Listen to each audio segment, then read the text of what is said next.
All right, thanks for standing by. Drake and I are back. Welcome to the Nerd Rage Minnesota Modern 5K. We got the team event wrapped up. 5K, we're moving into round 2. The players are waiting for us, so we had to make those adjustments. Now we're back. Drake, do you have any prepared analysis for Living End versus Battle of Wits? Joe, I don't think even if I tried to provide any amount of insight at all that I would have any clue what's going on, because this isn't normal Battle of Wits, Joe. No, this it's is not. the All right. community-built, charity-funded, I guess not charity-funded, but charity-funding Battle of Wits deck. It has all kinds of wacky alternate win conditions and a whole slew of different cards we can see. I think we're in for a special treat when it comes to feature matches here. We'll go ahead and go down to the table. We've got Alex Krenik playing Living End. I like a year ago, Living End might have been a fringe deck. Now it's kind of mainstream, and at no point in Magic's history is Battle of Wits not out there. And this Robert Taylor's Battle of Wits deck, he's at Fire Shoes. You can find him on Twitter. We had interviewed him yesterday. So this was he's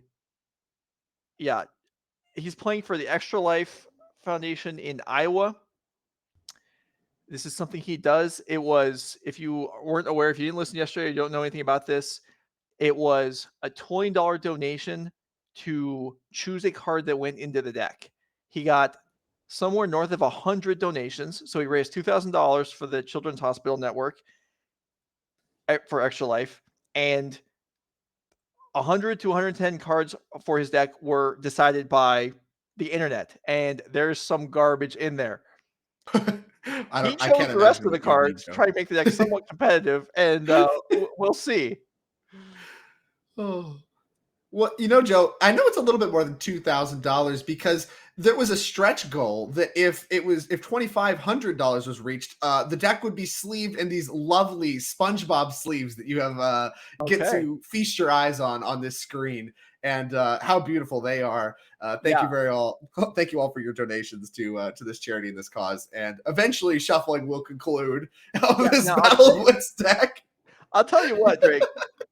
Yeah. I don't even like shuffling people's double sleeved decks. And this is Abundant Harvest. I love it. Okay. Would you like to pick land or non-land? I can't comprehend playing a deck of this size. Yeah, I can't either. I'm not really sure.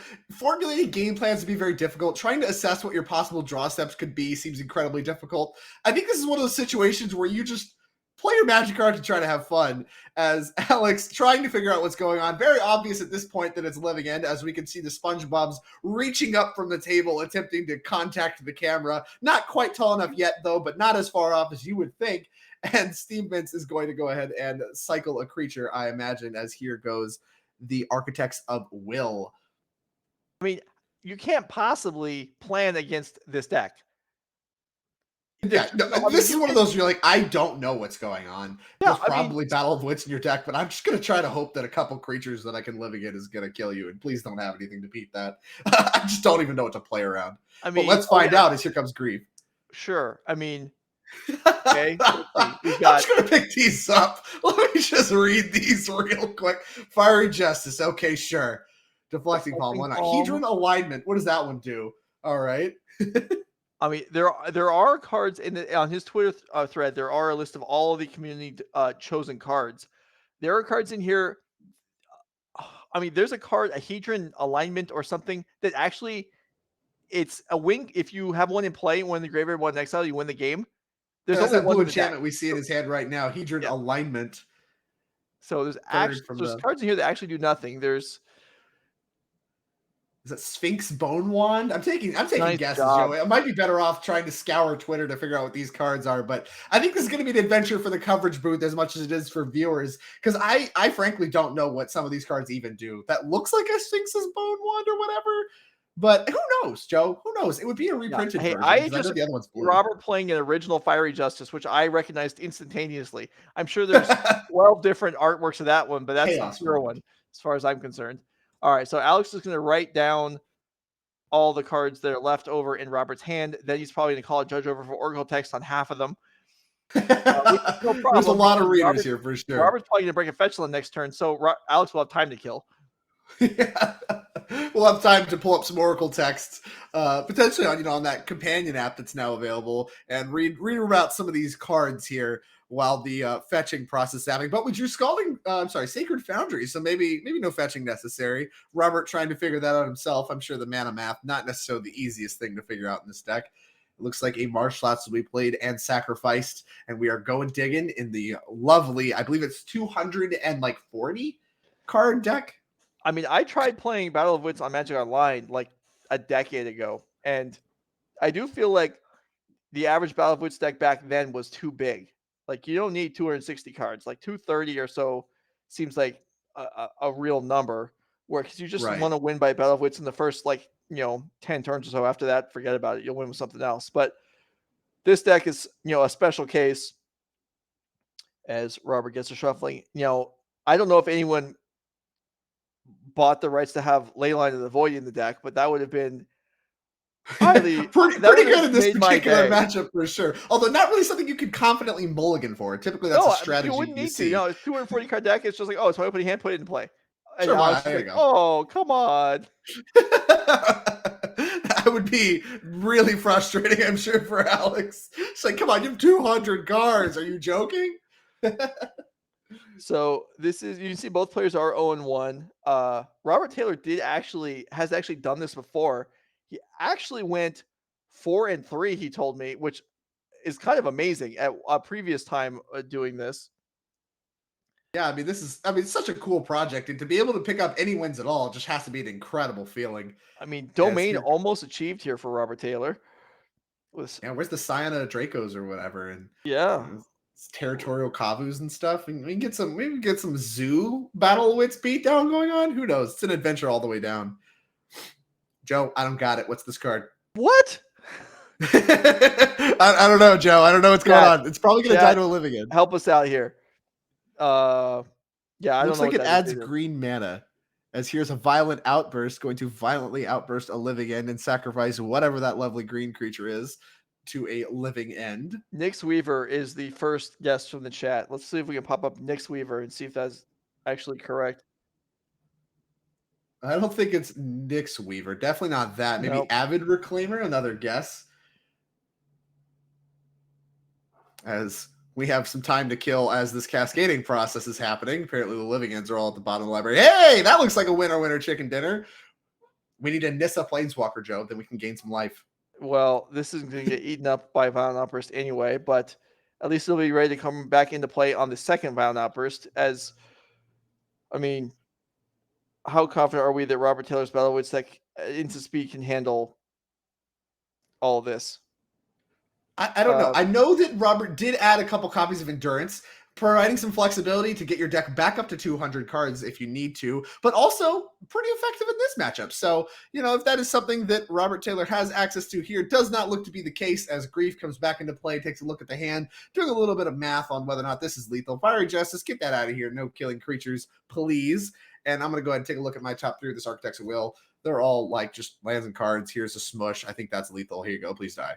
Yeah. All right. So game one, not looking too good for Battle of Wits. Question in the chat: is there going to be coverage of Modern today? This is it. This is Modern. This is the Modern format. These are all Modern staples, chat. I don't know why you're struggling.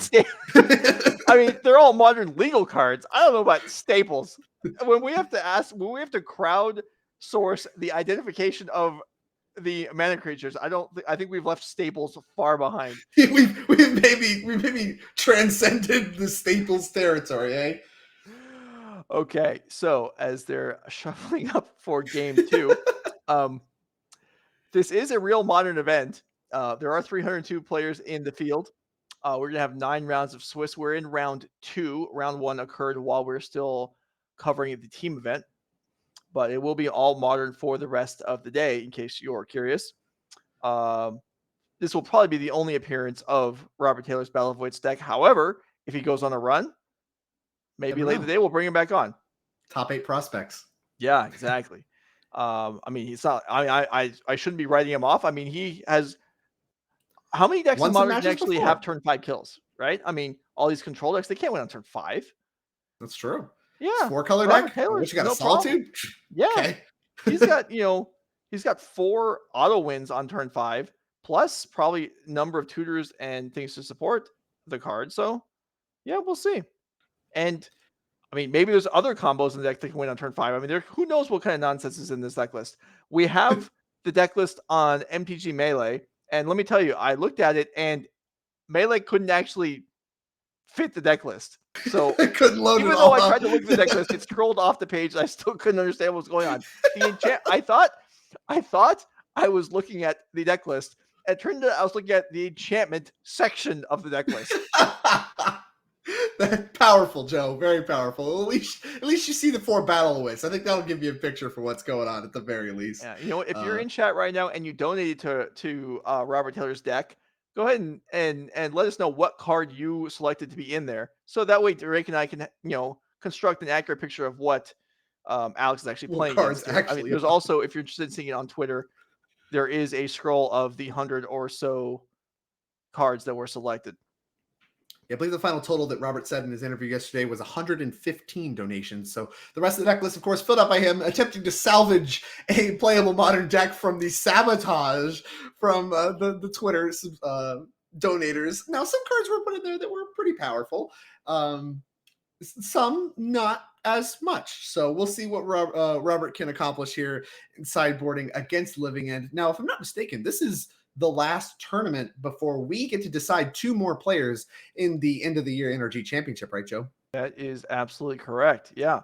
We have 2 players locked up. We're going to lock up 2 more today. Let's go ahead and pop up the leaderboard right now so you can see where your favorites are standing. Andrew Ellenbogen came up just shy of winning the team event, but looking pretty solid with the point boost there to join potentially. Joseph Bernal was in the field. I believe his team finished maybe 10th yesterday in the team event, but the points from the modern do count as well. Some of the other players in the field include Max McVitie, who also finished 2nd in the team event. Zoe Riederman there in 14th place finished 1st in the team event. So that's a trophy. 30 points there. That brings her up to 67. So if no other players acquired any points, Zoe would qualify. However, we know that Andrew Ellenbogen did put up a pretty sizable total. But again, the points from today matter. Zoe knows what she's doing in Modern. So does Andrew. So does everyone else probably that's contesting the spots. So we'll see how this plays out throughout the rest of the day.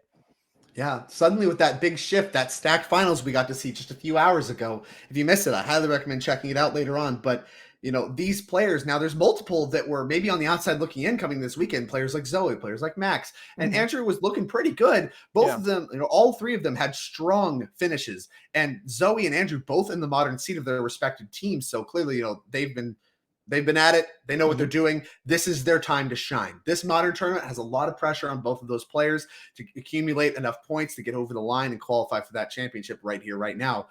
That way you can get it done. Don't need to play any more events, and you're just locked up, ready to go. So very interested to see how this tournament resolves, how this season wraps up, hoping for, as much of a fireworks of a conclusion as we saw there in our team tournament.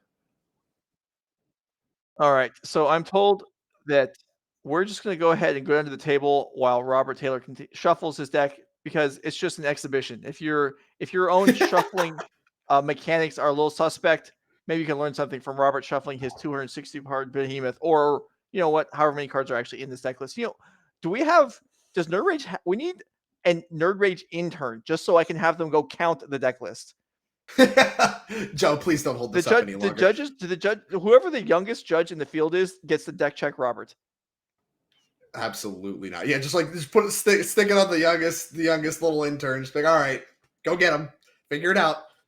Make sure you check every card, and good luck checking it against Melee. All right, I appreciate it. I also appreciate how thorough Robert is. Question from the chat while we're waiting here: were players able to play in both events? Yes, they were. The team quarterfinals played last night. The semifinals played an hour before Modern today. So the finalists, the teams that made the finals, received a 1-round bye in the Modern event, but they are all in the field if they chose to do so. Very reasonable. And, of course, wouldn't make any sense at all to punish players for winning a tournament. So as such, they, get a bye into the modern tournament so they can begin at round 2. Look at that smiley face opening 7. A lot of respect there from Alex. He's happy to be here. He's happy to cast some living ends. And Robert is happy to look at an opening 7 that looks to include lands and spells. And honestly, Joe, I think that's going to have to be good enough, Well, hey, good enough. I mean, I think that's an Explorer and a Risen Reef. That's ramping, dude. That's Battle of Wits turn 4. Let's go. Let's go, Joe. Turn 4 Battle of Wits. I mean, that's a combo. That wins. What's that? Living End on turn 3? Fine, you can have all your creatures. Here's Battle of Wits. All right. Well, we do know that there were 2 copies of Endurance in Robert's deck. He told us that yesterday. Maybe there's more. We did see him sideboarding. Maybe he boarded in more copies. Maybe he's got. I mean, okay, you're sideboarding in a Battle of Wits deck. What do you even put in? You just have, 4 copies of 3 different ley lines? Joe, I don't know. Maybe, do you have a wish? Is there like glittering wish in this deck? Is well, there a yeah. wish So board? you I got think 3 I want wish a targets board. and 12 ley lines. That's your sideboard? There you go. Sure. I don't know that I'd want to do a lot of sideboarding, Joe. I'm just jamming all the stuff I want in my games anyway. Like, what am I going to change? Like 3 cards? What are the odds I see that? Get out of here. Well, right here we see Robert Taylor just laughing at the idea of variance. The 60-card deck takes a mulligan. Robert Taylor with 258 or some such. I'll keep on 7, no problem. I love it. I love it so much. As here is a signature turn 1. As here's a fetch land from Robert Taylor. All right. Well, if you need a bathroom break or make a sandwich or something, this is the time as Robert searches through his deck. Alex, laughing at the idea of having to fetch a land ever, leads on a turn 1 Botanical Sanctum. Here's a Triumph on turn 1, Joe. How about that? I mean, and Alex is like, all right, I'll shuffle too. This is a team I will help you. Let us participate. This is a community effort from start to finish. Let's just try not to shuffle Robert's hand back into the deck. It's been a while since I've seen that happen. Joe, but I can have you make witnessed the SpongeBob noise? Is that something in your range? A SpongeBob noise? I don't like know the laugh. No, I have no idea. Oh, you can't do that? All right, Joe. Well, can't do it. I don't even know what it is. Dude, SpongeBob is SpongeBob? I was not the age group that watched SpongeBob. You know what age group I was though? I saw the Chip and Dale Rescue Rangers movie debuted yesterday. Or on Friday on Disney. I didn't watch it yet, but let me tell you, I have memories of that cartoon, so I'll check it out at some point. Yeah, that's a little outside my age range. I was certainly the target demographic for the SpongeBob series, but I don't got the laugh down, Joe. I don't got it. It's really hard. Here comes an Explorer. Do we have a land to put into play for our additional land drop? It looks like the answer may be no. Well, that would be a disaster. No, how are we going to cast turn 4 Battle of Wits with only 2 land? Joe, I'm not looking optimistic on the turn 4 Battle of Wits. As here is 2 cyclers from Alex. At maybe a third one. How about Street Wraith again? Okay. Turn 1, 3 creatures in the yard. Yes, please. Where's your Supreme Verdicts now, Robert Taylor? I don't even know if there is one. I'm just taking a guess. It seems like a card I'd want in my Battle of Wits deck. Another comment from the chat about how Robert Taylor's not playing a companion. I mean, he probably qualifies for like 5 of them. Oh, how sick would that be, Joe? How about a Loot Tree Battle of Wits deck? You get 1 Battle of Wits. Good luck building a mana base. Oh. All right. So we have a land. We got Shivan Reef. Come on, we had Explorer. We got nothing. Maybe Robert can discard the hand size and throw some absolute gigantic monster and then just take Living End off the table. Maybe that's his plan all along, Joe. Maybe he has lands and he's just sandbagging them and he's like, all right. I mean, here comes, I don't even know, like Dragon Lord Atarka. There you go. That seems like a good one. Just kills like a bunch of stuff. I'm just taking a guess, man. That's what I got. Hedron Alignment, I believe, the draw step for the turn. Not terribly good at producing mana, as we may be looking to move to clean up. We're going to do some stuff before that happens, as here's an Architects of Will cycled. Going to pick up a new card. Looks like we may have a couple more cyclers to do, as well as a Force and Negation, among other options for Alex Krenik, accumulating a critical mass of creatures in the graveyard. Only access to blue and green mana. No!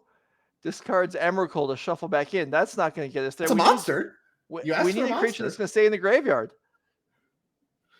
Yeah, that's maybe. Yeah, there's no way to get this to work, right? You'd have to respond to the trigger with Living End. That doesn't seem like something Alex is ever going to do. No, probably not. And we'll go to a Gristlebrand. Pitching Gristlebrand here, that would have worked. That would have worked. A Gristlebrand, maybe not the best one to play in a Battle of Wits deck? You know, what do I know? I feel like drawing 7 cards off the top is not really what you want to be doing in your Battle of Wits deck. If you were at like 30 life and you had Griselbrand, you could draw like 5% in your deck. You'd be on your way. As here is some more community shuffling that is happening here.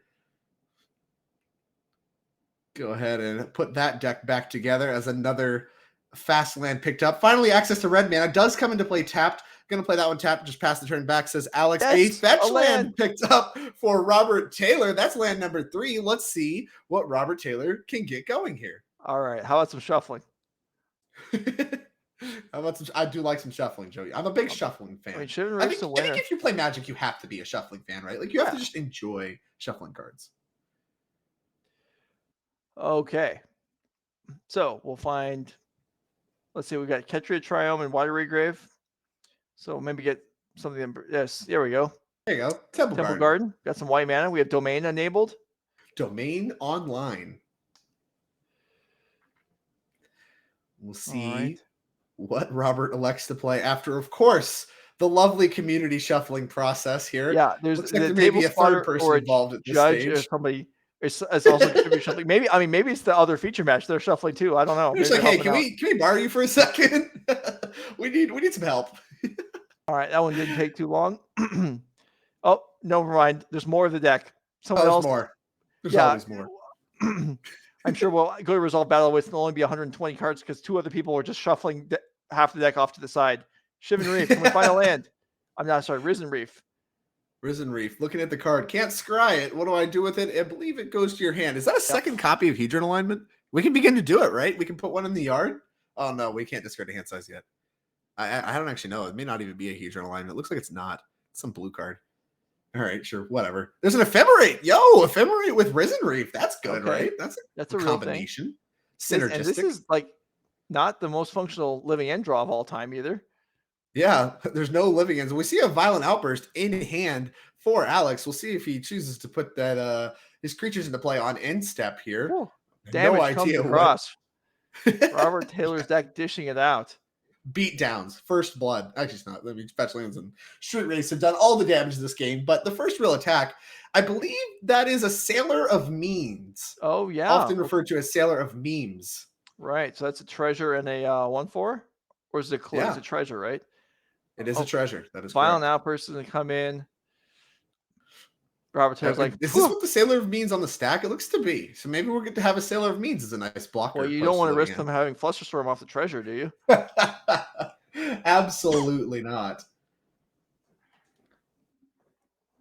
Looking at cards. This is my revealed card zone. Here's the living end. I believe. I don't see a treasure. Oh, maybe it's with the treasure trigger on the stack. Oh, yeah, that would make sense too, wouldn't it? Yeah, no, that's way better. So those creatures are out of there. Alex is going to rebuild the board. And here is a pile of cards. 2 copies of Architects of Will. It means you can target your opponent and yourself. Set up your opponent's draws. Any Battle of Wits here? Oh, nope. You can have that Avid Reclaimer right there. That one's all for you. And I will check my top 3. I'll take whatever random large monster cyclers I have and have a nice treasure. There you go. Okay. Well, Drake. All right. Let's assess the creatures here. Looks I'm like... going to have to admit... I'm losing confidence in the Battle of Wits deck making it to the top 8. I don't understand why that would be, Mr. Lissette. Yeah, I guess I'm just not a believer anymore. Robert Taylor did some good work here, but I don't see a comeback. Yeah, Robert Taylor seems to agree, at least as far as this match goes, revealing a card that I also don't know appears to be the case. Maybe it's a Deafening Silence. That would have been a good one. Graveyard Hate, man. That's a Stonecloaker. I think. A Stonecloaker. Okay. See, sure. I know all the cards. Whenever I don't know, I'm just messing around trying to screw with my co-host when I can't identify a card. It's all part of the plan. I know all the random nonsense, at least if it's original artwork. Well, anyway. I will rely on you for all future random nonsense. And if you get it wrong, just know that's a mark on your record. I'm keeping track. You're tracking new Capenna cards. I'm tracking how many cards you mess up. I got it right well, you're going to have a bigger list than I do then. As Alex Krenik does take down round 2 of our modern event. All right. Throughout the day, we will have recorded backup matches. However, this first round, well, second round of the event, our first round covering it, we will not. So that's going to conclude.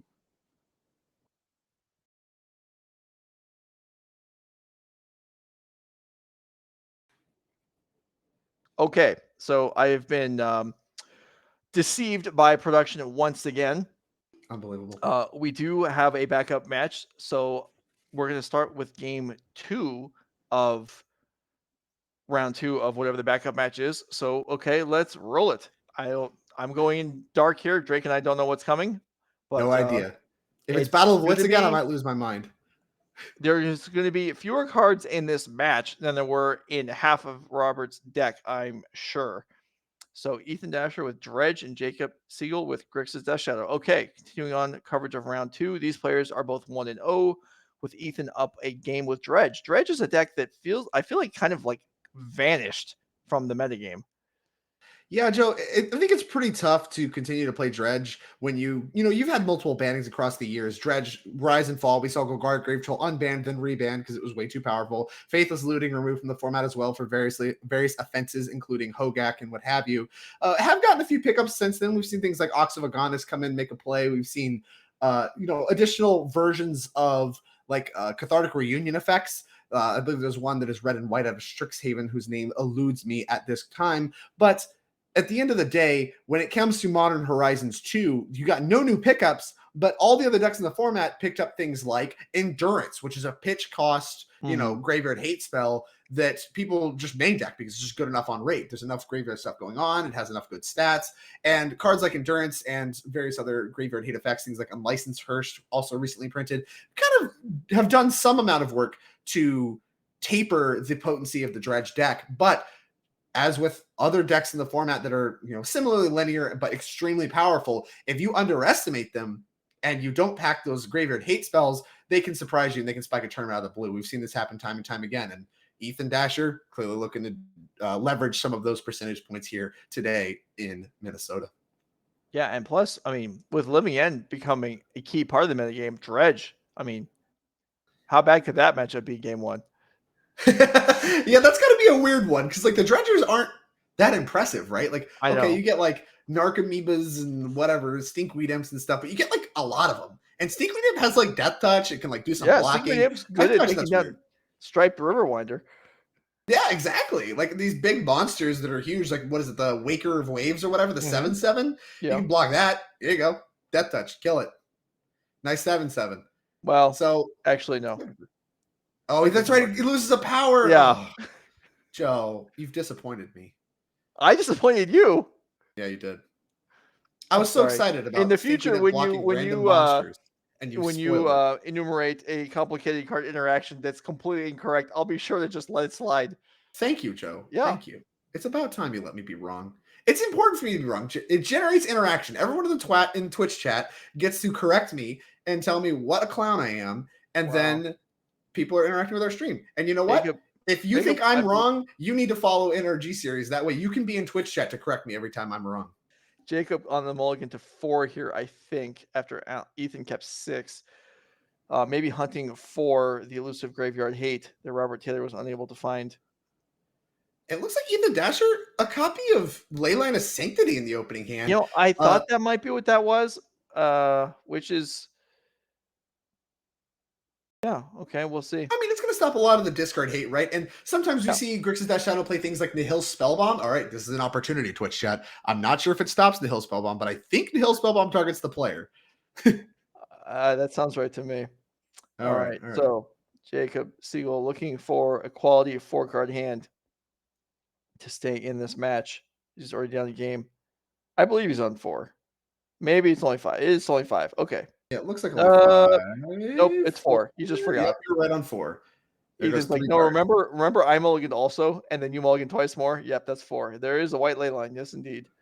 All right. Looks like Expressive Iteration and Flusterstorm among the other cards. Flusterstorm, pretty good one at answering those Cathartic Reunion effects I alluded to earlier. Portable Hole there in the opening hand. Very good at answering some of those permanent base graveyard hate as well. Looks like there was a copy of that red-white Cathartic Reunion effect called Thrilling Discovery in the opening hand. We'll see if that's something Ethan is interested in casting here. Nice juicy target for that Flusterstorm if I had to guess. As here is Thrilling Discovery. We got a reader. All right, let's do it. Let's see. That says discard cards and draw cards. I would like to Flusterstorm that. Yes, please. As that one is going to get countered. Fortunately for Ethan, this card is part of the cost, so he does not have to. Well, maybe not. Fortunately, maybe he'd like to pitch Yeah, I think you'd But like to put the Dredger yeah. in the graveyard, even if the spell gets countered, I think, Joe. hmm Probably a little bit worse. Better in other decks, worse in Dredge, and maybe by design, by Magic the Gathering's designers trying not to give Dredge too many tools, as they seem to get tools all the time from new sets. Yeah, you mentioned Portable Hole in hand. Portable Hole and Ledger Shredder were the two cards that they both mentioned to me were the high sellers coming into this weekend. Oh, really? That's a cool Yeah. stat. Portable Hole is a high seller. I would not have called that one. And we can get a look at that powerful artifact from the Dungeons and Dragons set. I believe this is a Dungeons and Dragons mechanic individually. So very flavorful there. Yes, indeed. Yeah, I like the. I am a fan. I know. I know. I've talked to people who don't like Magic going into other intellectual properties for themes of sets. I quite enjoy it. Really? Yeah, I thought. Well, it depends on how well it's executed. I thought the Godzilla alternates was very well done.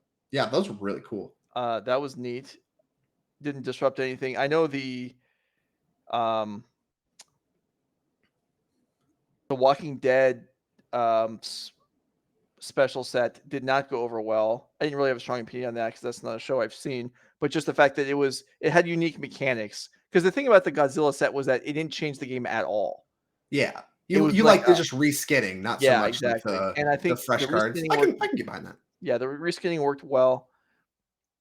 What do we have here? Stinkweed Imp? Stinky? Yeah, get it out there. I mean, it costs you 2 Maybe counters. Prized These Amalgam? gemstone Also, I mines. think there. These gemstone mines are not going to last much longer. Okay, Prize Amalgam, triple the power of Stinkweed Imp. Yeah, that's much faster clock, representing 5-turn clock here. That one does come into play untapped when you hardcast it. Only comes into play tapped when it is returned via its traditional method, coming back from the graveyard. Creeping Chill, not necessarily the card looking to draw off the top of the library for Ethan, can cast it, but you'd have to sacrifice 2 lands. That's a lot worse than a Fire Blast, maybe. I Yeah, don't this actually know. It's is one less going to damage. be tricky. Ethan is up a game, so that's nice. And I think Jacob actually has 2 Thoughtseize in hand. Yeah, and a Flusterstorm. Do not see a Flusterstorm. This Amalgam is like not a joke. Oh, but in Holy Heat, do we have Delirium? Let's do the Delirium check. Don't mind me. I'm just looking at my graveyard. No reason at all. Yeah, Delirium. Yeah, great spot removal, tremendous against cards like Prized Amalgam against Dredge. But I guess with no dredging happening yet, yeah, it can last for a while. And Narcomoeba, another all-star off the top. Yeah, that's another turn off the clock. Here we go. If that Throwing Discovery had resolved, Ethan would be in great shape. I mean, it's not unclear to me Ethan isn't in great shape anyway. Here comes a 2-turn clock. Thank you, Narcomoeba. Oh my goodness. Can this meager offense actually take down a game and a match? Meager? This is a 1-1 flyer, Mr. Lisette. Mishra's Bobble, that will enable Delirium and will allow you to kill a Prized Amalgam. However, killing a Prized Amalgam isn't necessarily the biggest thing to celebrate, right? Because it comes back pretty easily as here comes 4 damage. Segal going to take that one on the nose, go down to 4. Suddenly this Creeping Chill maybe also not a joke. That gets Flusterstormed, but I mean, it would be a lethal spell. Well, I think we're just going to roll out Stinkweed Imp. No, we're just going to go for it. Here we go. Old Chili. Ooh, it's getting cold in here. Flusterstorm going to go ahead and dispatch that one. Stinkweed Imp ready to contribute to the offense. How many flyers are in this Grixis deck that don't have to attack? Honestly, probably very few.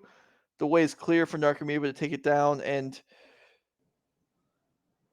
Jacob's what a way to win a game. I mean, if Dredge gets it done, this is not the way you drew it up. We've not done a Dredge replacement ability yet in this game. So, maybe the deck's maybe a little misnamed, but Dredge has historically had a hard time when there's ley lines on the board, right? So it's understandable that he's not able to do anything here.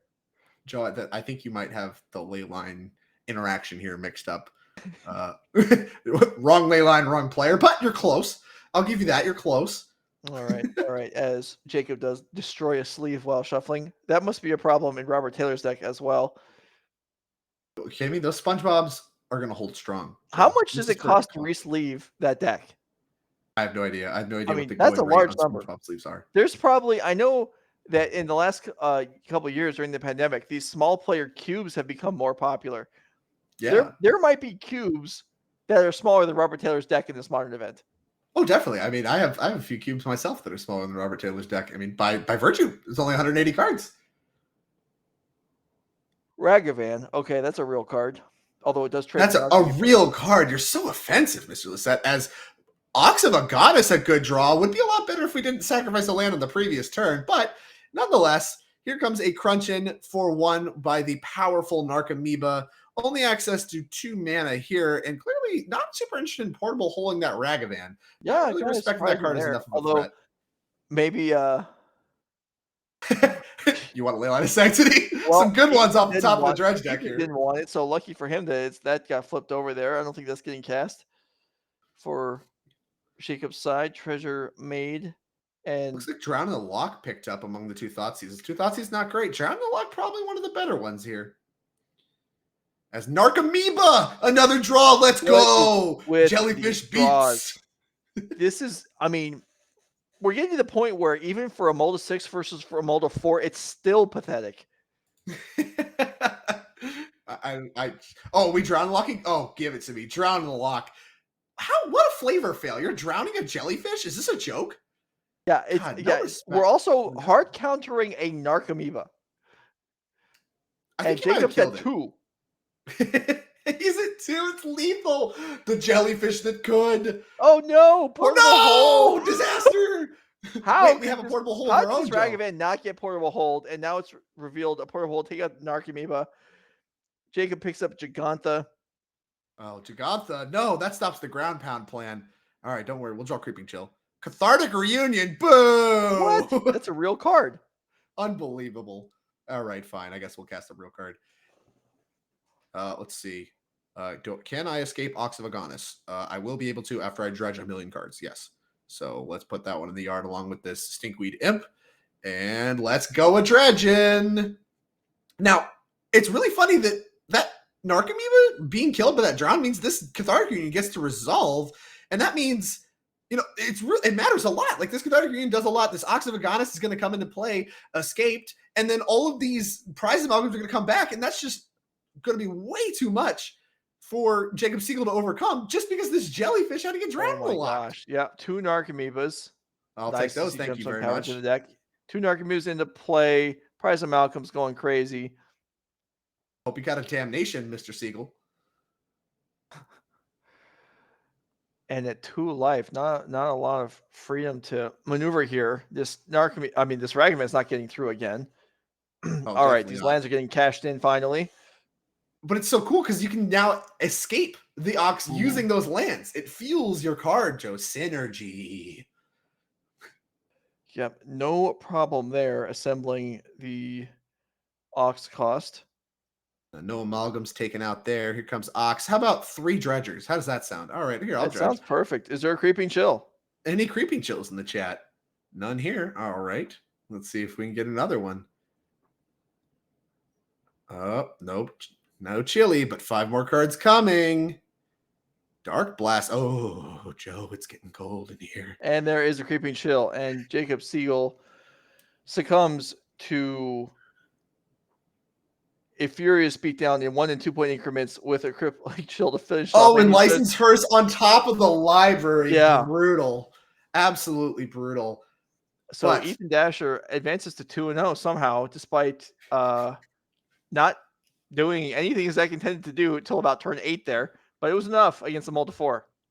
That's this round. I don't even know if I would favor those draws against the Battle of Wits deck.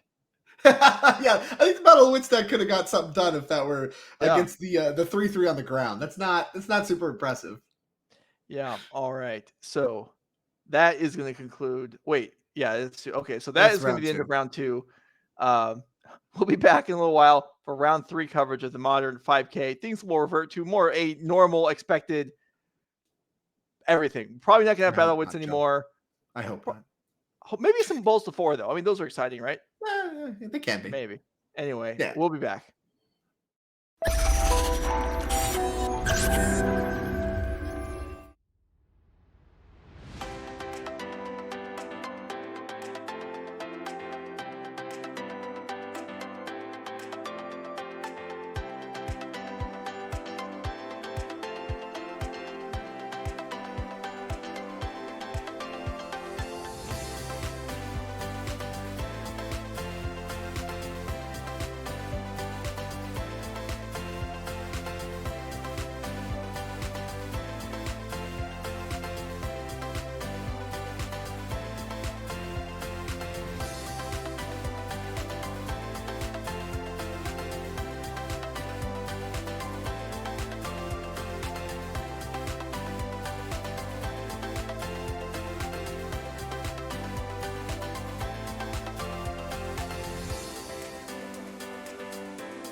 All right, we're back.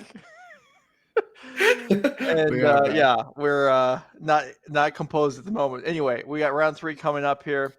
We're actually going to go back to running a normal individual event. We have deck lists and things like that. We're going to be watching Andrew Kinzer versus Connor Mullaly, Living End versus kind of new look Jund with some Streets of New Capenna cards that are definitely going to play a role in the matchup.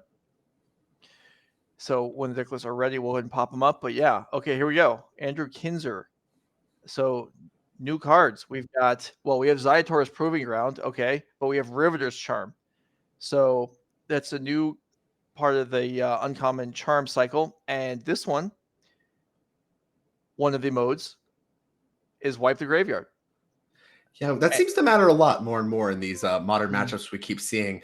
This Jund deck, Jund is a deck that's been around since Modern's inception, a fan favorite, beloved by many, and cards like Luris made cards like Liliana of the Veil kind of unavailable over the recent years. So it's nice to see it kind of coming back with new tools, finally getting a little bit of a fresh look after kind of years of having the same cards. We still got the marquee Thoughtseize, Lilianas, and Tarmogoyfs, but very upgraded creature suite here, and even includes some cards like Fury and, like you said, Riveteer's Charm, some Streets of New Capenna action going on. You'll love to see it. That's right. And Dahle Voidwalkers. So multiple sets of Graveyard Hate in the main, plus some more on the board. Let's go ahead and look at Connor Mullaly's Living End deck. This deck is a mainstay on the series. And I don't know that we're seeing any recent developments here. Probably no Streets of New Capenna cards. So no increase. We got to get another Streets of New Capenna card this weekend. We have to. I think we're going to do better than 6. I think we cannot have your just off the cuff prediction be spot on accurate. That is unacceptable. I'm Rain Man, Joe. If I would have known this would happen, I would have gone and registered a Streets New Capenna sealed deck just to blow apart your prediction, but I didn't know. That is extremely toxic, Joe. I don't need this from you. All right, so if the players are ready, here we go. Andrew Kinzer on the play with Jund. And John on the play. No Thoughtseize on turn 1. I wonder how much Andrew knows about this matchup, as Connor actually going to be the first one to look at the other player's hand using a copy of Grief, pitching a hard to use Living in there before a land's even played. And look at all right, so we see Forest, Fatal Push. I think that's Riveter's Charm. How do people already have foil alternate arts of cards that have been printed for like a day and a half? I don't understand. There's an NRG booth, Joe. You can just buy cards right there. I suppose that's true. Red and 6, Liliana, Thoughtseize. So no third land yet, but a couple turns to draw it. What do you think of this no Thoughtseize on turn 1 when you have a red and 6 you could potentially want to play on turn 2? Well, that's a good point. So the red and 6 does cover the land drop. And with the Lily, yeah, and you know what? You're right. The Andrew has his mana, kind of spent for the next several turns. Well, we'll see exactly how that plays out. Could be potentially fetching a Triumph here, just trying to make the mana work, because that Forest is like really awkward. I mean, now that Jund has a Triumph, you got to show it off, right? There it is. 2 New Capenna cards in one turn there, Joe. How about that? The Proving Ground. You would never know it, as this is also like an extended art, altered, modified. Just tell me how much you liked the reskin art stuff for different other IPs. I mean, in this particular case, since I don't even know what the Ziator Proving Ground regular art looks like, I guess it's not actually hurting me at all. Yeah. But in fact, that could be the regular art for all I know. Either way, Grief going to take care of the card that does exile Connor Mullaly's Graveyard. Easily the most problematic. Kind of frustrating, I'm sure, to have to play against a main deck Graveyard Hate, basically, out of the Jund deck. But fortunately for Connor, not a lot of other exciting things going on. Discard is going to slow Connor down, but we didn't see any form of a clock. So Inquisition, the draw off the top of the library, going to be cast prior to the Thoughtseize. Going to take a look at Brazen Borrower, Violent Outburst, and the Waker of Waves. Believe Violent Outburst or Brazen Borrower are the only 2 that you can select. Mm-hmm. And hard not to take the Violent Outburst here. Just kind of cut Connor off of Living End effects entirely here, and that looks to be the card selected based on pinpointing, if I had to guess. Yep. So the sequencing here for Andrew is, I guess, going to be land number 2, next turn, run in 6, pick up a land, replay it, and then potentially cast another discard spell. Although at that point, I guess there's one more turn where discard is live. After that, Connor will just play any Cascade stuff that he finds, and he did find one. So Andrew is going to be... I mean, it'd be understandable if the Thoughtseize isn't cast this turn, but it very much needs to be. I think it needs to be, and I would be. Yeah. I mean, life total doesn't matter that much. Typically, if Living End's doing its thing, it's going to get so far ahead on card advantage that couple extra points of life doesn't matter too much. I think I would be pretty surprised not to see Andrew fetch shock and cast the Thoughtseize here. Yeah. I mean, it's really And not that going will to do any good later in the game. correct. And that looks to Although, be the case here. We'll see if Connor yeah. wants to do any kind of brazen borrower shenanigans in response. Don't think you should, as you picked up that Shardless Agent that Andrew is almost certainly going to select with his copy of Thoughtseize. He's going to grab a Swamp here, maybe make the mana a little bit better. Does still allow us to cast things like Dahle Voidwalker that are drawn off the top. Basically only Seasoned Pyromancer, the only real consideration for grabbing a Shockland there, I think. All right, Thoughtseize it is, and I believe the draw was Shardless Agent, which Andrew will now understand and realize and discard. Can't have that one happening. Absolutely Nope. not. Now that Waker Wave's going to provide Connor a little bit of selection when it is cycled or kind of pseudo cycled at the end of turn here. So 2 looks, at least I guess 3 looks with the draw step at a turn 3 cascade effect, despite 2 pieces of interaction. So we'll see what we can find here. Subtlety, Curator of Mysteries, the 2 cards that we're looking at here. Okay, well, that's not going to really help at the moment. The door is open here. It's not there, though. So 2 gone, doesn't find one of the other 6. And so now we're going to play real game. And the longer that goes, the more it favors Andrew, as his Planeswalkers can really get to work. Yeah, what is a real game, Joe? What is the context of a Living End matchup that is a real game? A real game is where the Living End player doesn't put 20 power. Basically, it's what happened in the Battle of Wits match. Okay. Not the inverse. Because I feel like those 2 games, Living End went off on turn 3 or 4 both games. This one's going to last a little bit longer. Although I guess it's hard to have a real game where Jund doesn't win. And that's what I was thinking. Is like, Yeah. is it a real game or is that just Jund winning? I mean, I Yeah. guess you could just try to cast some Curator Mysteries and hope that's good enough. Maybe play the Street Wraith as, whatever, a 5-mana unblockable. I don't even know if you have black mana. Force Negation, a nice pickup, though, for Andrew, for Connor, especially if he finds an instant speed way to get Living End on the stack, something like the copy of Violent Outburst, which has already been selected to be discarded. You can force on their turn. And after the Living End effect, and that is one of the reasons Living End has seen a large resurgence as Sunken Ruins played for turn. So not all the Living End decks play the filter lands, but there we see it for Connor. I think it's called Sunken Ruins. So that actually will allow him to cast something like Street Wraith or Architects of Will if he chooses. And you're right, there is Swamp Walk. So that could take some chunks out of these Planeswalkers, but Connor's going to have to get something going. As running 6 is, it's on its way. Absolutely. My understanding is that typically you want to play like either a Sunken Ruins or a Urborg in order to cast like your Griefs is typically the one that comes up, is my understanding. You can also suspend Living End, whatever. There's a couple double black things, but you need a land that gives you 2 black from 1 land. And I guess Sunken Ruins is probably the assumed to be best one, given that is what Connor's playing here.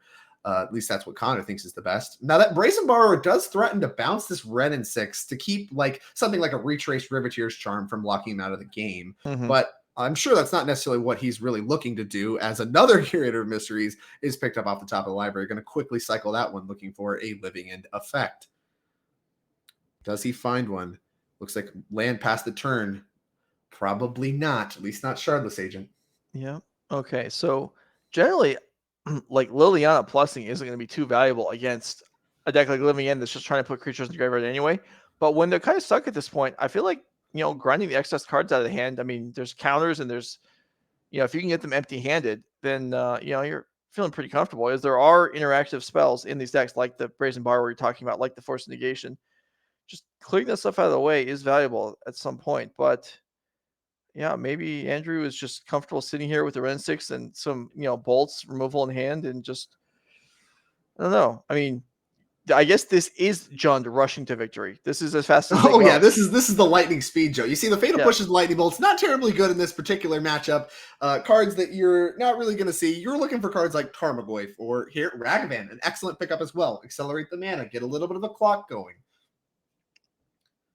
So we plus Ren, pick up our land, make our land drop once again. A little bit of card advantage coming, but the card advantage for Living End comes in one big burst when that powerful card is put onto the stack, as here is a dashed Ragavan. Yeah. See if Connor wants to let that one connect. He does. no opposition, and we'll see.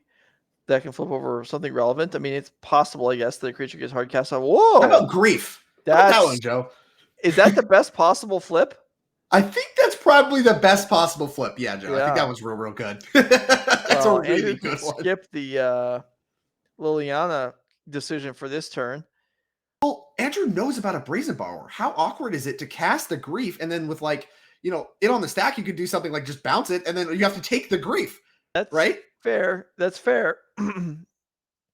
So you may not even want to cast it, even if it's the best hit, just because Connor does have his copy of Sunken Ruins already in play. And it looks like it is not being cast. And here comes a Waker of Waves cycle on the end step. Looks like a land. Didn't get a good look. Maybe an Otawara. I think it is that Otawara. One can do bounce the Wren as well. Maybe save that copy of Brazen Borrower. Looks like the Otawara is selected. We'll see if Connor wants to do anything else on end step. Maybe something like a Brazen Borrower. No. Not quite yet, says Connor. This is being pretty, aggressive with mana, just not using it when at the opportunities there. So I don't know exactly. Another land picked off the top from Connor. We've seen 2 cascade effects so far. Have not been the top of the deck not been very kind to Connor since those 2 disruptive interaction spells. And this is kind of the power of Jund. When you can disrupt their hand a little bit with a couple disruption spells and get some kind of snowballing advantage, like Wrenn and 6, Liliana of the Veil going. This is exactly where Jund wants to be. But the power of Living End comes off the top of the library. And that's, I think, what makes it maybe a little bit trickier for this Jund deck to handle, and why we see tools like Riveter's Charm be put into the Jund deck and help kind of mitigate some of that potential for being top decked out of the game. Mm-hmm. Yeah, Riveter's Charm, we haven't really talked about the other modes. It can make your opponent sacrifice their most mana intensive creature or planeswalker, I believe, or it can flip the top 3 cards of your deck. There we go. And you can cast them until the next turn. Sacrifice the creature or planeswalker, the highest converted or mana value. I'm sorry, it's now mana value.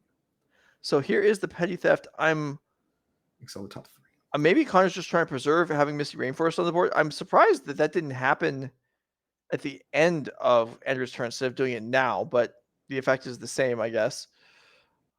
I think if Connor doesn't have a 6th land and he draws Violent Outburst, he can't hard cast a Force of Negation. He still needs to pitch cast it. So he needed to wait until he had his 6th mana source in order to be able to draw Violent Outburst, be able to cast that with the Force backup so that he doesn't get something like Riveteer's Charmed in response.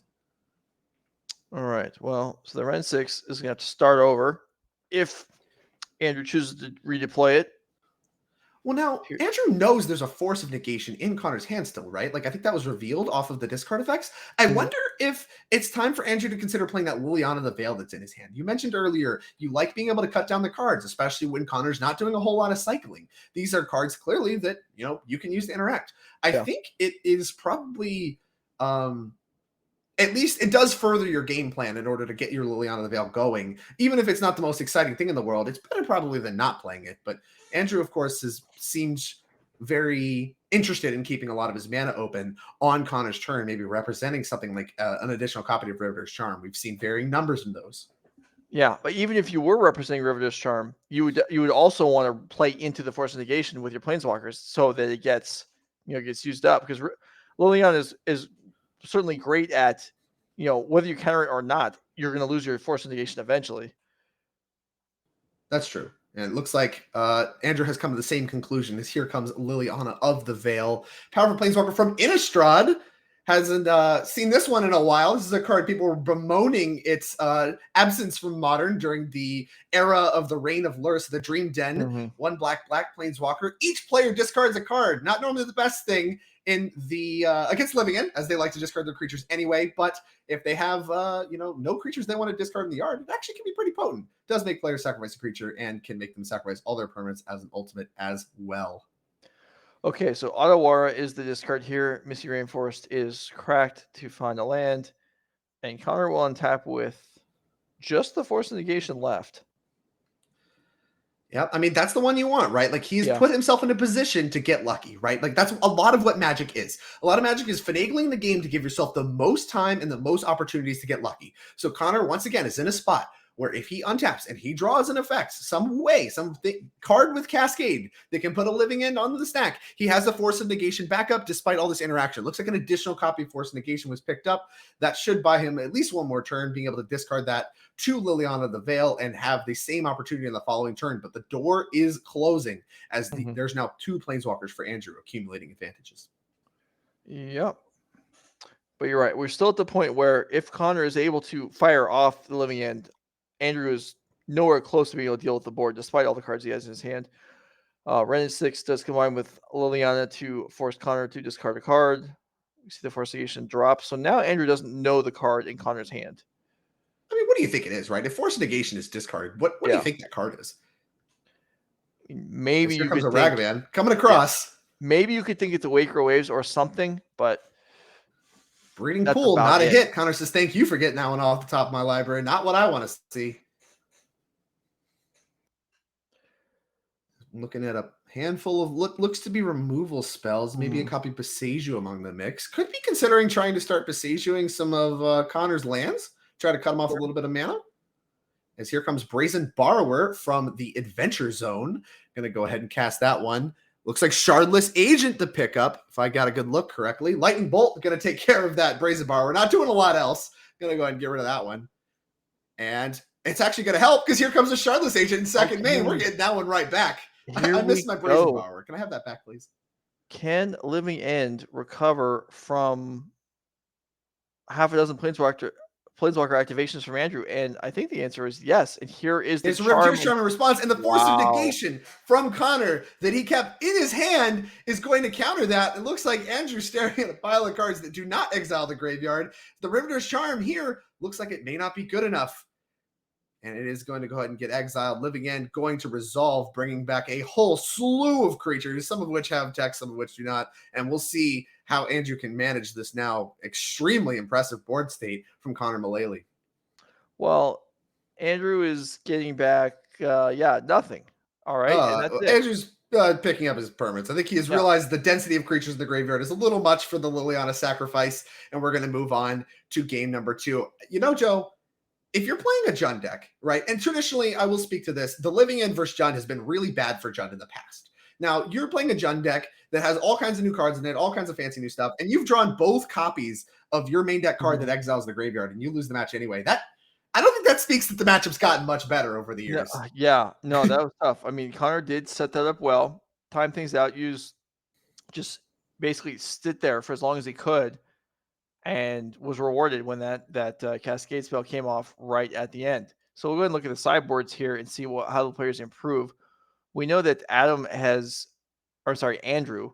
has unlicensed Hearst to come in alongside his Dauthi Voidwalkers and Riveter's Charms. So that brings him up to at least 6 graveyard cards. He's got Chalice of the Voids. He's got a slew. He's got Ashiok. He's got Endurance. There is the whole Christmas list. Yeah, we brought it all. A lot. There's a lot here, which is good because there are a handful of cards in the main deck that want no part of these matchups. Yeah, Fatal Push wasn't doing it for you in that game, Joe? Not so much. Might want to get some of those out of the deck. Fury seems pretty crappy. Yeah. Kroxa, I guess, is okay.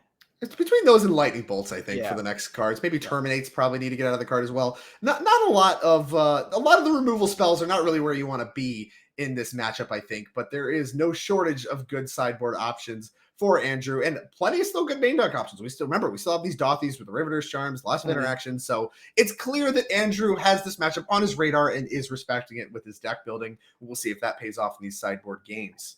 All right, so Connor with Living End is going to need to defend against a variety of things here.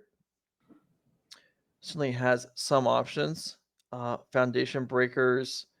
Late Sanctity is going to work. That will stop some of the hatred. It will not stop the Voidwalkers. The Riveter's Charm, I believe, is exile a player's graveyard, so I think the Leyline will stop that. I believe it targets. Hearst will work. Foundation Breaker or Force of Vigor will have to be deployed, or Ingot Chewer. I guess there's a variety of options here. The problem for Connor is that Andrew's got a variety of graveyard hate that need different answers. So exactly. There's no No, you're right. clean And there's way some to main beat deck it. cards like Brazen Borrower that can help with that. But Yeah. that's why you see this diversity. You know, a lot of times in Magic, you just play the best option, right? That's what you want to do when you're talking about approaching a matchup. Play the best sideboard card. But Andrew actually has a wide variety, like two of a bunch of different card types, and that makes sideboarding his living in incredibly difficult. Yeah, no colossal sky turtles in this build, or at least I don't see them, which I feel like that's become kind of an accepted part of these decks. I don't see any copies here, so maybe this is a little bit older list. Could be. I don't know if there's merit to maybe playing Brazen Borrower over it, because I think they kind of do the same thing with the 2-mana boomerang effect. So I don't know what the argument there actually is, but Connor looks to be reaching for Brazen Borrower instead. No Streets and New Capenna cards, unfortunately. Just sad. So we'll have to wait another match or another round or two to knock you out of being perfectly correct on that. Anyway, we're going to let those players finish up sideboarding. If you're enjoying the coverage, we're in round 3. We've got all day to come. 9 rounds of Swiss plus top 8 all being played out today. It's going to be a long day. We'll be here with you the whole way through. If you're enjoying the coverage, give us a follow. We did hit Norman's owner, Nerd owner Norman Cohen's requested 10 followers at round yesterday. If we can do better than that, that's great. If we can do less, I won't complain. Doesn't matter to me either way. I'll complain, Joe. I'll do all the complaining for you. I'm going to take Twitter by storm if we do not do at least 10 followers per There you go. You have been threatened. I'm coming for you, Twitch chat. We need follows. We need, I guess we don't need subscriptions, but subscriptions would be nice if you want to support the channel, you want to support the coverage. We appreciate you being here no matter what, watching some paper magic happen. And honestly, this is a little bit of a relic of a matchup. And we've seen a few of those this weekend. We've seen a lot of old archetypes in Modern kind of coming back with a lot of new tools. And I think that's one of the coolest parts about Eternal formats like Modern, like Legacy, that have the potential to have these impactful cards be injected in through various different methods, standard sets, even like some of the supplementary sets. We get to see these old matchups come back with new context and kind of see how things have changed, see what Magic looks like, but still get a taste of nostalgia. Yes, indeed. Okay, so Andrew, despite a precarious position, but being like arguably ahead for most of that game, does fall apart right at the end to the Charlotte's Agent plus Force Negation and mulligan here. Now, mulling in sideboard games when you have more than half a dozen premium hate cards makes a lot of sense to me. I wouldn't want to keep a 7-card hand with no graveyard hate here unless it was just excellent. Yeah, I'm with you on that. I think if game one is to be believed, this matchup is very much not about card advantage. You need very specific cards that completely shut down Connor's plan, because you can have, every land drop in the world and you're going to die with 7 cards in hand, because as soon as Living End gets to do its thing, all those cards that went to the graveyard come back into play, and it's just an overwhelming amount of card advantage baked into one single card. And that's the power of Living End. That's the power of combo decks. They kind of eschew trying to win any kind of attrition games via card advantage for these large bursts of card advantage in one fell swoop. So I think trying to battle on like the Ren Liliana axis is not really where Andrew really wants to be. You can try to win a game like that, but you really would rather have some of your powerful sideboard heat. All right, well, first one up, there's an Endurance. That is a good one. That's a good start. Now, we know there is Grief in Connor's deck. We saw it in game 1. So one hate card isn't guaranteed to work, and this is a hate card that has to remain in hand. It's not like it can preemptively be played onto the board, so a Grief at any point will clear that out of the way. There's just a Bloodstained Mire passing of the turn, no turn 1 discard. We do see Lightning Bolt among the other cards kept in Andrew's hand, maybe respecting some of the beatdown plan, and also can double up as a little bit of extra pressure. If you play like a turn 2 Tarmogoyf, back it up by some Lightning Bolts, you can get the job done actually surprisingly fast. So we make fun of Jund for how slow and grindy it is, but Tarmogoyf, the card's been good for many years for a reason. It gets really big really quick, and so we'll see exactly how Andrew pieces together a plan here. We'll see if he wants to try to use overwhelming amounts of hate, or if he's just going to try to get the game over early. Both, I think, reasonable approaches to the matchup here. As we are thinking about Curative Mysteries, here comes Grief pitching Living End. Those extra Living Ends kind of getting able to be used. I'm sorry, they kind of get some equity out of Grief now that Grief is included in the deck. And that's kind of a cool little thing that Connor's been able to leverage both of these games. Yeah, absolutely.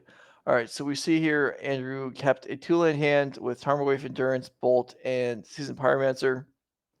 Endurance, unsurprisingly, goes away. So fetch here, and then we'll likely see the Tarmogoyf come down, so at least Andrew can start a clock.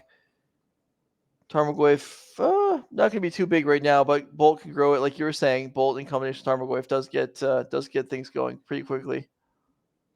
Yeah, and the Seasoned Pyromancer actually could do some amount of work too if like other card types are drawn or what have you. Not only does it put more bodies into play, but can put more card types in the graveyard for the first attack for Tarmogoyf. Andrew does need a land to make that happen, but there is a cohesive plan here with Andrew's hand, and we will see if it is good enough to get the job done here against Living In post-Grief.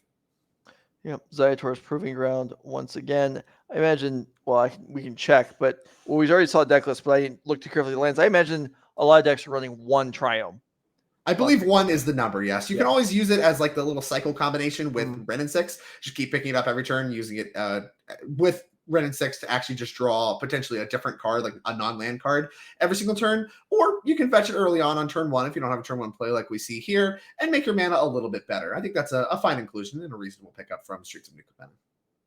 Yeah, all right. So potentially picking up a red source here to combine with the Seasoned Pyromancer. Yep, there it is. Blood Crypt. All right. Andrew take a couple damage. That's not significant here. And just get a clock moving. As we saw last game, the lack of a clock mattered as Connor had a number of turns to draw into the Shardless Agent, which he eventually did.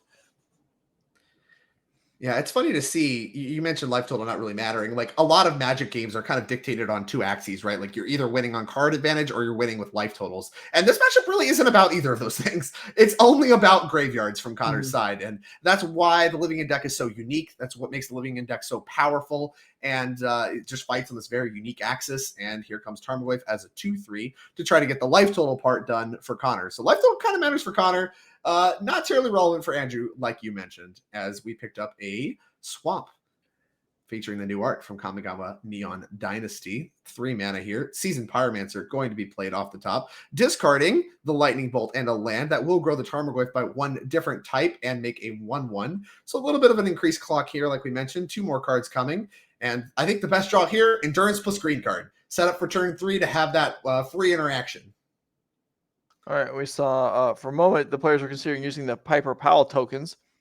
That would have been the first time we've seen it on camera this weekend. Those were given out to every entrant this weekend in celebration of Piper Powell having won the Season 1 Showdown. I do like the way this turned out. It's pretty cool. All right, Tarmogoyf across for 3 damage here. Tarmogoyf going to get it done. Let's see. All right, we see... looks like the goods in Connor's hand. We got Street Wraith if we want to reach for it. We got the Living In at instant speed if we want to reach for it. Looks like we have a Force, but no blue card. So maybe, here we go. Instead of going for it on Andrew's turn, where we could see a Riveteer's Charm in response, going to go ahead and just jam that on the main phase. Don't get blown out by anything here. And going to put the Living In on the stack. We'll see if he wants to hold priority and cycle this Street Wraith or not. I imagine he probably does. I would think. You imagine you probably don't? I would think you would. Oh, he does. He does. Yeah. He does want to cycle it. I can maybe see an argument for not cycling it because I think he has 2 of his Living Ins already accounted for. I think there's 1 in hand maybe and then 1 in exile. So if you draw it, it might be a blowout. So it might be worth it to wait. Not necessarily sure. Yeah. Well, no, waiting for it to go on the stack absolutely makes sense. But I don't imagine you pass turn without casting it at all. As you are, I mean, that is 3-power Swamp Walker in this matchup. Now, Swamp Walk doesn't matter too much when Andrew's going to lose his whole board, but he could rebuild it somewhat. Although I don't think there's too many cards in Andrew's hand either. There's not. There wouldn't be endurance. It looks like, and an additional Tarmogoyf might do enough. Like this is a fairly modest Living In, but like you said, the Swamp Walk is actually going to be really relevant here as far as modest Living Ins go, just because they can't be blocked. So there's no a Tarmogoyf doesn't allow you to actually block those things. Yeah. Okay. So there is endurance coming back to play for Andrew, who will choose to target a player. And Connor points out, this Violent Opera is actually still on the stack. That was the grief going off. Endurance looks like it shuffled neither graveyard back. Fury as the draw. Don't have a 5th land for that one quite yet, but that could threaten to take out one of the Street Wraiths, given you draw a land off the top to cast it. Does have access to a single chump block, I think, on the Curator of Mysteries. I do believe that card's a 4/4. Grief has Menace, and the other two have Swamp Walk. So these new creatures having these evasive abilities actually going to do a lot to go around this endurance that was brought back. Mm-hmm. So this is, looks like crunch. No blocking potentially here. Maybe endurance wants to chump the Curator, but what is that, 13? I think you have to block if you kind intend of. to Well, live. I guess. Oh, how about this? How about pump them up? This might be lethal. It would be. If there's no blocking here, this would be 17. As Violent Outburst goes and looks for a living end that will not be casting. I love this alternate mode, the trumpet blast mode of Violent Outburst, as Garfield intended, I would say. Yeah. And Andrew's like, yeah, let's go pick it up. Get your living end, kill all your creatures. Get me back in this game. I'm going to elect not to cast that one. Andrew says, are you sure? All right, fine. I concede. You called that one that Andrew did indeed need to block. Although if he had, I don't think he would have survived the turn, but not the game, most likely. So Connor Mullaly will grab that one. Andrew did mulligan for a sideboard card, but Grief was able to take care of the endurance and clear the road, and that was all it took.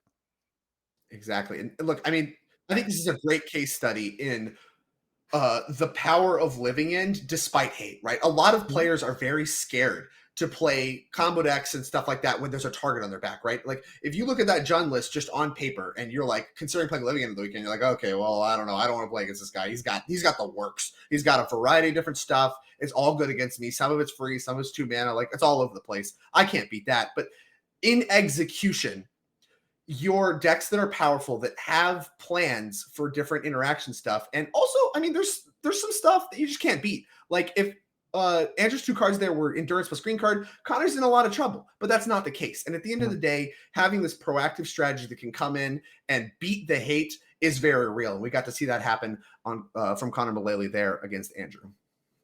Okay, so Connor does advance. Well, not advance, but does pick up the win in round 3.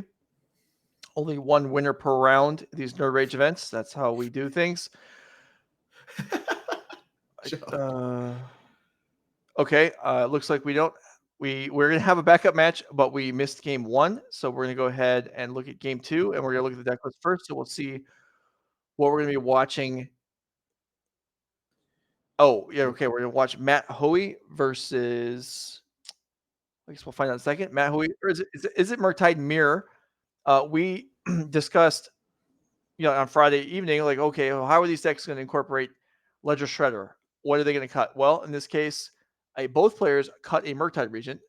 So 3 on each side, although differing numbers of Ledger Shredders. This is Matt Hoey's list with 2 Shredders. And if we go look at the opposition, Russell Wilson with 3 Shredders. I'm sorry. Yeah, and 3 Murktides. So they're both on 3 Murktides. A few other minor Mage too, just a whole bunch of different stuff. Minor changes. Snapcaster Mage on Russell Wilson's list. So if we have the match ready to go, let's get going. 3 Ragavans? We don't need the 4th one of those. It's legendary. Okay, so Matt Hoey up a game and a half, depending on how you look at that pip in the bubble there at the bottom. I like that. The game and a half. That's nice. There we go. Look at that. Cleaned up, no Looks problem. like a bobble's going to kick things off. A nice foily bobble, too, from Russell Wilson. Going to keep the card on top. The little scry trick. We do see a Scalding Tarn in hand that could have fetched away the card. Had Russell not wanted it, instead elected to play a tapped Steam Vents. And it looks like Matt Hoey may be offering up the same trick. And also wants their card. Here's the Spire Bluff Canal to pick up an Unholy Heat. Lots of bobble trick stuff going on here. Oh, come on. You don't have all your bobbles foil? What's happening here? Unbelievable. Okay, Russell, can you make an actual contribution to the board? Ledger Shredder plus Bobble is certainly an appealing opening. Oh, yeah. Already get it up to a 4 toughness. Now, Unholy Heat gets online pretty quickly. We did see Matt Hoey keep that one on top with his Bobble, electing not to fetch it away with the Scalding Tarn in hand, but not quite good enough to kill the Ledger Shredder quite yet, even at 3 toughness. Yep, and there we go. Shredder plus Bobble, but Matt Hoey ready with actual Lightning Bolt. Oh, Shredder got it anyway. We have it all. Bolt, get that out of here. Absolutely not. No connive for you. Wait, no, he should still connive. No, I I think think you he's can still connive. Yeah, and You we do see that connive going off Yeah. here. Polluted Delta picked up. Consider discarded. Electing to keep the draw and Polluted Delta over it. And Mishra's Bauble just staying in play. Not interested in cracking that one quite yet, as here's another Mishra's Bauble from Matt Hoey. Very powerful 0-mana cantrip from Cold Snap. Showing up here to enable Delirium. Showing off, you know what set cards are from. I certainly would have forgotten that one. Come on, you were playing during Cold Snap. I know. I remember going to, now here's a bit of nonsense that people may or may not remember or know about. I went to a limited Grand Prix.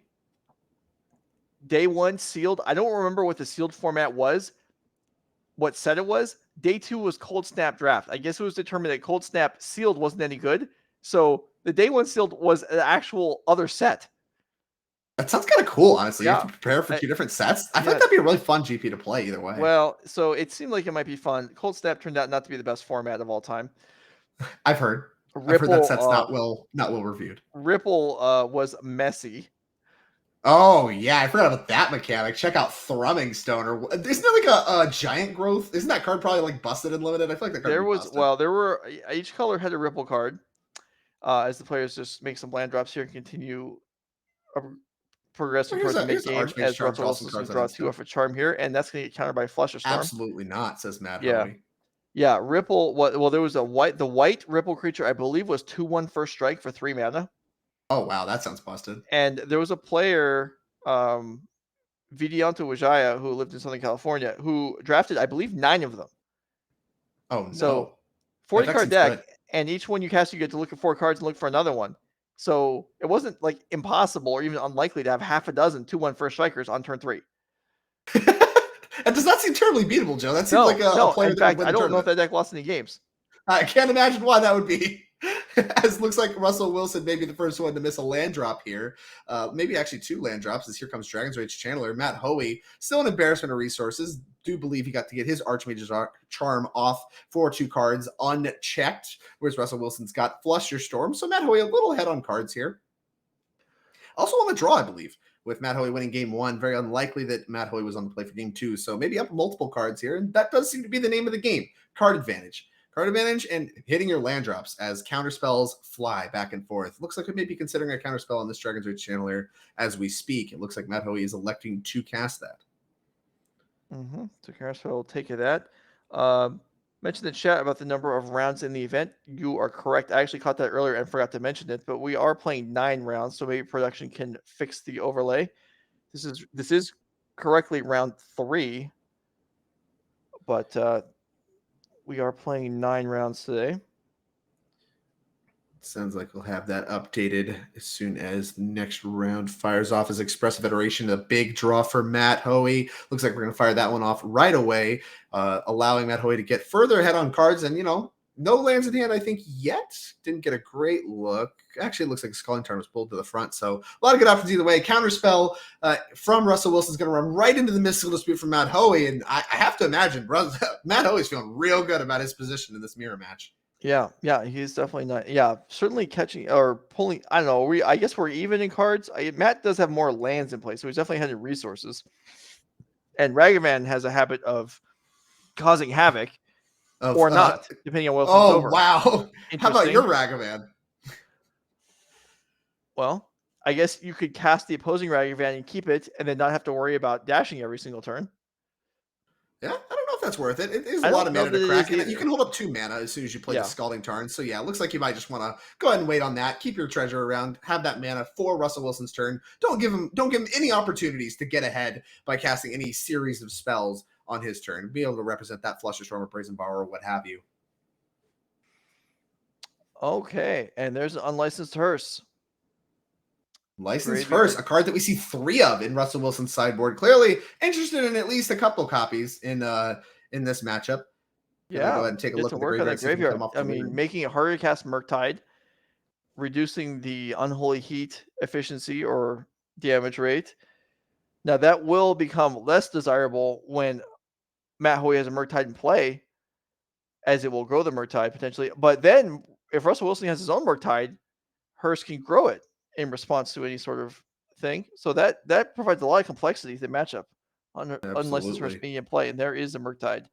Dash Ragavan going to get lightning bolted in combat. Murktide Regent, the follow-up.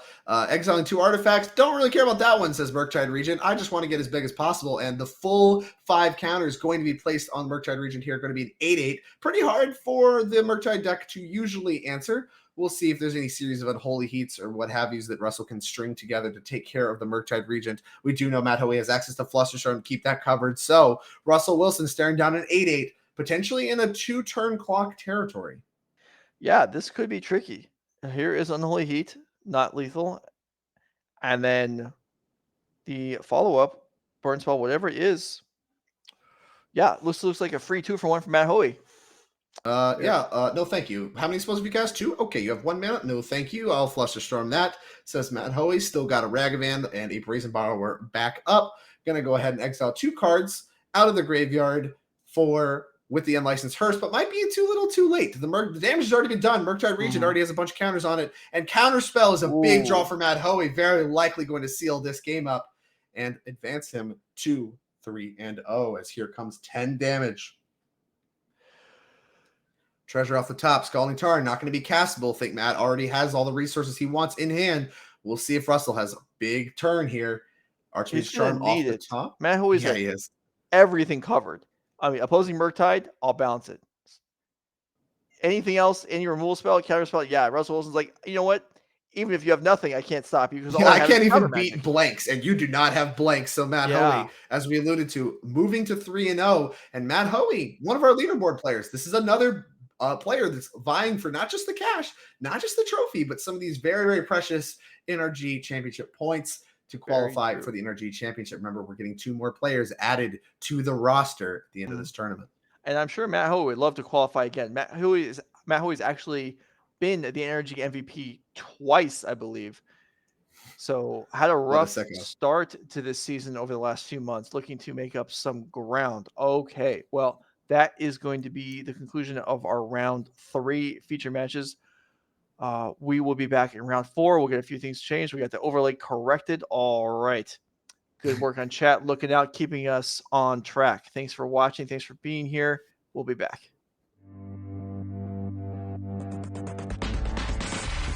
Follow the NRG series on social media on Facebook, Twitter, YouTube, and Instagram. You'll find information on upcoming events, important announcements, event recaps and VODs, plus behind-the-scenes photos and videos directly from the NRG series. Connect with us today.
All right, we're back. Round 4 on tap. Drake Sasser still here, enjoying the day. Hoping to see some awesome highlights. We've got Eric Hawkins, who we saw explosively earn his team a berth in the top 8 yesterday in the last round of the Swiss against Tyler Novak. Both of these players were kind enough to submit paper deck lists, Stone Age technology here.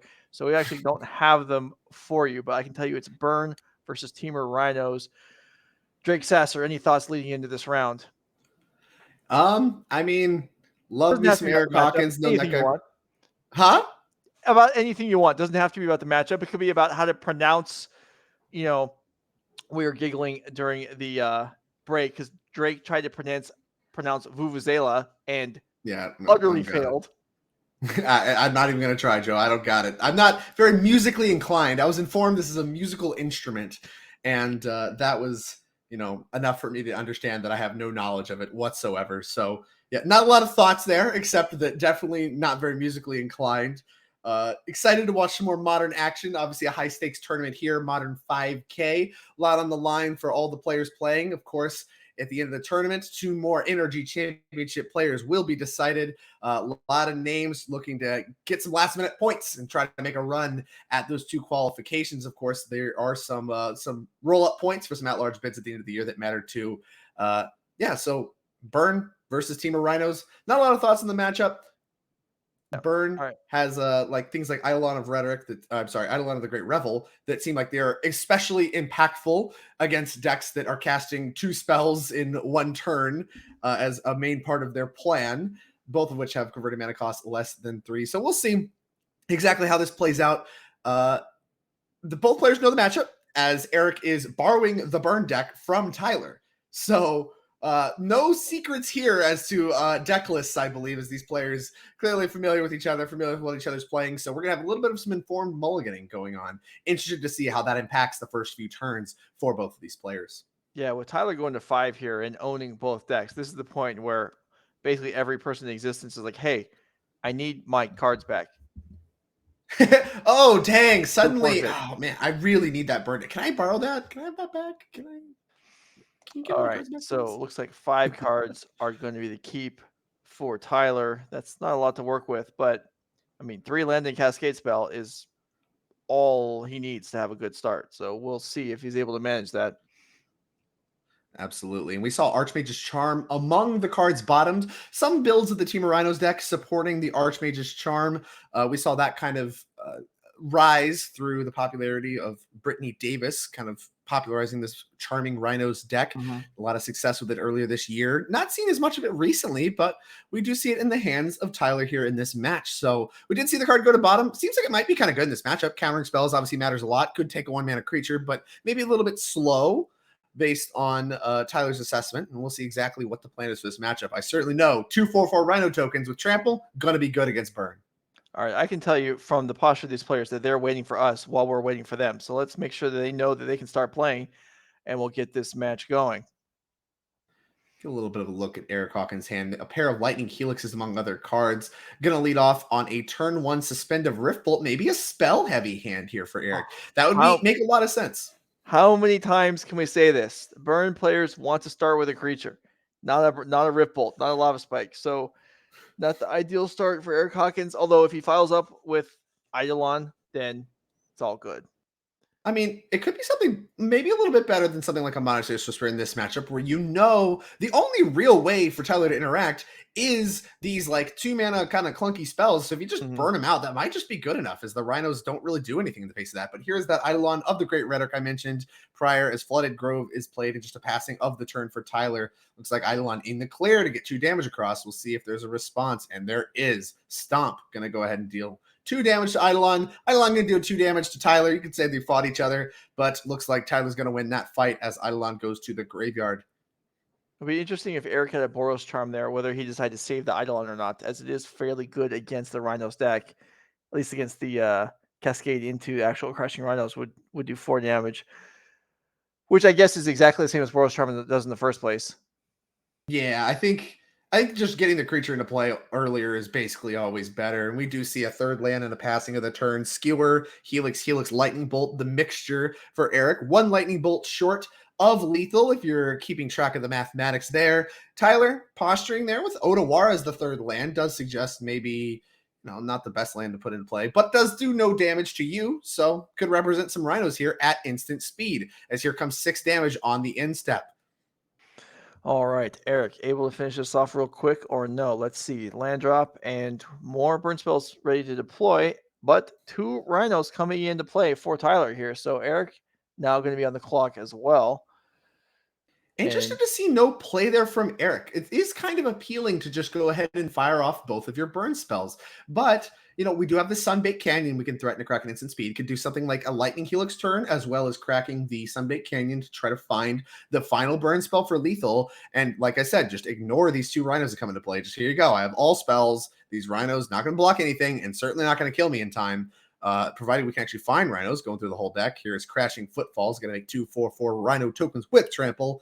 And we'll see if Eric can find that lethal burn spell. But that Skewer does get a nice discount if you do just main phase the Lightning Helix alongside it.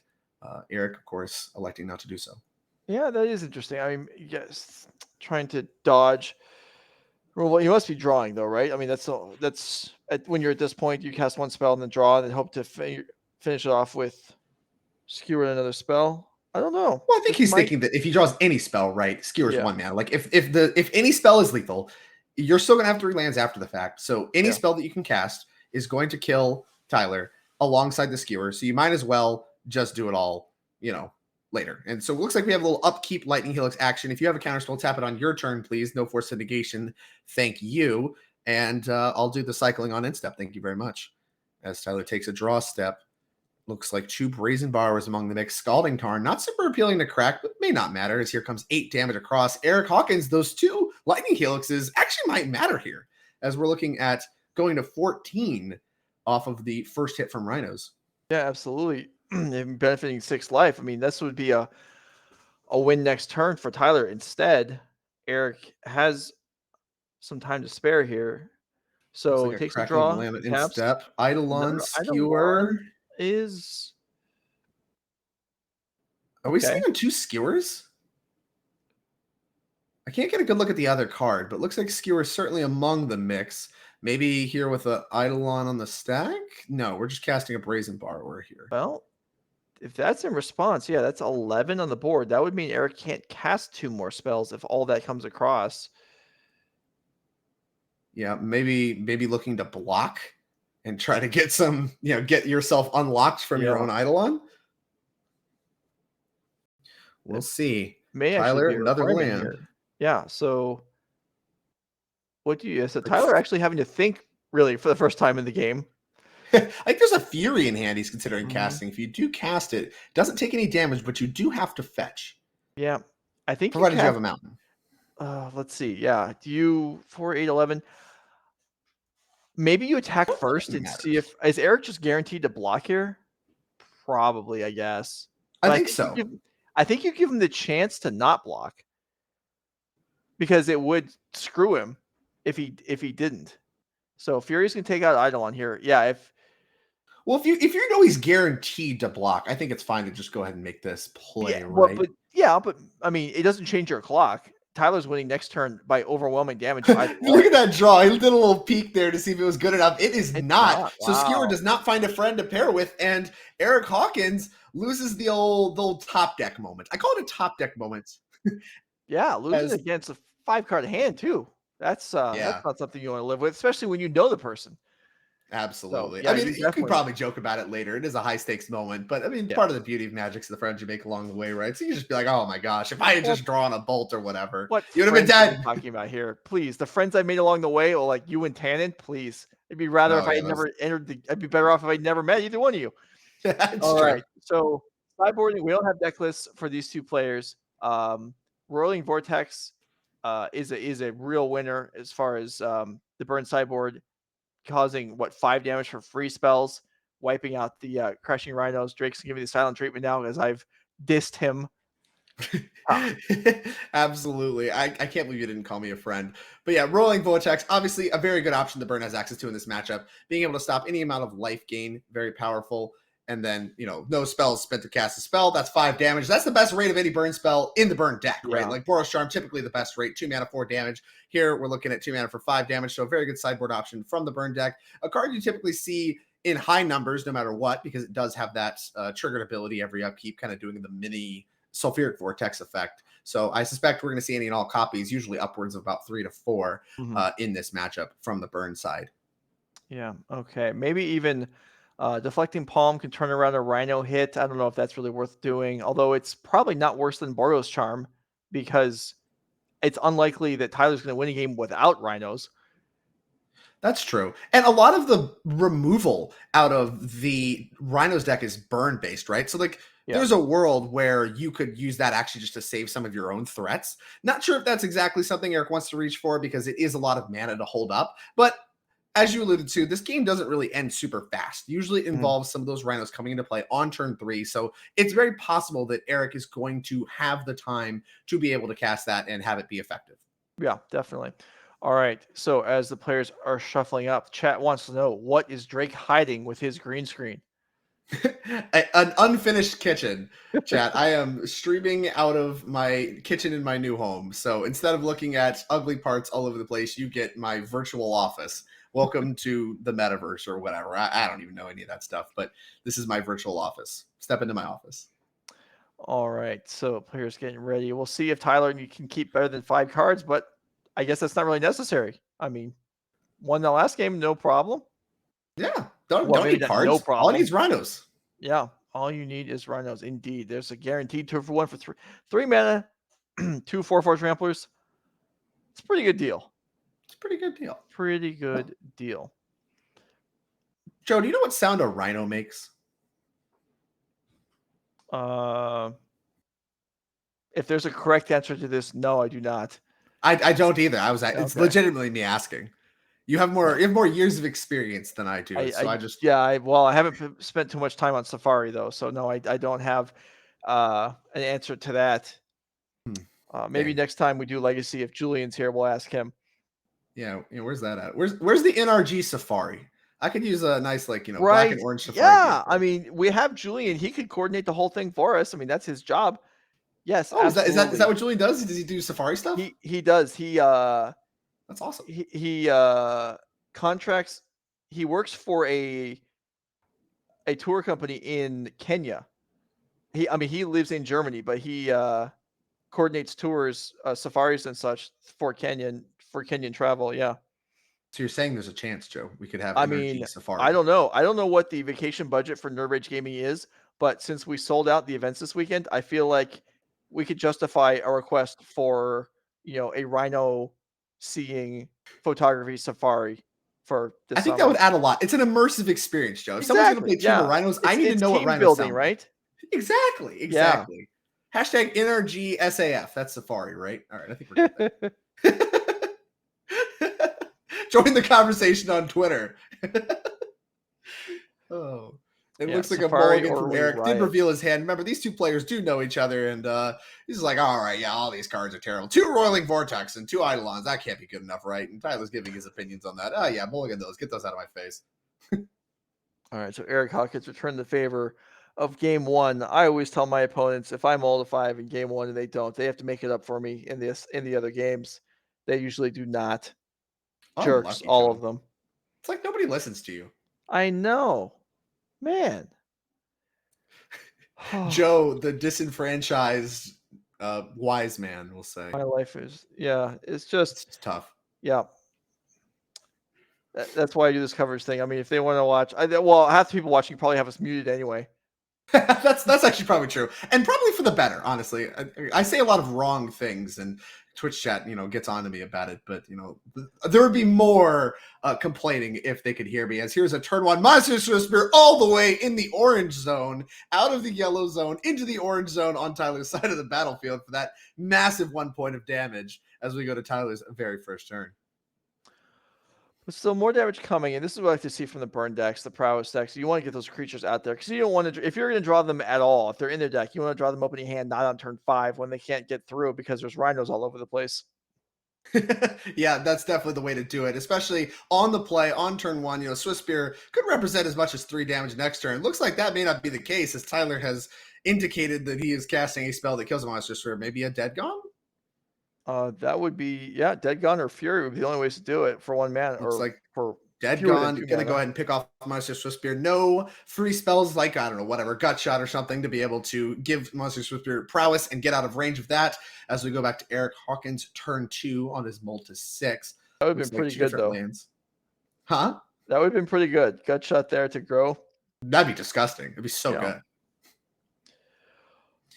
Looks like a tapped Katria Triome for Tyler Novak as we go back very quickly to Eric Hawkins' turn 3. Looks like a Mountain the play. Looks like a pair of Skewers, Light Lava Spike. Looks like we have 9 damage in hand, but I think after that we're out. I think we're tapped, and that leaves Tyler at a pretty healthy 9. Yeah. So we're just going to go ahead and fire it all off now. No counter spells, please, and thank you. And fire it off back to Tyler. Do you have any Rhinos? Looks like the answer is yes. If Tyler doesn't take any damage here, then he knows that Eric's got a ways to go before he can kill him, even if he draws optimally. And yeah, here's a Shardless Agent, and Tyler will again flip 1 card at a time looking for Crashing Footfalls.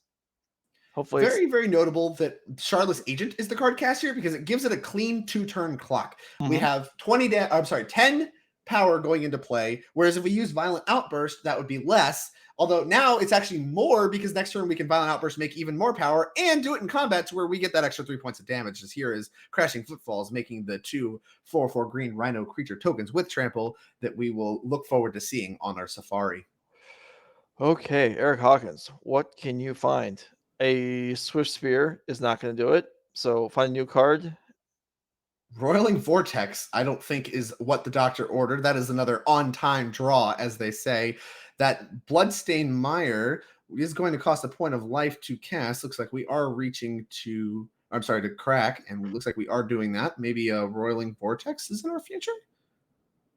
Looks like it is. On time right there. That looks like maybe a little comment made from Eric. Here we go. Exactly what the doctor ordered. Well, that is going to just kind of clear the way for Tyler to go all in here. 10 coming across, and then whatever else he's got, which, I mean, he might not, very well may not need anything else. Yeah, as long as he doesn't cast any Crashing Footfalls and take 5 damage that he doesn't need to, I think he's probably in really good shape. We'll see. Both these players playing really quick Magic here. As here comes been a lot 10 turned in points this of match damage. so far. You don't need to, you don't need to develop a position when each card puts 10 power on the board. Yeah, this is very much a racing situation. Beep beep. Here comes damage. Eric Hawkins at 8 takes a look. Is it good enough? Boros Charm among the better draws, I'd say. Is there a way to stay alive? I think that's what Eric Hawkins is asking himself right now. Monster Swift Spear could line up a block on one of the Swift Spear. Actually, yeah, this is it, right? This is enough. If Tyler has nothing, Swift Spear, Boros Charm plus the Vortex damage. Yep. Looks like that's 4 damage, 5, 6, 7. That's 7. We'll see if this is good enough. Looks like a lot of cards in Tyler's hand. But once again, that Roiling Vortex actually is shutting down that Violent Outburst to cast another copy of Rhinos because that's 5 damage. Right. I wonder if Tyler needed to play the Shardless Agent in hand just to have a blocker. I mean, and just not cast the Rhinos, because this is going to prowess the Swift Spear up to 2, Boros Charm for 4, and Roiling Vortex to finish things up. And looks like, Eric Hawkins going to remember his trigger. I think that was just a celebratory fist bump that means we're going to game 3. Okay, all right. I think, both these players should be moving to a game 3. Looks like Tyler did realize his mistake. I should have put this Shardless Agent into play and not cast the Crashing Footfalls. That's all right. You still get another chance, Tyler. On to game 3 we go. Tyler's going to have the opportunity to be on the play. Matters a ton in this matchup. We saw it is very much a racing situation. I mean, imagine if Tyler was on the play that game, right? Like how different would the script be? So play draw matters a lot in this matchup. Matters a lot anytime you're playing against an aggressive deck like Burn. And we'll see if the sideboard options can do enough for Eric to swing the match in his favor on the draw. I mean, play draw may matter, but cards don't apparently matter, as the player that started with fewer cards in the hand has won both games so far. Yeah, Mulligan's not worried. The London Mulligan, so powerful, Joe. made such a difference across the board in Magic. We can't really state that enough. I mean, players know it, and I think Magic is better as a result of it. I don't know. I'd love to hear your thoughts. What do you got? No, I think it's dramatically improved limited. Constructed, I think it's less clear, but it's probably a net positive. But there are certainly, all-in decks that function better with this rule. Tron, for example, in Modern, Absolutely, benefited that's from one of the their rule. case studies. And I don't think, despite having played Tron for a couple of years, I don't think a metagame full of Tron is good for anybody. I mean, I played in the London Pro Tour where they introduced the rule, and Tron was the most played deck. I played 4 mirrors. That's not fun for anybody. I've heard that one's sweet. Yeah. Karn, exile your land. Yeah. Oh, yeah. No, Karn, exile your land. Ooh. The whole match comes down to mulliganing and then who plays turn 3 Karn of one variety or another, and that's it. So it's not always a positive, but I think overall the game does gain from the current mulligan rules. Yeah, I agree. Obviously limited, like you said, one of the better examples. Does make combo decks a little more consistent, but recent sets like Modern Horizons 2 has given us plenty of very effective tools at combating these powerful, consistent combo decks. And so, like you said, I think more games of Magic, always better, certainly better for coverage. And so, I think the London Mulligan's really, really good for the rule. Now, it looks like the players are under the impression the match is over. So I'd like to get a little bit of it does look confirmation here that the match is or is not actually over. That way we can proceed accordingly. Did we miss? Okay, so Rolling Vortex does 1 damage during the upkeep, right? Yeah, maybe we missed it. Maybe Tyler went ahead and won. Well, if the life totals I would like confirmation from the desk. We'll get it as soon as we have it. Chat can blow us up if they... Yeah. Well, it definitely looks like the players are not planning on playing another game. So if the life totals were inaccurate, then okay, maybe. All right. So so something was wrong. I would be interested in hearing more about what happened, but Tyler has won the match. So maybe the life total was wrong, or maybe there was an error, or well, that's it. I'm out of guesses. I don't know what else could have happened. Somebody is wrong in the situation. Yeah. I'm always willing to throw myself to the wolves and say we were wrong. We got something wrong about how the cards work. Please, feel free to blow us up on Twitter, on chat. Please at least follow first. But either way, I'm confident in saying we're usually wrong and probably wrong in this scenario. So either way, we can probably proceed to any and all backup matches if we have them, and get you more Magic streaming as soon as possible. All right, we're going to go ahead and shift over to the backup match then.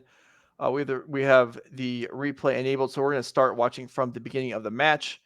This is Kora Benck versus Adam Wasburn-Moses. Titan versus 4 Elemental. So we haven't seen Titan yet this weekend. Oh, I like this. Look at the matching nails is a nice touch here. Adam actually used to be I'd say progenitor. Maybe that's the right word. I don't know. Used to be an advocate for the Amulet Titan deck. Used to be pretty well known for playing that in Modern across, plenty of time. Used to post on Twitter about it all the time. And of course, Adam Wasburn-Moses looking to pick up quite a few NRG points this weekend. Need to get through, of course, his old favorite deck, Amulet Titan. So we see Kora lead off on a Forest and an Amulet that got Prismatic Ending right away. Going to go ahead and take care of that one. And Cavernous Souls, the follow-up land, as here comes likely an Abundant Growth. Sure is. All right. So yeah, this I asked yesterday, to just get rid of all this artwork and have just card names in size 40 font. The writing on those lands is not font size 40. I mean, you don't like. We did get rid of the artwork, so that's part of what I asked for. But the font size was an important aspect of that request. That's fair. Well, how about just a ton of text? You know what it is. Viewers know what it is. The full text. Come on. Yeah, I know. Players asked for it for years. Yep. And here's a Teferi to bounce that Dryad. Now, Kora did play that Dryad of the Elysian Grove on turn 3 with her 3rd land drop, and then did not play an additional land. So that's maybe a little sign of weakness for Adam Wasburn-Moses, as he does pick up the Dryad of the Elysian Grove using Teferi on his turn. Yeah, so the Dryad back down there. Yeah, I mean, the Amulet Titan deck, I mean, there's also an Azusa in hand, and it's just, Yeah, a no bounce lands Karoo. to be seen. We do see a Yeah. copy of Primeval Titan, a Boreal Grazer, and Teleria West. So Teleria West likely looking to be transmuted to grab one of the namesake bounce lands for the Amulet Titan deck. Go ahead and produce as much mana as you can so that you can maybe follow up with the Titan on the following turn. But Adam has a ton of cards in hand. We'll see exactly what his plan is to foil that strategy. Yeah, so deciding what to do here, there's a Shivan Reef I keep saying that, a Risen Reef in hand. There's a Shivan Utopia Reef, Risen Reef, Sprawl, close Ren in enough. The Reef. 6, lots of toys. And here's Risen a copy Reef it of is. the namesake Risen Reef. That is what differentiates Adam's deck from the 4-color. Heard it called Money Pile, just 4-color mid-range. You've heard it called a lot of things. The Elementals deck does play copies of Risen Reef and try to leverage the elemental synergies with the Modern Horizons to evoke elementals. So we will see that come up here as Risen Reef has entered play. And Utopia Sprawl going to go ahead and be played on that basic snow-covered forest. All right, I think Expedition Map was the draw for Kora. So that looks now to be there a better way to do it than the Teleria West for sure. Yeah. Same mana cost, but you get to keep the land. Likely a bounce land coming. Looks like Adam thinking about this Expedition Map. Kora thinking about what to grab. Well, this will turbocharge the mana, or at least let her catch up to where normal land drops would have allowed her to be. And there is the Simic Growth Chamber. Going to play that as the first land drop. Pick up this forest. Replay the forest as the second land drop using Dryad of the Elysian Grove. Attack Teferi. Pretty good turn from Kora, if you ask me.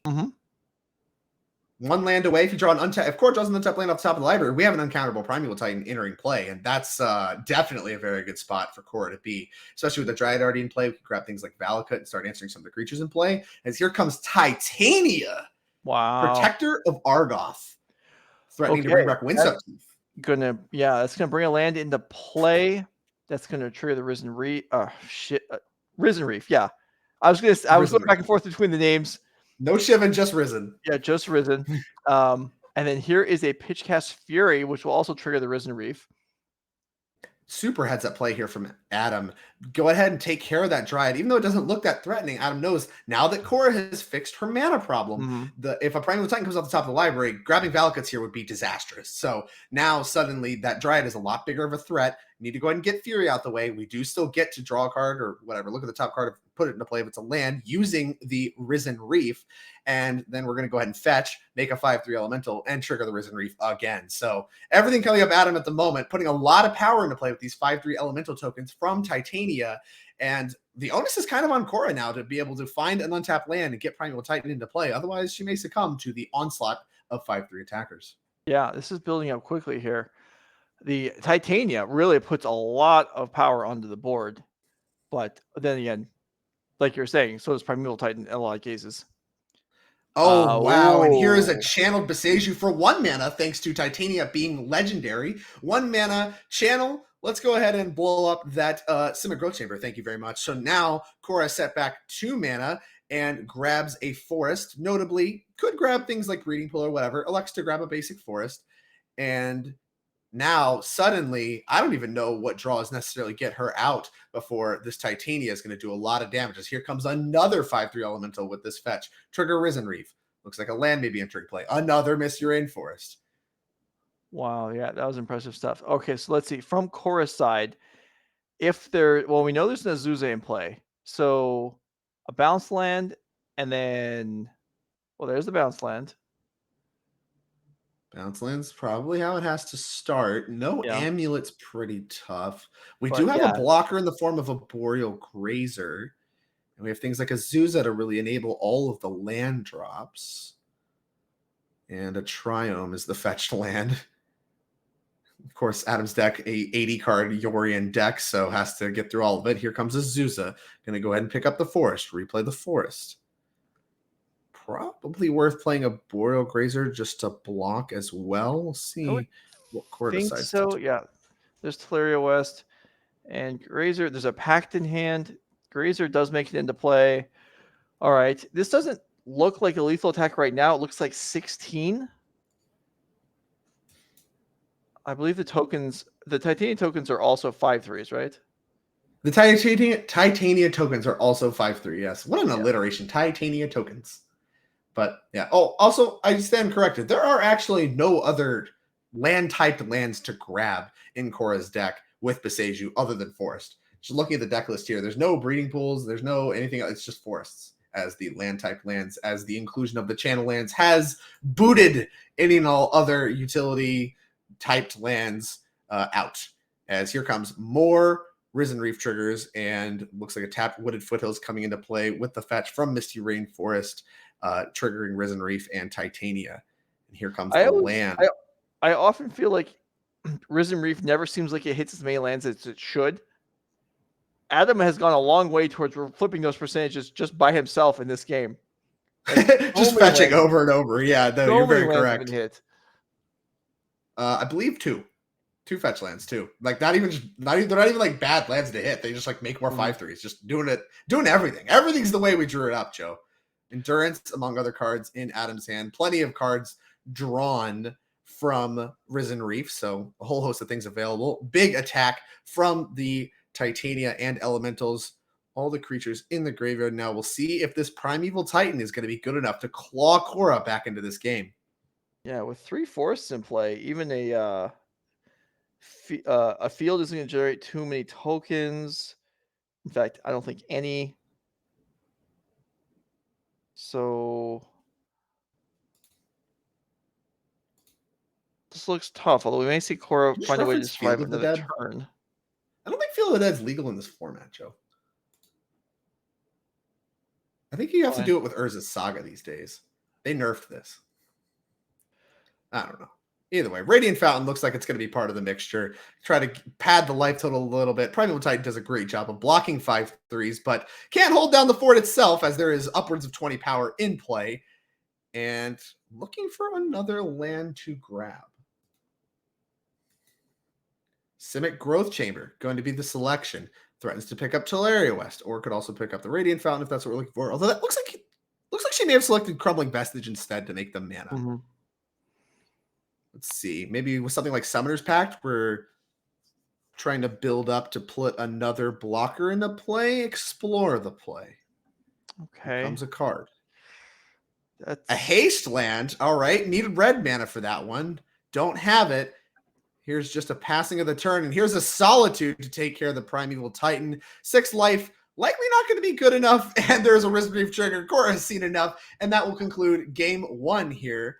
And yeah, we'll take a look at deck list here. Looks like Adam's got a lot of spicy stuff going on. I don't know how many times I've seen Titania go turbo like that. That was really cool to watch. Know. That came out. I feel like usually when it shows up, it's like on turn 20. And this one was like early and it had a significant impact on the game. We do have deck lists now, so let's go ahead and look and see exactly what the players are playing with. Kora Benck's Amulet Titan deck, as you pointed out already, there aren't land type options. It's basically mono green. And you can see here the intricacies looks like pretty of normal the build. Amulet deck. Couple Cultivator Colossus, that powerful addition from the Shadows over Innistrad, I believe it's one of that. It's either the Shadows over Innistrad or Crimson Vow. It's from the new Innistrad cycle. A powerful option for this deck. Looks like 1 copy of Turn Timber Symbiosis as well. A card that we didn't see as much of prior to Cultivator Colossus. Gets a little bit more stock when there are more hits to find off of that card. Mm-hmm. Otherwise, 2 copies of Valakut Vesuva using the Onweir Battlements in favor of things like the Boros Garrison and Slayer's Stronghold to give Primeval Titan haste. 2 copies of Boseiju. Other than that, pretty normal Amulet deck. Expedition Map, a recent addition as well, due to the inclusion of Urza's Sagas. Yeah, Urza's Saga is just such a nice card. Fits into so many decks. You just change your tutor targets. Like, okay, we'll throw in Amulets and Expedition Maps. Oh, your deck, you're getting Spell Bomb and, Shadow Spear, whatever. It's just, it always works. All right, let's go ahead and look at Adam's build. A 4-color Yorion Elementals, and the single copy of Titania in this deck pairs pretty nicely with the 4 copies of Eladamri's Call. If it's good, you can find it. Yeah, that's a lot. Yeah, so is there a Magus of the Moon somewhere? Is there some kind of hate card that will mess up this land base? I don't see one. It looks like the answer is no. A lot of Eladamri's Call's decks in this format do seem to reach for Magus of the Moon. The absence of one here is going to be really, really impactful on this particular matchup, especially when it comes to looking at sideboard options. There's a potential for Kora to pick up a few more powerful options, things like Emrakul and stuff, if that's something you want to reach for, make a bunch of mana, assuming the games are going to go really long. Now, that game didn't look like it went that long because Titania just powered out a bunch of elementals, but there's one Titania, and the 4-color deck's known for trying to play a much longer game. Could want to reach for something like Emrakul. Doubt that Adam wants to reach for Emrakul of his own, but things like Meddling Mage are really appealing options to be able to name Primeval Titan. So we'll see if that's maybe going to be good enough versus something like Magus of the Moon in this matchup. But otherwise, I don't think there is a lot. Maybe some Chalice on 0 action for Summoners packs. It does something. I'm not sure how many cards that Adam's Yeah, that cut, seems that's pretty marginal, but we could see it. But even then, Meddling Mage is going to be the primary one, I think. Being able to shut down Primeval Titan. Dryad for, Dryad can still allow Valak to pick off the Meddling Mage, but it's a significant hindrance on what can happen. All right, let's see how game 2 plays out. Kora with already probably looks like a better mana base than last game. In fact, quite a few land. Agreed. There's a Saga among the mix. Looks like maybe a Dryad. Yeah, the Dryad helps. I mean, it's hard to have too many lands when you have bounce land, Saga, and then a Dryad. I remember my first time playing against Amulet with Urza Saga. They didn't even play any Primeval Titans at all. It was just Saga, make a token, bounce it, Saga, make a token, bounce it. And That's I was like, pretty how good. is There you this go. fair? Beat this odds. They're kind of like pack rats, Joe. Since there's no other artifacts really in the deck, like there's like 4 amulets and an expedition map or whatever. They just like each one you make pumps the rest. That's all they do, and you just die to that. We saw that be powerful enough in standard formats in the past. Sometimes it's going to beat you in modern too. Yeah, it was not at all reasonable. All right, so it looks like Kora took a mulligan also. So both players on 6 so far to start game 2. Not bad at all. All right, we'll see if Kora can produce something maybe a little more explosive. Now, Kora, if you remember, did lead off on Amulet. And if you think about the kind of sequencing in that game, that Amulet certainly would have, I think, switched the tide of that entire turn so much more had it been able to stay in play. But Adam, of course, able to use Prismatic Ending, a big pickup for the fair decks in the modern format to take care of Amulet Titan. Normally just uses a creature removal spell. Also picks up these artifacts. A little bit of main deck artifact hate. Something you love to see is here's a turn 1 Amulet, and here's a Shock Sacred Foundry. And why don't we run that? Oh, sorry, that's an Ephemerate. You can't Ephemerate it. Somebody know this. The Prismatic Ending. I think there's a Prismatic Ending in Adam's hand too. Oh no! Come on. I didn't put the right card in the yard. Oh, we figured it out. All right, let's get that fixed. Oh, there we go. Yeah. My bad. You didn't see anything. Nothing to see here. Yeah, this isn't even a free spell. This is just a straight up wrong spell. And there's an Urza Saga, maybe pivoting plans a little bit. So we see a second copy of Urza Saga. Might do exactly what you just alluded to. Let's just make a bunch of constructs. See if that's good enough. As here comes a Wrenn and 6 to pick up the fetch land that Adam is using to fetch a land to cast the Wrenn and 6. So this is the way we drew it up, and this is the power of Wrenn and 6 in this format. Card advantage right away on turn 2. Here's a second counter. So how is the sequence going to go for Kora? It looks like Paolercio onto the field. Paolercio West going to be tapped. Saga in hand, but chooses. Yeah, there is. Well, it looks like we might be planning to try to build up to some kind of a like Dryad. We do have a pact for Primeval Titan, some kind of like Dryad into grab Amulet, and then you can grab Expedition Map for the bounce land and like assemble a Primeval Titan plan over something like a Construct plan, which likely going to be more effective given the deck is designed to put Primeval Titans in play, not necessarily always just try to win with these manual beatdowns of sagas. So we'll see if that is going to pan out for Kora as a very quick fetch from Adam. We'll see if there is Risen Reef, as we saw in game number 1, to produce quite a bit of card advantage. Well, it looks like not. Looks like just a passing of the turn, as Primeval Titan is the draw. All right. So, Construct coming in this turn, it looks like. Which is, I guess, is a way to put some pressure on the Planeswalker, but not going to amount to a whole lot. And then here is a Construct, an artifact going to be grabbed here, so that Wrenn and 6 not going to be able to pick off the Construct, as here comes either an Amulet or the one-of copy of Expedition Map, potentially anything that we grab out of the sideboard as well, but likely going to be one of those two.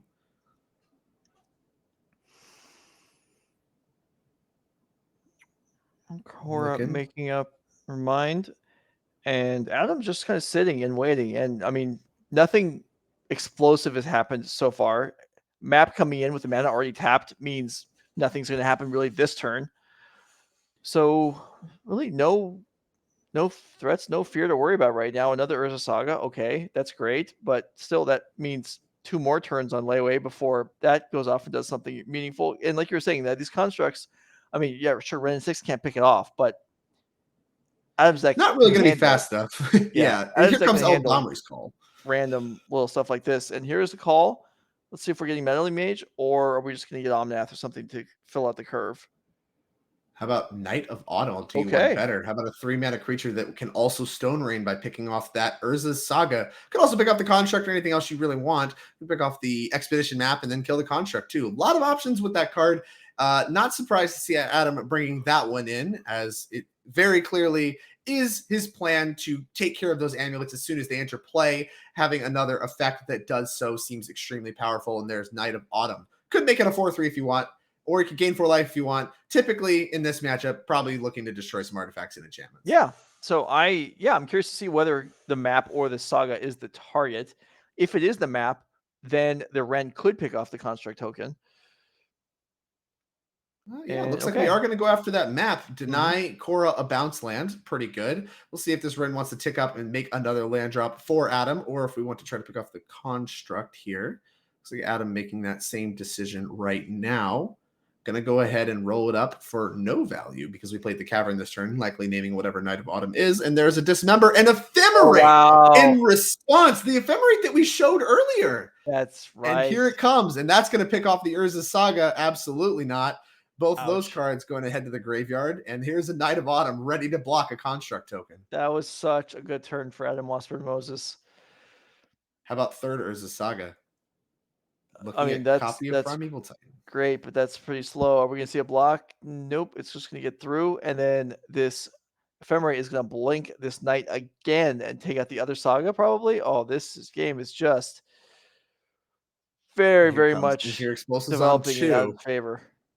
All right, here's Ephemerate again. How about that one? Take that one away too, please. Thank you very much. Yeah. And here is a 2/2 construct and an Engineer Explosives on 2 versus Ren and 6 and Knight of Autumn. Adam, of course, has multiple cards in hand still to use. Beseiju among the bunch. Could pick off some of these artifacts, enchantments, or what have you. But either way, Ren and 6 on the table could threaten to pick that Beseiju up over and over again for just about the rest of the game. Going to go ahead and blow up the Engineered Explosives that would kill the Ren. Or Kora able to untap. Kora going to grab an untapped Forest. Wow. This is just everything running together for Adam. Picking off the explosives, I was even convinced that was a good idea, as it does give Kora a land back. But I guess protecting the Ren 6 is pretty good now that it's back to 6, and now that it's recurring Boseiju. That's a lot different than I think recurring Boseiju against Amulets going to be pretty hard for them to beat, as here's a block from Knight of Autumn to trade with the last construct token. Kora sitting on 3 forests and a Telerio S versus Adam's Ren and 6 that threatens to bring Boseiju back every turn. Now, Retrace, pretty powerful ability, but really, Ren and 6 is not going to win this game on its own. Adam still needs to find some additional pieces to close this game, or it is very possible for Kora to just make a few more land drops and start casting some Primeval Titans. Yeah. So Adam really needs to find some pressure. Maybe. You're right. The Retrace isn't going to maybe not win the game completely, although retracing Ephemerate could get out of control real quick with all the elemental triggers in this deck. It's true. And Eldamri's call with Retrace probably pretty good enough, but very slow. Yeah, not very fast. That's a nice one also. It's a good one. And I assume that Mullaly Mage came in. Yeah, I mean, it looks like as it currently stands, Ren 6 would be able to ultimate and then retrace and bring up the Mullaly Mage if that would be the choice before Primeval Titan could be hardcast. Now, I wonder how much knowledge Adam actually has. We're going to go ahead and cycle a Triome here. And is this a different Triome? Is that Jetmir's? Jetmir's Garden or whatever? Well, let's see if we take a look. Is that another card, Joe? Would that count? Oh, it would count. I might be wrong, Joe. It might be 7. Let's see. What do we got? Yeah, it's Jetmir's Garden. It's Jetmir's Look Garden. At that. New Triumph for the checklist. Streets of New Capenna cards. We're at 7. Now, like I was saying, if Adam knows Kora's list and knows there's only 4 forests, every non-basic land she plays for the rest of the game is going to the graveyard. Well, every land. I mean, Well, it only destroys non-basics, right? I mean, It doesn't no, destroy I mean forests. you're right, but if Yeah. you're thinking if there's only 4 forests, then that's all of them. So that's That it. is all. I think Kora has reached Yeah. the same conclusion. I have this, but you blow it up and I'm out of forest. And as soon as you know I'm out of forest, I don't make another land drop for the rest of the game. And Kora's like, I cannot beat that. So we can move along with things. We are wasting our time here. This recurring Boseiju stuff is or recurring channel lands is pretty brutal when it actually comes to. I mean, it's like Ghost Quarter every single turn, except it hits whatever. Yeah, it's pretty good. So Brennan 6, already a pretty powerful card. Appears to have gotten even more stock with Kamigawa Neon Dynasty in the Channel lands, and even more stock with the finishing of the Triumph cycle with Streets of New Capenna. So we'll see, exactly how far that can carry Adam. Adam looking to pick up some very crucial NRG points as well this weekend with the conclusion of this season. So, off to a good start. We'll see how he finishes. Yeah. All right. So we're going to step away for a moment, and then we're going to come back and talk with Eric Hawkins, who we saw play at the beginning of this round, and also perhaps more impressively, certainly with more fireworks, we saw him playing in round 7 of the team event yesterday. So let's go ahead and step away, and we'll be right back and talk with Eric Hawkins.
All right, Drake and I are back. We're 4 rounds done in the modern event, but we're going to talk now with Eric Hawkins, who is playing in this event, but we're going to talk mostly about the team event from yesterday, where, if you missed it, he had the game of the day yesterday in round 7. So let's go ahead and bring in Eric Hawkins.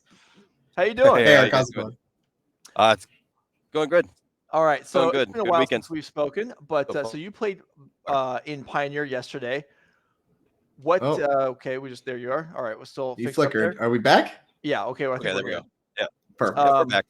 So this the aggro deck, the aggro red deck in Pioneer yesterday, that was an obvious choice for you, or was this something that, like, you kind of debated a few things and this was just kind of what edged out?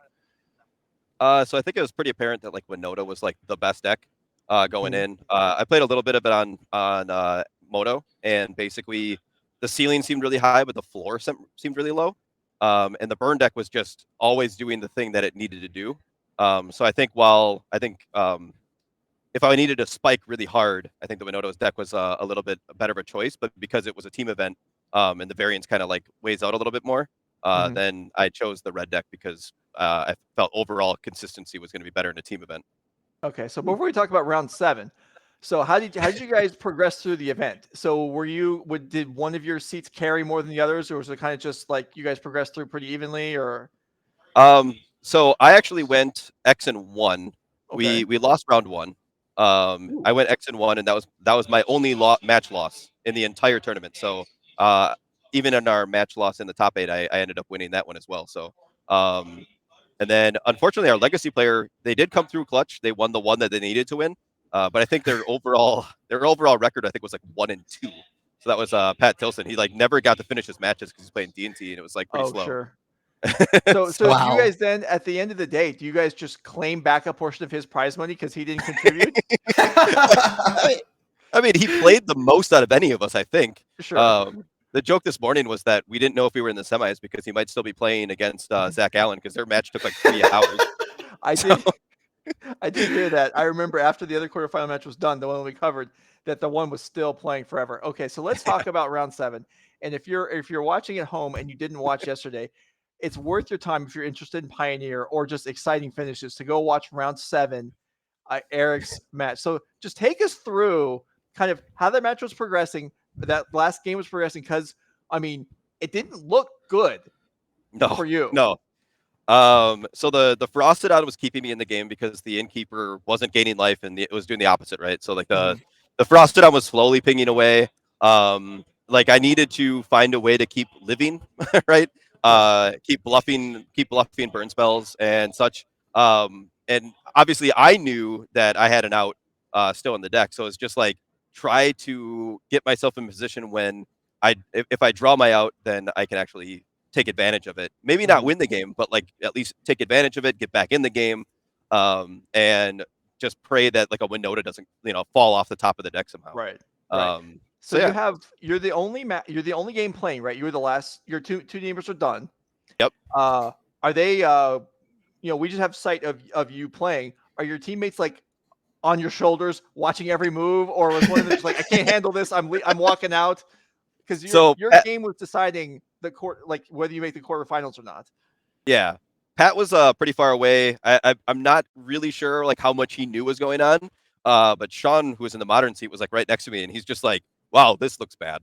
And I'm like, "I think I have one thing I can do possibly." And while I was setting up blocks, like our team was pretty good at like keeping play, like not interrupting too much. If there was like a big decision, we'd ask, but like otherwise, just like let the person do what they're gonna do. Especially since I'm the person that plays most of the combat math deck, so it's like they're like, it's like blocks are happening. Don't talk to Eric. Like he'll figure it out, type of thing. Yeah. So that was pretty great though. Yeah. Okay. So just for people that weren't here watching, so you set up on the last turn, you get attacked for a good amount of damage, block and save the biggest, the most creatures you can, and then we were talking. We didn't know. We're like, are there any outs at all? There has to be something. And you drew. Go ahead. You drew just the best Cinderclasm of all time, basically.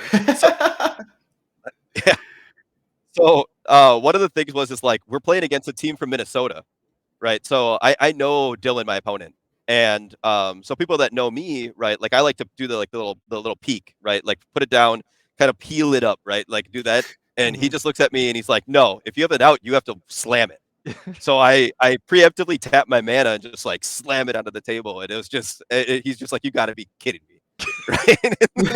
It was Cinderclasm goes on the stack, kills all the blockers, prowesses your guys up, and you attack for exact lethal. Now, how you had one Cinderclasm in the 75? It was unbelievable. Were you closer to playing like more copies of the deck, or were you closer to playing just no copies of Cinderclasm? Like, was that a card you felt like was actually worth playing, or was it just kind of a last, just like it's an empty spot, I'll put it in there? So, one day before the tournament, I actually had some cards coming in the mail, right? Cinderclasm didn't show up, so I went to the store by my house and was like, okay, it's like too late to order from NRG, right? So I have to like go to the LGS and hope. I found one copy of Cinderclasm and a second copy of a Cinderclasm, but the second copy was like a foil that looked like a Pringle.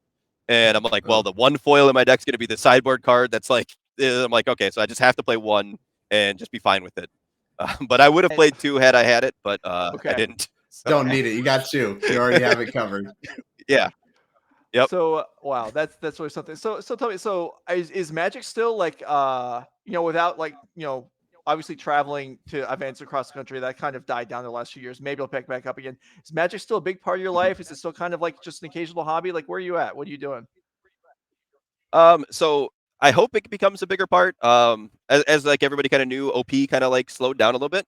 Yeah. But the NRG series is like it's Midwest and it's around here, and my job is getting a little bit more stable. So hopefully I can make it more to these, because these are These have been great, or I shouldn't say these. I guess like this one that I've been to so far have been great, and it's been great to this is see your first event, everybody's right? faces. Yeah, this Yeah. is the first one, so 100% top 8 conversion ratio. Of course, you're going to keep playing, I guess. yeah, I Got got some to work do to it. do today, though. Got some work to do today. So to finish up, sir, did you feel more confident going into yesterday or today for the modern? I feel more confident yesterday. So today playing Burn, I think Burn's okay. Not great. There's some matchups that I don't particularly like, but I think in Pioneer, people play more safe decks. And there's like a little less variety, which I know some people don't like. But I like knowing that if I go in, it's like, mono green, Winota. I know those matchups, but like today I got pretty lucky in my round 3. It's like someone was playing Dredge. I didn't expect to play Dredge. I got lucky that to win that match because that matchup's really bad for Burn. But it's like there's not like a lot of that in Pioneer where you're just like, oh no, like like someone came with something that I didn't like. It's out of left field. So while there are a lot of decks, at least it's a little bit more stable. All right, well there you have it. According to Eric Hawkins, Burn better in Pioneer than in Modern. Oh yeah, All right. oh yeah, 100%. Wild time we live in. Yeah. Thanks for joining us, Eric. Have fun the rest of the day. Although, really, you had enough fun yesterday afternoon, probably. I did.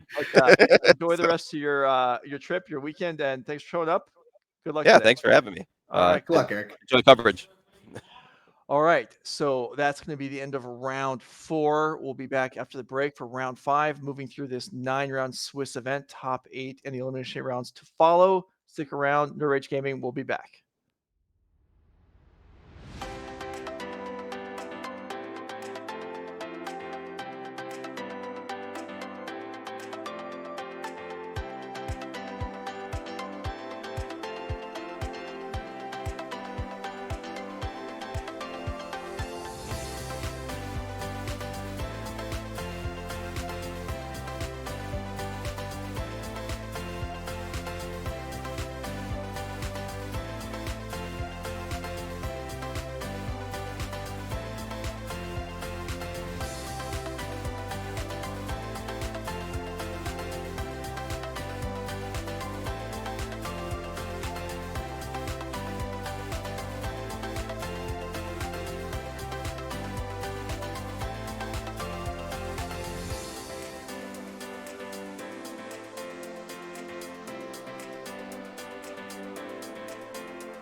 All right, we're back.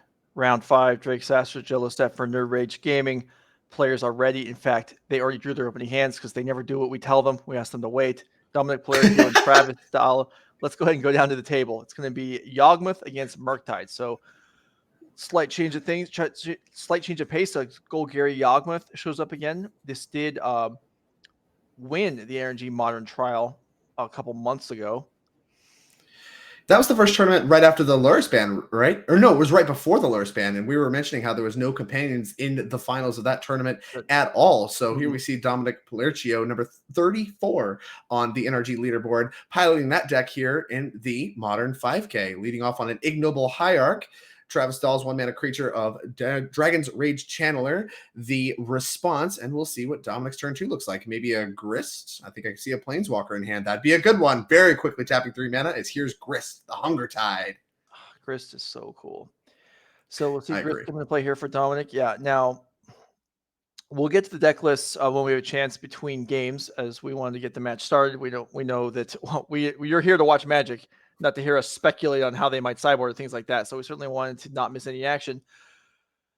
But Grist comes in, makes a token, spilling over. Can we just swap that Hierarch from the graveyard with the one in play?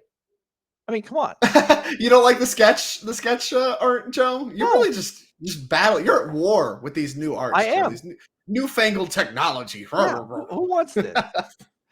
Dragon's Rage Channeler, of course, has no good attacks. Typically a 3/3 with Delirium. No graveyard at all for Travis Dahle yet. So 2 mana up, representing potentially something like Counter Spell, I'm sure is on Dominick Paolercio's radar. However, with Grist already in play before Counter Spell could even become a factor, we are going to see Dominick continue to accrue advantage. We'll see if he wants to cash out Grist to answer Dragon's Rage Channeler, or if we're going to make another token, as here comes Wall of Roots, going to crack Verdant Catacombs. Clearly wants green mana, as Urborg would already produce black if that were what he wanted to use it for. Well, Wall of Roots is great. If your opponent is, you think, holding up a counter, I mean, no one on earth wants to counter Wall of Roots, but it's perfect. It enables the deck. There's a, I believe there's a chord in Dominick's hand that allows it to be cast for more mana during the end step. Does help protect the Grist so that token can actually attack with Exalted now. And just get in the way. Just be in the way. That's what Wall of Roots does. And it makes mana too. So here we go. Young Wolf. And make mana at will. Yeah, Young Wolf. And like you said, there's a Chord of Calling in hand. So all these 1-mana creatures that you don't really want to counterspell, going to do a good job making mana at instant speed. And if Travis does something like even just play a cantrip to try to enable, the Dragon's Rage Channeler Delirium ability, then a Chord of Calling can come down right away. You can see Dominick counting up the totals of creatures really fast. Chord of Calling here would be for 3, not quite Yawgmoth territory, but so Travis makes them. So it's important. So Wall of Roots is worth 2 for Chord of Calling because it can make mana and tap. So it actually would be for 4. So no move below 2 mana for Travis means Dominick will hold on firing it off. As here comes another Young Wolf, going to go for the mediocre beatdown plan. It looks like. What mediocre indeed? This whole deck is mediocre nonsense. Young Wolf. We've talked about this endlessly before. How Young Wolf is just how this card is playable. How, but it works great in this deck. I think Grist actually got the extra mill there. Yeah, the flavor text, Joe. We hit an insect. We hit a Grist, and therefore we get 2 tokens. And looks like these are summoning sick, maybe lining up a Math is for Blockers flavor of attack. Just send stuff and let you figure out if your 1/1s are going to line up against my 1/1s. Young Wolf performing a little bit better as a 1/1 attacker than Dragon's Rage Channeler does as a 1/1 blocker. And of course, the Chord of Calling still represented as Dominick's last card in hand. So Travis suddenly in this bind where you need to have Counterspell up the entire time where you get Chord of Calling. And if you don't play anything, then you're just going to get beat down by Young Wolves for the entire game as Grist continues to accumulate card advantage. Yeah, we've seen the Yawgmoth deck here at Nerd Rage a number of times, including Chris Smith winning with it in March. I don't know that I've ever seen it explode quite this way, quite this breadth of creatures in play here. I mean, he's just throwing around Travis here, and there's just creatures everywhere. Block. When have we ever seen a Murktide deck with no graveyard on turn 4? Unless it was just emptied by a Murktide. Yeah, no, that's a good point. Yeah, especially with a Dragon's Rage Channeler in play.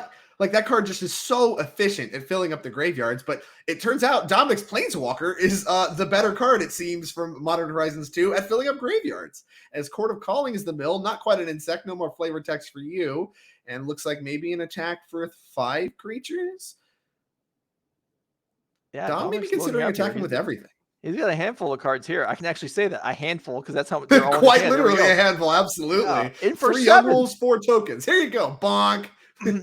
I mean, this is he doesn't even need the Kora calling, and Travis is just had nothing. Okay, can we get Crab? I think that was the first card in Travis's graveyard, but can we get that Correct. back on the camera's eye so we can see what actually is going on there, whether it happens, this game or not? We do need to know what's in the Murktide graveyard. And here we're gonna have what, a removal spell? What are you gonna do? Lightning bolt? What? Young Wolf, see ya, absolutely. Oh, how about 2 damage to Grist? How does that sound, Joe? Yeah. 2 surveil triggers. How often have you ever seen a planeswalker take direct damage and then fall to still higher than its ultimate level? Not often. That is a weird context of the game when you put it that way, as Unholy Heat is going to deal its 2 damage to Grist, but now no counterspell mana up, and I think Dom might be licking his chops as far as casting this Kora calling goes. Well, it was available there, I believe. Looks like 2 creatures, Blood Moon? 3 land, the Wall of Roots. So it could have fired off there maybe, but maybe playing around Spell Pierce. Maybe feeling like he doesn't need to actually do anything here, as just this army of misfits is going to get it done anyway. They think these Dragon's Rage Channelers are now active, now delirious, are required to attack, which would make that Unholy Heat for 2 damage on Grist make a lot more sense if you can take care of it with the remaining 6 power, but there's a lot of power cracking back when you have to attack. Is that even desirable? I mean, them having to attack here? I don't think that's desirable at all. I think you want to start blocking some 1/1s, Joe. The mediocre beats, as it said. As here comes another fetch land, putting Travis down to 9, a precarious life total given the onslaught of 1/1 creatures on Dominick's side of the field. So with Cord still being a threat, Travis can't safely tap down on mana too far, and yet he's got to stop. There are 8 potential attackers, each with 1 power? Right. I think there's a Ledger Shredder among other cards in Travis's hand. That card very good at blocking 1/1s, but it's only 1 card, as here comes Murktide Regent delving out the entire graveyard, it seems. Okay. Only 1 instant or sorcery among the group. 2 lands, an enchantment, and a creature among the other cards. So a 4/4 does do a good job blocking 1/1s. Counterspell still represented, but still only 1 blocker for Travis as we untap to Dominick's, I don't even know how many creatures this is, 5, 6, 7, 8 creatures that can attack. Well, instead of fresh Grist here, I believe. So that's going to come down. I don't know if Travis can not counter this. Yep, yeah, I can't let this continue to happen. So here's a counter spell. Going to go ahead and bin that Misty Rainforest. Taking a look at the second card here. And Expressive Iteration going to hit the bin too. Still 1 card away from Delirium. And Court of Calling going to be slammed. Travis is fine. You had it the entire time. I'm dead. I can't beat everything. Young Wolf beat down too strong, Joe. And this is not the first time we've seen the games play out like this. No, we haven't. No, I know. And it's almost become just kind of a joke. Like these Yawgmoth decks and these Young Wolves and these tokens. And it's just a bunch of nonsense. And it just keeps winning. It won the March event. It looked good there. It's looked good other times. Dominick Paolercio, granted, Travis didn't exactly have the greatest draw ever. But it wasn't bad, right? Dragon's Rage Channeler, Counterspell, lands to cast it. That's pretty good, I'd say. And the problem with Unholy Heat, there may have been, even if there is more removal in hand, what are you killing? There's nothing worth killing. Yeah, that's the real problem. Unholy Heat, normally very good at killing powerful cards, but not a powerful card in sight. Nothing you want to kill, and 2 damage off Grist certainly doesn't feel good. So really, the width, we'll go with width. The width of Dominick's board state and the density of creatures produced by Grist and by just playing 1/1 Young Wolves out of hand just kind of made it to where there was no good targets for the removal spells from Travis's deck. So I don't know. I don't know if that's how this game normally plays out. I feel like, Dominick did a great job respecting Counterspell in that game and forcing Travis to hold up that 2 mana every single turn, threatening to grab at a Yawgmoth in instant speed. So tight play from both players, and another just funny conclusion from some mediocre beatdowns to seal up game number 1. All right, let's quickly look at the sideboards here, or look at the deck list here before we get into game 2, because I know we didn't get a chance to see them in game 1. So what we're looking for here is answers to things going wide. Well, there are a couple. I like Fury. I know I like Fury. Mm-hmm. Fury will work. Explosives on 0 or 1 may work in different scenarios. Definitely could see that come in. Be a Leyline fan? I mean, I don't know. Like it stops the Yawgmoth combo.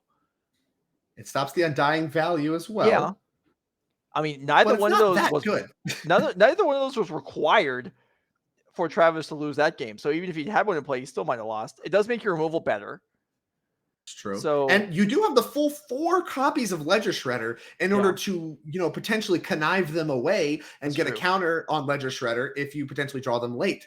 We do see kind of a non-traditional build here with 2 copies of Bloodman. We saw both of those in that main deck game floating around. So it looks like Travis expecting Bloodman to be pretty good. Makes a lot of sense with all the 4-colored Amulet running around. Don't imagine those are going to stay in the sideboard games. No, probably not. But yeah, that's a good point. And there is a ley line. Yeah, there it is. It's a good point that Ledger Shredder does allow Travis to play cards that are not going to be good in every scenario because he doesn't get stuck with them. Exactly. So that can apply to ley lines. Normally, the drawback is drawing them late because they suck. Yeah. Well, if you have loot effects, in this case, Ledger Shredder, which is a connive ability, they get pretty good, I'd say, because you can get rid of them even if they're bad. All right, so let's see. Turn 1 Dragon's Rage Channel. This time with the Mishra's Bauble follow-up. A lot more cards going to be in the graveyard here on turn 1 than we saw in game number 1.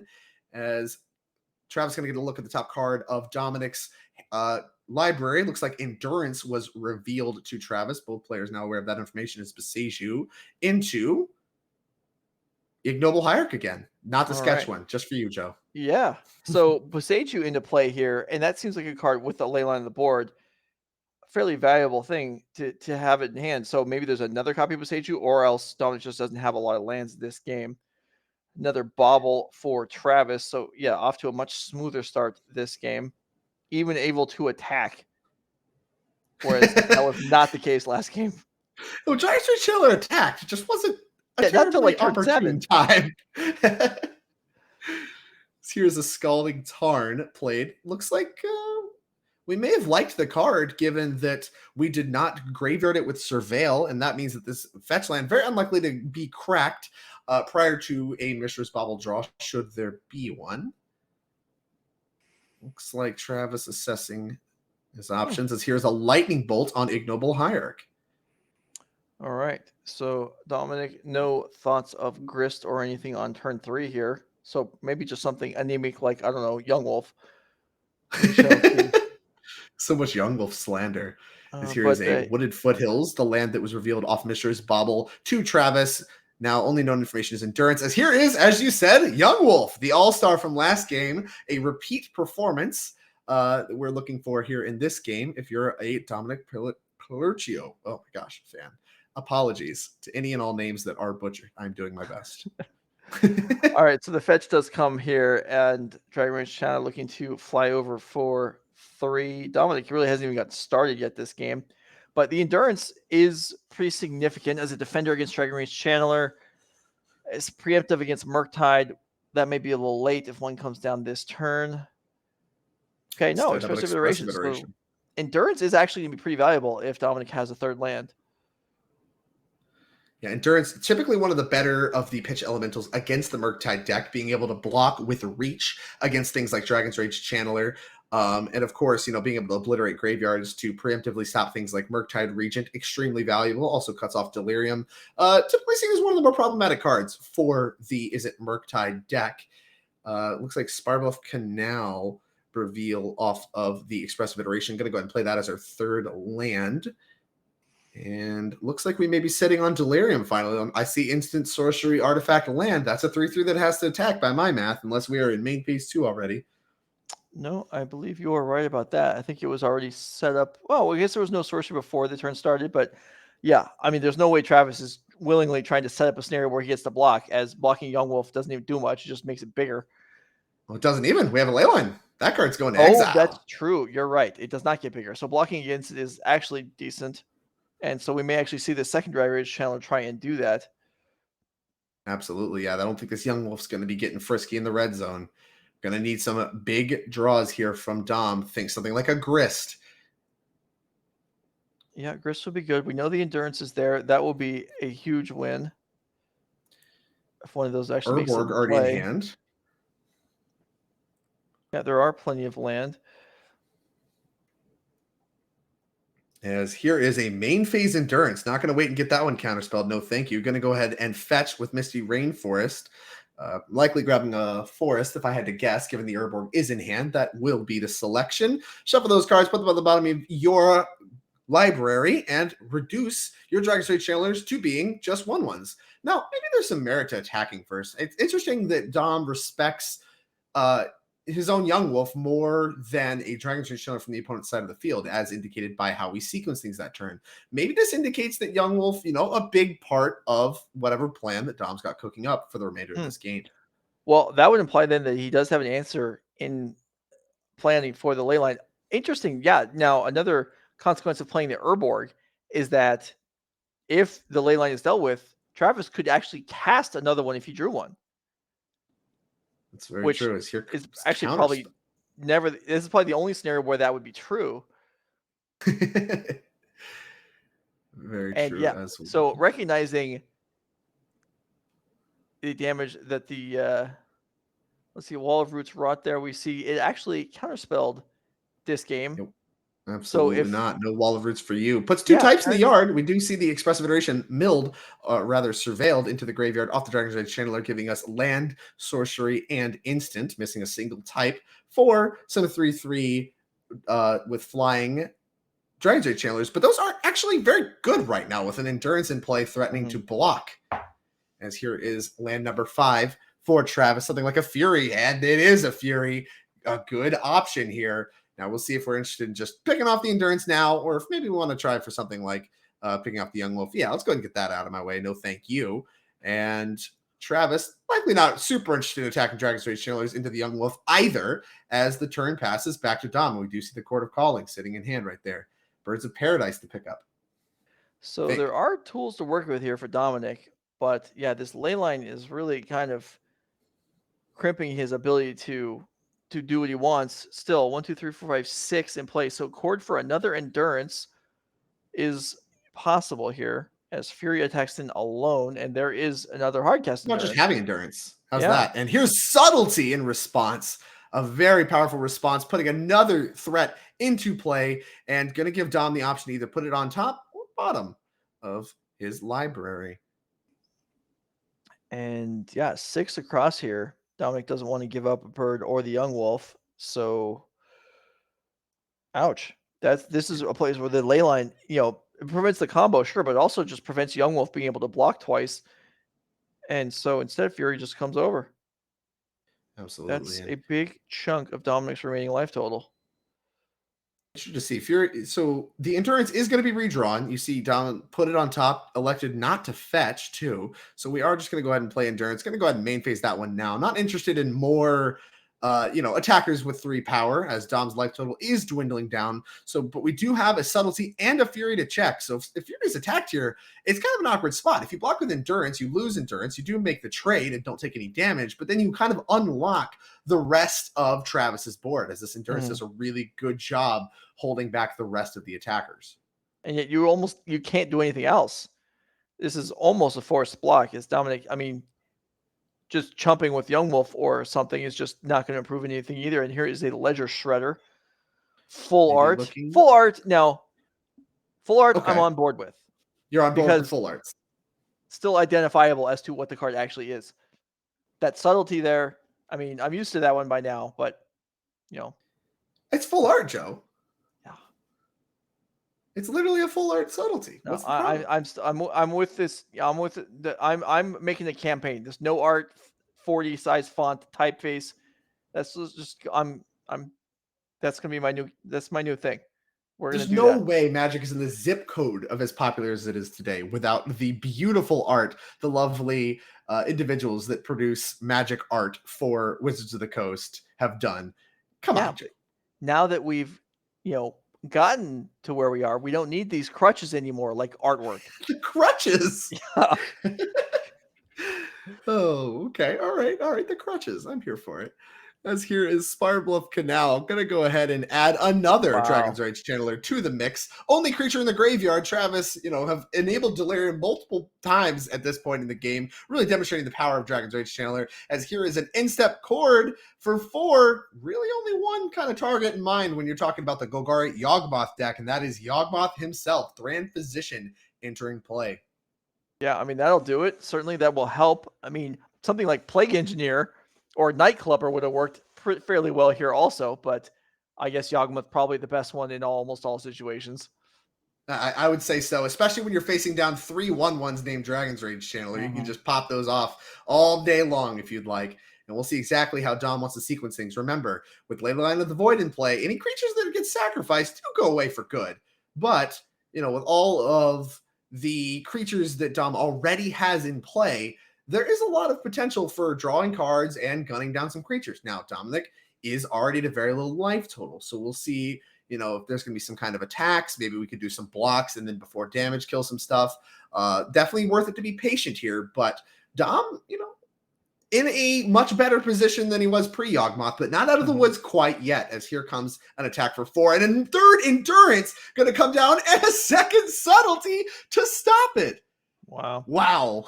All right, so is there actually mana? So I think Dominick could actually recast the Endurance right now by it looks like we might drawing off of Yawgmoth. Try and do that. It looks like we're going to put a counter on Ledger Shredder. Now remember, that puts it down to a 0 power attacker, but if he goes to cast this Endurance again, that is second spell, and that will trigger Ledger Shredder, provided it is remembered, and it looks like it is. So here's Ledger Shredder.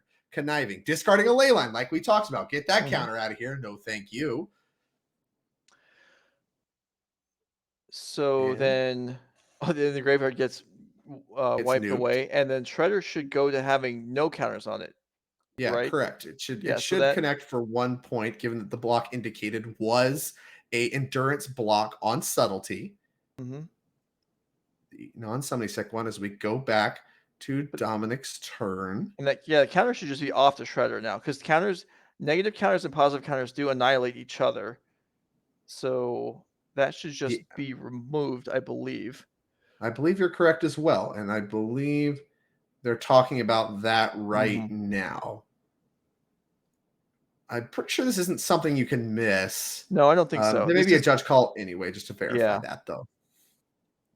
Yeah, all right. Yeah, we're going to call a judge. Make sure that's correct. I do believe it can't be missed, but we do have wonderful judges that are very accomplished that will sort this out for us. Of course, we can speculate and what have you. I think you're probably supposed to still have the counter, but it is worth asking. It's always worth calling a judge if you're ever unsure of anything. Yeah.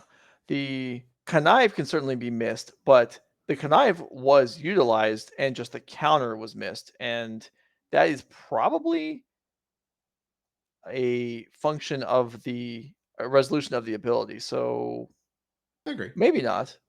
The 1 life point going to matter a lot here, though, so definitely worth sorting out. You remember, we do have a Yawgmoth in play. No combo lines available. However, those Dragon's Challengers are all 1/1s, and there's only a creature in the yard, so killing them doesn't really do anything to make them bigger ever. So you can just start gunning those down. All right. Well, they're still sorting this out. Judge probably asking, well, what's happened since then? And Dominick saying, well, I drew that 1 card in my hand. So if we need to back up, I can put this card back on top of the deck. So we will await that being fixed up, but we will make every effort to not miss any of the action once it is resolved. But absolutely. I mean, we're in a board state now with Yawgmoth on the board and no Delirium after something like 4 endurances resolving for Dominick that I don't know. I'm not sure I would even be comfortable saying who's ahead right now.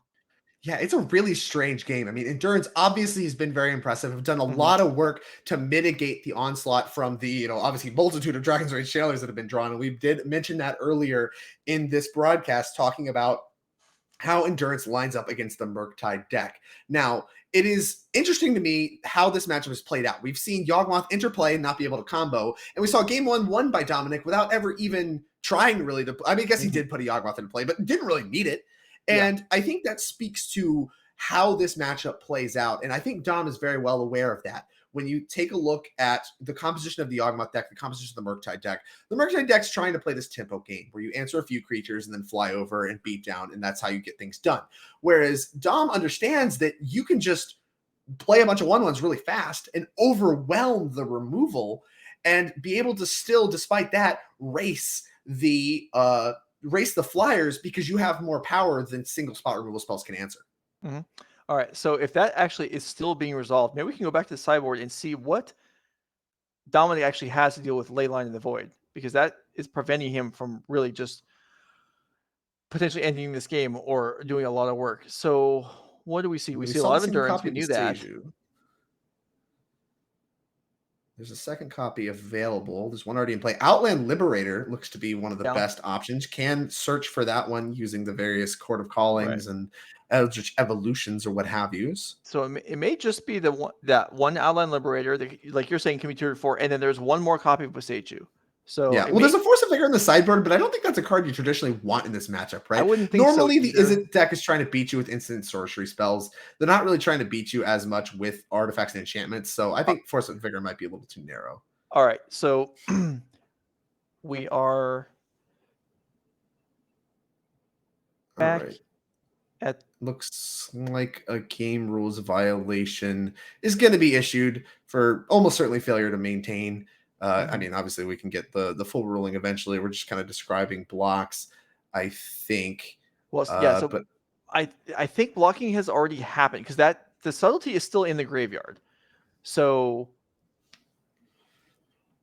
well, maybe he's talking about how he would have blocked the Ledger Shredder instead had the counter been removed. Well, that would require actually rewinding to that point. And Dominick, I believe, had no cards in hand until he untapped and drew. Okay, there goes the card. I was just going to say, if they're backing up, then that card needs to leave his hand. Correct. It looks like it did. Yeah, it looks like we are reversing here. So we're reversing to the attack. The counter is going to be removed, and I believe everything, like Endurance, is going to be allowed to reblock as is fit, given the how the board state should be, which makes a lot of sense. And now I think they're confused on if we fix it, is there a die here or not? Because they can't remember anymore. But I believe the correct answer is there should not be. Yeah, he's talking about how the card that was discarded. I think they're looking for the card that was discarded, which is now at the bottom of the library, given the Endurance, which should just be a ley line. And I believe there was another card as well. But either way, I don't think that actually matters. Like, we know there's a counter. We know the ETB is still going to happen. So we let the block happen. The same block's going to happen. Dominick is going to take a point of damage. And we're going to continue play as normal. A very reasonable response to fix things. And we can go ahead and proceed with the game, I believe. So still really, the outcome of the change is that Dominick takes 1 damage, which he wouldn't have taken otherwise. Correct. No other real impact on the proceedings. So Dominick will fall to 5, I believe. He was at 7, took 1 from the Yawgmoth trigger, and then now down to 5 from the Shredder point. We'll be drawing this Wall of Roots again. Wall of Roots drawn. That is another creature for Yawgmoth to consume in order to start to fight down Travis's board state. But it is worth noting that, like, if you start going really, hard on this whole Yawgmoth thing, you kind of put yourself in a lightning bolt range. Travis does have 1 card remaining in hand, and there's no way you're boarding out any copies of your lightning bolts. So you kind of have to be a little precarious, I guess, with your life total and make sure that you don't expose yourself to, getting punked out by something like a lightning bolt here. Right. No, you're right about that. Although we may be nearing the point where Dominick can't do anything about that. Ooh, okay, here's an expressive iteration off the top. That's 3 surveil triggers, and Dom, head in hands. We got to figure something out because there's no way we can let that happen. These Dragon's Rage channelers are about to get very, very large. So what creatures here can Dominick give up, or what's the easiest one to give up? It's whatever it is, probably needs to float mana first in case something convenient comes off the top. Correct. Looks like tap Dryad Arbor for green, maybe. Go ahead and pick off that Dragon's Rage channeler. I'll lose a life draw card. That's a Grist. That's a pretty good one. Well, it's not going to help this turn, though. Each of these activations is a cost of life point. I don't know that Dominick's going to get out of this turn. Yeah? Well, I mean, we'll 3 see. surveils is a lot with the expressive iteration. We're essentially looking at the top 6 if you're looking for something like a Mhm. lightning bolt, which now that Dominick is down to 3 is potentially on Travis's radar as, hey, this just wins the game. So you Yeah. probably want to look for that particular card. I mean, there are And it looks like with still the birds to block, we're good to just let these surveils happen. Dragon's Rage Channeler number 4 added to the graveyard, considering the 2nd surveil. Remember, 3 surveils total due to this expressive iteration. Yeah, so assuming Delirium is found, then it, Ledger Shredder. All creatures, all the way down, huh? we'll see. Left the we'll last see. card on top. Steam Vents among the mix. Looks like Steam Vents is going to exile very quickly, choosing which card to put in hand.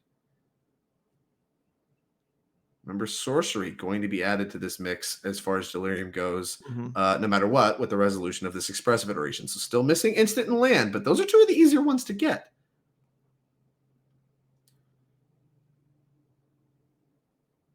Steam Vent's going to come into play on tapped. I think that's number 3 as far as Steam Vents go for Travis.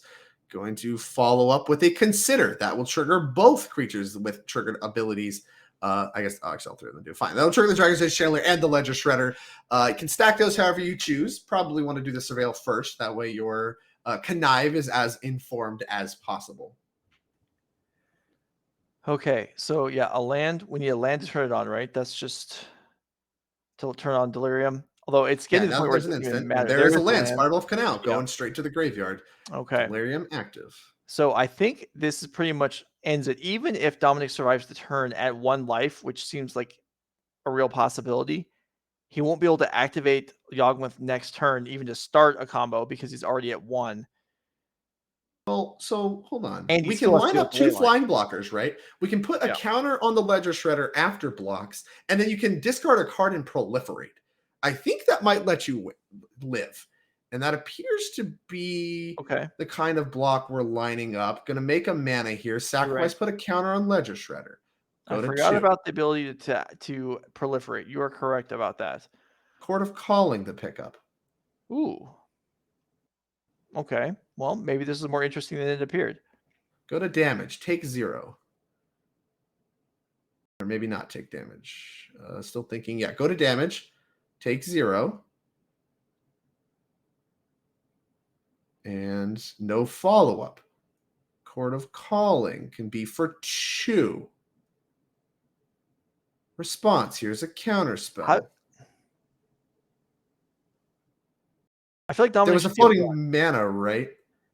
From the birds. Could just say before we switch phases. It wouldn't be in step. Oh, maybe.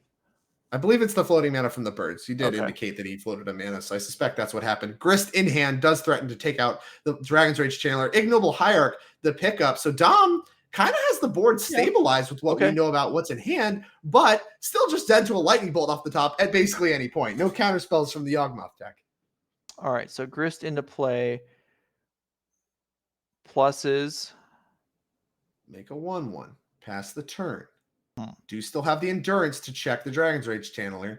And even if the Ledger Shredder gets a counter, that's not going to be quite good enough to dispatch of Dominick, as very quickly surveilling that card of the graveyard. Didn't get a good look on that one. I'll keep that one. Looks like an Unholy Heat, the pickup. Solid follow-up. As here's Unholy Heat, targeting endurance. Looks like it landed. You keep saying this, Joe, and it keeps not being true. So we'll see what Dom can cook up for us in response. Reaching for the token might suggest another Court of Calling here. Or it might just suggest a Yawgmoth draw. Yeah, it's just a Desperation Yawgmoth draw. Desperation, he says, as here is a draw. I think if you proliferate, you live, right? No, because the endurance dies and there's only 1 blocker. Oh, but you take 1. You die to Xaxes. Yeah, you take 1 and die. All right. Okay. All right. Well, fine. I may have gone errant with some of that analysis there, but it does even up the match. There's a lot going on there. The Yawgmoth deck has just a lot of moving parts. A very strange deck, a really cool deck, and honestly one I'm excited to watch every time it appears on screen. It's at fun. Any event. It has cool. It's a cool deck. There's tutors for Yawgmoth. I mean, you can generally find it and then it's just up to the inner moving pieces to make things work. But that Leyline of the Void played a big role in grabbing that game for Travis. So yeah, we'll see. I don't know. I agree with you. The Force of Vigor doesn't seem great, but it is an answer to the Leyline. Yeah, but it doesn't answer a lot else. We'll see. We'll see exactly how things play out. We did see multiple ley lines. Dominick saw multiple ley lines out of Travis's deck there in game 2. So, he does have that knowledge now that it is there, it's present, and can reassess his sideboarding for game 3 if that's not something that he was on his radar. But no matter what, Dominick going to be back on the play game 3, likely reaching for another explosive draw like we saw in game 1. It took him a little too long to get started, although Yawgmoth did a lot of work to catch him up. I mean, Dex called Yawgmoth. I get the joke, but he didn't need it to win game 1. So we'll see exactly what he can piece together in game 3 here at NRG Minnesota. All right. Players have presented, so let's go ahead and go back down to the table, see how this finishes up. We're in round 5. Both these players are 4-0, but a long way to go as we did have 302 players. Not only we have there's a turn 0 ley line, Birds of Paradise for Dominick. Could potentially represent a turn 2 Grist, which Counterspell does not catch. Going to need one of his couple copies of Spell Pierce. We're going to go ahead and take care of that bird, Unholy Heat. Get that one in exile, please. Maybe a Wall of Roots is our follow-up. Looking between Strangerroot Geist and Wall of Roots. Does elect to play the Wall of Roots. Going back to Travis. Okay, so yeah, Strangerroot Geist. So yeah, Dominick thinking I don't need to press early damage here. We'll just establish a base. Has Endurance, has Yawgmoth. But has Grist, like you were saying. Here is the Strangerroot Geist. And almost respond. Thinking about it. No, thank you. Let's go ahead and bolt that one. Not going to come back from the Undying trigger thanks to Leyline of the Void on turn 0.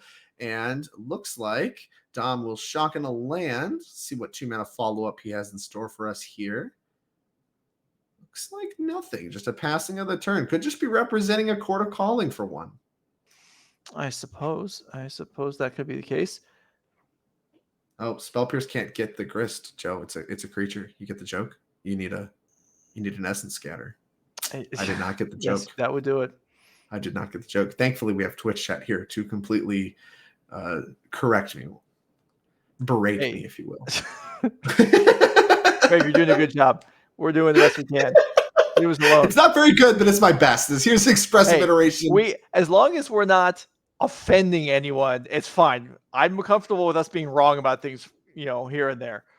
That's fair. I'm offending myself at being wrong, so I guess I don't really count. I'm part of the process here.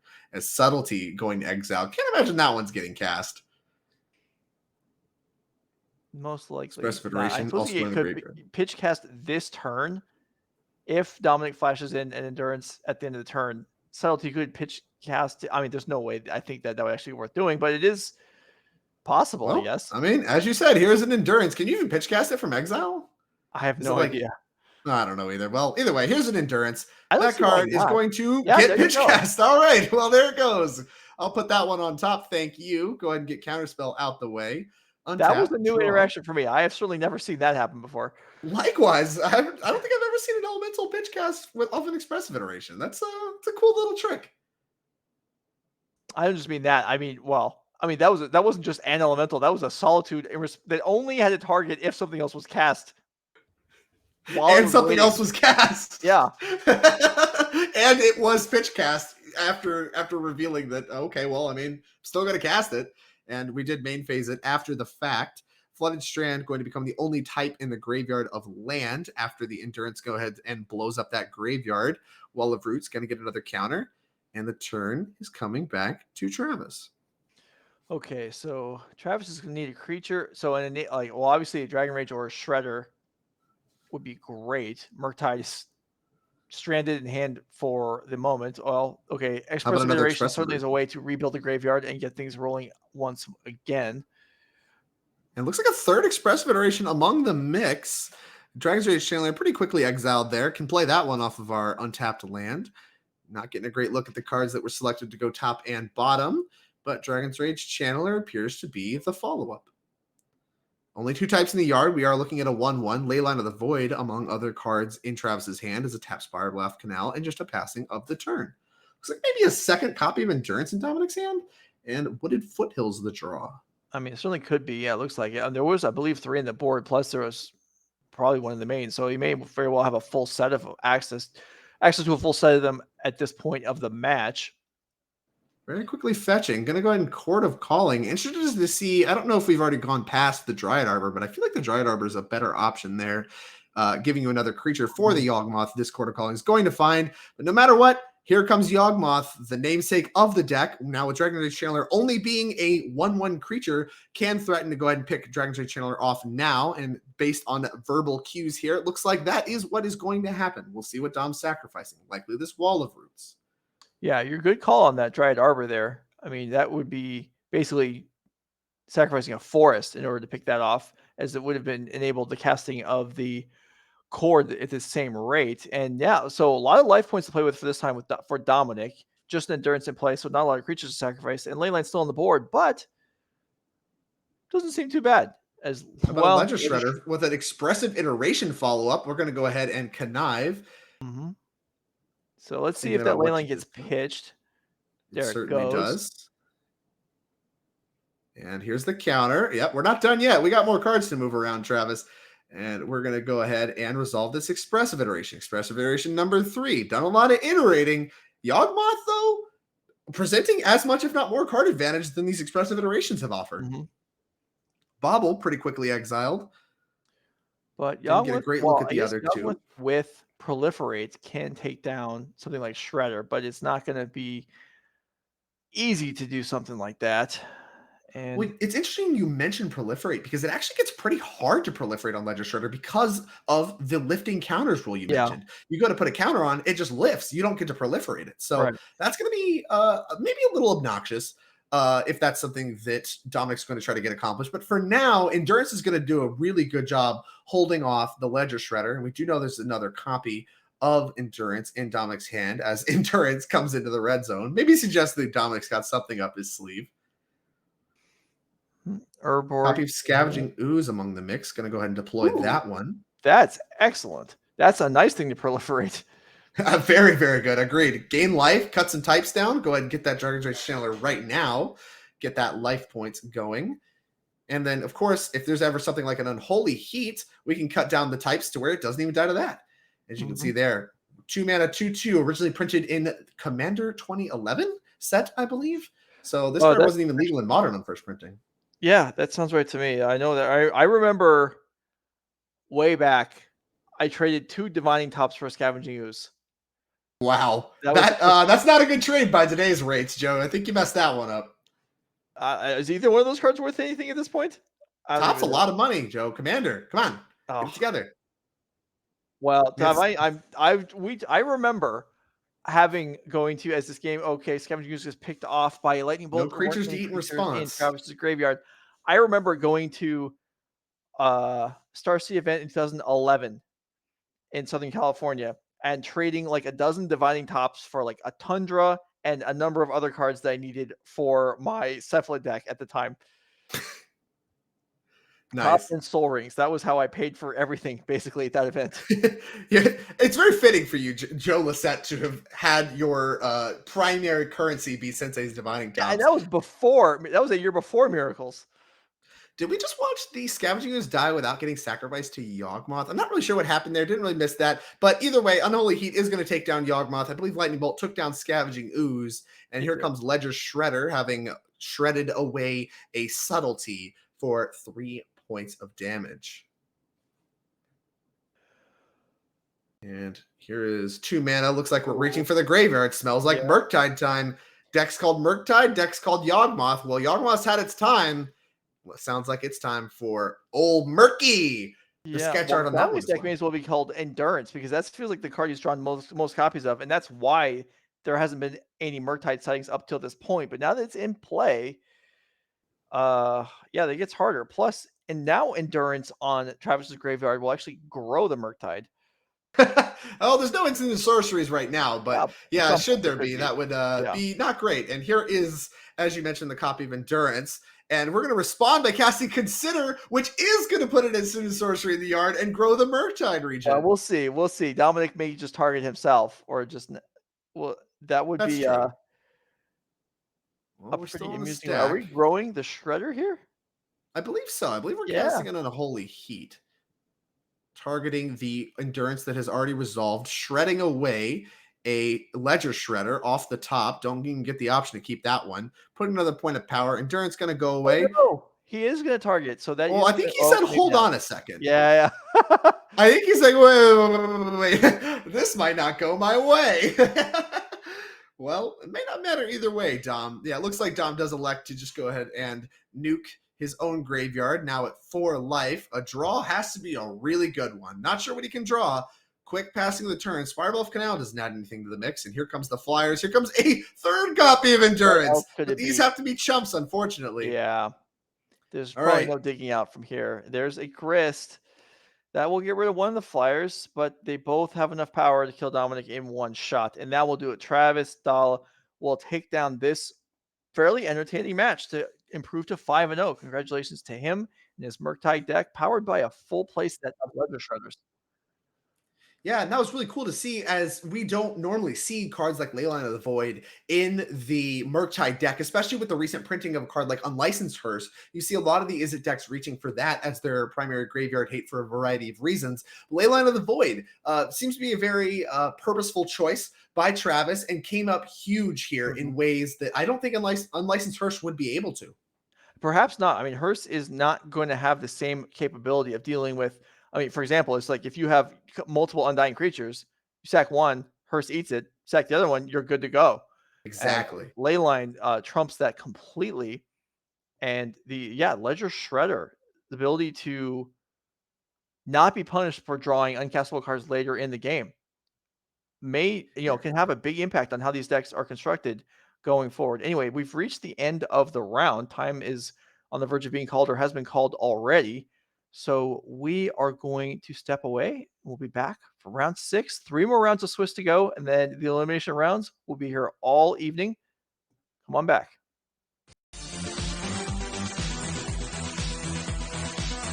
NerdRageGaming.com is the place to get your hands on all the hottest Magic singles. Browse our full selection of staples from every format and shop an exclusive inventory you won't find anywhere else. Shop regularly and get rewarded for each purchase with our customer rewards program.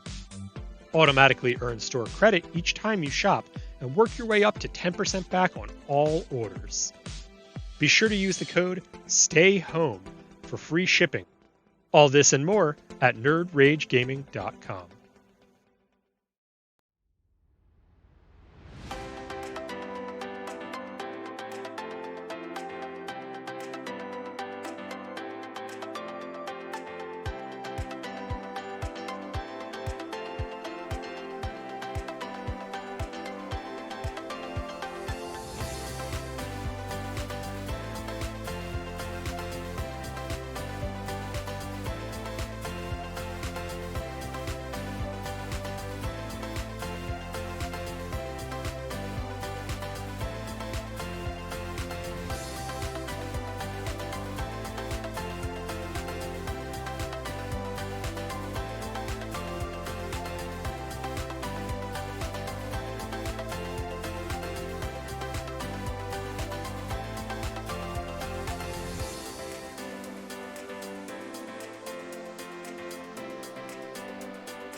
Hey everybody, welcome back to the Modern 5K trial here for NRG. I'm Tannen Grace. I'm joined by Drake Sasser.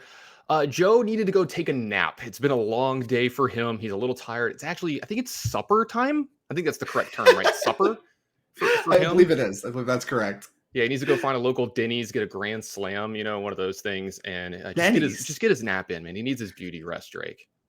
Absolutely. Do you since you're both, you're similar in age, right? Do you Since both we're both old, kind of you could take say it. turns Since we're with the both old. napping and the commentating? Is that how that works? Yeah, exactly. So like I told him yesterday, I was like, look, man, when you need your nap, let me know. I'll be fresh. I'll be ready to go. I slept in a little bit this morning. I slept till like 5 a.m., a little sleep in special. So we'll see, Well, that's fantastic. Either way, I'm very happy to see you again. Of course, very close with you, Tannen. I do miss you dearly, and I'm happy to be back in the booth with you, watching some awesome modern action here at the final event of the NRG season. Yeah, and speaking of awesome modern stuff, we've got a pretty cool deck or two, depending on how you want to look at it. We do have 4-color mid-range that's going to be in one of our matches by Adam Saba, a player that I know quite well. He put up a really good result yesterday, I believe was in the top 8, if I remember right, or was one of the feature matches yesterday. I'm trying to remember. They all blend into one. It's hard. But he's been on coverage before this weekend. Very good player. From his area, one that he probably doesn't get to play as much as he wants to, right? Family man, has a lot of obligations outside of Magic, but love to see him putting up results when he gets to play. And then his opponent is Cat Miller, who's playing 5-color Zoo. And this is a deck we don't get to see all the time, but this is a card that I've even heard you mention today that you like. You see things like Scion of Draco, Territorial Kavu. General Ferris is in this as well. Going to make some 3/1s. So this is a deck where they get to the board quick and they're very powerful. So we're going to have to see if it can rumble with this 4-color deck that's usually pretty good at playing for the board. Absolutely. So yeah, like you said, I'm a real big fan. Anytime Tribal Flames is involved in a mix, it's hard for me not to be a fan. There's just so many cool domain cards. Domain, something that Joe has done an excellent job calling out, even earlier on when we were watching the Battle of Wits deck from Robert Taylor. Right. No domain cards there, but obviously something we're conscious of. I think that really speaks to the impression that these kinds of domain cards have access to. And Scion of Draco has been a card on a lot of people's radar as soon as it was spoiled for Modern Horizons 2. And this deck being able to leverage things like Gigantha as a companion, as well as some main deck copies of the Streets of New Capenna card, Unlicensed Hearse. Of course, we did finish the Triumphs as well, but there seems like Capenna may have had a pretty big impact on this 5-color Zoo deck. Unlicensed Hearse having impact in all the formats, it seems, this weekend. We saw it in every format, looking at the top 8, even in the finals, we saw it decide a game for the Rug Delver deck. This is a card I did not have on my list as like making it into Legacy, but like you said, definitely affecting this deck. For everybody at home, if you're a little newer to the game, you don't know what domain is. It's actually a keyword now that used to not be a keyword in Magic, but it's what we referenced when you had all 5 colors. And generally, domain references when you actually have one of all the 5 types of land. And that's what domain's going to check. And Tribal Flames is a sorcery that deals X damage equal to the number of basic land types that you have. You don't have to have basics, just those types of lands. So you're looking at Tribal Flames being a 2-mana sorcery that deals 4 or 5 damage every time. This is how old school this is. My very first ever extended event, I played Tribal Flames in it. Extended, Drake. That never played extended myself. Oh, it was a treat. Extended the precursor to Modern for everybody else around here. And speaking of Modern, it's kind of like a standard Modern hybrid we'll go with. It looks like we got, I was say we might have gotten one of the names wrong here, so that might be on me. It looks like Aaron, actually, the pilot here, the 5-color Zoo deck. Cat is playing the 4-color Elementals deck, fetching up. It looks like one of those Streets of New Capenna Triumphs. Can't really get a great look. I assume it's probably the Bant one. That might be the Nile one, actually. That one has red in it. With the 4 different arts of all the new ones, it's going to take a minute for me to get used to them. It takes a second, exactly. They're new cards. I'm sure Twitch chat can give us some forgiveness. And heck, they might also just correct me. And I appreciate They're always when right. they do that. Both players fetching different triumphs. Like to see that. I'm not as bad as Joe. I can keep up on most of the alternate art and new stuff, but If we ever have a tournament where only revised whiteboarded cards are legal, we just have to get Joe in the booth. He'll know every Oh card yeah, right away. yeah. Okay. He can't stand these newfangled arts. He yells at the clouds all the time. Here is Steam Vents going to allow Territorial Kavu to come into play. I believe that is a copy of the Abzan Triome. So maybe we have all 5 types here. This might be a full-powered Kavu. I think this is I think this is all 5 types here. If we could pull Territorial Kavu up for everybody at home, this is no joke when you have all 5 for everybody at home. So it's going to have power types equal to the number of basic land types on Lands Girl. So this is a 2-mana 5/5. So this is actually better than Termagoyf would be on turn 2 here in a lot of spots. And then you see whenever you attack, you choose one, you can discard a card. If you do draw a card, Rummage for a lot of people at home, or you can exile 1 card from a graveyard. So some main deck graveyard hate as well as a little bit of card quality and quantity. Absolutely. And Kavu going to represent a very powerful clock here. Teferi here on turn 3 for Cats, going to allow them to be able to return that Kavu to hand, maybe delay a little bit of the beatdown action from that card, as well as, obviously keep the board clear to allow Cat to continue to develop their mana and position themselves to be able to start raining down the powerful elemental cards the deck is named after. Here is the Territorial Kavu replayed with the Misty Rainforest up, looking to fetch any types that are missing. We do believe they have all 5 types, or Aaron, has all 5 types for Domain, but if any are missing, Misty Rainforest can grab them, as here's Abundant Growth on Boseiju, who endures. Now, we saw this Teferi come in and bounce the Territorial Kavu. Is this something that's going to be the main thing that Cat Miller is going to be doing with their turns? Is just kind of make sure they don't die early so they can get to the late game? Well, if you take a look at the elementals, like the construction of the elementals deck, many of the elementals are not very large when it comes to power and toughness. So Cat not really able to blade in combat with many of the threats that Aaron is going to present. The best way to handle them is to delay them with things like Teferi, or, obviously permanently answer them with cards still effective like Solitude and Furies. Those are the kinds of cards that Cat needs to be casting, but Solitudes and Furies, you don't really want to pitch cast those unless you absolutely have to. So Teferi is going to do a lot in order to stymie some of the aggression from Aaron until they get an opportunity to get 5 lands into play and start casting these for the full card advantage, and then eventually win the game down the line once all of Aaron's threats are answered on the back of having, a bunch of extra cards over Aaron. Yep, looks like we're going to be going back over to Aaron here. Go ahead and sacrifice that Misty Rainforest, pick up a Stomping Ground. I think like we said, all 5 lands accounted for. So this is a 5/5 Territorial Kavu. I see at least 1 Tribal Flames in Aaron's hands as well. A little bit of Streets of New Capenna cards. Looks like I said, License Hirsch among the mix. Maybe that's a Lightning Helix going to go ahead and try to take care of that Teferi. And looks like plenty of cards in Cat's hand. We will see how they respond. Looks like a Solitude is going to be pitch cast with an Omnath targeting the Kavu. Yeah, this is a high cost to pay to kill this Kavu here, but being at 17, the life total needs to stay high. Now, the Solitude is going to go to the graveyard, remove that, but that's also an Omnath gone as well. So hopefully for Cat, they have some backup here in the hand, a couple more big important spells. But you can see they're really, really valuing that life total here in this matchup. Well, yeah, and with Aaron willing to commit a burn spell on the Teferi Planeswalker, maybe that gives Cat a little bit more to work with when it comes to life. So she's willing to say, or I'm sorry, they're willing to say that as long as, my life total stays high, I can, I have plenty of time to take hits from the next threat that comes. So I can afford, if I have an extra copy of Omnath, I can just pitch cast the Solitude here, and this Omnath's going to run away with the game because I'm not facing down a lot of aggression. Here's a Scion of Draco as a follow-up. Really spicy card, has a lot of text on it. We got a reader. Let's see if we get that one up for the chat as well. Yeah, this one's going to be a flying. Yeah, this one's going to be a flying 4/4 for everybody at home. It just costs a lot less for all this because this is a 12 drop, but it's going to actually cost 10 less because we have all 5 types of lands. So it's actually a 2-mana 4/4 flyer that says each creature you control vigilance is white, hexproof is blue. Has vigilance if it's white, hexproof if it's blue, lifelink if it's black, first strike if it's red, and trample if it's green. Not relevant yet, but any of those other creatures when they come out, they're going to get a little extra bonus. And speaking of one of those elementals you're talking about, here's another high cost pay, but this is a Fury that's going to go ahead and take care of the Scion and trigger that Risen Reef. Yeah, so Risen Reef, this is what we were talking about. This is the way the Elementals deck wants to be set up. You want to have that Risen Reef in play. Go ahead and get a little card advantage off that. Then you can evoke all of your Elementals at no card cost, right? Because you are getting a card from the Risen Reef trigger that will replace whatever card you use to pitch cast. So they start to work on a 1-for-1 basis. The Risen Reef itself is card advantage in its own right, and this is how the Elementals deck pulls ahead with card advantage despite pitch casting all of their cards. It looks like Cat's going to leave this fetch land back. I think I spy another copy of Omnath in their hand. That's going to play a big role on the next turn, provided, of course, Aaron doesn't have some really big turn here. But with Cat sitting at a healthy 17, hard to imagine we're going to string together anything resembling a kill, but never underestimate Tribal Flames.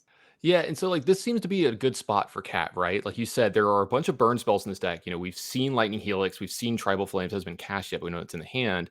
And these are good at finishing players off, right? Or clearing the way for your creatures. But Cat, they've done a very good job of keeping the creatures off the board and their life total high. So now when this Omnath gets in play and starts gaining 4 life every turn, this is going to be a serious problem. But this is a decent setup. We have the general in play. All of our multicolored spells for Aaron are going to make 3/1s from here on out. And that's going to be really, really important in trying to push through some damage here, because Aaron needs to find a consistent source of damage if they want to win this game, because I think that Tribal Flames is going to get pointed directly at this Omnath the first opportunity. It's hard not to agree with you there. It looks like Cavern of Souls picked up, so we are going to have the first land drop to be able to play. That fetch land represents the second, which will trigger the mana ability of Omnath. Now, Cat doesn't have a lot of Omnaths left. You can see 2 of them pitch for Solitude and Fury, respectively. Going to go ahead and quickly fetch. Go ahead and make that mana. I'm sure that Cavern naming Elemental. But once this Omnath gets answered with something like Tribal Flames, there's not a lot left. And Omnath is one of the big ways you see the Elementals and 4-color decks get ahead on mana. They have plenty of ways to accumulate card advantage. There's no shortage of that. Where they often get constricted is their spells are very expensive. And Omnath making a bunch of mana plays a big role in being able to dispense all of those cards, keep the card flow running, and begin to bury your opponent. So we'll see how relevant that is. It's also one of the sizier attackers, too, when it comes to actually finishing games. So we'll see how relevant trying to keep an Omnath in play is for Cat. Yeah, really important to note that the extra mana from Omnath plays a really big role once you get later in the game, because, like you mentioned, these spells are expensive, and getting 2 spells in a turn out of the Elemental deck, very difficult a lot of the time until you get upwards of 6, 7, 8 mana. Omnath does a really good job of allowing you to double spell in a turn, something that Aaron's deck is going to be very good at in this matchup. Correct. And that's generally how it pulls ahead of you, is it plays a really efficient big threat, and then it plays 2 spells one of the turns, kills your blocker, adds another threat, for 3 or 4 mana. And if the Elemental deck is doing that on par, then they're in a good spot in this deck, because some of their stuff's a little more impactful as the game goes on. So it does look like there's going to be a prismatic ending here. It has to be on License Hearse. I believe General Ferris Rockrick has hexproof from monocolored. It's hexproof for protection for monocolored. Let me double check on that. I'll check that myself real quick, but you are correct. It does have an ability like that. Yeah, going to go ahead and target that and License Hearse. 2 cards exiled from the graveyard. Looks like Solitude and Fury. Does do a good job of checking any, returns that could happen with something like Eternal Witness. So it does matter what cards you pick to exile within License Hearse. Aaron is very intelligently remembering to activate that card prior to exile, as here's the Eldamri's Call follow-up. You see the General Ferris Rockrick there. Hopefully I'm saying that right. It's close enough. You understand what I'm saying either way. Whenever you cast a multicolored spell, make a 4/4 white and red Golem artifact creature token. A little bit payoff for playing a bunch of different multicolored cards, and is going to do a good job actually of kind of accumulating some card advantage where there isn't a lot available to a Zoo deck, right? Yeah, absolutely. It does dodge a lot of this removal as well. So it's kind of like card advantage, the fact that it's going to stay around. And then when you make these 4/4s, not only is it kind of free attached to the spells, but like you said, one of the bigger creatures out of the Elemental deck is Omnath, and it rumbles well with it. Is this Titania? Yeah, I think this is I think that's a Titania. We saw Adam Wasburn-Moses use one to incredible effect against an Amulet Titan deck earlier today in the hands of Kora, and it looks like it might be doing a really good job of stifling some blockers here as Bloodbraid Elf, the follow-up, gonna make a 4/4. Looks like we indicated that as we begin to cascade. Imagine there's a token coming. How about a follow-up in License Hearse? Absolutely. This is a lot of power getting out of this board for just 4 mana here. We're going to add an Unlicensed Hearse, a 3/2 Haster, and a 4/4 from the General. So this is widely needed from the Zoo player, because that Titania is going to represent so much stuff over the next couple turns. It's going to make a lot of 5/3s, which are going to rumble really well against all the cards in Pearson's deck. It's going to be able to block and trade for practically everything he does, all those 4/4 tokens. But also, don't forget, there's going to be 4 life gained for some of these lands getting put into play, extra mana, so maybe multiple spells getting cast. So as long as one of the players doesn't flood out from here, mostly Aaron, settle in. I think this game's about to get really complicated and chunky in the red zone here. Oh, this is one of my favorite combos, is Titania with Risen Reef, because the 5/3s are also elementals. Oh yeah. So this is an endless string of elementals. Because here's the thing: if you told Kat that they were only going to draw lands practically for the rest of the game, but the Titania and the Risen Reef would stay alive, they'd sign up for that. I think they would pretty handily win this game if it was just a fetch land every turn for the rest of the game, because that's more 5/3s. That's another string of lands, and that's going to be pretty hard to beat, even with a General Ferris Rocker to make 4/4s. Those don't line up well against the 5/5s that are, I think, a little bit easier to get for Cat than casting multicolored spells for Aaron is. And we're going to see a fetch land happen right away. Now, do remember this token will enter, I believe, prior to the fetch. And Risen Reef triggers need to happen before the fetch, which I believe we are now realizing. Yeah, I was going to say, so let's see. I think the judges might clean this up. Maybe the trigger get announced and we're just doing it out of order. Sometimes you're allowed to do your own triggers out of order as long as you don't get a huge advantage or disadvantage from them. So we'll see this. It looks like Cat's going to put a forest into play here, and let's see if this Risen Reef trigger does actually happen. But that is I believe a 5/3 added here from Titania. It's a 5/3. 5/3 green elemental token. It looks like we're gonna have an Omnath trigger. That's gonna gain 4 life. So it looks like maybe that trigger was missed since the deck was picked up and searched through. Potentially. I think it's not going to matter too much, especially if this Yorion is added to the mix. We do see Abundant Growth potentially available prior to casting, and we are going to see that. There you go. Go ahead and use the green mana from the Omnath trigger. I'm going to go ahead and cast Abundant Growth and draw a Flooded Strand. Now, Yorion does threaten to exile and return Titania, which can return a land, Risen Leaf, which has a trigger, and Omnath, which also has a trigger. And then the other 2 elementals also trigger from the Omnath itself. So we're going to go ahead and take care of another Unlicensed Hearse with the Prismatic Ending, setting up for a really powerful Yorion. And it looks like, Aaron, typically seen as kind of an aggressive deck. Many of the wins this 5-color deck can present are very overwhelming. A lot of big creatures that are hard to block. So it doesn't really matter how many turns you get. You would still just get beat down with these large monsters. Well, Cat able to kind of mount a pretty impressive defense here. Yeah, the Eldamari's Call, I think, is going to end up being the biggest thing in this game, right? Being able to find the Titania with Omnath in play is just going to prove, I think, too much for Aaron to deal with. And we're going to have to see, maybe Aaron can get out of this because they're about to add a ton more stuff to the board here. But this Lightning Helix, I guess this is going to have to go after, I guess the Titania here. It is a 5/3. Get rid of that one. That's step number 1 for Aaron getting back in this game. That's really, really good for him. Now he's actually making inroads on the board quite a bit, and there should be 2 4/4s if all triggers are remembered also, because Lightning Helix, there we go. We're going to go ahead and point to that. Here's 2 more 4/4s. Beautiful Arcade Post tokens added to the board state here, just to gunk things up even more. And here's a Tribal Flames. Let's go ahead and take care of that Omnath while we're here. It's a huge turn from Aaron. Absolutely. So the turn that he needed to get back into this game, he was super far behind, and now he's actually ahead and winning. And Cat has been up to this the entire time. Cat has been up to this the entire game of being able to answer this and come back. But there's 3 Omnaths gone already. I don't know if she's going to be able to do this. If they're going to be able to do this, we're going to have to see what's left over in their hand. Yeah, it's funny. If you had asked me who was more likely to win given their token generator, I literally mentioned earlier Cat with Titania versus Aaron with General Ferris, I would have probably easily said Titania, especially with Risen Reef triggers and stuff like that. But suddenly, these 4/4 tokens against a lonely Risen Reef are looking to be incredibly overwhelming. Now, Cat does have one good thing going for them. They have the Yorion in hand. If they have anything else along with the Yorion this turn, it's going to come down. It's going to draw a bunch of cards. You've got 2 Abundant Growths plus the Risen Reef in play. Absolutely. And a bunch of other things. The 4/5 is going to be able to check some of these 4/4s as well. And so they're going to be able to recoup a lot of what they lost over the last turn this turn. It just matters how much damage they take this turn as well. If there's another removal spell in Aaron's hand behind to take the Yorion out and allow them to start putting damage through, then that's the beginning of them finishing this game. So we'll have to see. This is where the game's going to be decided, is what happens in this turn and next. It doesn't look like Cat has anything else.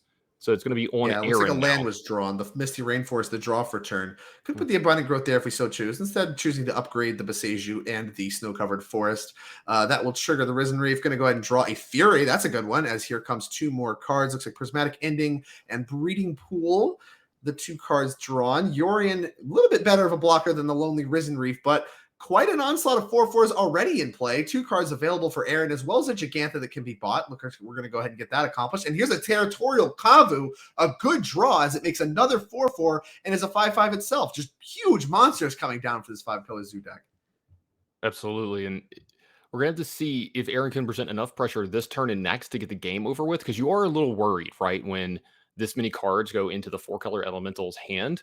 I will say this, his board is actually pretty resilient to Fury. Yeah, it's going to be able to pick off 2 creatures here. It's going to be able to pick off Charlotte's Agent plus the Bloodbraid Elf, but these are the creatures that aren't exactly the super impactful ones here. You're looking at the 4/4s and the 5/5s as more impactful, so I wonder if you're supposed to kill 2 creatures here or one of the 4/4s. Yeah, Since Fury kind of brick walls both the smaller creatures, maybe you're supposed to actually just... Look, I guess we could resolve the trigger first. Oh, there we go. So it looks like we're going to clean up the board. There's something to be said about that too. None of these creatures have trample, right? So just keeping the board clean is another thing that Cat is interested in, it looks like here. I think that makes a lot of sense. Cat already has the biggest thing on the board, right, with the Yorion. I guess it's not true with the Kavu recently added, but Yorion, one of the best things at answering these 4/4s, picking off one of those 4/4s, not good enough. You could answer the Kavu, you would. Instead, I think stopping things from going wide, and we do see that Prismatic Ending drawn off of the Abundant Growth last turn from the Yorion trigger. Going to go ahead and take care of the Kavu. Yorion, once again, the biggest thing on the table, and this is where I think Cat wants to navigate the board state too. You want to be able to make sure Yorion's the biggest thing on the table, and I'm not going to die from going wide, because that's what General Ferris is doing here, right? Going wide with these 4/4s. As we see an attack coming in, Yorion very easily going to block one of those, and you can afford to take the 2 more hits and keep your Risen Reef around to allow, another snowball of elementals to start firing up again as soon as you draw some elementals. That's an important part of the process. As here comes Renin 6. And this is a really good draw here. This allows Renin 6 to, it's going to make a 4/4, and if Aaron wants, he can actually downtick on the Yorion here, removing the 4/5, so it's not going to be able to block in the future of this game. That's a big play here.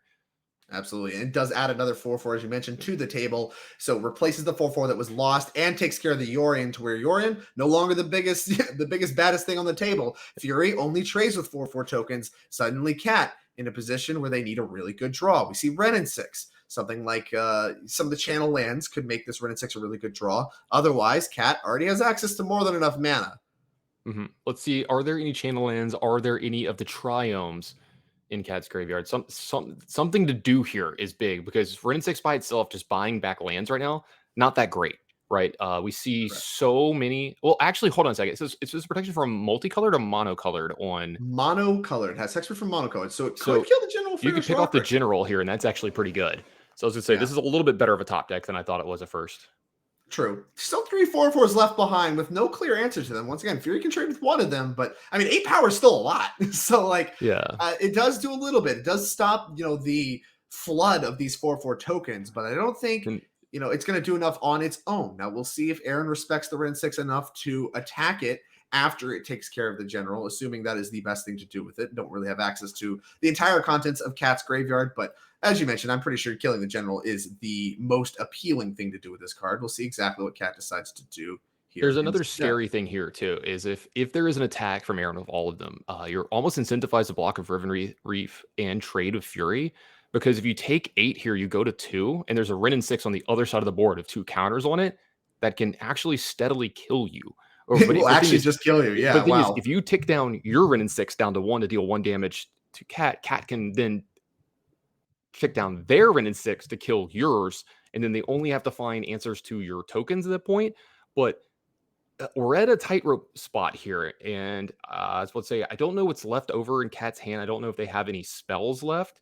So we're going to have to see. I think the first person to get another impactful spell this game will really pull ahead, but Aaron's actually slightly ahead here on the board, just a bit.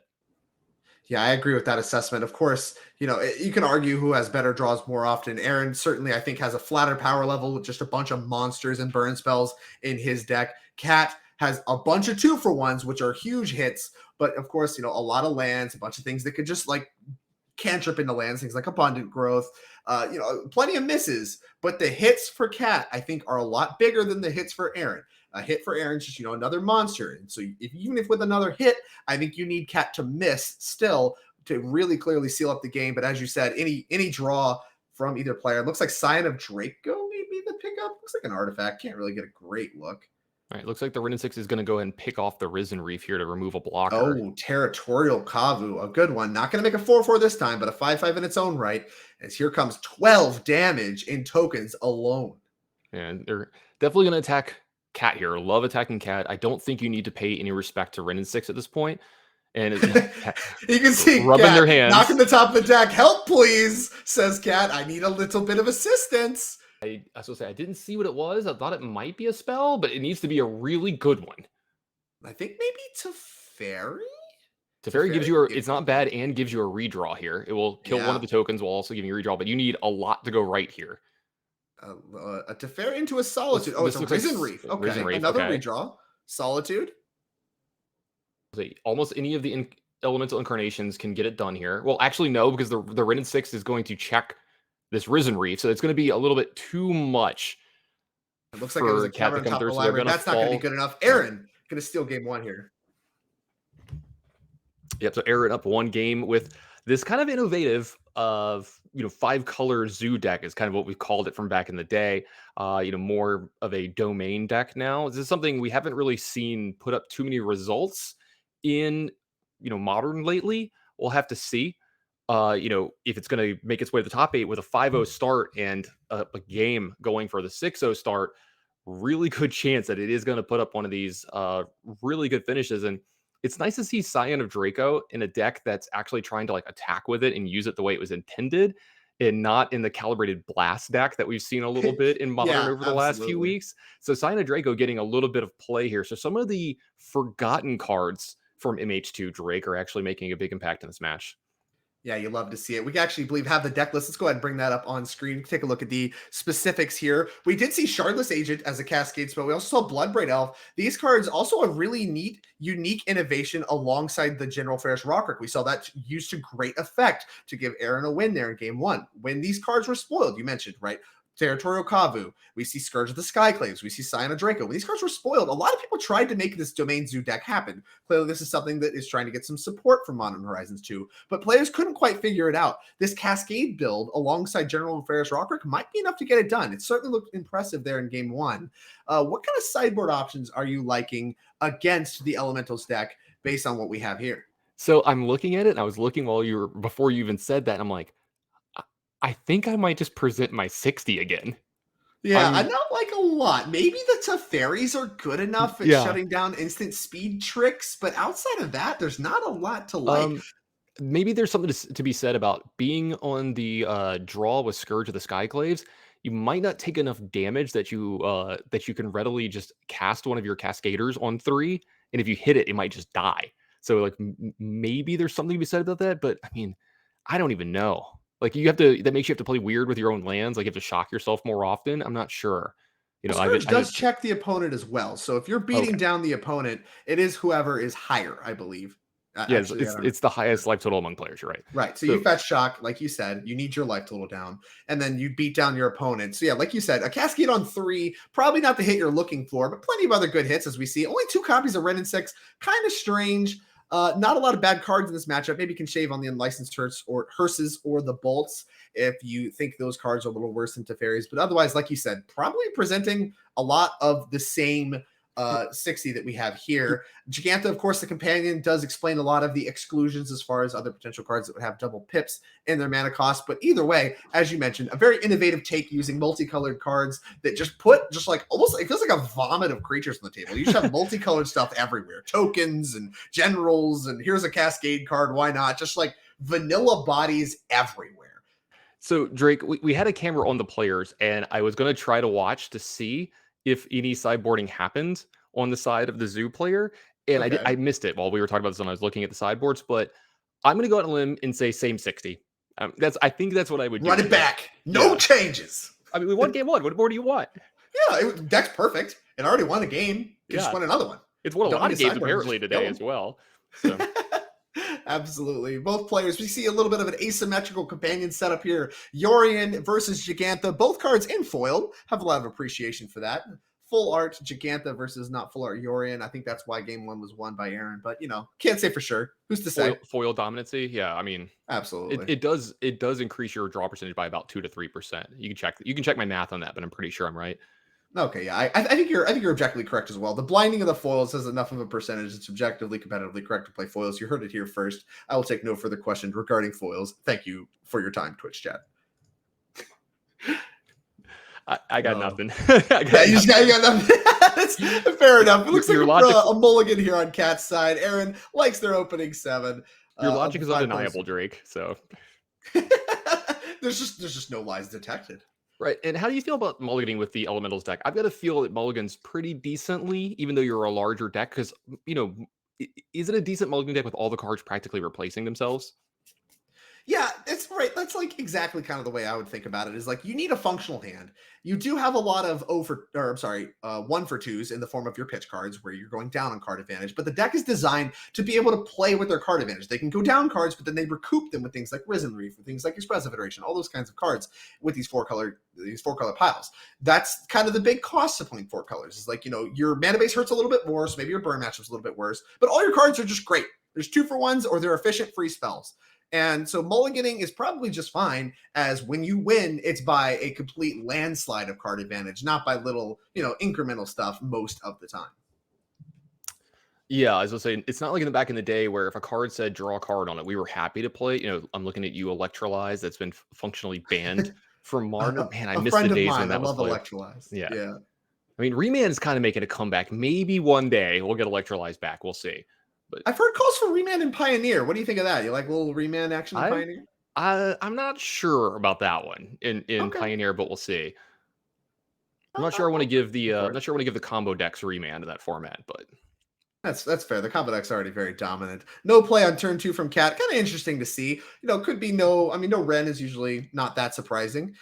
We did have a turn 1 abundant growth to fix the mana, so we could cast basically whatever we want there. Chose just to go ahead and pass the turn back to Aaron, who fetched a Triome on the instep, now has a Fetch Shock Stomping Ground, and here is a Territorial Kavu. Hard to imagine. I believe that's the Mardu Triome, right? I think this is a 4/4, right? Because this is the Mardu.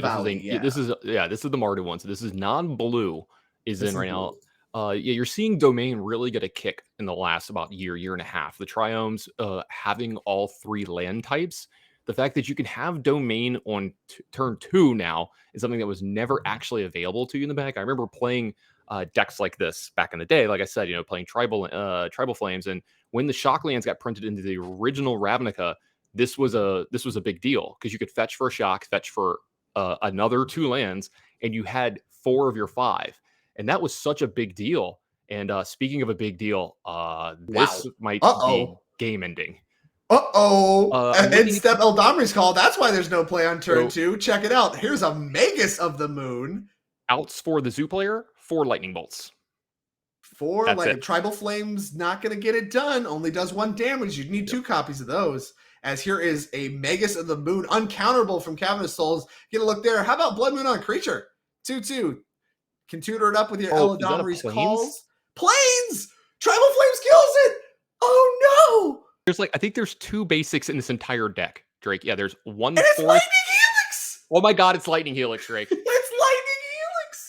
Just take care of it. Don't need that in play. Absolutely not. Get out of my way. Would you like to take your 4 damage now or later? So yeah, this does look like it's only 4. There's no island, and we're going to go ahead and take one of the lands out of the graveyard. Something that could actually matter later in the game. This game goes long, and a Rin 6 comes later. That's some fuel for Cat's deck. That's not going to be there, but what a huge haymaker from Cat, and then a very good answer from Aaron. One of the 2 basics in his deck just happened to be in his hand. Never didn't have it, Tan. And you have to wonder if, how versed Aaron is in this matchup, based on the confidence of playing that. It looked like Aaron just had it covered. Looks like, they were just expecting Magus of the Moon to happen in the post-Cyborg games, and they just had it dialed up. Here's my planes, this is my Lightning Helix. We're playing Magic. I didn't sign up to get locked out by Blood Moon. No, thank you. Yeah, we didn't want to watch a game like that anyway, right? We didn't want to see a game into a Magus of the Moon on turn 3. So we're going to get an actual slugfest again. between these two players. And it looks like Aaron's setting up for a big turn, possibly something like a Bloodbraid Elf or something this turn. Let's see. It looks like he might be. Bloodbraid Elf, not great under Teferi. Going to shock Right. into Steam Vents. That gives you the 5th type. Territorial Kavu maybe back on the radar. Could do 2 mana spells this turn. We'll see exactly what Aaron wants to do. Looks like Territorial Kavu is going to kick us off here. Maybe a Sign of Draco, the follow-up. It sure is. No haste Really? here, but I believe that Territorial Kavu now has 2 different abilities granted from the Scion of Draco, which I believe is, let's see, It's going to have Strike. First Strike and and Trample, I Trample. believe. Yep. Good This ones is a to have for sure. 5/5 first striking trampling creature for 2 mana. Sign me up. I'm in for that. It's a little bit better than Termagoyf had it in a lot of spots. You know, a card that Absolutely. used to dominate these formats. And I mean, I haven't seen one in play in what feels like years, Drake. Not even registered in the Zoo deck anymore. Used to be a staple of the archetype. As here is Risen Reef. Going to go ahead and draw another copy of Eladamri's Call. Don't think we have another copy of Magus of the Moon to grab if I had to gamble on it. But either way, don't even have the mana for that quite yet, as Cat is only looking at 1 land. Looks like an island in hand. Doesn't really help cast a lot at the moment. See a Sacred Foundry as well, I believe. Yep, looks like Oh, you're right. There it we're gonna is. All shock right, from- that helps. That one was hiding in the back. You know, my eyesight's it's going with my old age, you see. I thought Joe took the round off. All right, that's fair. Touche.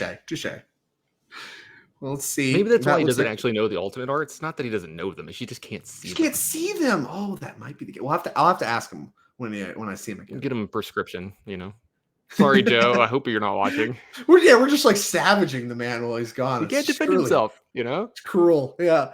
And Lightning Helix, another good pickup from Aaron. You know, I was kind of suggesting maybe trimming on some of those effects in the sideboard games. They've looked very important for handling Magus this night. Admit, I feel a little foolish, as here's another copy of Lightning Helix. This one targeting Teferi Time Raveler. Not as quite as good of a target as Magus the Moon, but gonna get the job done nonetheless. There's also a Wrenn and 6 behind this in Aaron's hand to pick off the Risen Reef and be able to just rumble in for most of Cat's life total here. So this is very dangerous. Now, Cat does have an Eldamar's Call that they're going to be able to use, but that's going to be practically it for the next 2 turns. So this game might end very soon. We have to see. So this Wrenn and 6 is going to pick off the blocker here.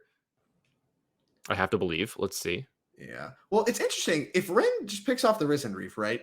And then we get a crashing for 9, assuming the life totals here are accurate, which I believe they are, Cat would go to 3. That Lightning Helix would be lethal. So interesting that we led on Lightning Helix to pick off the Teferi Time Raveler, where there's a potential to just, maybe end the game on the spot. I think that shows Aaron respecting something. Don't know quite what it is, but Well, we do see that the Sacred Foundry coming in untapped. I was going to say it's there this it is. right here. Prismatic ending. Yeah. Exactly. Because there was an up on the Teferi last turn, so a sorcery can be played at instant speed here. So nice tight play from Aaron here. I might have been incentivized to go for it. When I see lethal, I generally get a little blinded Oh, yeah. and want to Start actually licking just your go chops. for it. Oh, give it to me. Yeah. The game might end. Let's go. Absolutely. So some tight play from Aaron. Yeah, definitely wanted to make sure to call that out. And instead of, getting blown out by that prismatic ending, it was good, but Cat still at a pretty precarious 8, 2-turn clock with the Scion of Draco. And if Scion of Draco even gets one more hit, Tribal Flames looking to be lethal. As here comes Omnath, It's a Locust huge of card Creation. for Cat here. They're going to be able to gain a little bit of life. Even Fury added to the hand here. Fury does a good job taking care of that Scion. Yeah, if there's a pitchable card, they can do that. There's Wrenn and 6 too, if you want to just try to rumble in combat. This is a flying 4/4, so you probably want to go ahead and take care of this if you can. Yeah, I would Cat think back that, up to that would 12, be the snare so- as well. 12, very important life total here. Scion of Draco's attacking for 4 at a time, but this puts you out of range of 1 attack plus Tribal Flames from killing you, so it needs to be that plus something else this turn. Right.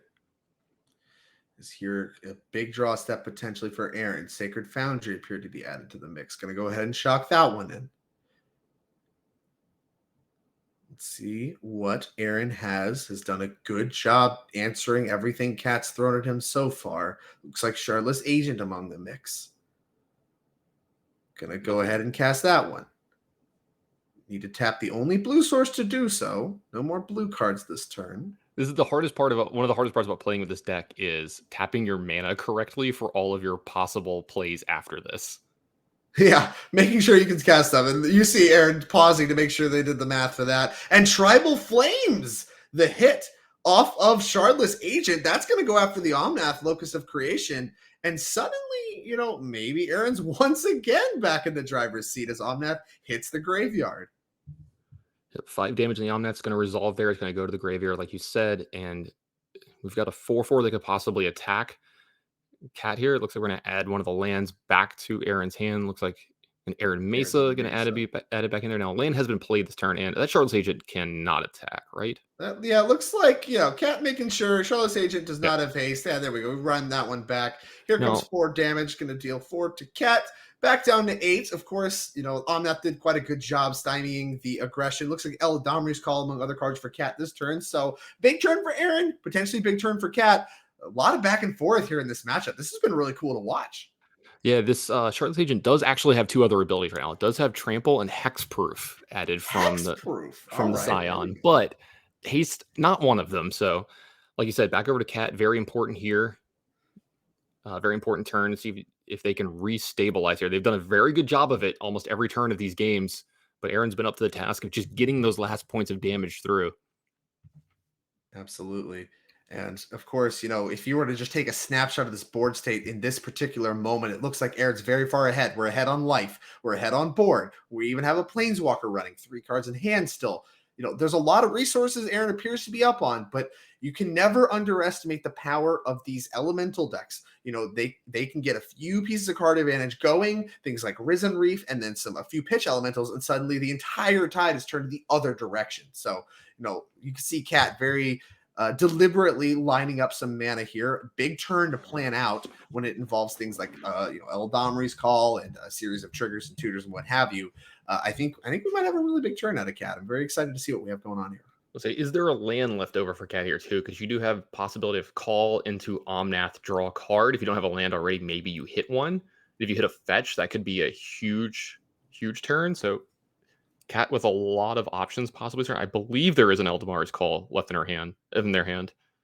I agree. It looks like maybe a copy of Boseiju as well. Can't get a great look. Fury among the bunch. Going to go ahead and hardcast that one. 5 mana paid there. That resolves. Let's take out that Scion, please and thank you. Charlotte's Agent no longer has Hexproof and Trample. Boseiju played as the land for turn. Yeah, it looks like that's going to be able to leave up call for the end of turn here. And I think I saw the last card in the hand might be Engineered Explosives. I'm not 100% on that. I saw as well. Pretty good one. Maybe be able to clean up this board if another big turn happens from Aaron, or something like General comes in and makes multiple tokens. This is a selective sweeper that you can have in the matchup. Exactly. And I think we might be seeing a fetch here for the Territorial Kavu. And if so, Engineered Explosives on 2 would be devastating, taking care of the Wrenn and 6 and the Kavu as a nice clean 2-for-1 that I don't even think Aaron necessarily has on his radar. We'll have to see. I see another, I think, Bloodbraid Elf in Aaron's hand here as well. Maybe think about how aggressive they want to be. Most of their hits are either good creatures or removal spells here. Oh, I like that. Yeah. Here comes Bloodbraid Elf. By the way, I like this timing too. Go ahead and use the Wrenn and 6 before casting your Bloodbraid Elf, because what if you hit another Wrenn and 6 here? True. Also, if you hit a Tribal Flames, that's just lethal. And here's a Lightning Bolt that's going to go after the Fury, because Tribal Flames go face, go to 5, then Charlotte's Agent plus Bloodbraid Elf. That's onboard lethal. Instead, a good consolation prize. Lightning Bolt going to take care of the blocker. 5 damage still in play. 3 different CMCs across all of Aaron's permanents means the Engineered Explosive is not really going to be terribly good at handling what's on the board right now. Now, we do know Cat has access to an Eladamri's Call, could grab something like a Solitude, and Engineered Explosive on 2 now takes care of 2 different permanents. So we'll see what they can assemble, but now at a pretty precarious life total, don't have a lot more hits they can take.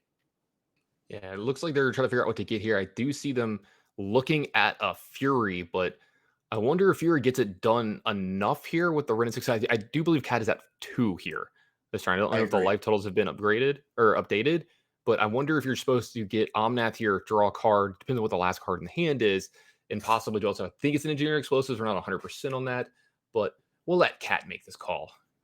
If you had a fetch land in your hand, maybe Titanic could possibly get there. I don't even think that's enough. Well, it looks like we went past Omnath. Went past Solitude too. Looks like Cat maybe considering what all the options are even left in the deck. With Omnath, you at least get 2 fresh cards, right? You get your card for the turn plus the card off Omnath. That's true. And if any of those are land, you get a nice cushion of 4 life to work with, as well as a blocker. Solitude would remove a blocker, then also possibly be able to block with lifelink and survive, but that, we'll say that dies all the same things you're going to die to anyway.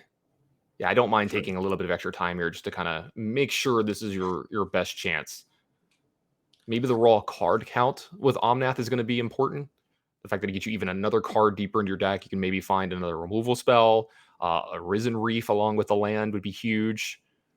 Absolutely. Cat access to a lot of mana too, so maybe something like a Yorion could add to the mix. If Cat picks up something like a fetch land, getting that boost of mana could represent, potentially a Yorion plus Omnath turn to recoup both cards and life. Not necessarily sure. I trust Cat to know their deck well enough to figure it out, but not a decision that I envy having to make because it seems like a tough one. Yeah, and you can see Cat taking a lot of time here to make their decision, and I don't blame them. This is the hardest choice of the game, and this will decide the game. This is definitely a deciding decision. I agree.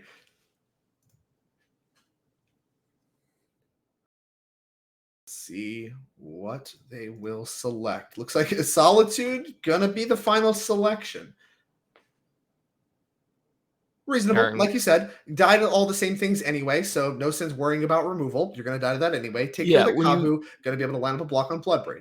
When you can't play around something, you just have to act like it doesn't exist. You're like, whatever. I'm dead to this anyway. What's the best play that I can make if you have nothing? If you don't have any of those things, right? What does me winning this game look like? What do your cards have to be to where I can win? Fetchland was the draw off the top. Flooded Strand, not necessarily the best one in this situation. Solitude, not Omnath, grabbed off Eldamri's Call, but we do still have Solitude available to our turn. Don't have the mana to buy Yorion though. Yeah, and it does. I was going to say, with the fetch, do we have enough to be able to injure explosives for 2, crack it, and play? Looks like injure explosives for 2, crack it, buy Yorion, and pitch Yorion is going to be the play? I think that's what's going to happen, right? Is that enough to stop everything that kills Ren 6 in this? Well, maybe not. Okay, this says go. So it looks like we're turn back. Hard cast Solitude. Yeah, it's going to be hard cast Solitude here. Yeah. Tick down, you. Yeah, you. I love it so much. Yeah. The slowest lightning bolt in the universe does represent lethal in this particular moment. Cat could have preemptively cracked the engineering explosives, but once again, we know about the Solitude that they're going to be looking to ambush and combat. Aaron also knows about it. And looks like maybe the beginning of combat, we're looking to go ahead and pick off this Territorial Kavu. That's 5 life coming for Aaron. Do we attack? Yeah, do you want to get the Solitude off the board? I think you possibly, I mean, I was going to say, it's pretty hard. I would be worried about something like Ephemerate off the top of the deck. Or the Yorion in the Companion Zone, right? I think that's a card that has to be on Aaron's radar as well. Giving Cat another Swords to Plowshares, not super appealing, as here comes Ice Fang Quaddle. That provides another blocker to lock up the ground. Cat does need to crack this Engineered Explosives to answer that Ren, though, or they will die to it. So we could maybe use the Injured Explosives before casting the Quaddle here, but maybe not. So it looks like we're going to add the Yorion to hand. Yorion added to hand. Can't cast that one. Do have the mana to crack Engineered Explosives. Yeah, you have to do it before you give Aaron priority here on his. Yeah, can't let Aaron have priority with Ren on a main phase. All right, as here goes Ren and 6, as well as Cat's Ice Fang Quaddle, and a passing of the turn. Shardless Agent plus Bloodbraid Elf versus Solitude. Not lethal on table, but Bloodbraid Elf is going to add to the mix, and Cat doesn't even need to see Cascade. They have seen enough. That is going to be lethal, and Aaron going to win this match 2-0 over Cat on 4-color elementals. An impressive showing from the Zoo deck. Yeah, absolutely. Aaron moving up to 6-0 with the Zoo deck. We just cracked 1,000 people as well seeing this cool, innovative deck in the chat, like you were talking about. And I gotta say, the deck was pretty impressive that game. There was a lot of the spots where I really felt like the 4-color deck was going to be able to take over the board, right? With Titania in play, with Omnath in play, drawing extra cards, gaining extra life, getting extra mana. But the Tribal Flames deck just did not give up and just kept bringing more and more assault every single turn. And, General Ferris is a very, very good card at going super wide. It's hard to answer out of the 4-color deck. We saw Scion of Draco and Territorial Kavu just do a ton of work in those games, dealing tons of damage, being huge threats that had to be answered every time. And then anytime that they weren't answered, we saw them run away with the game. So really cool deck here. Unlicensed Hearst making a little bit of appearance and a little bit of impact as well. I like this deck a lot. That looked really cool. I can't agree with you more. I definitely love the deck a lot. I've always wanted Zoo to be a thing. I feel like that's one of those old pillars of modern that doesn't get enough attention. And, honestly, kind of alongside the theme of this tournament we've seen so far, just a wide variety of deck lists. Being able to see Zoo was a really cool experience. We've seen just a ton of archetypes, and I think that's why Modern is as popular as it is. A ton of viable options available to play, a lot of different archetypes, and all of them individually powerful, and many of them extremely nostalgic to players that have been playing Modern for a long time. Been able to buy their deck, bling it out. We've seen some foils. Yeah. Modern's a great format, a ton of fun to watch. And concluding here, round 5, time in the round has been called. So we're going to take a short break before we get back to you with more Modern action. We're round 6 in round 7. Thank you all for being here. If you like the content, please make sure to follow. A lot more tournaments to come.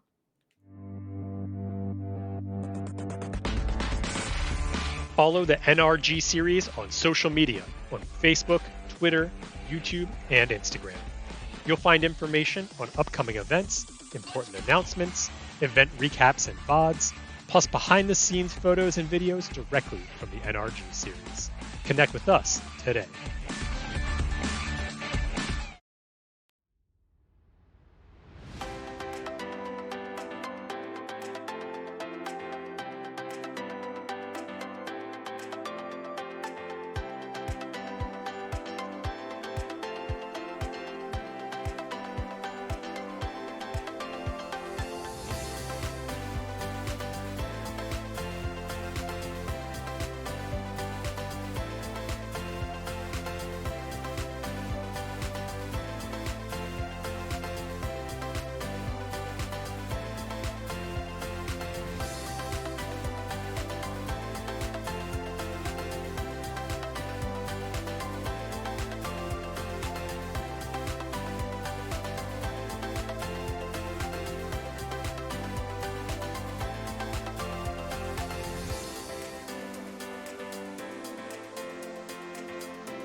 everybody, welcome back to the Modern Challenge here at the NRG series. I'm Tannen Grace. I'm joined by Drake Sasser. And Drake, we've got quite the matchup here for at least our first matchup from the feature match area. But looking at the backup match as well, this has huge implications for the leaderboard. Absolutely. Yeah. Like you mentioned, huge leaderboard shifts available here. The matchup we're going to be watching primarily is Zoe Riederman versus Matt Hoey, both mainstays of the NRG series. The backup match is our number 2 spot on the leaderboard coming into this weekend. Joe Bernal playing, of course, his traditional blue white control stuff against Nick Wold on Abzan Yawgmoth. So spicy decks. And some great matchups, some cool magic to watch, as well as some huge implications for the leaderboard. We know Zoe just won our team tournament in the modern seat, playing Living In, coming off a top 8 previously with the same deck. She's really found her stride with this Living In deck. As we come down to the match, Matt Hoey here on the play with a Dragon's Rage Channeler and a Mishra's Bauble. Both players kept hands, and we are ready to go. Both these players, I'm sure, intimately familiar with each other's play patterns and deck lists, like I said, mainstays on the NRG series. I've actually been really, really impressed with the Izzet Murktide deck this weekend. I think the addition of Ledger Shredder has really pushed this deck a little bit over where it was. The extra threat early and cheap is very, very welcome in this deck. And then just the extra oomph that it's added to it, right? You know, a little extra card selection, make sure that you get I mean, we saw this deck get taken off Delirium, I think 3 turns in a row in a match yesterday, and then it just had Delirium again, like the next turn with a DRC and a Ledger Shredder in play, very easily making it back that way. So I think this deck has become a little bit more efficient, which I liked, and is a little more threat dense, which I found it was threat light at times that mattered. So I really liked. We saw things like Brazen Bar were trying to help that out, but Ledger Shredder, like you mentioned, a very obvious include. The only real question it seems like players are asking themselves is how many and what to cut. Yeah. We've seen things as wild as Murktide Regent being cut in deck lists that we've put on screen for Ledger Shredders. You don't want to flood on creatures, but Murktide Regent, obviously the name of the deck, namesake, cutting those for Ledger Shredders, I think is certainly a testament to the power level of the card, as we see Dragon's Rage Channeler kind of putting in some work with these surveils. Looks like Matt Hoey's liked a lot of the options, though. Not only artifact and land in the graveyard. Kind of weird, as we see an expressive iteration here as a follow-up. Now, this is on turn 2. So this is going to put Sorcery in the yard and then Ben Brazen Borrower to enable Delirium on turn 2.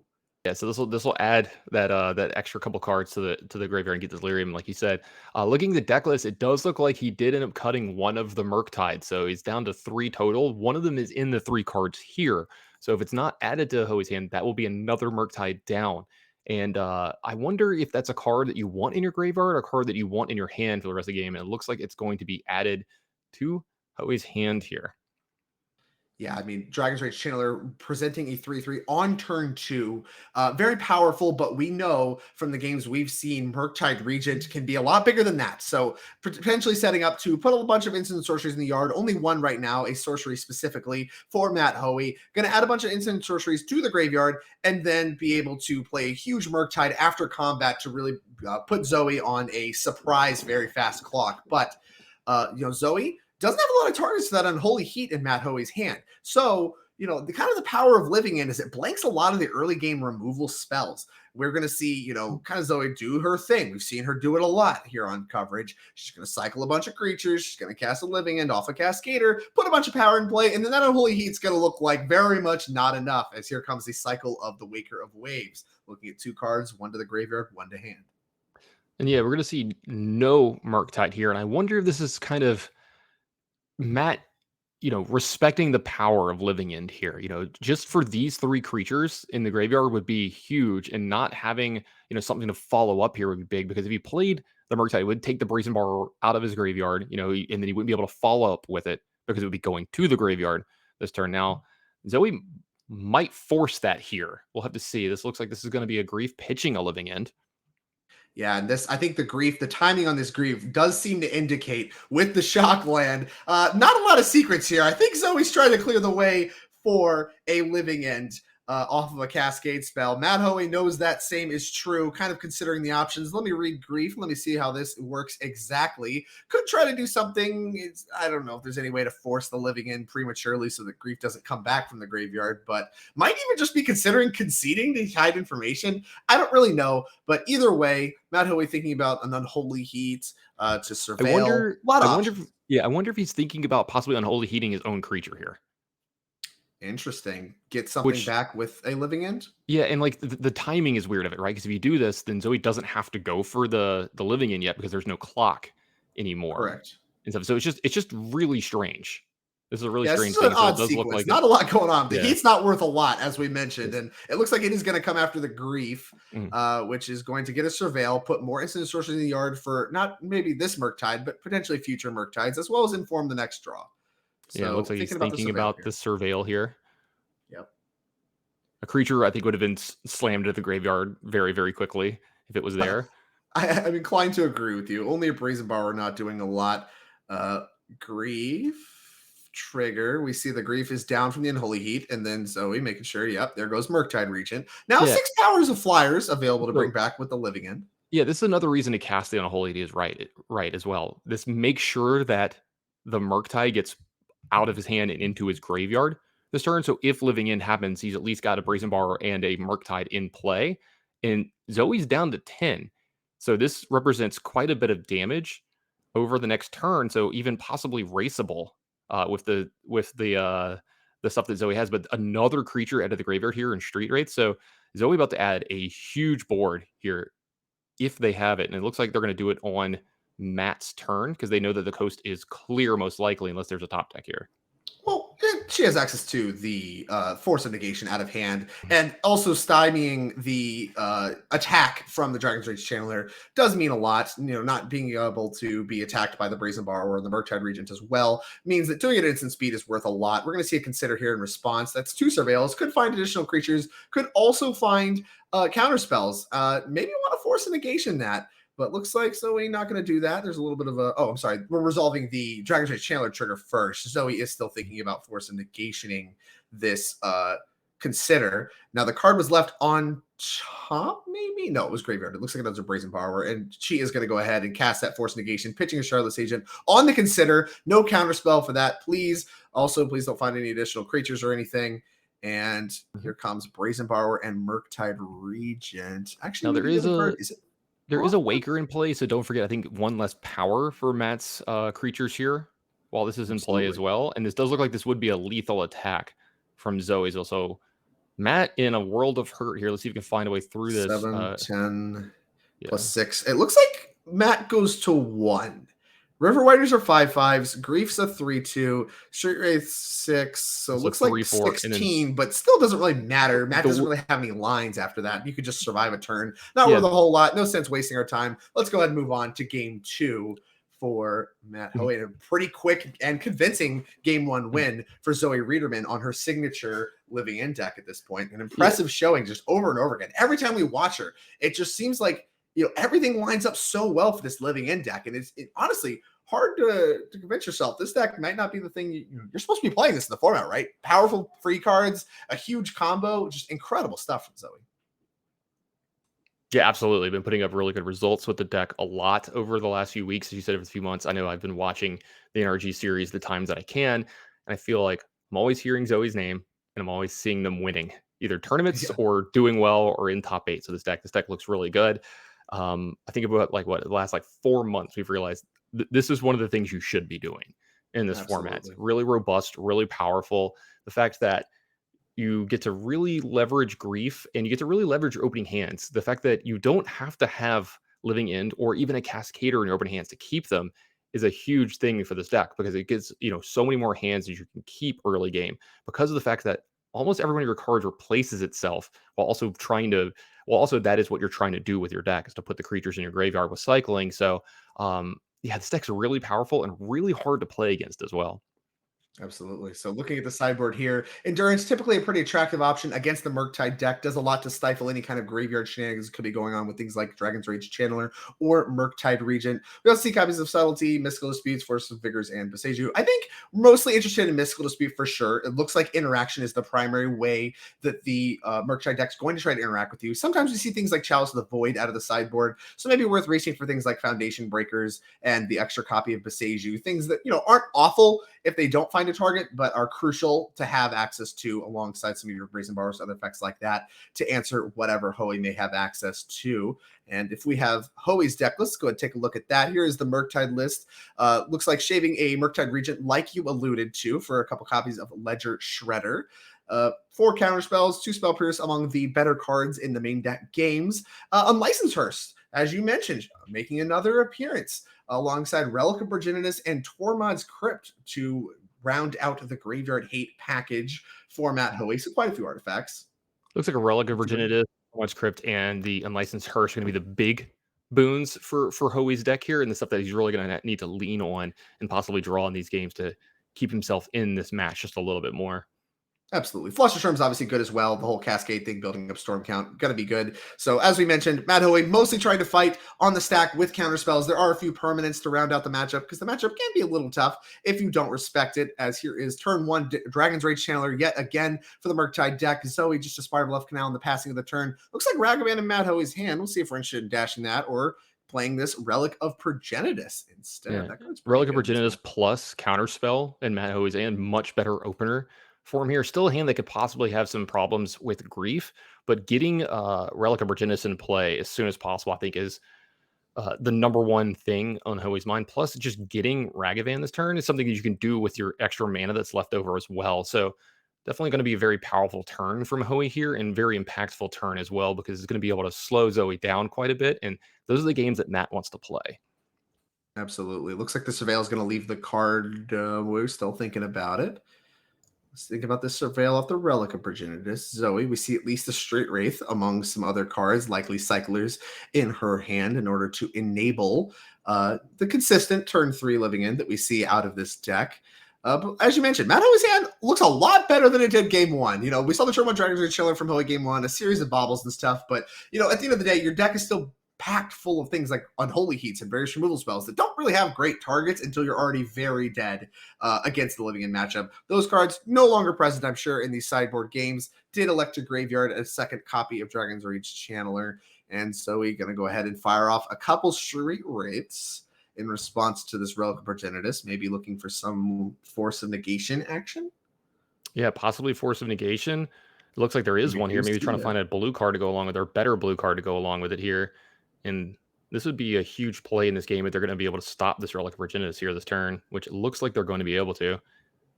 Oh, yeah. It looks like Colossal Sky Turtle among other cards. That is another piece of interaction. We'll see. Yep, GR is interested in pitching that one. Going to go ahead and put the Relic of Progenitus in exile, thanks to Force of Negation. A very relevant effect here with the Dragon's Rage Channeler already in play, laying the beatdowns for only a single point of damage. Ragavan follow-up, a passing of the turn, and that Force of Negation is key for Zoe here, and where a lot of the new living in decks have gotten their power. These blue cyclers allow you to be able to play these forces and answer a lot of these sideboard hate cards while just being good enough cards to play in your main deck. Now, still, for a good thing for Matt here is always down to 15 because of those 2 Street Wraiths. He's got a lot of damage in play, right? He's got a Ragavan, he's got a DRC. If he finds a way to maybe cobble together, you know, something like Bobble off the top would be really good here, and cobbling together Delirium to push more damage. Zoe, though, does have a grief here. This is going to bust this up a little bit, is what to say, because Hoey does have a counter spell in his hand, but this is going to leave him with, I think, no spells left. And so all the pressure is on Matt Hoey now. He has to find something to interact with either the graveyard of Zoe or with a living end, or Zoe's going to run away with this game yet again. Absolutely. What a demonstration from this living in deck. Like you were mentioning, wow, like how good is Hoey's hand? Like multiple 1-mana threats, Relic of Progenitus, and Counterspell, like all just incredibly good in the matchup. The exact composition you're looking for from the Murktide deck in this matchup. And Zoe, with a copy of Grief and a copy of Force Negation, easily dismantles all of that and is now set up to once again Cascade on turn 3, bring a bunch of monsters back, kill Matt Hoey's entire board. And unless there's a big draw here, it looks like Ledger Shredder the pickup, there's not much Matt Hoey can even do about it. Yeah, now the thing is, I haven't seen all of Zoe's hand, but I do think that they don't have access to living end here. Like, I don't think there's a cascade effect or a way to get living end happening. So we'll see. This is pretty big for Matt. And here's the thing: I think you have to play the Ledger Shredder here because you have to act. It's weird. if living in happens, you're just going to die. I mean, that's what's going to Right. happen. You have no way to stop it here, and I don't think Zoe's going to respect a bluff here either. You know, if you just Exactly. leave up Like, mana, what are you going to do? Not cast your spells? Absolutely Yeah. not. And Hoey, I mean, once you've already tapped your 2 lands like you did there, there's no sense rewinding it and thinking Right. about a bluff. You kind of have to just like really posture like it anyway and just a quick pass of the turn. And Curator Mysteries, the pickup off the top. Looks like you may be correct. Botanical Sanctum among other lands. Consulting the graveyard to see if there's anything worth regrowthing with the channel ability of Colossal Sky Turtle.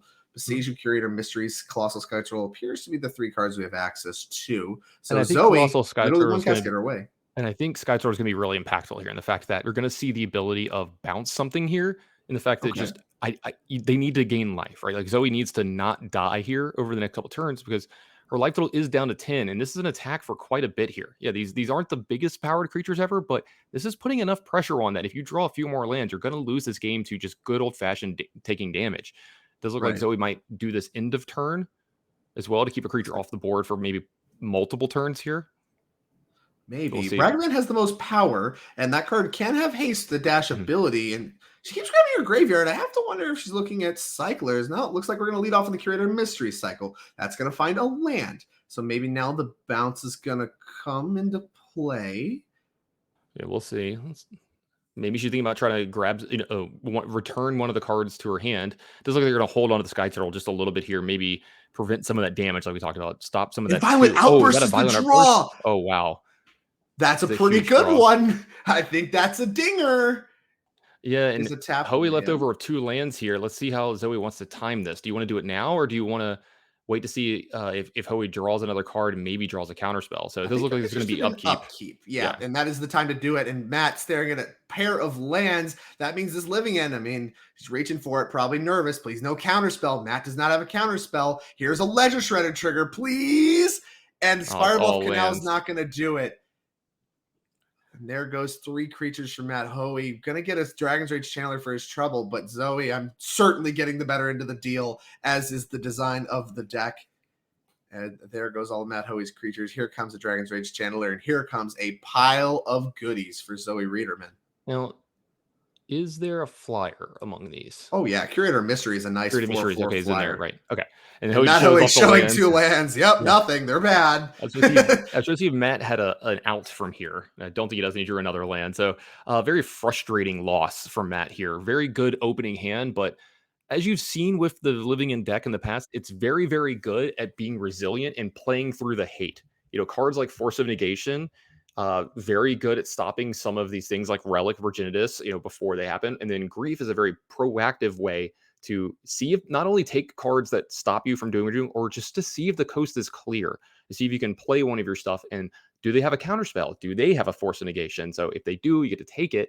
And if not, you get to just go off knowing that, hey, they don't have anything to stop me. So it allows you to know whether you need to kind of sandbag and take the game a little longer, or if you can go off with like just 2 or 3 creatures in your graveyard like we've seen Zoe do in the past, and that can be enough.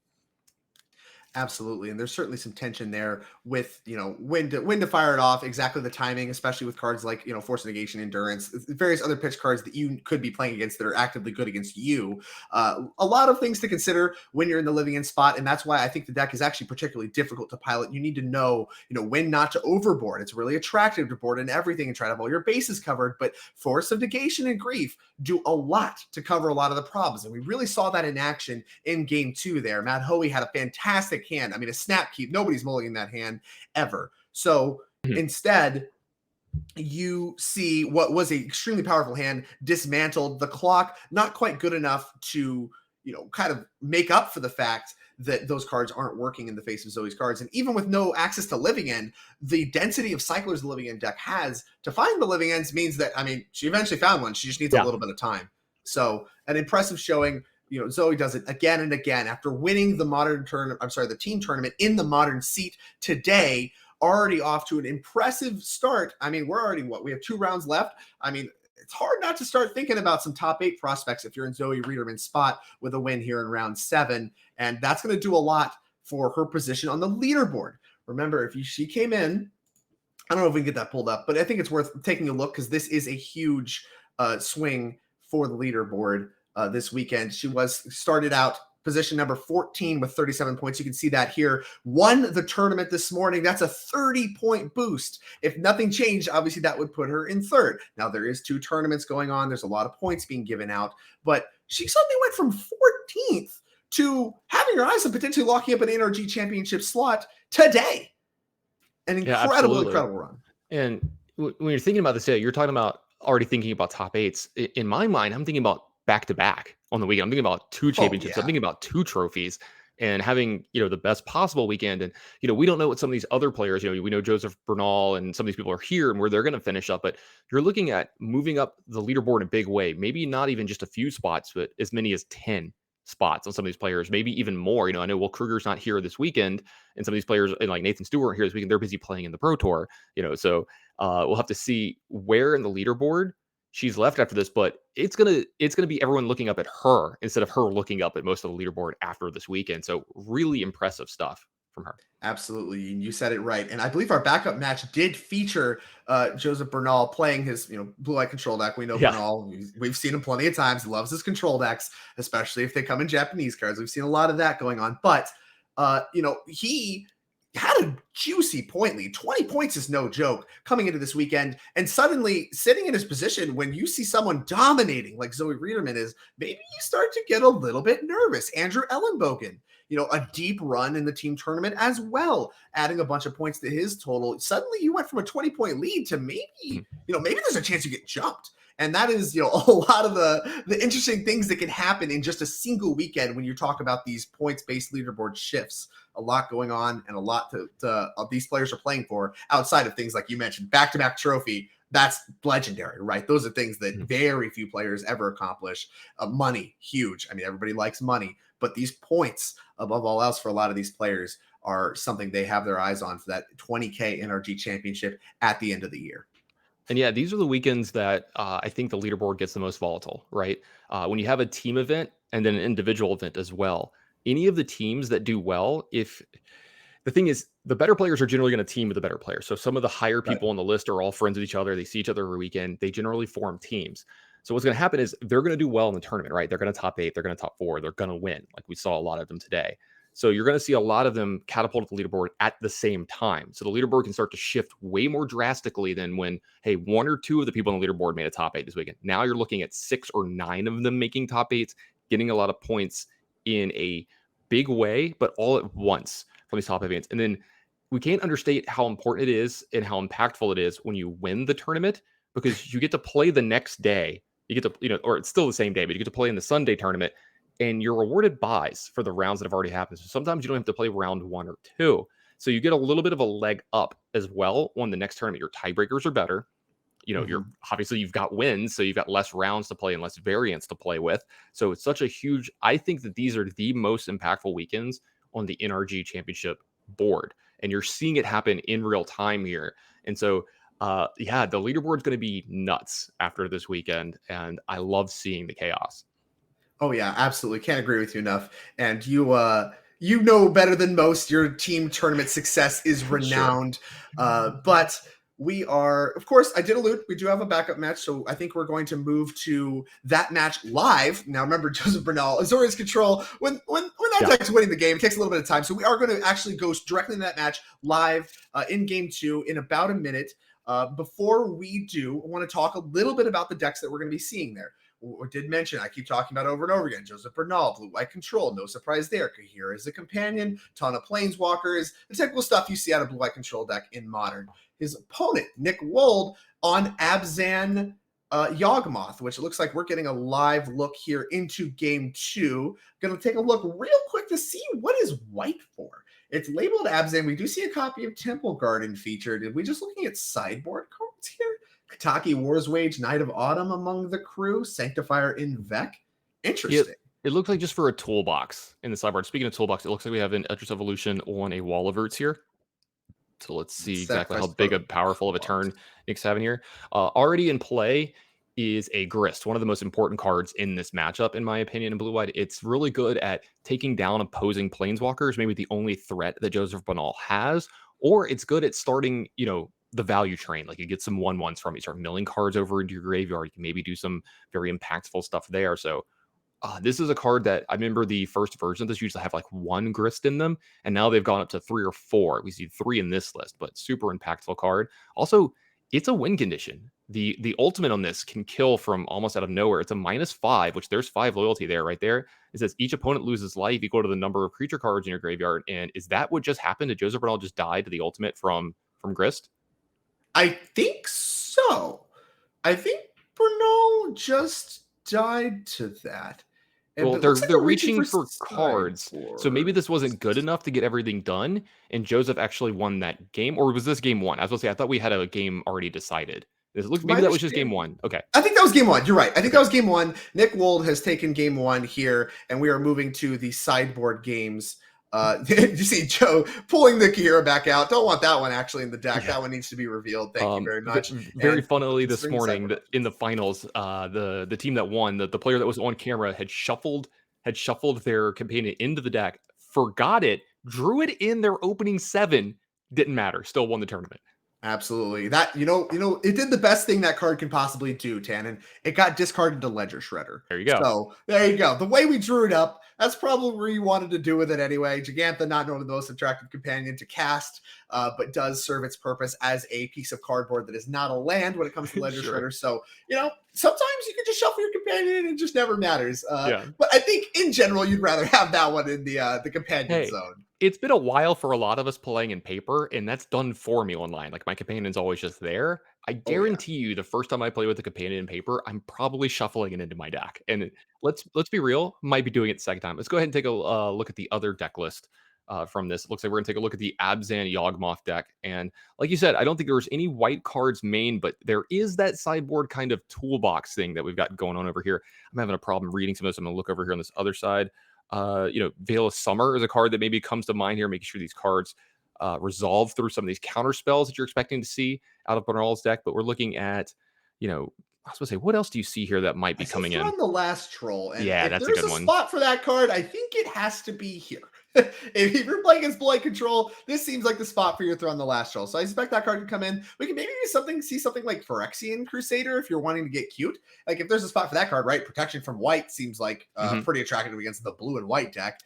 So a lot of good options here. Like you said, the white card's a toolbox. We have access to Kora Column. We have access to Eldritch Evolution. If the Yawgmoth plan is shut down from something like a Rest in Peace or some other, effect, having cards that provide bullets, things like Thrun that you can search for instead, are going to be attractive options. And you did mention Veil of Summer. I don't think you can bring those in fast enough in the control matchups. 1-mana cryptic commands do represent themselves pretty good in the green creature decks against control decks. So kind of an interesting take. I don't know that I've seen as much white splash, especially when Ignoble Hierarch actually feels like it would push you towards a red splash more, given that it does make red mana.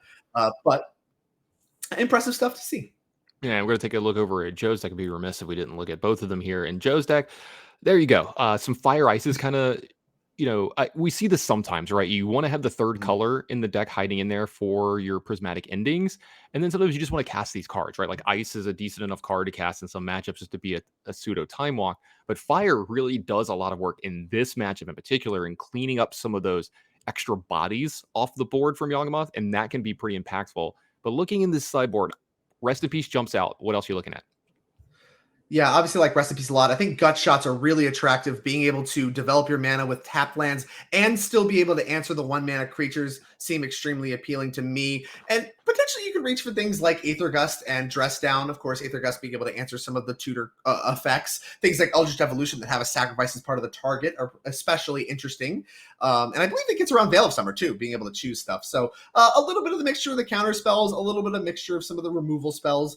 Kind of just whatever you want to see and what angle you want to take. I imagine Grist is probably one of the harder things for you to beat, and Gus does a good job taking care of that, where a lot of other cheap counterspells may not be able to get it done. So we'll see, exactly the mixture Joseph wants, but I think a lot of good options for Bernal in this match as we quickly play a Held Fountain tapped here on turn 1. Looks like maybe a mulligan for Bernal. I think both players mulligans.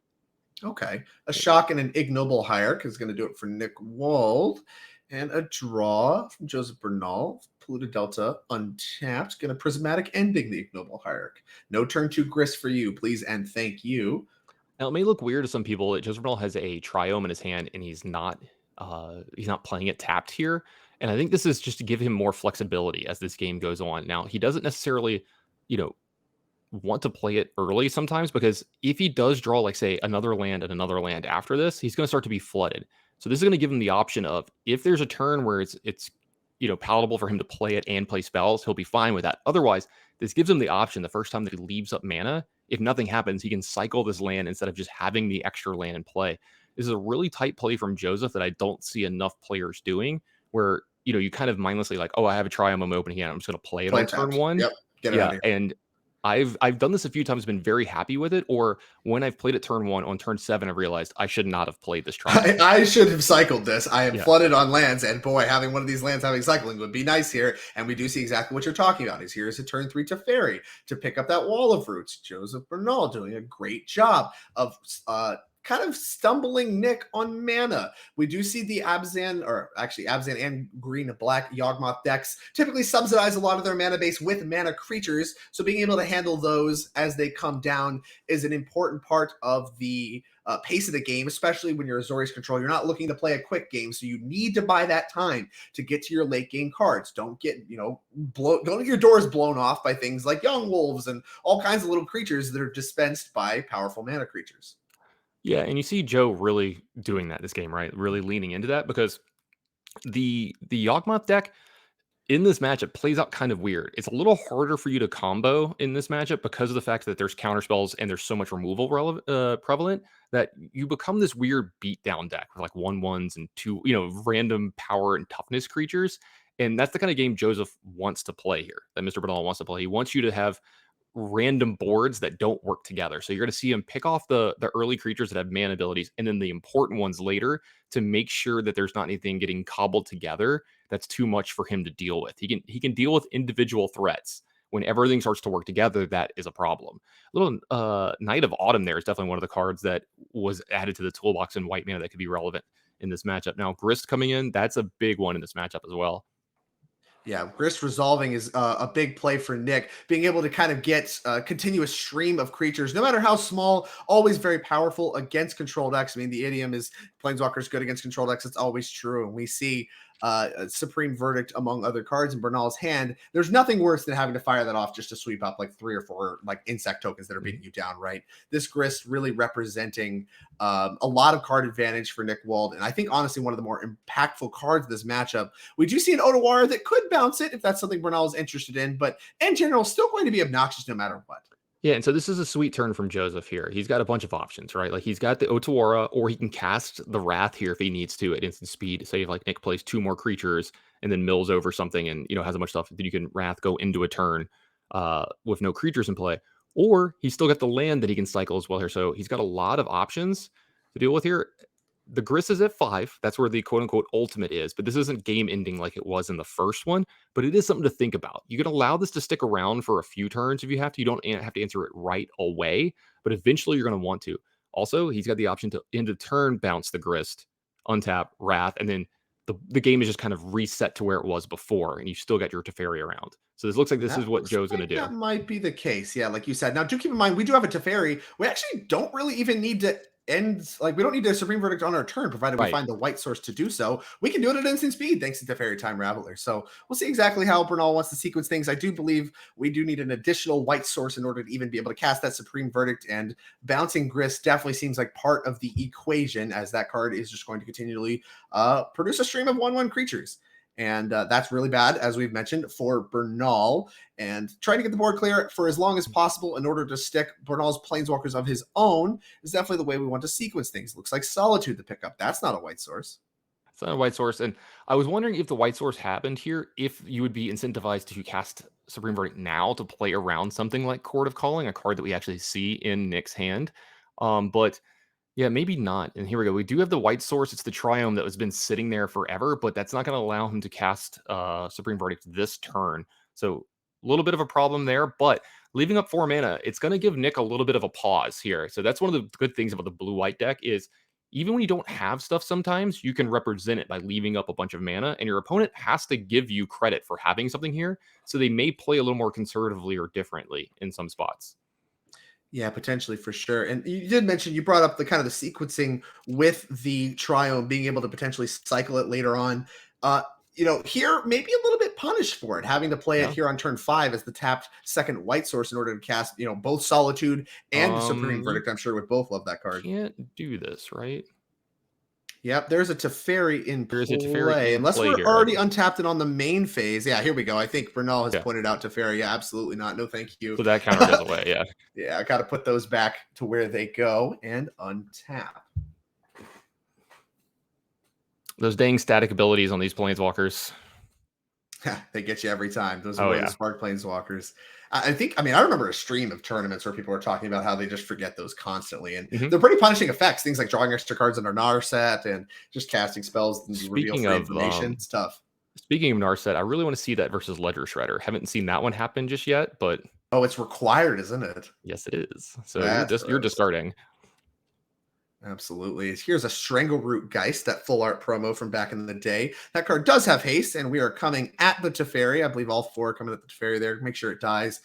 Court of Calling, still in hand, now can be cast at instant speed. I'm sure that's something Nick Wold is quite interested in. We'll see what Bernal has to say about it. We do know there's a Supreme Verdict that now is online as soon as Bernal gets to untap. Second white source was missing, now untapped and ready to go. Solitude. Yeah, don't forget Bernal, among others. Yeah, Bernal knows about this Court of Calling now as well. So having that knowledge definitely helps out a little bit. It's going to let him sculpt his turns a little better. So I kind of like this.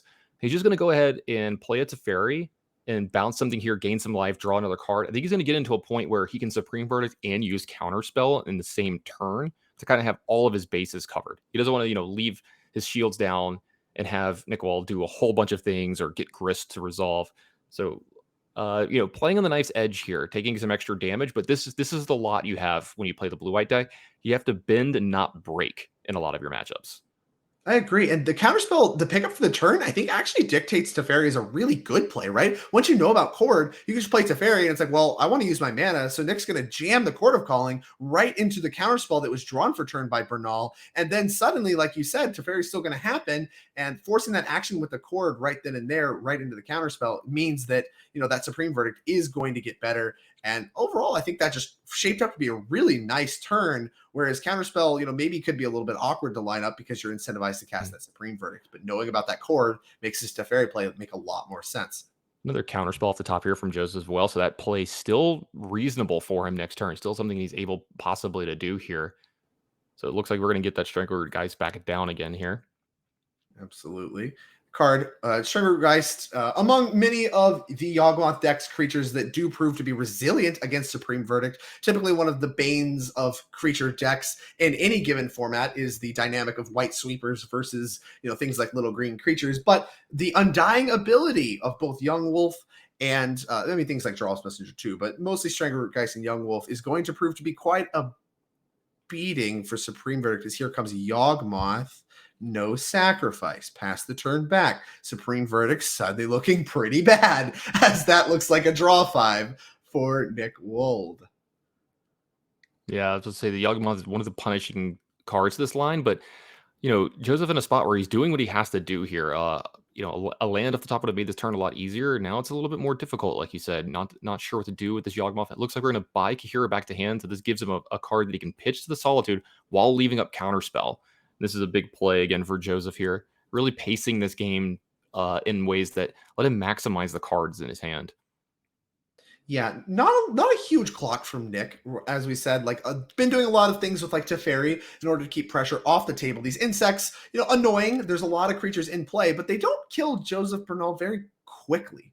It looks like Swords. I'm sorry, the Solitude is going to Swords. It's a Swords effect. Solitude's going to go ahead and try to go after the Yawgmoth. Going to respond by sacrificing Strangleroot Geist, get a little bit of card for our trouble, and maybe do a little bit of tricks with sacrificing creatures, remove a counter from that, and now looking like it might be a lot more than meets the eye as far as cards go. We'll see exactly how deep Nick Wold wants to go, but hard to imagine Nick untapping with less than the goods on their next turn.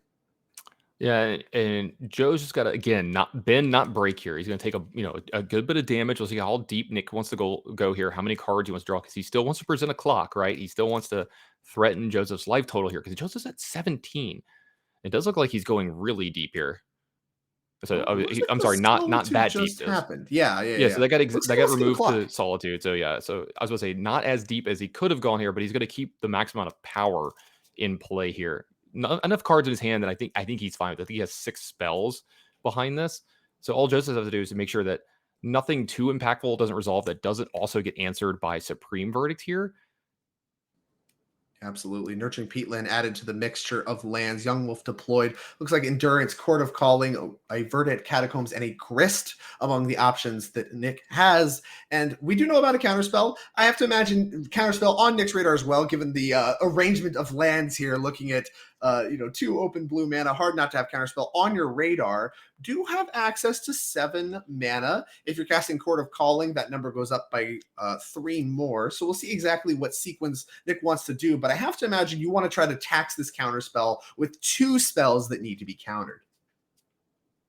Yeah, I think Nick's just trying to figure out how he wants to pace this, right? Like he could play Grist here, but it plays into counterspell too well. You've got a decent board here. And right now, Joseph missed a land drop, so he can't Supreme Verdict you plus counterspell you. And it does look like he's going to miss yet again on this. And you've got Endurance in your hand. So if something like Supreme Verdict happened, you can end of turn Endurance, continue to attack Joseph, and then follow that up with Grist. And that's a little bit more advantageous, I think, in Nick's seat than just running into a counterspell and then giving Joseph priority on his own turn with all of your mana down. So it looks like this is going to be the Endurance from Bernal. Endurance on instep, the ATB ability, not super relevant, but the extra attacker starting to look extremely relevant as Bernal's life total begins to dwindle away. And this is like we alluded to earlier in the game, right? Like we saw like a mini combo turn, but not like the infinite or kill you combos from Yawgmoth. You saw pretty much like a value combo turn because this game is going to turn into Nick's going to attack you. It's a weird game of limited now. He's going to attack you with like the rabble stuff that he have. The rabble razzle, like random 1/1s, 3/4s, and 2/1s and 3/2s that he's got.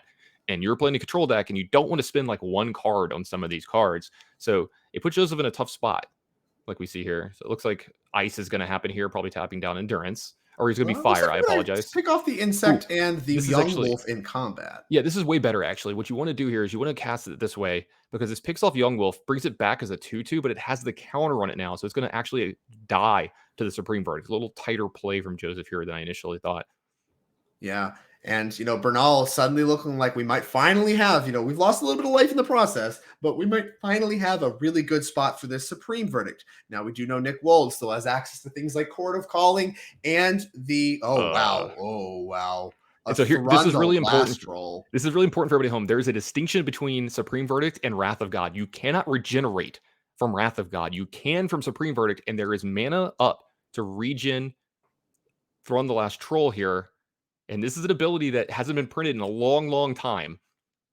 It's a confusing one. Regenerate, if you look at the actual rules text for it, it's got a lot going on. It acts more like a shield than it does something that, brings back something that's dead, which is not terribly intuitive and probably why they sunset that for other abilities. But either way, is here. Let's see, A, if they remember what Regenerate does and Regeneration happens here. B, let's see if they remember the unknown part of Regeneration, that it comes back into play tapped. I want to see if they remember that. Well, it never leaves play. It just kind of nullifies any damage and destroy effects. But it does, you're right, it does tap it if it is untapped. It is not required to be untapped, but it will tap it if it is untapped. It was relevant back in the day when we had more combat happening with Regeneration because you could kill something pre-combat, they regenerate, and you're like, all right, well, it's tapped, now I can attack you. And so there's Thrun the Last Troll for everybody at home with our players disappearing for a moment. There we go. Yeah, they're back. Little magic trick. We're playing magic, right? You had to look really far for the land to grab off Verdant Catacombs. Here is Thrun the Last Troll. Quite a hateful card, I tell you what. Played against this card, actually a staple of Modern for a long time. We used to see it in Birthing Pod strategies back in long time ago, a little bit after the card was even printed. Can't be countered, can't even be targeted, and it regenerates. Really annoying. A troll in name and function. I love it, Drake. They don't make them like this anymore. I'll tell you that. No, they don't, Tannen. No, they don't. And this card was the bane of my existence. This card was the bane of my existence for quite a while. I was a control player for a very long time. I have died to many a Thrun the Last Troll. I'm right there with you. And honestly, I do remember a distinct time where I was playing Jeskai Control in Modern, and I would put a Wrath of God specifically in my sideboard for the pod matchup to make sure it dies. And looks like maybe thinking about a Court of Calling in response to the Supreme Verdict. Could grab something like a Undying Creature. Undying creature, grist. but that might tax the mana too much to regenerate Thrun, which we do see happen here using the Wall of Roots. Going to put the 5th -0/-1 counter on the Wall of Roots that had 4 counters previously. Going to kill that one as a state-based action. The rest of the creatures going to die to Supreme Verdict anyway. Looks like Thrun is regenerated and more or less looks tapped. Oh no, I was going to say I think he nicked it. So I think it's a rule that doesn't matter here. It doesn't. I just wanted to see Absolutely if the players not. knew about this one. 0% to matter. Yeah, I definitely would have done it just to have the lulls from it. If I was the opponent, I'd be like, that's tapped, like just to get them, But absolutely. like And here is a Grist follow-up. One of the best follow-ups I think you can have out of the Yawgmoth deck after a Supreme Verdict happens. Gonna mill a Grist. That's 2 tokens. Ooh. And there we go. Gonna go ahead and mill an Ignoble Hierarch. So yeah, we got 2 tokens having milled a Grist. That's the second time we've seen that on camera. I feel like you don't see that often, but of course the flavor text where you mill an insect, you get to go ahead and do it again. And so now suddenly 6 power back in play. Bernal at 3. Supreme Verdict still not good enough despite a second copy, and that's going to be the match. Thrun the Last Troll doing what it is there to do. Take care of the control players. Yeah, we mentioned this in sideboarding. The Thrun the Last Troll is going to come in and be relevant. It's a very good Court of Calling target. I mean, you could even Edric Evolution for it if you need to, and you have mana to regenerate it here. Like you said, it's a real callback to Modern, I think about like 8 years ago, where it was like kind of a staple, back when Pod was legal, Malira's Pod and cards like that. But a card that really showing its mettle in a matchup like this, because this is why it warrants a sideboard slot. You saw that it completely dominated this game when it came into play, and cards like that aren't really made anymore. And so it's really, really impactful when it happens, and it's super narrow, but everyone plays Supreme Verdict since it can't be countered, and not Wrath of God where you can't regenerate from it. So really corner case coming up, but that's where good deck building can win you games. And it absolutely did. Nick being incredibly rewarded for his choice to include that one. Wins the game. I don't want to say single-handedly. There were certainly a lot of other little creatures that did some chip damage, but Bernal played really tight, navigated a spot where it looked like Verdict was going to look pretty embarrassing against some Undying creatures, navigated a spot where it was going to look really good, and then out of nowhere, Thrun the Last Troll can't be killed. The bane of control players' existence, then bane of control players' existence now, and going to drop Bernal down to 5-2 after round 7. A lot on the line, as we mentioned prior to the match for all these players. A lot of leaderboard shifts going to be happening after this weekend and determine the next 2 slots as far as NRG championship slots go. So a lot they're playing for in addition to cashing a trophy, and a really cool match to watch there. Here in round 7. Right. And that will do it for round 7 as well. But don't go anywhere. We'll be right back after a short break with round number 8.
All right, we're back. Changing of the crew. Joe Set back in action. Becky Bell joining us for the next couple rounds. I'm sure Drake and Tannen did great for the rounds, being replaced for a couple rounds. That's a new thing for me, but I'll tell you what, Becky. I went to lunch. I went to lunch during my break, and a friend and I went over to Cafe Rio. Oh. And so I'm ordering, or I'm paying, and there's a woman probably in her 60s running the register. Okay. And she looks at me, she's like, she reads my shirt, she says, Nerd Rage Gaming. Is that video games? And I was like, no, it's like card games. And she's like, card games? And I'm like, yeah. She says, like Magic?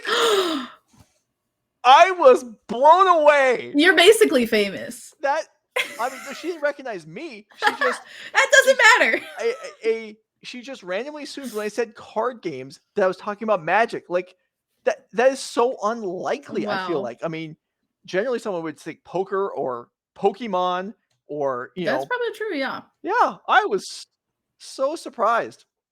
So maybe there is a future for this Nerd Rage Gaming business. I don't know. Wow. Anyway, look at us. We're back here. We're coming into round 8. We got 2 more rounds of Swiss and then the elimination rounds. Thanks for being with us today.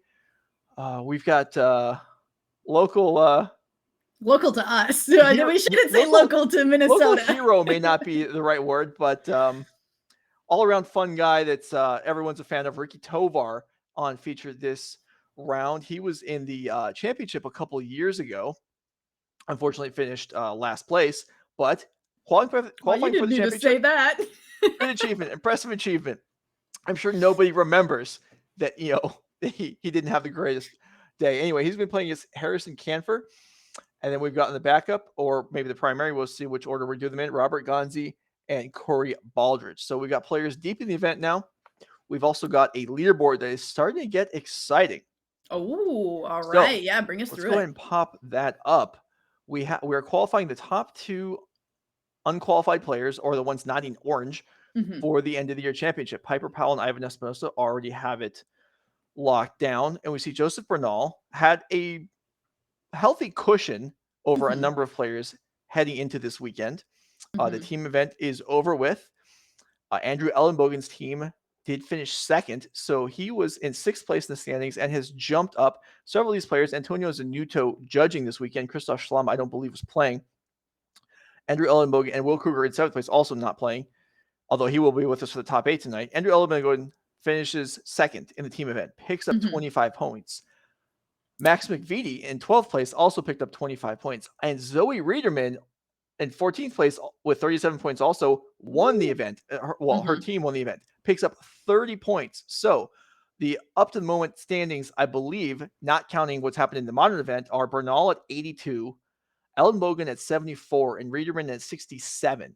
And 2 of those 3 will likely lock up slots. So Zoe Riederman with some work to do, but a top 8 berth today may do it. And Bernal and Ellenbogen have both taken 2 losses today, and Zoe only has 1. So there's potential for her to move up.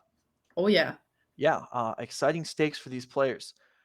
Meanwhile, on feature this round, when we are ready to go, we will continue the action. Team event. This is a long weekend. I mean, these Nerd Rage weekends are long, both for the commentators, the staff, and for the players. But here we go. Ricky Tovar, Team of Rhinos, Harrison Canfer, 4-color control. All right. More affectionately known as Money Pile. Yes, it is. Well, affectionately or not, I think that's kind of a derisive name for some people. It's like, hey, I'm not winning because of Money Pile. I'm winning because of skill. It is quite a skill-intensive deck. When I was thinking about playing in the team event, there was a lot of, do we play the Money Pile deck or do we just try to be in a good situation to beat it? And it was one of those things where we're like, in our modern C, if we can just get to a point where we understand the lines well enough, it just is so strong. And I think that we're getting to see it this high in this tournament as a result of somebody who just knows how to get those lines and get to those places to play to certain outs, that this deck just has so many of them. All right, so Ricky Tovar on the left there. You can see on the sleeves he's wearing the orange and black. That is probably his championship jacket from a few years ago. One of the perks of making the championship is you get a jacket. As you can see that Becky is wearing one also. Oh Or you yeah, can check I out just between got rounds. it. Yeah. Very cool. Makes me feel very cool. All right. So suspend of Crashing Footfalls on turn 1. If you are going to draw it, you may as well draw it early. And so everyone, I think, is familiar at this point with the Cascade decks and how they work. You're kind of cheating to have interaction in the first couple turns with cards that are less mana to play than they actually appear, like Fire Ice, like Dead Gone, things of that nature. So Harrison Canfer knows what he's up against. I think anyone that's played any modern at all, your opponent plays turn 1, Crashing Footfall, suspend, you know their whole deck list at this point. I was thinking about that earlier too. I was like, I can remember when like the Rhinos deck, because when it first came out, it felt like it was kind of like a meme. Like everyone I knew who was playing it, like as like the As Foretold kind of deck, I was like, this is just a meme deck. This isn't like a real strategy to be rolling with. But nowadays, like not playing As Foretold, I guess it just found a better home and place in the metagame, and it just feels a lot better now and more consistent. And I think that has kind of segued it from meme into reality as another thing that has never been a meme. Ren 6 comes onto the board, and very potent planeswalker to be down this early. So Ricky did have a Force of Negation, could have Pitch Cast to stop the Ren 6. I believe he may also have Fury in hand. There's a couple red cards. So really you can Fury or you could Force of Negation the Ren 6. Ricky decides to go neither, and maybe just camping out and waiting for the more dangerous for his deck Teferi Time Raveler. I mean, that could potentially be the call, or just saying like maybe the Rhinos eventually will figure it out. But it does seem scary to leave this Ren 6 on the board. This is like a 4-color control deck, and it just being able to get lands back constantly from the graveyard and make sure that it will have 1, all 4 colors of mana as a result of these fetch lands, and 2, just being able to make those land drops and slowly segue into the late game where it is so potent. Seems like a little bit of a scary decision to me, but you have to imagine that Ricky wouldn't be playing this deck if he didn't have a good understanding of this matchup as well, and has a sense of how this is going to end up going. As second Crashing Footfalls, you're definitely not wanting to draw them, but 2 of them now been the draw for Ricky Tovar. Yeah, so the Force Negation hard cast on Teferi, so Ricky kind of saves a card there, but not having red mana or a Shardless Agent means not really progressing the way he wants to be. I guess this next Rhino that comes on off suspend next turn it's just a turn late as long as Teferi doesn't hit the board. No. Well, no. Teferi is it's a useful card in a lot of matchups, but against the Cascade decks, it's kind of like just a main deck hate card. Yeah, it's such a beating. Will not allow those Rhinos from these Crashing Footfalls that Ricky Tovar has now waited 3, about to be 4 turns to get creatures and board presence as a result of, and it just won't do anything. Going to be kind of heartbreaking if we don't find a way to deal with this Teferi, and it's harder to deal with this Teferi now too, because it also says that you can't play things at instant speed. Yeah, no instant speed and no work. Yeah, you're right. You're his Rhinos he's been waiting around to benefit from for 4 turns. Nope, not gonna function, not gonna work. And Harrison never gonna miss a land drop. Flush with resources. May not actually need to do much else to win this game. Ren 6. I mean, we're nearing ultimate at this point. Exiled, goodbye forever. Crashing Footfalls. Let's see if we can figure out this an answer to this Teferi before this second Crashing Footfalls tries to come to be. Unfortunately, we do have another red card in hand, so we could pitch this Fury, but I mean, Harrison made a great decision to go ahead and uptick on this Teferi to kind of keep it out of range. So beautiful heads up call there as well. Yeah.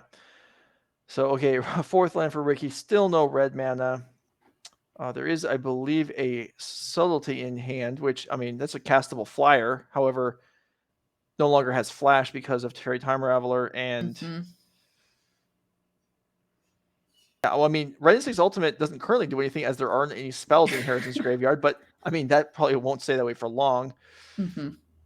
Oh, and we know that there just are an abundance of fetch lands in Harrison's hand to follow up this Omnath as a result of this Ren and 6 just constantly getting lands back from the graveyard. So this is just like slowly being a beating. I think that now getting a peek at like what Ricky has had in hand, it makes sense that we didn't fire off the Force of Negation on the Ren and 6. Definitely made a heads up play to be like, the Teferi is a bigger problem. And unfortunately, Harrison, also very heads up play, was like, you know what's better than one Teferi? 2 Teferis, because then if the first gets countered, the second one hopefully is coming in when the shields are down, and that's just how this has started to go so far. Yeah, and I mean, how do you draw 2 copies of a card in an 80 card deck? I mean, how? Yeah, it never happens to me. Right. But Harrison gets 2 ones here, picks up Yorion with the extra Omnath mana. May actually be discarding the hand size here. It looks like 8 cards there. Actually, maybe discarding twice. I mean, embarrassment of riches, I think, is what they say. And I think that's even more true when you're, 1, playing the money pile deck. 2, every single card in this is an alternate art foiled out.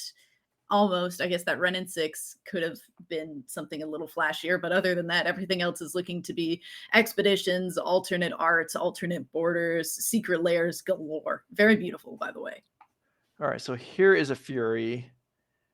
Pitch cast to kill the Omnath. All right, well, that succeeds. So Ricky can claim that he made at least one positive play in this game. Yep, at least there's that. Unfortunately, I think it is just going to be a slow burn until, who knows, as that Ren and 6 now is going to ultimate. So that retrace will be in effect. This Teferi still just sitting pretty, able to stay at a very high loyalty. And I guess that's why you don't feel too bad about your Ren and 6 dying to ultimate. You get to just play another one. Again, embarrassment of riches coming out of Harrison's hand. That Ren and 6, that first Ren and 6 died a hero. I mean, it didn't even die really. It just ascended. That's a good way to put it. Yeah, it emblemized. Yeah, I like the ascend too, because I feel like we almost got 10 lands back from our graveyard too, which were the ones going in play to give us ascended. All right, so loyalty boundless for Harrison Canfor here. Still nothing to retrace, but maybe he can discard the hand size a few more times and put something in there. In the meantime, Ricky Tovar honorably battling this out, I guess, but with a Force of Negation and a subtlety in hand, not going to be contributing much to the like. If we were keeping a tally of spells cast in this game, Harrison would be leading by an insurmountable margin. Yeah, but it's still pretty low. Like we've cast 2 Teferis, 2 Ren and 6, and that's been pretty much it, right? That's true. So this expressive iteration and the abundant growth are like extra cherries on top, I guess. Expressive iteration. Somebody made a tweet recently. I wish I could remember who it was so I could give him credit. So I guess if in chat somebody knows the tweet I'm talking about, where somebody was like, I can't believe that these 2 cards are the same mana cost and the same rarity. And it was expressive iteration next to Izzet Charm. And I just felt pain. Nothing but pain. I mean, Izzet Charm is, done solid work and discard. Yeah, you're right. It's ridiculous. And then Izzet Charm was always compared to Faithless Looting, and it was never as good as that either. But Izzet Charm is versatile. You pay a premium for versatility. In this case, you could kill a you could kill a Deathrite Shaman. You could kill an Eidolon. Here is an Otawara for Ricky. Ricky actually still doesn't cast a spell, but he does channel a land to get this Teferi off the board. And if Harrison has 1 counter in hand, then he has 10. So all right. It's going to be tough. Yes, we're going to get some Rhinos, maybe. Oh, and Harrison's going to discard the hand size again. Another victory for Ricky Tovar. Yeah, before you get to make some Rhinos, I got to discard the hand size. My bad. Hold up a sec. Because I got some extra game actions to make, as if I haven't made enough compared to you already this game. Oh, yeah, and if you're getting of a Beseiju. Discards opposed 2 lands. Harrison discards 2 copies of Expressive Iteration here. I don't know. I think some people might question his choice. 3 discards. Oof. My goodness. I mean, but I get my Rhinos this time. Ricky says, yeah, you get the Rhinos this time. All right, and the draws. Oh, we have a force of negation this time too, so Mhm. we can hopefully be able to answer on the crackback. Yeah, 8 damage on the board. Attacking Ren or attacking Harrison. We'll see in a moment. Oh, we have a fire, or we have a dead gone in hand. It looked like. It said passes. What? Wait. Okay. The Rhinos don't have haste, yeah? Oh, you're Yeah. correct. Yeah, I'm suspend sorry. things if their creatures gain haste, but the tokens themselves don't have haste. Right. No, you're right. I it's been waiting so long. I I assumed know. Yeah. I did the same thing for a moment. I was like, nice, and we're gonna kill this Ren in 6-2. And then I also had the moment where I was like, wait, we're not, because All these can't attack yet. They have to sit there menacingly on the board for an extra turn and hopefully cross our fingers if we're Ricky Tovar fans live. Unfortunately, at least one of them will not live as Solitude comes down onto the board. Hard cast. All right, Solitude takes that 1 token. We know there's Teferi Time Raveler in hand as it just got bounced to take out the other token if it resolves. Ricky does have counter magic. If Harrison has counter magic of his own, the game is pretty much over. If he doesn't, the game is pretty much over, but we'll see. Beautifully Ricky summed can up. put up more of a fight here. All right, here's at least a start to that fight. That fairy that we know about. Force of negation. Force of negated. Force of Okay, force so of negation. We're going to stick with that. Omnath number 2 on the board. all right, Ren 6, recur at fetch land. Harrison still hasn't found much to do with the graveyard aside from that 1 iteration, which he can cast whenever he feels like at the cost of 2 mana and a land from hand. Which with Which the is- second Ren and 6 in play is so easy to get those lands into Mhm. hand. Yeah. So this Ren 6 is so much worse than the first one though, because I mean Okay. you're not gonna you don't need 2 emblems. Oh, sure. there But have- you need the first one to fuel the emblem from you need the Yeah, second no. one to fuel the emblem from the first one. All right. So while Harrison is, trying finding the right way to just bury Ricky Tovar here, and Yorion might do it. What's a planeswalker where 2 emblems was actually beneficial? And this game is done. Liliana the Last Hope. All right. Good one. That's actually a really good one to have in multiples because I'm Sure. pretty sure they do multiply each other. Yeah. Yeah, that would get out of control, well, basically instantaneously. Mhm. Good answer. I would have had to think about it and probably not come up with anything. So that was a good answer. All right. So Ricky Tovar's deck list was paper submitted, so we don't have his deck list programmed in, but we do have one for Harrison Canfer. So let's go ahead and take a look All right. at. And only half of it fits on here anyway. Well, we got most of the relevant cards. Just a few lands are missing. So, well, I know there's actually a couple cards on here that stand out. Okay, go for it. Well, Deputy Detention we do not see every day. True. It does make sense though with the 4 copies of Eladamri's Call, so it is Mhm. starting to kind of fall into. You've talked a lot about it today, as well as Drake and Tannen as well. I've talked about these kind of like toolboxy cards. The thing that I want to mention that the moment that I pulled up this deck list and I was just like kind of ecstatic about talking about cards from that Eldritch set. Emrakul, the Promised End. Yeah. Not even worrying about putting it in the sideboard anymore. It's just going to be main board. Let's have some crazy game 1s. I love saying that. And I love, again, if you have the Eladamri's Call, just like you're an 80 card deck, play those toolboxy cards. Let's have some fun. Let's have some crazy games. Emrakul, main board. Let's go. Yeah. I mean, that has to come in handy in the mirrors. And certainly Harrison would have expected there to be a fair number of those in the event. And yeah, I say that I knew that you were excited about that one, so I called it Deputy Detention, and I just left it for you. But yeah, Emrakul the Promised Land, sometimes seen as a sideboard card, but effectively playing 4 copies here with 3 Eldamri's Calls and the copy of Emrakul. That's I wonder how useful that's been. I would not be at all surprised if it's been tutored for more often than it's been stuck dead in hand, just because like you're saying, 80 card deck. You got room to play with, and you're not likely to draw random singletons in your opening hand that cost 13 mana. So yeah, that is a pretty exciting development. So playing against the Rhinos deck here. Mm-hmm. what do we have that we actually are interested in doing? Okay, well, we're going to take that off the screen at the moment, but there's Ether Gusts in there. There's Veil of Summers.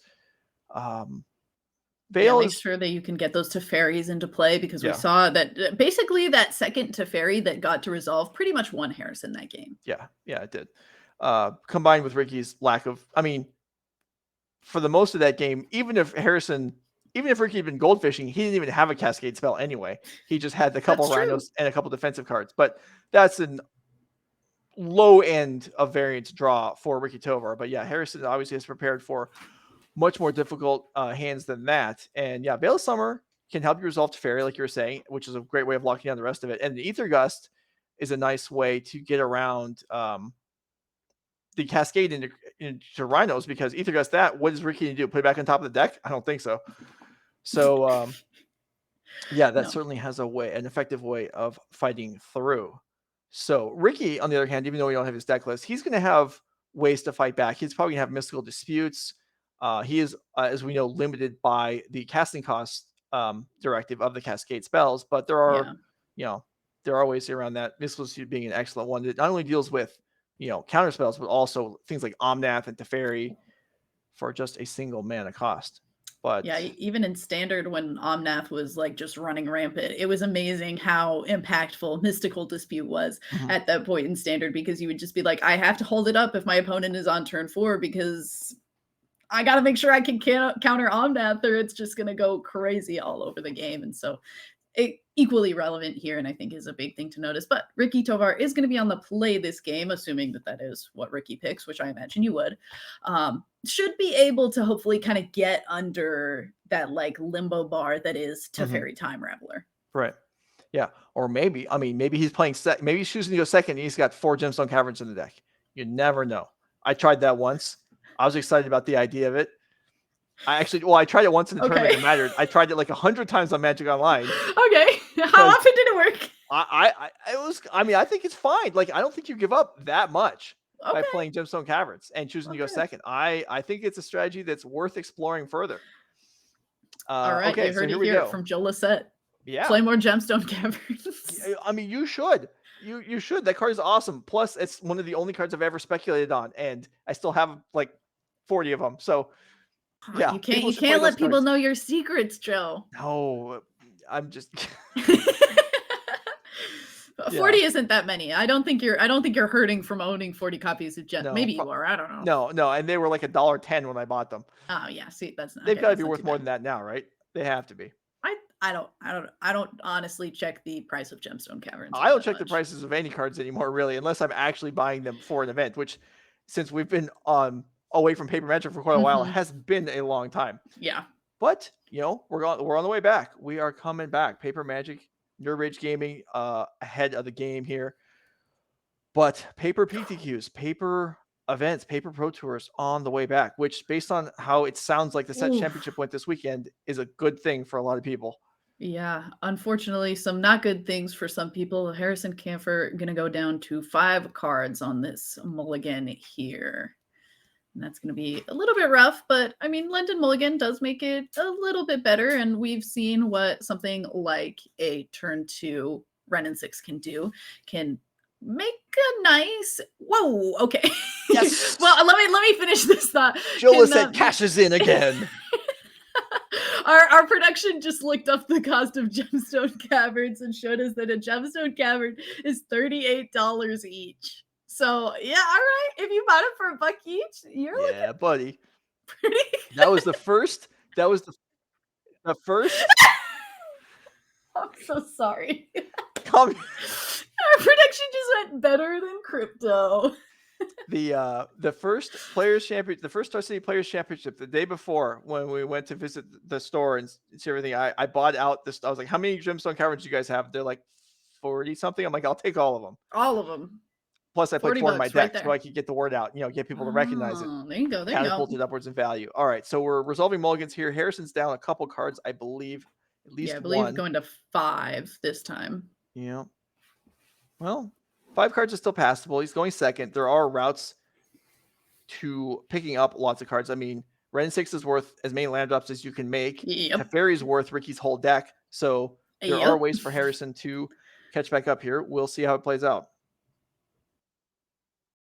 Okay, Triumph to start for Ricky Tovar, and then it is actually going to be an Abundant Growth on top of a Breeding Pool, I believe, to start off for Harrison here. So nice start, nice start. Yeah, so fixing your mana is nice. It is tough, though, when you're keeping a 5-card hand. Abundant Growth is basically the top card of your deck, so you really don't know what you're keeping. And, well, Ricky is once again on the suspend plan. I mean, as long as we don't see a Teferi this time, you got to be feeling pretty good about it. And you have to realize that I was able to at least see what would have been Harrison's 6-card hand, and there was a Teferi and a Renin 6 in it. So you have to imagine that there were just like no lands, at least in the second hand that we saw Harrison draw up, because that has to be the only reason that you wouldn't go ahead and keep something with as too big impact of cards as those two. All right, so Ricky Tovar going into his third. I mean, we didn't have a deck list for Ricky Tovar, and this is Ricky Tovar. Are we sure he's actually playing suspend cards and he's not just on the cascading on the suspend Rhinos plan? Maybe maybe there's Asphalt holds in the deck. We don't know. Ooh, maybe I went on that whole spiel about it being a meme previously, and that's what Ricky is playing. Ricky's gonna watch this back and be like, I can't believe you called my deck a meme. All right, so Eldor's call here for Harrison. I wish we could Eladamri's call for a Teferi. Yeah, that would be nice. There are tutors for Planeswalkers, right? They're generally, 3 or 5 mana white spells that are completely unplayable? Yes. That sounds about right. All right, Deputy Detention. That's a nice one, as that will take up any number of Rhinos that Ricky manages to put into play. And they won't come back, too. Yeah. Okay. That is excellent. I love that we're getting some use out of at least one of the toolbox cards we mentioned. There was also like a copy of Eternal Witness as a one of in the deck that I saw as well. That's just a nice one. That's just a good card. That's just a good Magic the Gathering card. So it makes sense to have it as a one of in your deck. Okay, so now time for Ricky Tovar to rethink things, as Deputy Detention is not a card that probably everyone's played against recently, and yet it is above average in handling a crash of Rhinos. Yeah, when was the last time we saw it a lot? When Humans was played a lot? Yeah, and even then, so. Some people were like, I'm not crazy about this card. First of all, it's not a human. It's a Vidalcan. So not really doing a great job of playing with all of the other humans, but was just a very strong effect that was also a creature, so played nicely with all of the creature synergies. That's nice work. I knew it wasn't a human, but I certainly did not know it was a Vidalcan. I played a Vidalcan in the D&D Magic set, the Ravnica one, which is the only reason that I pay a lot of attention to Vidalcan characters in Magic now. I see. All right, so Ricky passed up playing Charlotte's Agent in potentially maybe in fear of the Deputy of Detention not having an answer to it. So this turn, looks like he's got Archmage Charm in hand. So kind of the Brittany style version of the deck. And Charlotte's Agent, okay. So finally in game 2, Ricky does what his deck is planning on doing. We found a way to cascade. There we go. There had to be one in the deck. Let's go. All right, now we get to see if we're Harrison. Do you wait for this other Crashing Footfalls to resolve before you Deputy of Detention? Or when, if you know that there is another one on the horizon, when do you decide to deploy the Deputy? Yeah, well, that may be why Ricky chose to wait a turn and play it now, to make Harrison have to make a difficult decision, because if Harrison chooses to take, a swing of 8, well, he can't take 2 swings, or arguably he could. He go down to a very low life total, but I think you have to just do it now.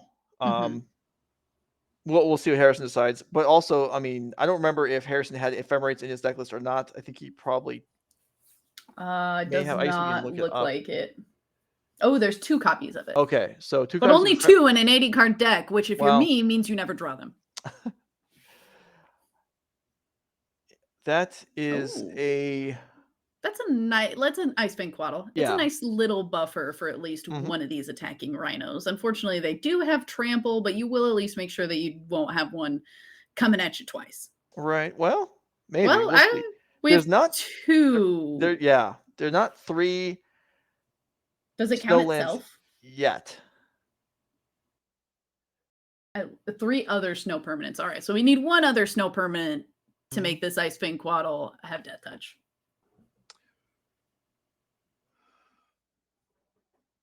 And there is the deputy as well. But Ricky may have an answer prepared. Does fetch here in response. Steam Vents and Mystical Dispute. We talked about several targets for Mystical Dispute. Also works against Deputy of Detention. Oh, that would be big here. It would. And Ephemerate, Ephemerate's great, but it's not going to work if Deputy never makes it into play, and it does not. Very nice. So that explains why Ricky waited a turn to pull this off, and now is ready for a pretty sizable attack with another pair of Rhinos waiting in the wings. Yeah, and because that Sacred Foundry was the land for a turn, that Ice Fang Quaddle, like we mentioned, doesn't have Death Touch. So not really going to be able to do a big upward punch against these Rhinos. Yeah, and no third Snowland. So yeah, 10 incoming. Harrison will block the Shardless Agent, Ephemerate the Quaddle, so that'll block 2 damage as the Shardless doesn't have trample and net a card. In fact, another card on the upkeep. Yeah, we see Ricky was ready to put that Shardless Agent in the graveyard too. Thankfully, Harrison's being like, no, Ice Fang Quaddle doesn't have Death Touch. So yeah, not only does it have Death Touch, it actually didn't do any damage either because it got ephemerated. So Ricky slightly misread that situation, but it works out solidly in his favor, and Harrison drops down to 6. And we know Ricky's got Archmage Charm in hand, so more answers, and he may be in position to force a game 3 here.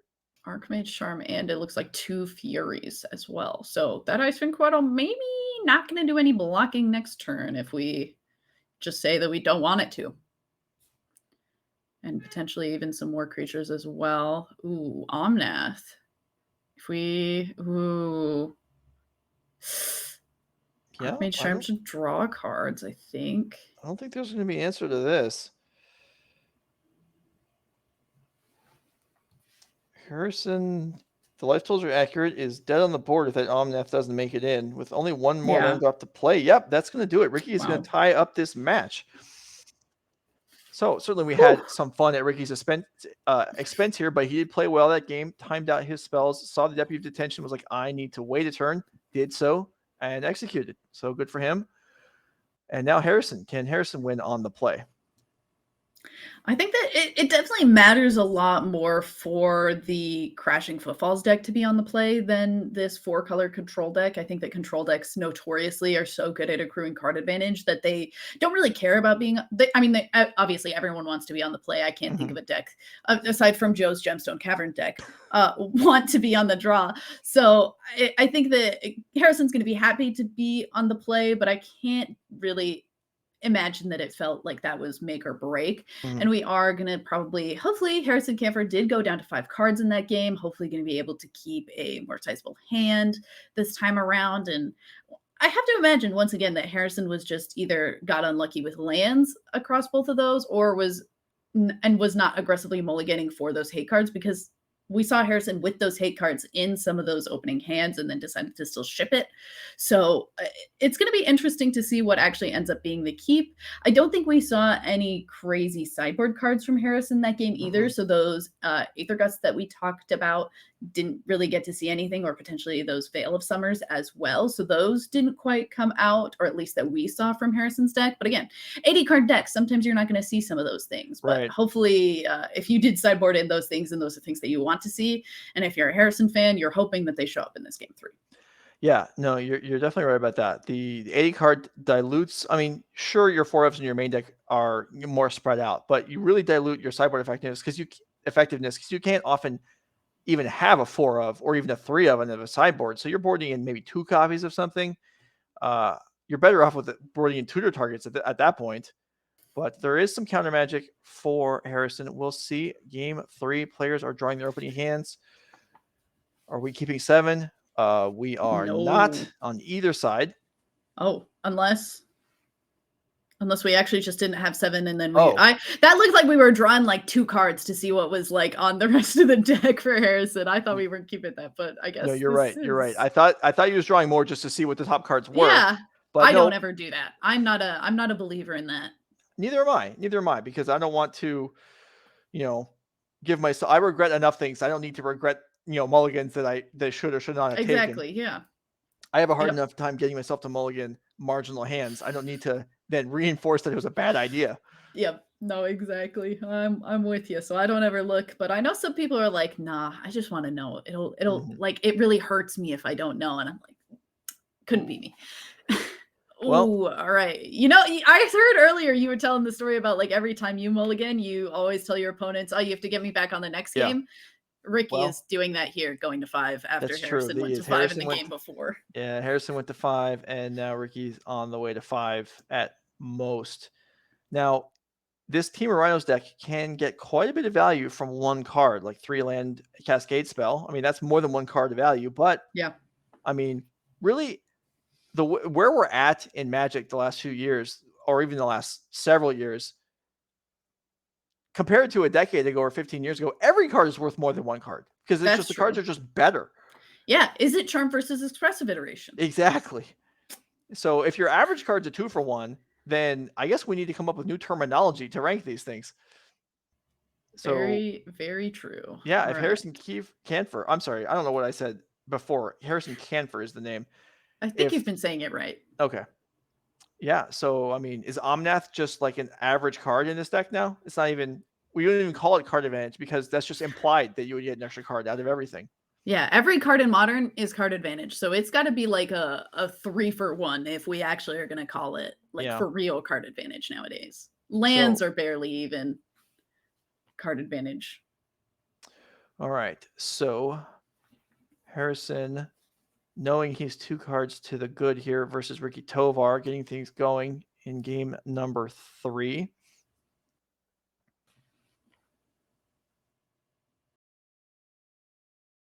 Yeah, nicely fetched a Triome off of that Flooded Strand, making sure that we're as good for colors as we can be in this 4-color deck to start off for Harrison. Ricky. Also going to kind of follow up with the same idea. Triome's pretty nice. Like having all my colors.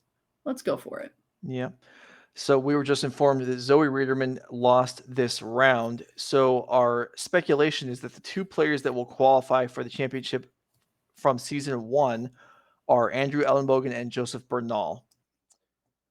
So congratulations to them. We think we'll see the final in probably a few hours, but that is what we think will happen. So land drops continuing to be made here. No plays for either side, which is the way the Rhinos deck is supposed to be. Ricky finally manages to not have anything to suspend in the early turns. Yeah, I'm going to save those Crashing Footfalls in the deck for those Cascade spells. Going to be another little fetch here for Harrison. Does have those Ether Gusts in the deck. They're in there. We'll see if we end up seeing them. And Eladamri's Call going to be. Yeah, this is the nice. play. This is just a comfortable play on turn 2 to set up whatever, again, probably not quite a few matchups. In this case, finding Deputy Detention. There we go. And if you're playing against Burn, maybe you're getting Omnath or Solitude, but Deputy Detention is the card of choice for this matchup. Ricky Tovar just slowly shuffling his cards in his hand, like, that's it. There's no words, just We've all been there. grumble, grumble. And Fail of Summer is drawn for Harrison also. So whatever he decides to play, eventually he will likely be able to protect. Yeah, has a counter spell as well. So double protection happening here as well. As long as we're able to make these land drops, and at least good for this turn. It looked like we were kind of deciding between 1 or 2 different land drops there, but ultimately just going to go here and go into Ricky Tovar's turn. Will we finally see some cascading? Oh. All right. Well, we're going to have an ice here to tap down a land, which will at least prevent Harrison from having multiple points of interaction on the next turn. This can be stopped by Veil of Summer if Harrison so chooses. That seems kind of like a 1-for-1 trade, unless you're like desperate to draw the card. I think it really depends on like if you're thinking that Ricky is doing this to draw the card off of ice and you're also thinking the card in you want another card in hand. that has to kind of be the thought process. Does go for that snow-covered forest and is going to Veil of Summer. So not having to tap the Katria Triome, and instead we'll have this forest tapped. And I think now we're asking if it does stop the draw from ice or if that is a separate wording. Oh, it will definitely stop it. So, yeah, Ricky getting blown up here in a 2-for-1. So I guess we're saying a typical play and just an average value for the card. For Average. Veil of Summer can do a lot of very ridiculous things. Yeah, but here it's just a 1-for-1. That's kind of a 2-for-1 because you're stopping your opponent's card and you're drawing a card. Average value. All right, so a judge being consulted there, I guess, to determine whether Ricky gets to draw a card or not. He does not. If you're ever unsure, always call a judge. Yeah, there could be some confusion because and there's Ricky back to his tricks, spending another Rhinos. So just not the best draws for Ricky here. Mull to 5 and then drawing Crashing Rhinos is unfortunate. And that looks like 2 lands and a subtlety in hand. The way there may be confusion there is because for example, a cantrip counterspell like Cryptic Command that gets stopped by a Veil of Summer does still draw a card. Yeah. But on a targeted permanent, you do not. And the difference is because the spell becomes uncounterable. The targets, the permanents become hexproof, which determines whether or not the ice or Cryptic Command would actually resolve or not. It looks like it is going to be that Expressive Iteration followed up by Abundant Growth to draw a card.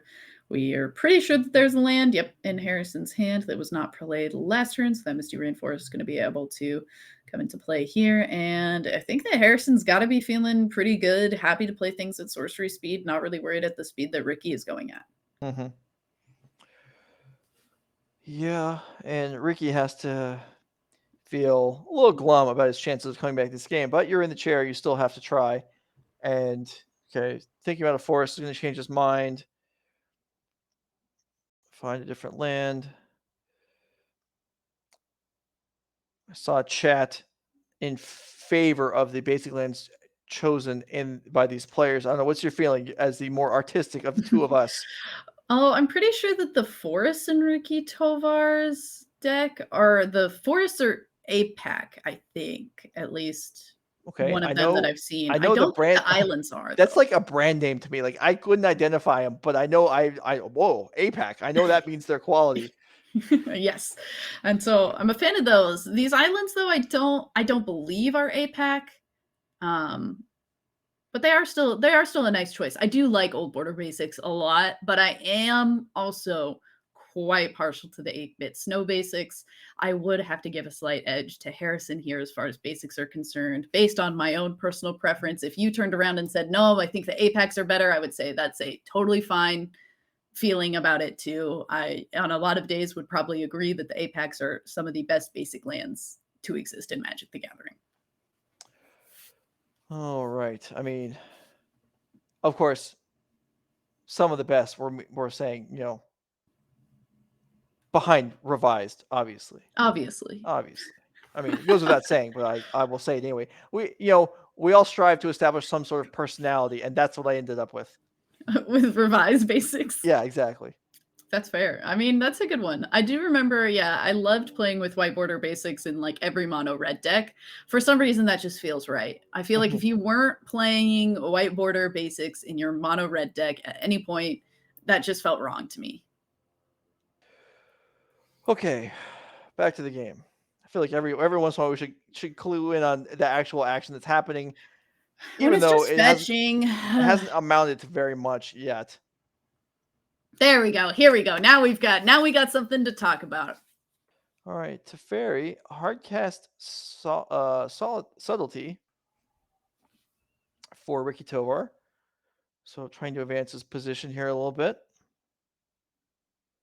Yeah, and we're going to see this Fetch of this Misty Reinforced in response, which with 2 mana available, we know that there's a counter spell still in Harrison's hand as well. So you kind of just gotta imagine that if you're Ricky and you see 2 mana and one of the lands that's being picked up is a blue source, you just got to be like, I know what's coming. And there we go. Counterspell. Saying no to subtlety. And we're also pretty sure that the last 2 cards in hand for Ricky are lands. Ouch. Well, crashing or yeah. Yeah, crashing footfalls. Rhinos will tick downwards. Ricky may not want to take it down at this point as he needs time to get this Teferi off the battlefield, which just looks like it's not going to happen. I mean, drawing an Otawara would be a way to do it uncounterably. So that would be a nice development, but this Teferi ticks up to 6, safe from Fury or any sort of burn spell. Oh. And I mean, there's a mystical dispute in hand for Ricky Tovar, but now since that Teferi is resolved and in play, not being able to play things at instant speed basically makes everything of Harrison's uncounterable. Yep. Not literally, but by function of the game before somebody in chat gets upset with me. How could chat get upset with you? I don't know. I won't allow it. Aw, that's so sweet. I am a sweet guy. I keep that hidden from basically everybody. I wouldn't want to. I know. I watched your cast with Drake today.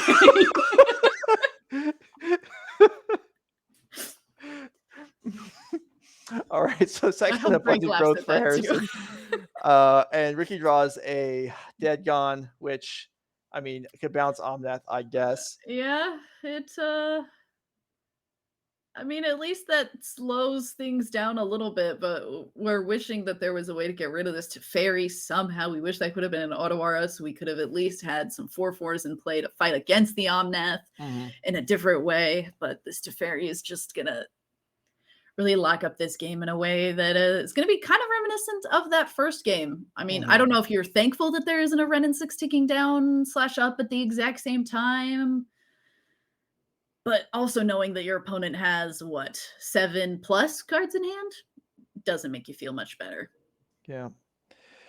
Yeah, this is a spot where, it may, as much as it may go against the traditions of Magic, the Arena Alchemy errated version of Teferi would be...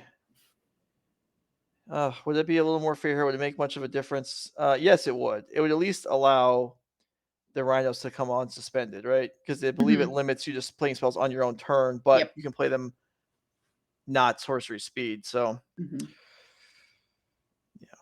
I don't know.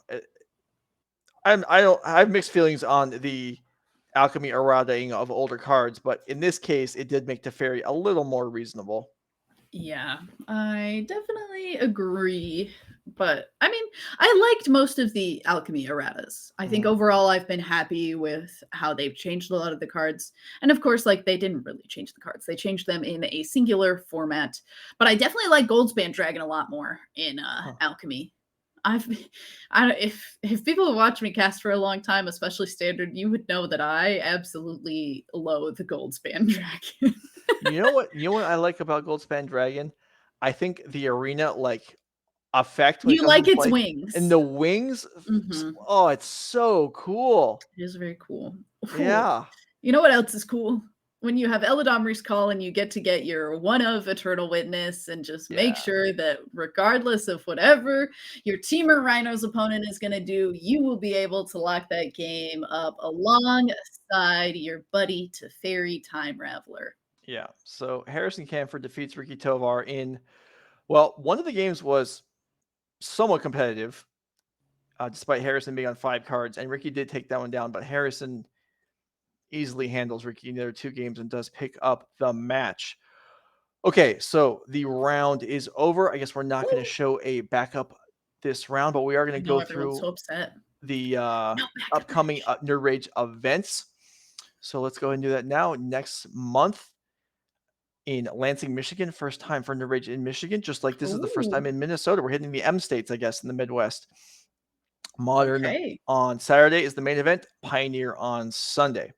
Pioneer. Then you can try that cool new Burn Pioneer deck. Yeah.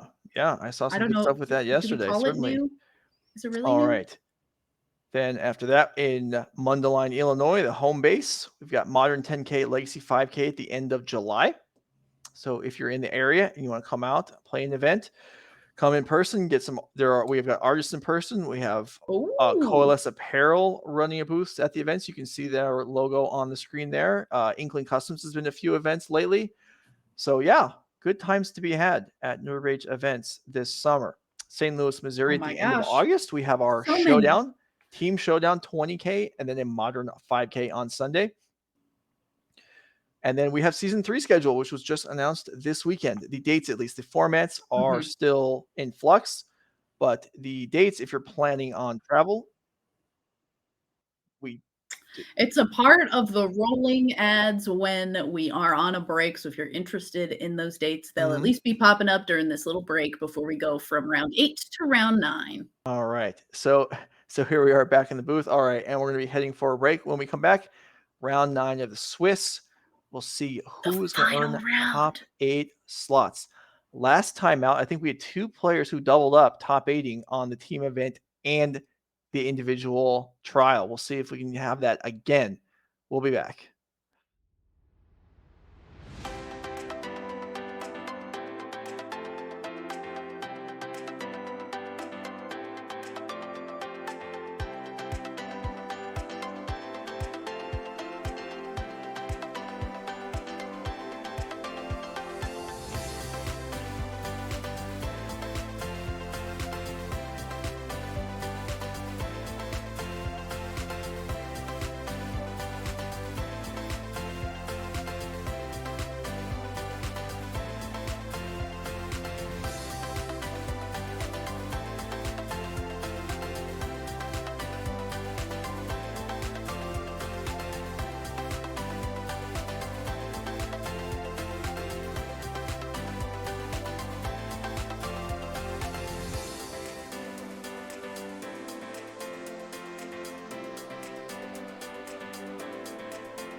All right, Becky Bell and Jill is set for Nerd Rage Gaming round 9 of the Swiss coming up. So we're going to go right down to the table. The players are ready, but let me just tell you, we had the top 4 tables took intentional draws this round. Normally, that would mean it's a clean cut. That is, however, nowhere near the case. We think we may have actually 2 win-ins, as both tables 5 and table 6 could potentially win their round and bump out the people that took the last intentional draw. So here we go. This Looking is most at- definitely a win-in, even though there Oh, were yeah. 4 intentional draws. Yeah, and looking at kind of the standings too, like if Sam wins this and goes to 8-1, easily first seed going into top 8. Yeah. Because I believe that we're looking at the people who are in first and second place were 7-0-1. And I imagine, well, they did for sure draw in this round. So they're 7-0-2, 8-1 would put Sam above them. So definitely at least like a medium important match for Sam. I mean, obviously if you lose here, that's going to be rough and probably knockout, but like first place and like always going first in top 8 would be huge, especially as we've talked about, important for this Temur Rhinos deck. Right. So yeah, so both these players will be in with a win, we believe. And Sam, like Becky was saying, will probably be on top with a win. So getting things going, same matchup we just saw, 4-color mid-range in the hands of Ben Greater versus Temur Rhinos by Sam Boilu. And yeah, Sam at 7-1 with the Rhinos deck. We saw this matchup last round. It looked unimpressive on the Rhino side, but maybe there was some poor, not maybe, there were some poor draws there, some heavy mulligans. But which feels like kind of just how we're talking about it at the break too, kind of just how this Temur Rhinos deck feels sometimes. It is kind of, for all intents and purposes, a combo deck. And sometimes when you're playing combo decks, if you have to mulligan and get just like a little bit unlucky with your draws, sometimes your deck doesn't function maybe exactly how you would normally like for it to function. And as a result, did see it kind of take a little bit of an L in the last round. However, Sam, nice start here. Shardless Agent on turn 3 is probably going to be paired up very nicely with some Rhinos here. Yeah, and unlike in the previous match, there are Elodarmer's calls in Ben's deck, but there's not a main deck deputy detention, so a little bit harder to deal with these Rhinos than it was for Harrison last round.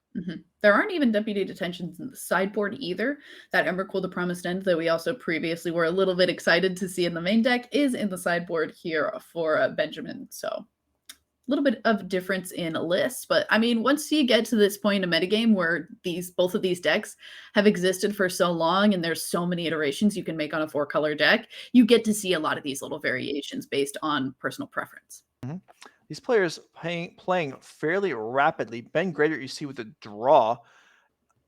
No way to know at this point if that was an intentional draw or just running out of time in a round. But it wouldn't make it, unless you're paired against a friend early in the day, it's unlikely this is an intentional draw. So Ben probably ran out of time once, maybe playing a mirror. As we can see here, Ragavan comes down, Ice Fan Quadrille gets in again. And the counterspell took care of the Rhinos itself. Shardless Agent, however, has a brother, a second agent, and Rhinos right on top of the deck, ready to come in. Yeah, but weren't able to really stick to some Rhinos last time, but this time we will be able to as well. I say brother, I have no idea what the artwork of Shardless Agent is, even though I could identify it from 30 feet away. I don't know what the picture is at all. Who knows? They're sibling.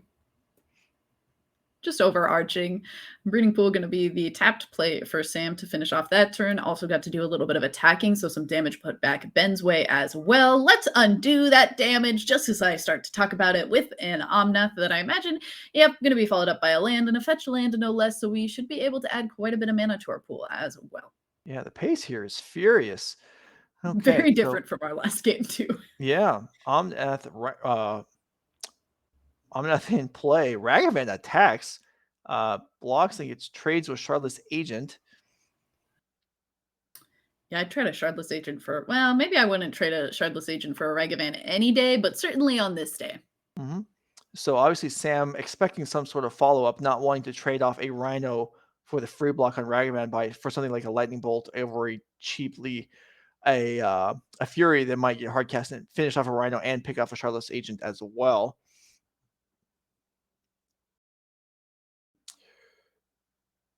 But Tapline coming into play here. So the free mana from Omnath will just pick up Yorion, and then Lightning Bolt finishes off the other Starless Station. Okay.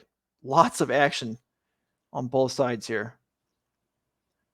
Ooh, shocking in a steam fence. Mm-hmm.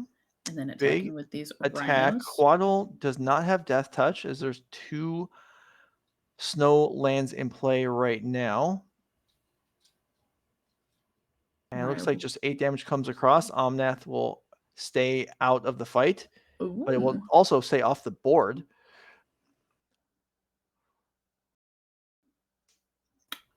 Okay. Brazen Borrower bounces it up, or Petty Theft bounces it, and then Brazen Borrower makes its way to the Adventure Zone. Yeah. Omnath returns. The sequel. Says you, but not says Sam Boileau. Does it actually make it into play? The bouncing of the Omnath makes a lot more sense when you think that Sam was planning on countering it on the way back down. And here we go. 8 more damage coming across.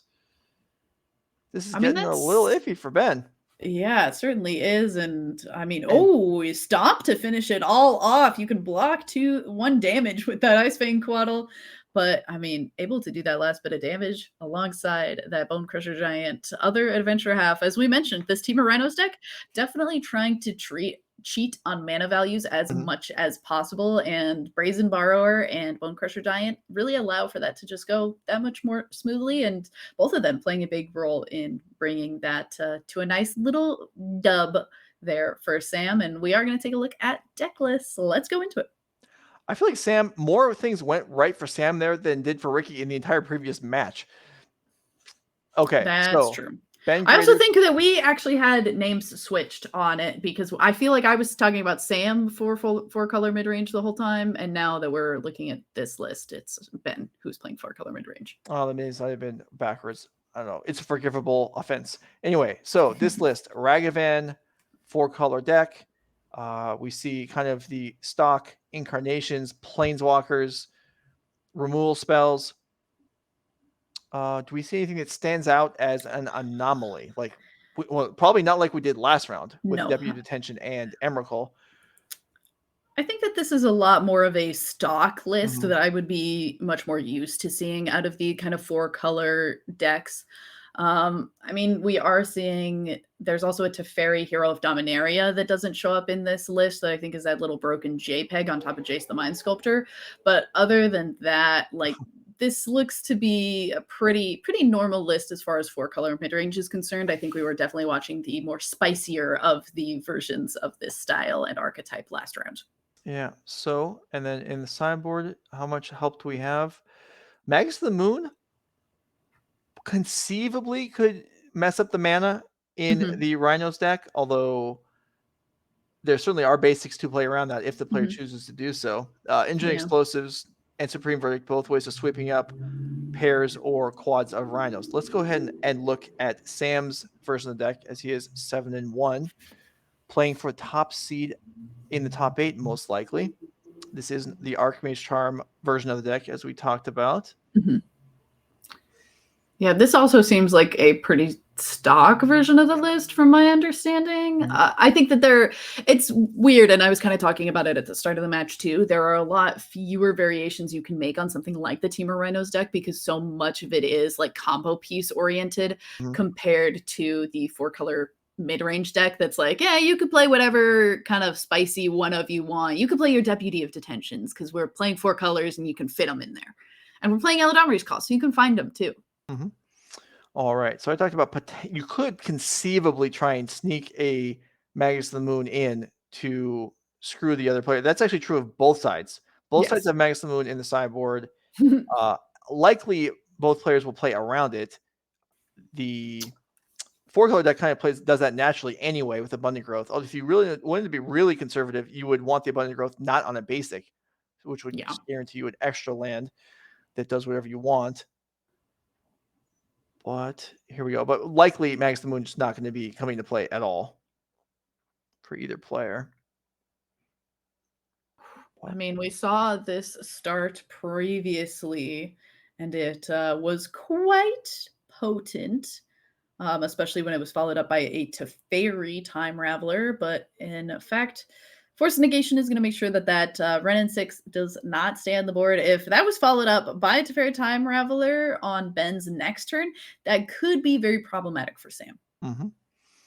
Question in the chat, are there no round timers? There are round timers. We don't keep it on the screen. In team events, which we were doing the bulk of the weekend, it's a complicating factor because the players within the match can be on different timers and based on judge calls or things like that. And so we just, if the clock is going to be relevant, we will let you know. We'll make you aware of it before it actually matters. However, the pace these players are playing, I would be shocked if that was actually a factor. They could probably play best of 5 without any trouble in 50 minutes. These two players certainly could. Yeah. And I appreciate that pace of play as we see that Scalding Turn, fetch for an island, allows looks like it's an ice on the abundant growth snow-covered forest. That's a lot of extra words for a forest. And that Renin 6 got Force of Negation, and Ben missed the land drop. Oh, that's bad. The ice takes down one of the 2 lands, which is normally it's an effective play when Rhinos is going first to try and get to 3 mana when the opponent only has 1. In this case, it's going to work with Sam going second because of the missed land drop. So counterspell down. Still defensive measures obviously available for Ben, but we'll see, as here is Shardless Agent. What does Ben have to say about it? Yeah, hopefully it's a mystical dispute, but it doesn't look like that is available in the hand. I do see a Force of Negation. Yep, I'm going to bitch Omnath to it. Missed that land drop, pretty far away from casting Omnath, so using it to make sure that Shardless Agent doesn't happen, going to be, or rather that, Crashing Footfalls doesn't happen. Going to be a great kind of substitution there. Okay, iteration, a nice draw for Ben. 3 shots at the land, and does find one. And I believe another Abundant Growth, which will give him an extra card to find the next land drop. And then, once you get to 3 or 4, then you're really back in business. Yeah, then the wheels are really turning. Yeah, we call it 4 color control, 4 color mid-range. Really, you could call it 4 land mid-range because that's when the real good cards, Omnath in particular, come online. Shocking in Steam Vents, though, and there is a Ragavan in hand, so that may be the choice. How'd you know? I spied it in his hand. No, Not much foresight in this caster, but if you show me something and it's original artwork, I may actually identify it. Ragavan is the play for Ben, and now going into Sam's 4th turn, there is, I believe, this time gonna ice. Oh, fire. Sorry, excuse me. Get rid of Ragavan. I'd like to do some attacking with this Shardless Agent. Make sure that that monkey also can't do any rebuttals and start to get Ben back in this game by generating treasure. Ooh, and Ben is going to follow up nicely with a Teferi. Unfortunately, Sam came prepared into this match with a Mystical Dispute, and with the same level of quickness that we've been seeing from these players this whole match says absolutely not. Yeah, Sam didn't think twice about that. And really pushing damage here. That fire to take out the Ragavan and just Shardless pushing. Trying to, obviously it's easier to push damage when you have multiple 4/4s, but when it's just a 2/2, you just got to attack and take your turns twice as often to do the same amount of damage per time. Yeah, trying the best here. Ooh, there is another Teferi in hand for Ben, and it looks like Ben is thinking about playing it, decides to just go ahead and commit it. Mystical Dispute number 2 for Sam. Absolutely beautiful and crucial, but you're playing 4 Mystical Disputes in Sam's sideboard for a reason, and it's to make sure that that Teferi doesn't come into play, and it allows for Sam to keep the ball rolling here. Yeah, and this is rapidly progressing towards an end game here. Ben Greater down to 3 life. There's a Ragavan, which is not known for its defensive prowess, but can trade with Shardless Agent. So 1 mana 2/1, not defensive? Yeah, there's a lethal flyer on the board, so trading with Shardless Agent that's fair. not going to do a whole lot. That's fair. And we also saw Sam kind of finish off last game with a stomp from Bone Crusher Giant. So definitely not one who is afraid to go ahead and do these aggressive plays. The Ice Wow. Fang Twaddle was in hand, but Sam shows the Archmage's charm and says, "You're dead anyway, anyhow." Sam will be going to 8-1 and being first seed going into top 8. Yeah, that was a beating. I mean, Sam, we're really getting to see why Sam was 7-1. yeah, 8-1 even. Yeah, and I mean the game 2 without the benefit of the Rhinos. I mean, sure it did Yeah. get 2 cards out of Benjamin's hand, but yeah, that will conclude that match. We have a backup match.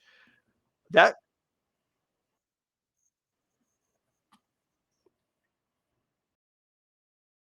okay. So the backup match just finished game 1. So I think instead of replaying from the beginning, we'll just go live into game 2. Is that what I was told? Yeah. Yeah. Okay, let's go ahead and do that then. Are we in sideboarding? Are we okay? They're shuffling for game 2. So we have deck lists available. We can take a look at those. I believe we have another scenario where we had a player submit a paper deck list. Oh, You know, I get it. It works for some people. It does Yeah. not work for us on coverage. It's Yeah, just well, we'll have one deck list to look at. Anyway, all we're gonna right. see That at Michael least gives Lee us some versus info. Michael Lee versus Robert Garzi, playing for now. The previous match, we're comfortable saying the winner was definitely in the top 8. Oh This yeah. one, it's going to be closer because we did have the 4 draws. Okay. So the 8th player out of in tiebreakers going into the round in the standings, I would comfortable saying is now out of the top 8. I would If say so. between Michael Lee and Robert Garzi, whoever wins this next match has a reasonably good chance of pushing out the number 7 player as well, but maybe not so much a lock as the previous one. So we'll see. Hmm. Definitely, bit of a sad feeling. We do have both deck lists. Okay, let's go ahead and look at them. Nice. But yeah, when you draw in top 8, if one of you doesn't make it in, okay, that's unfortunate. If you both don't make it in, then mistakes were made. Okay, Michael Lee, Ooh. Golgari, Yawgmoth. We saw a little bit earlier today. This is a Yeah, I heard a lot of Yawgmoth slander, and I didn't appreciate it. yeah. I Well, think I tried to keep Drake in line, but he does his own thing.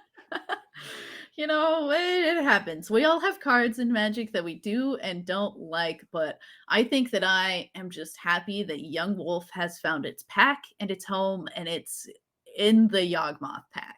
Now, something that's immediately jumps out on this list, kind of a deviation from what I feel like is the stock version of this list. There's a collected company in this list, just one, Ooh. but I feel like the standard number is 0. That's true. I mean, So, it kind of makes sense. A lot of the things that you're kind of pieces trying to put together in this deck are those low mana costs. You can't really get Yawgmoth, but you have a bunch of other ways that you're trying to yeah. get Yawgmoth. You have those Eldritch Evolutions and those Chords of Calling. So that really allows for you to find Yawgmoth if for some reason you're not finding him elsewhere. So, I mean, you can get pretty much everything else off of that collected company. So I quite like actually that addition. Yeah. Now, I've never seen this interaction before, but collected company, I suppose, gets grist also because it's a creature when it's in the deck and it costs less than 4. I believe you are technically correct. Yeah. Yeah. Whoa.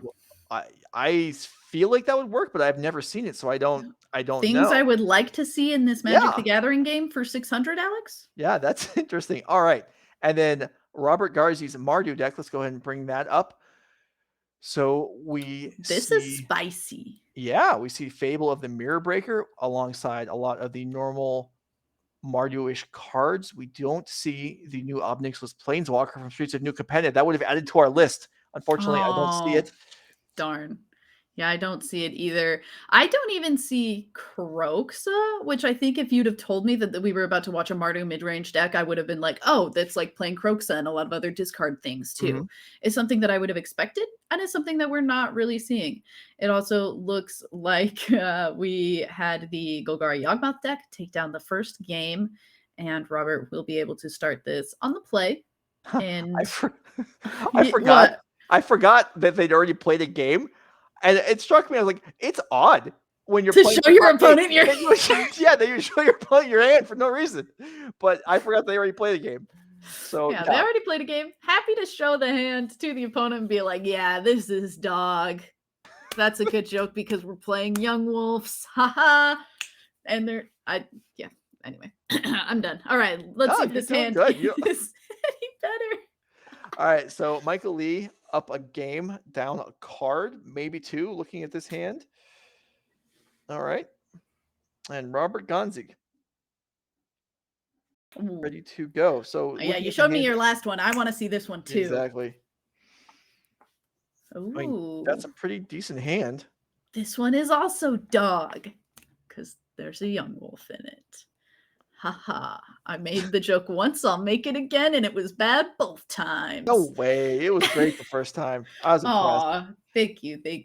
What would you? I feel like you just have to take grist here. We've talked about this a lot with this Golgari Yawgmoth deck. So many of these cards are just so. This is not slander to Young Wolf. They're so bad and so mopey that you're like thought seizing, and it's like you're not going to take the Young Wolf. You're not going to take the Strangleroot Geist. It feels weird to take a Wall of Roots. So yeah, you just have to take the Grist because it's the only card that you look at that hand and you're like, oh, I'm kind of scared of that one. Mm-hmm. It's Yeah, just a no, I puppy. agree. And Robert agrees also. That was the choice. Young Wolf into play to start the beats. And Robert Gonzi, if you succumb to Young Wolf beats, well, I don't know what to tell you. You probably didn't deserve to make top 8, but we'll see. 3 damage coming Robert? across here, and Robert will try and get things rolling from the Mardu side. Now, we saw Ragavans in the deck. Not uncommon for players to board out Ragavans against Mhm. Golgari Yawgmoth just because it's so unlikely to get through and doesn't even trade for a whole card against things like Young Wolf and Strangleroot Geist. So probably trading up to or boarding into a somewhat slower build, Mhm. somewhat less aggressive. But I am excited that there's actually a companion in this deck that is not Kahira, it's not Yorion, it's Obosh, the Prey Piercer for the Mardu midrange deck. Okay. Obosh looking to double the damage with your restriction that your spells must be odd mana costs. Is that a Path to Path to Exile? Exile. Yeah, it's Path to okay. Exile. So I know, a card we haven't seen in a while. Yeah.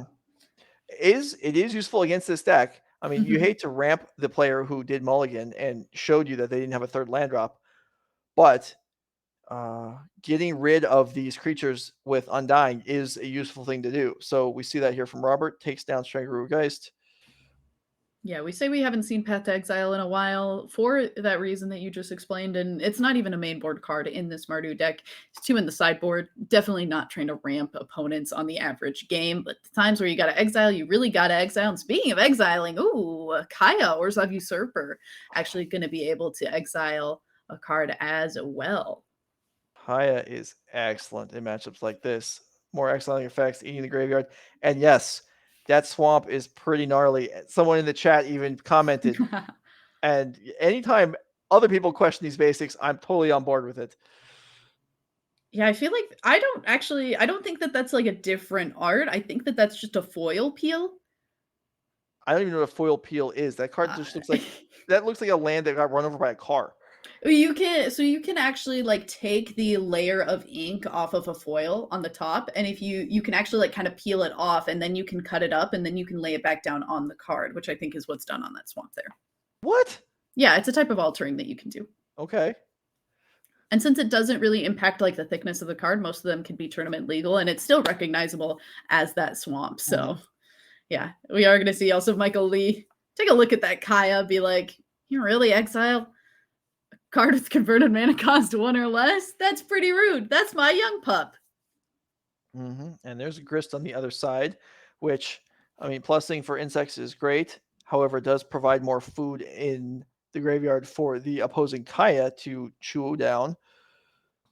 See, I can play this game too. I can use, references for like dogs and such. Perfect. And keep now up here. insects and bugs. We've got a whole slew of different creatures that we can be referencing in different ways. All right, so there we go. Eats Yawgmoth, gains a life. Fable of the Mirror Breaker. Okay. I don't believe we've seen one of those this weekend, unless it happened during the rounds when I was on the break. So that comes into play. Generates a 2/2 that will attack and generate treasures. You can see there, Fable the Mirror Breaker Saga, the other 2 modes. Chapter 2 is double rummage. Mhm. Chapter 3, you create Reflection of Hiki-Jiki, which is a Kiki-Jiki, however, it does not have haste. And it costs a mana. And it costs some mana, yeah. So I guess it's not even close to Kiki-Jiki except for everything else, size Yep. and abilities. Yep. Basically has suspend because it takes 3 turns for it to enter. Mm-hmm. Except for that it doesn't get haste, which suspend things do. That's true. We're bringing it all back around. Dryad Arbor. Ooh. All right. Accurately represented up with the creatures. Okay, so Michael Lee deciding what to do for the turn. Wall of Roots still revealed. A couple cards in hand. Well, a couple more cards in hand.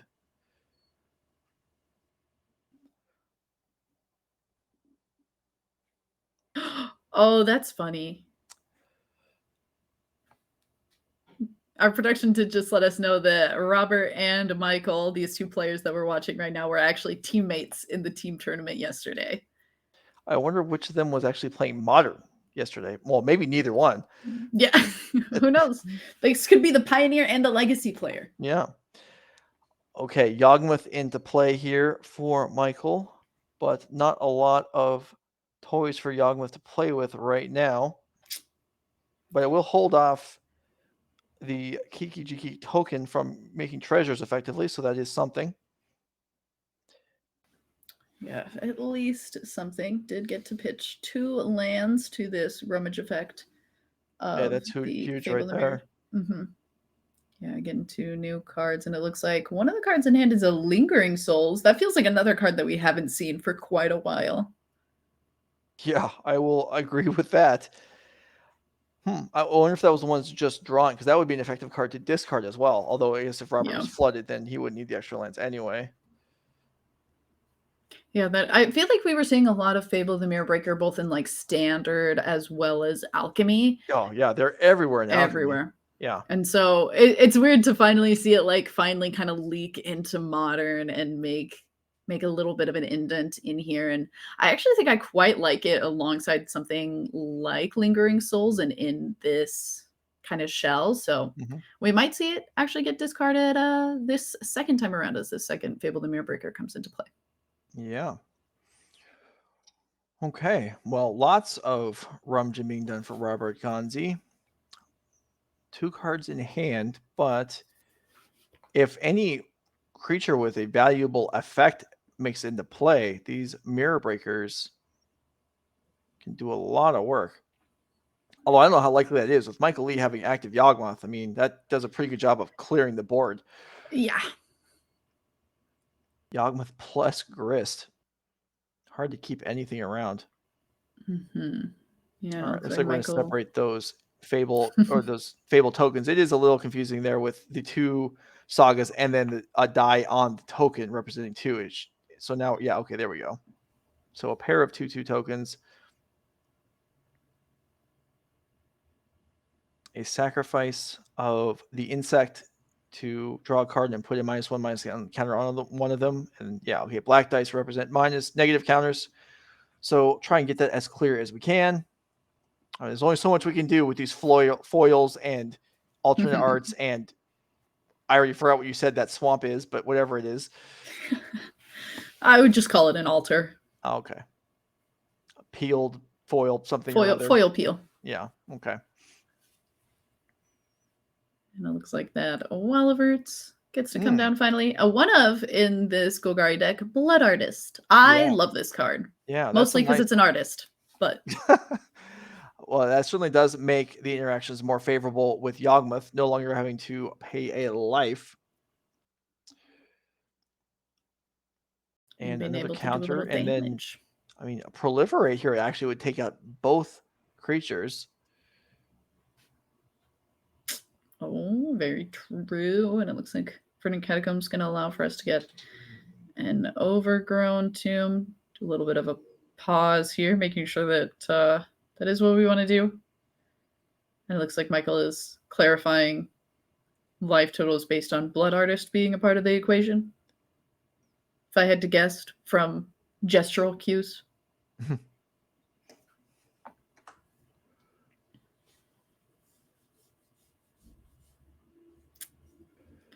God, Yawgmoth is such a scary deck too, because it feels like you do a lot of these kind of mopey little creatures, and then all of a sudden you just get to the point where, all right, all my mopey creatures assembled me a win. Mm-hmm. Yeah. Look at that. And then getting a free counter on Grist also. I mean, I like that. Looks like, just like you mentioned, that Proliferate is going to clear the way. Yawgmoth is going to be able to do a little bit of attacking. And now we'll see what Robert Gonzi can do with this next turn. Yeah. Yeah, strong turn. And the Blood Artist will pick up a couple life points when those 2 reflection tokens die.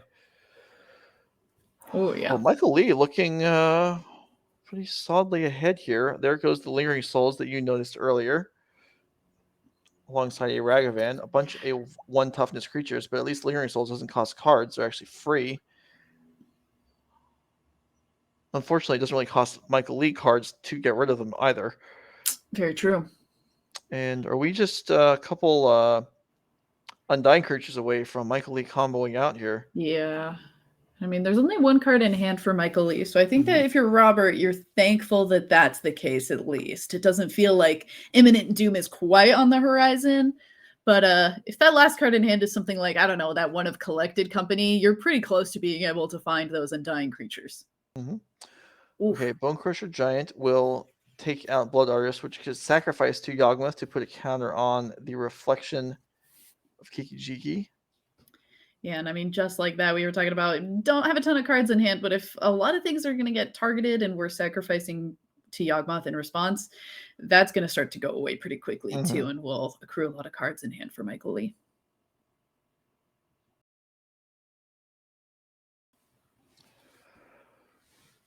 Okay. We have a few questions, I think, with a judge here. Probably just clarifying some life totals as a result of the stomp with the Blood Artist in play, if I had to guess. Could be. But at some point here, we're going to see a... Well, what are we going to see here? It could be a flashback of Lingering Souls. Yep, there it is. So Robert will pick up a couple 1/1 flyers. So 3 1/1s on his side of the board. Michael Lee looking to take advantage of the window here with Yawgmoth untapped. Grist is going to plus. Oh, doubling up. Woo! You see the little the shake of the fist there. Yeah. That's the 3rd time today, I believe. Wow. And I think, I think I said this before, but I don't remember ever seeing that before. And we saw 3 times today. I guess we were due. Grist is really looking for some showtime here. Yeah. Okay, so Yawgmoth finishes off the first Fable of the Mirror Breaker. Yeah, went from having 1 card in hand and being like, oh, maybe I don't really have that much to worry about. All of a sudden, Michael Lee has 4 cards in hand. And I believe one of them is an Eldritch Evolution that I was able to make out. But unfortunately, that's a little bit awkward to like Eldritch Evolution for something like a Yawgmoth or a Strangleroot Geist. Also, it's just embarrassing. You're casting a strong tutor to get any, virtually anything you want, and you're getting a 1-drop? Wow. I mean, sometimes you need the Yawgmoth. Yeah. I definitely powerful Magic the Gathering card, Yawgmoth. Kora Calling was one of the draws there, so that's another way to acquire a Yawgmoth. I mean, so you can either pay 4 mana to tutor, or you can pay 3 mana, sacrifice something to tutor. Either way, Yawgmoths may be soon abundant. Scavenging Ooze joins the party, so no more Lingering Souls tricks, if there are any more of them defined in Robert's deck. Well, we have 2 Wall of Roots, so that makes that Kora Calling a lot easier to kind of churn out some bigger mana things as well. And second Fable, the Mirror Breaker, gonna flip into Kiki-Jiki and Seasoned Pyromancer, but no cards in hand for Robert Gonzi. Yeah, that's a bad feels place bad. to be. Yeah. Fortunately, at least you're playing against a friend. Well, okay, we're playing against a teammate. I don't want to overspeak here. Maybe you're bitter enemies. I don't know. Who knows? I couldn't imagine playing a team event with a bitter enemy, but Do you have bitter enemies? Come on. I'm sure I do. There's probably somebody out there who just is like, I hate Becky Bell. That's not the same though. I'm not asking if there's people that can't stand you. Oh. I'm saying other people that you can't stand. That I can't stand? No. Yeah. No. What? See, I knew that was gonna be your answer, and it's just I can't relate to that at all. As Jarl's messenger comes in off of the tutoring, and that will finish it up. So all right. Michael Lee will Whew. defeat Robert Gonzi and hope the tiebreakers go his way, which I think they actually might. Yeah, at 7-1-1, you should be in a pretty good space, especially Mhm. once again, all of our top 8 players, at least in this round, decided to draw despite not really having that good of tiebreakers. Well, some of them, yeah. Mhm. Yeah. I mean, some of them are definitely locked. Like, I would imagine the first 2 tables are, like, for sure locked. But then those other 2, who knows? Those are kind of a little bit of a toss-up. We don't really know how that's going to fall. So Mhm. it certainly will be very exciting to figure out who actually makes top 8 of this event. Yeah, and I feel like it naturally should have been 2 win-ins at table 4 and 5, but Mhm. we may have actually had the win-ins at table 5 and 6 Yeah. because of one extra draw. But you never know. Tiebreakers may swing. Who knows? Someone could get disqualified. The order could get reversed. The top 4 players could get arrested for collusion, and then we have to call some people that already left to go to dinner. Like, hey, come back! You're in the top 8. You never know.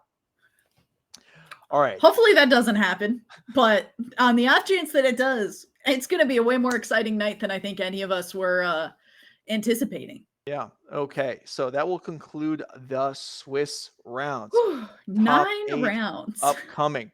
We may look for an interview, but in the meantime, we're going to step away and we'll come back either in a couple minutes with an interview, or we'll come back in probably something more like 10 or 15 minutes with the beginning of the top 8. So stick around. We'll be back either momentarily, or else you can, make a sandwich, and then we'll be back.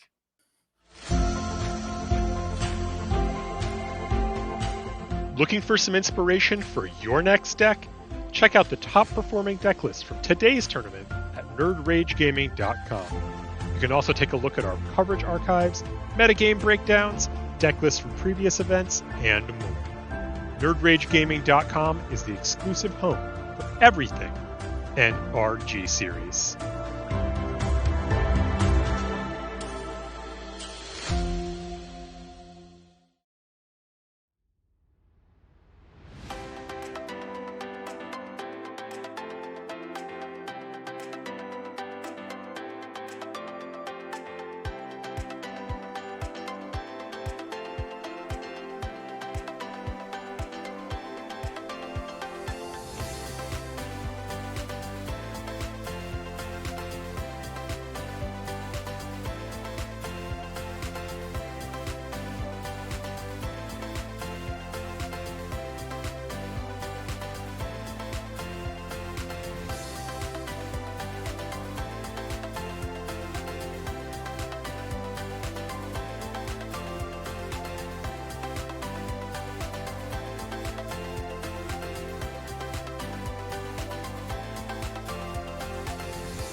All right, we're back. As promised, it didn't take very long because we did find the interview. So let's go ahead and bring in Jesse Robkin, who was part of the winning team in the team event. There you are. How you doing? Hi. I'm pretty good. I'm not bad. Pretty good. I'm feeling great. I'm feeling amazing. I would hope so. That was quite a display that you all put on last night or yesterday and this morning. What initial reaction to winning the event? Like, how did that feel? What did that mean to you? Oh my gosh. Well, so that was my third like big event top 8 ever. And first finals appearance and win. So it was definitely, I mean, I was over the moon. I, group hugged with my friends afterward, and I've been sort of walking on air all day. Yeah. No, So yeah, I'm super happy. I believe it. Congratulations. That was good work. Thank This you. was so Jesse played with Zoe Riederman and Zach Allen to take down the team event. You played Pioneer. You played Blue Red. So I have several questions about the deck and the event. So let's first talk about, and I saw you tweeted about it, the impact of Ledger Shredder. Like, Yeah. is your deck even playable without Ledger Shredder? Oh, certainly not. I think so the big reason this deck is good is because Reckless Rage is like very well positioned in the meta right now. Killing a Winota for 1 mana is like, I think it's the only main deckable, well, Lightning Axe and Reckless Rage are the only main deckable 1 mana removal spells for Winota in the format for the most part, at least in red. Yeah, you just need a density of creatures that you can hit for 2 damage, and have them live. And unlike with like the heroic deck, the red-white heroic deck, you don't actually get any benefit for targeting your own creatures, but thanks to Ledger Shredder and then the Prowess 1-drops, and then a large enough Sprite Dragon. Yeah, and then Ledger Shredder is just so good. I mean, you fuel your delve spells. It becomes like a massive threat on its own. It's an excellent blocker and attacker. It even cycles companions. I understand. I don't know what you're talking about. Of course not. Yeah. Accidentally boarded in my Gigantha in the 3rd game of our finals match. I was No so ready problem. to be kicking myself all day with it, but turns out it was great because I got to put an extra counter on my Ledger Shredder without having to pay 3 mana to put it in my hand. So I'm just gonna pretend that I meant to do that all along. No, and yeah, anyone would believe it. It looked very smooth. Yeah. So let's no talk, like head and hands moment before. So now, obviously, your teammates, I'm sure, put in plenty of work Oh my God, yeah. throughout the weekend. I mean, this was a team event, but let's talk about your game against Max McVitie. What was your feeling? Now, for those of you that didn't see it, honestly, you should go back and watch. When we interviewed Eric Hawkins, we talked about how he had kind of the game of the day yesterday. Jesse's game this morning was better than that one. Whoa. So yeah, you're shaking your head. Well, shaking my head at just how crazy the game was. Yeah, no, I understand, but if you weren't watching, Jesse passed the turn. I'm gonna say basically dead to known cards, and found a way to convince Max McVitie that he shouldn't win the game, and he didn't, and you stole that game. So when you walk us through that, like what was your thought process? What were you thinking? Yeah. Okay. So, first of all, Max is an incredible player. Yes. He, excellent opponent the entire time, and it was a long match with a lot of really complicated things. I had a couple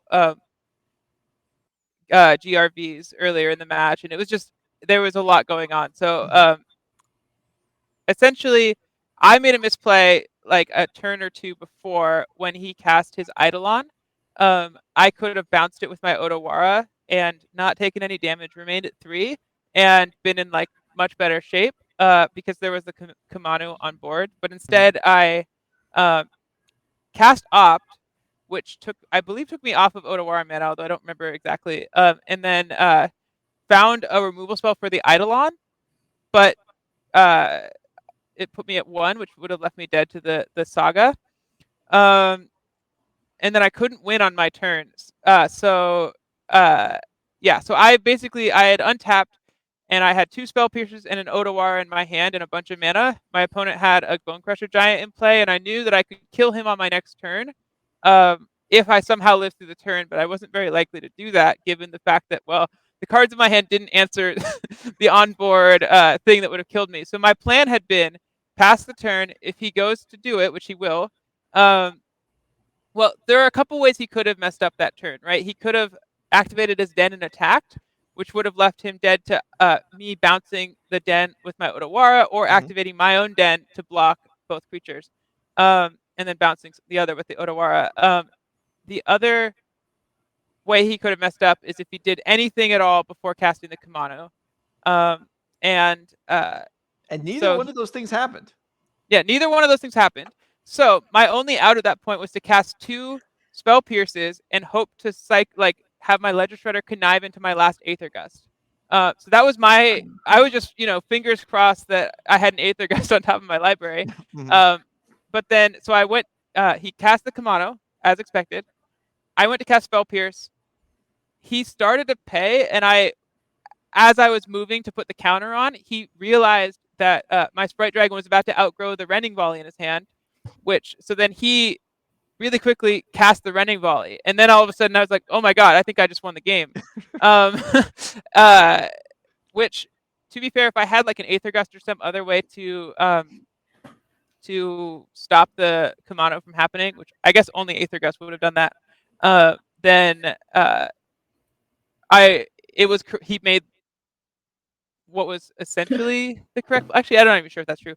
But yeah, so it was a very Magic, tight. lots of facets. It was it was quite exciting to see. So the double Spell Pierce wouldn't have been enough, but Max spent a mana on the Rending Volley, leaving him unable to pay for the second Spell Pierce on the Kamano, which and the volley didn't kill my Sprite Dragon because the second Spell Pierce triggered the thing, which saved your life. And then you untapped, cast multiple spells, and were able to win. It was I needed to hit exactly 2 spells basically. And then I opted into the Play with Fire. So that was well thought out and well executed at the end. So yeah, I mean, there may have been some mistakes leading into those turns previously in the match, but that's a big part of Magic. Is people are going to make mistakes. Totally.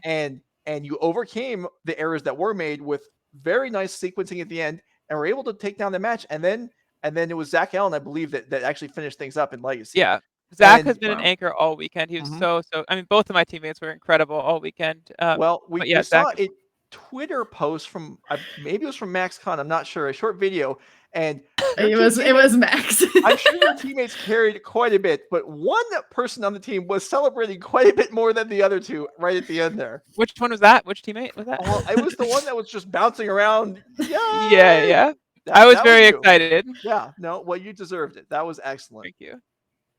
And then after that, then you have to go play Modern all day. So and Modern went. You played your Izzet Breach deck, which you actually wrote about. Yes.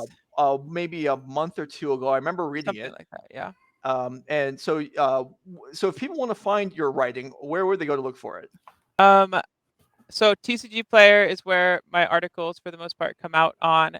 And you can go like TCG Player, and just search my name, Jesse Robkin, or you can search for the specific if you're looking for like the Breach article, for instance. I went 7-2 today in Modern on Breach, so I think the deck is really good, especially now that it has Ledger Shredder. But yeah, that's big Ledger Shredder fan. I also wrote an article about Ledger Shredder. If you want to see that, I released that. A whole full circle. Week. Yeah. Beautiful. So yeah. Well, I'm sure a very enjoyable weekend for you. Congratulations on the event, and hopefully we'll see you back in future New Age events. Thanks for showing up, and impressive performances all around for your team.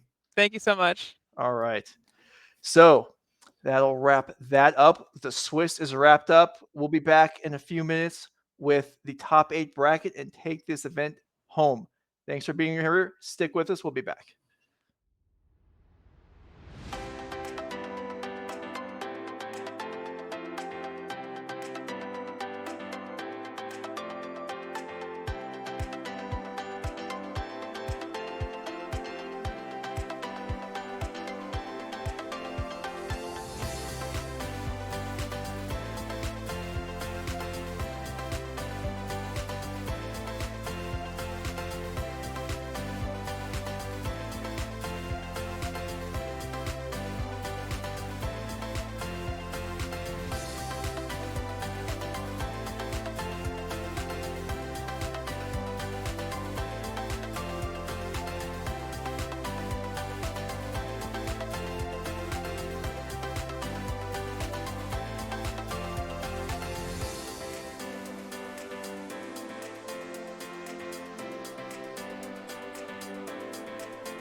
All right, we're back for the top 8 of the Modern 5K. Will Kruger joining us for the rest of the evening. Welcome. How you doing? How you feeling? I'm doing great, Joe. How are you?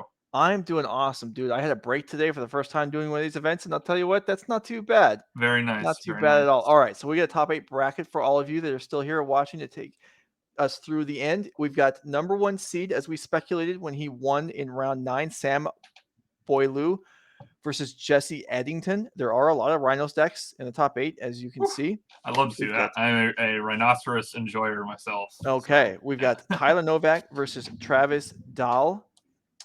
We've got Will Kowalczyk versus Daryl Patino, and I can tell you that match ended already because Daryl Patino conceded and left. So Will Very nice. Kowalczyk advances to the semifinals. Must be nice. And then and then the match we're gonna watch: Steven Dykman versus Harrison Canfer. We've seen Harrison play 4-color control. We have not seen Steven Dykman play today, and we're gonna go ahead and bring up his deck list so you can take a look at it. We're gonna look at both of them, but here's Steven Dykman's mono red prowess, which is identifiable because of 2 copies of Underworld Breach, which is outside the norm, but maybe not a total rarity. As Will was saying, he's actually played against this deck before.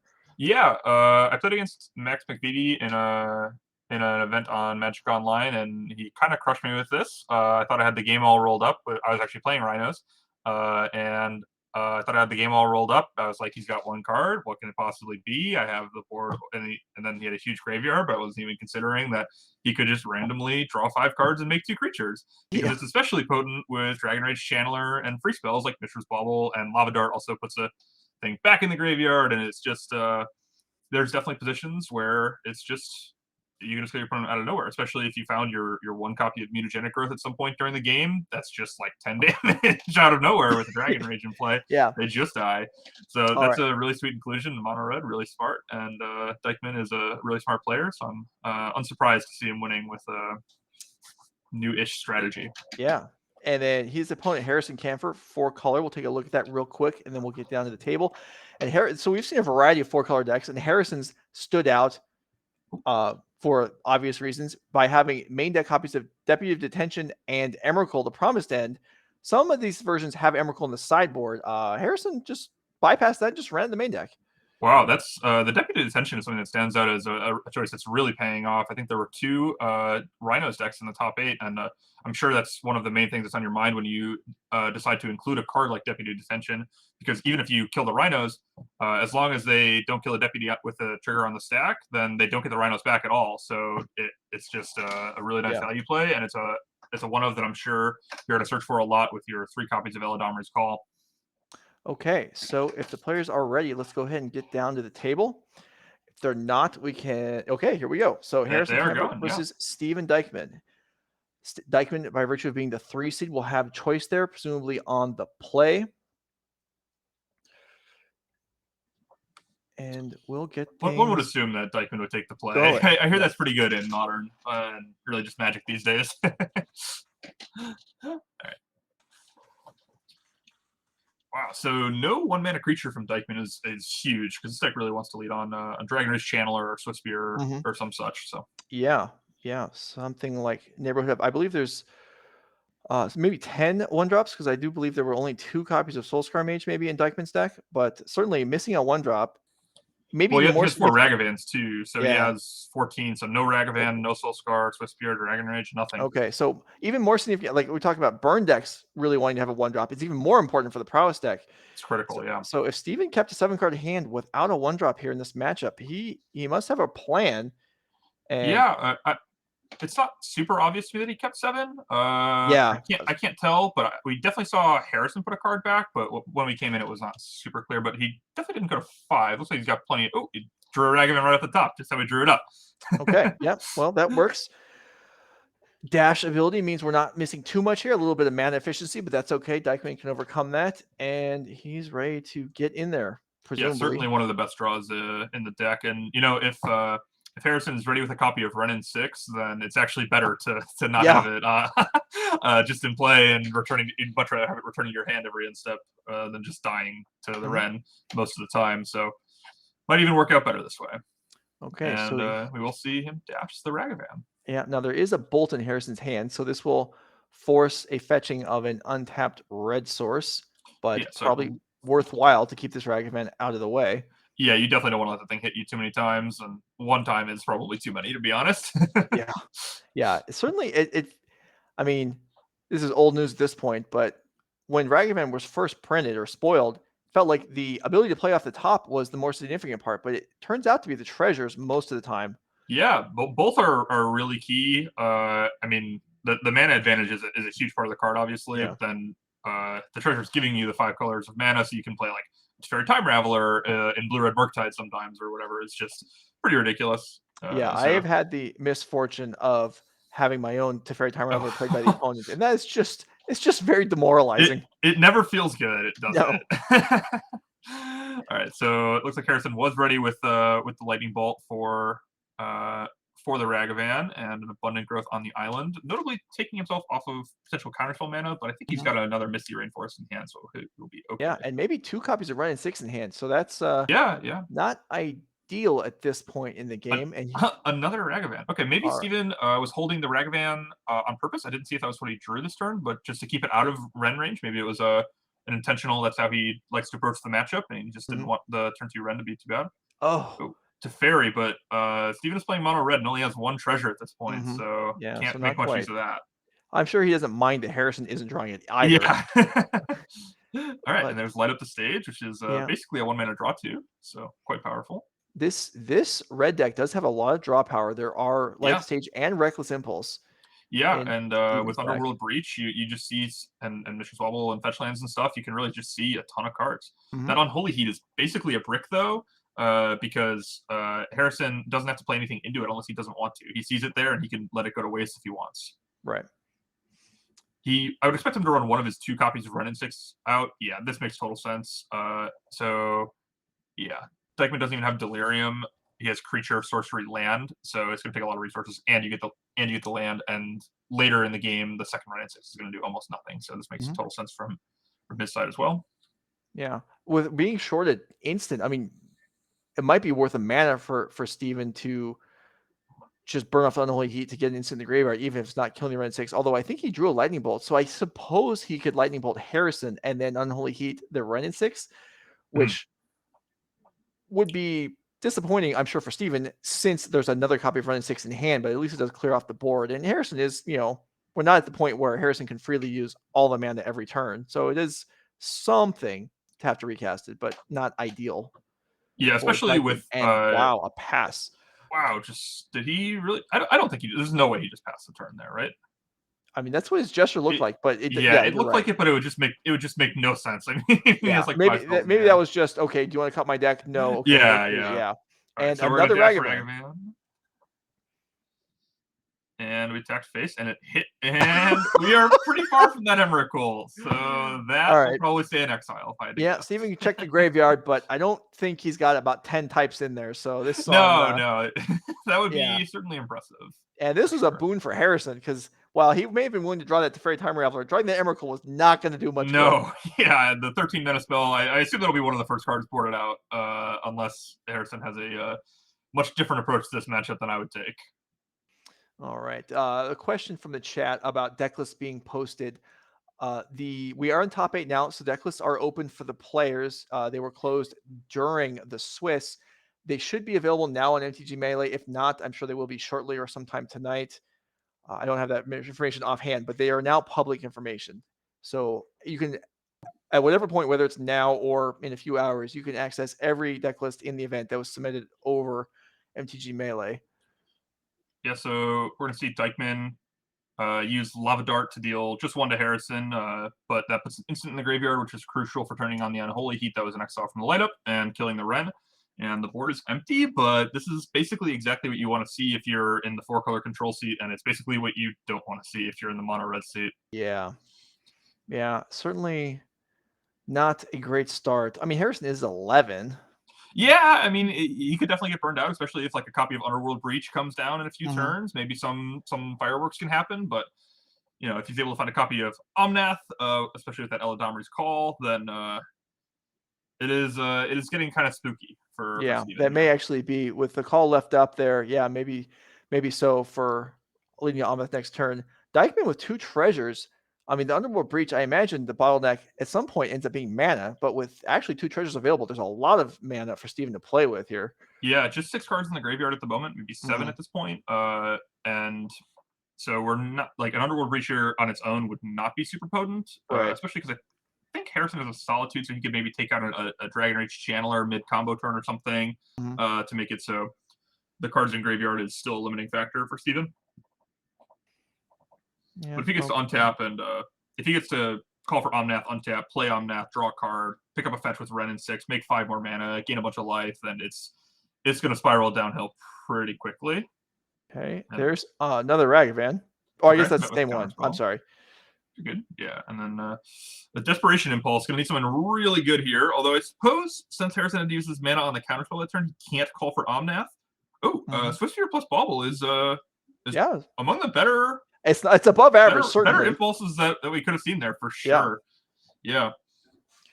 So Swiftspear's up to 2 power. There's a Lava Dart in the graveyard. I think Dykeman's hand is Sunbake Canyon, Soulscar Mage, and another card I can't quite make out. So he's going to go ahead and take a peek at Harrison's top card here, get a little more information before he proceeds. Just good Yeah, I mean, tight sequencing there.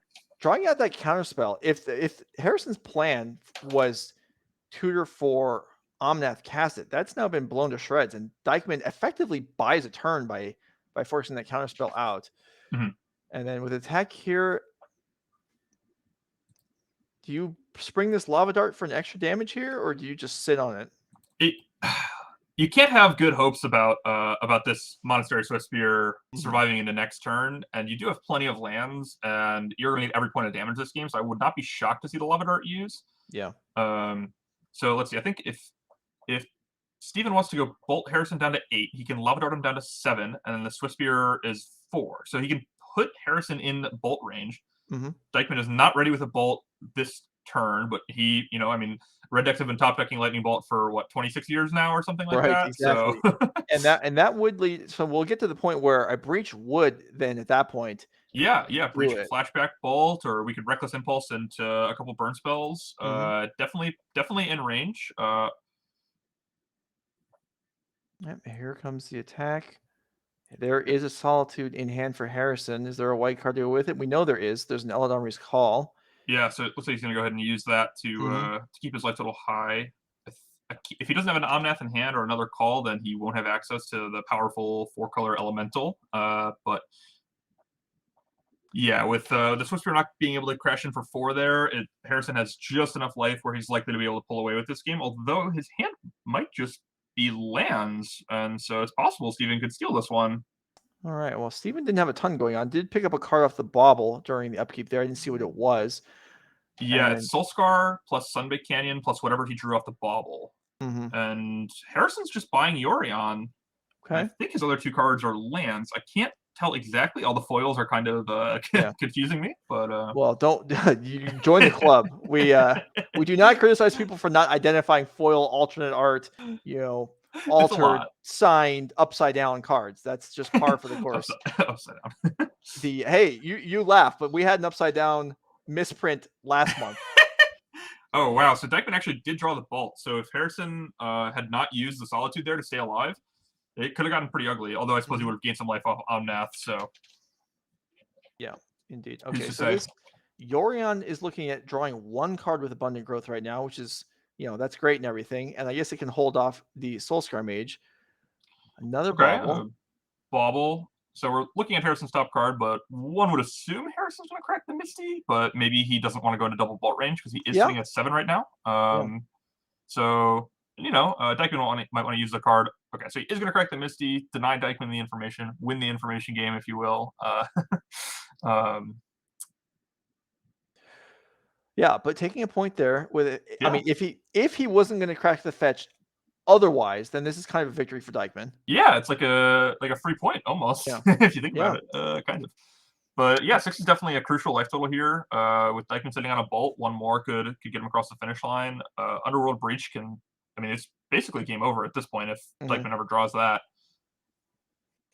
Right. Soulscar Mage unlikely to get it done. That would look like it's a fairy for the turn. That's okay. Nice. Since the threat does not have haste, it's Soulscar Mage, which is not. It's probably the worst threat in Dykeman's deck. So replaces itself and buys Harrison a little bit of time, which is all he really wants with this 4-color control deck, right? With so many impactful spells in almost every color. All right, so there's the Teferi. Does Dykeman have a response? The answer No, appears just to be no. resolve. What did he draw? Another Hallowed Fountain. So his hand is Misty Rainforest for sure. And he's going to pick up another Misty, and he's got the Yorion we know about, and then he's sitting on something else. He's notably tapped himself out of Counterspell, so Steven doesn't have to worry about that this turn with the Stomping Ground untapped. Can we get the spotter to confirm the life totals? Because I feel like Harrison was at 7, and then we think he fetched. He should be at 6. So, unless if the previous life total was correct, then he should be at 6 right now. So either there was an error before, or else we haven't got that last point recorded. But that would be good to know. Okay, there's a better creature. I think Dykeman might have a Light Up the Stage. So we might be, I think his hand is Bolt, one of each 1-mana prowess creature, and a Light Up the Stage. So, yeah, it's another Swiftspear. My mistake. Sorry. Okay, Soulscar Mage. Another Swiftspear? A Swiftspear would be Yeah, so we can bolt Harrison down to 3 and then we can attack him down to 1. Mm-hmm. All those fetch lands that he's sitting on are off at that point, if that's true, and then he's facing down 3 lethal threats and a deck that could yield any Lava Darts or Underworld Breach, Lightning Bolt, really just any number of things. So that would be a very precarious spot, but of course Dykeman doesn't know that that Harrison is sitting on just the lands right now. So an attack here. So holding the bolt, giving up a point on the potential prowess. Harrison dropping to 5. Does seem pretty reasonable. It's not like the difference there is huge, and you could get another prowess trigger out of the Soulscar next turn. Fury off the top for Harrison. What a top deck. Oh my goodness gracious. And he knows that he's going to divide the damage however he wants because there's a Teferi in play, so he just gets to go 2/2 without any concern, although he might want to kill the Dragon Rage Channeler because it is a flyer. Yeah, he could go 2/2, 3/1, whatever, and use the Renin 6 to kill Dragon Rage plus. That's probably the best line is deal 1 to Soulscar, 3 to Dragon Rage, and then use the Ren to finish off the Soulscar, leaving Dykeman with just a Swiftspear and Harrison with a precarious 5 life, but 5 is not 0. Right. Dykeman's like, okay, you said 4 to Swiftspear? No. Okay. Yeah, and we're gonna pick up the Soulscar Mage because it does have even though it is a worse card than Swiftspear generally speaking, it does have a line of text in play that is more relevant than Swiftspear's haste, unless you're intending on bouncing the Swiftspear sometime soon. Is that another bolt off the top? I believe it might have been. For 6 points, and Harrison's at 5. And even worst case, if Harrison does have something like a counterspell, it grows the Swiftspear up to 3/4, so Dykeman can at least force a chump, even if Harrison were to have a counterspell, which I don't think he does. Yeah, it would be a trade, but yes, my bad. Yeah, 2 bolts and no counterspell. There it is. So there we go. Wow. Okay. Dykeman grabs the first game. I mean, drawing the burn spells is what he needed, but that is often the case for the burn deck, for the prowess deck, and that worked out. Nice play by Steven Dykeman, picking up that first game, despite doing nothing on the first turn. Yeah, that was a really well played game on both sides. I was wondering if Harrison was going to try to set up a line where maybe he takes a hit and then he calls for Omnath, untaps, and then utilizes that to actually pull ahead to avoid the situation. But I'm not sure if the cards would have actually let him do that. Pitching the call to the Solitude was just so brutal. It was a big cost. It did stop, I think, 4 points of incoming damage, which it did. Is actually how much life the Omnath is going to gain there. But so like the call could maybe bring it back. Omnath makes enough mana where you hard cast the Solitude, then you have a 3/2 lifelink threat and play 2. Right. I'm not sure exactly how it would have played out if he'd taken the other line, but he went for that one, and that unfortunately did not work out well for him. Fortunately, though, for Steven Dykeman. In the preview window, we can see Dykeman consulting his opponent's deck list. We'll go ahead and do that same right now. We'll pop the list back up again. If you're just joining us, we're in the top 8 of the 302-player Modern 5K, the biggest individual solo event Nerd Rage has had. And we see here Dykeman's deck list, Mono Red Prowess, featuring a pair of Underworld Breach. Sideboard cards for control decks. Torpor Orb, generally useful against Incarnations and Omnath type decks. Yeah, I assume if you're putting Torpor Orb in your deck, you're gonna probably bring it in against a deck that is all enters battlefield abilities. I'm not sure if I would personally want to include Torpor Orb in a deck like this for a matchup like this, but one would assume that if you want to play it, then you disagree with that assessment and you're going to bring it in against this deck. Alpine Moon, Chalice of the Void, Shattering Spree are all pretty much useless. Soul Guide and Pyrite Spellbomb. We see Pyrite Spellbombs just as a way to hedge against Sanctifier on Novak, Brenton Forge Tender, other protection from red cards that you see commonly in modern decks. But yeah, I think it's just the 2 Torpor Orbs that Dykman's really, really considering here. I'm not sure what you would trim. Maybe the Mutagenic Growth, because there's so much removal and it's hard to stick a threat anyway, and you don't want to get stranded with it in your hand.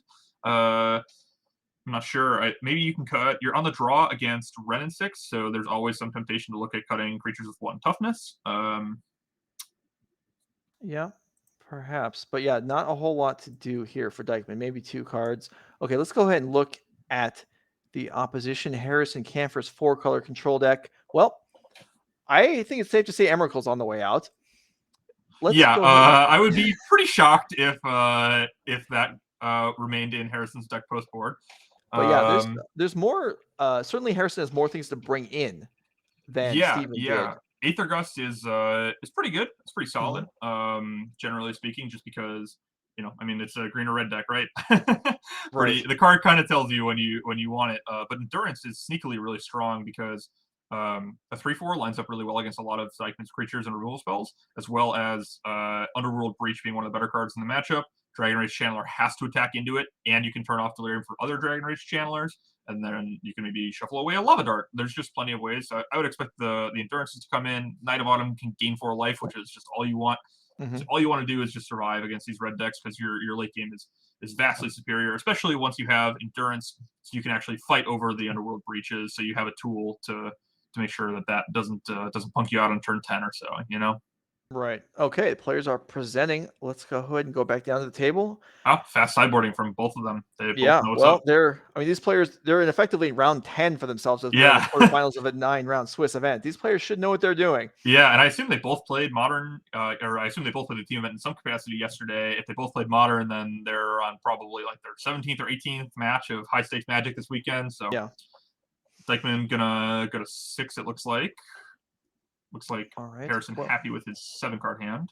We'll see some more shuffling here. In the meantime, we'll just remind you, thanks for being here. If you missed some of the highlights from this weekend, or in fact are just joining us and didn't watch it all, if you're just looking for the key matches to watch, well, the ones you might want to check out, my recommendation would be round 7 from the team event yesterday and the finals this morning. Those were, I would say, the highlight rounds of the team event. But the entire event will be posted up on YouTube within the week. If you want to check out, it's also available on Twitch replay. Obviously, you can see it right now. Wow, YouTube's already available now. Wow.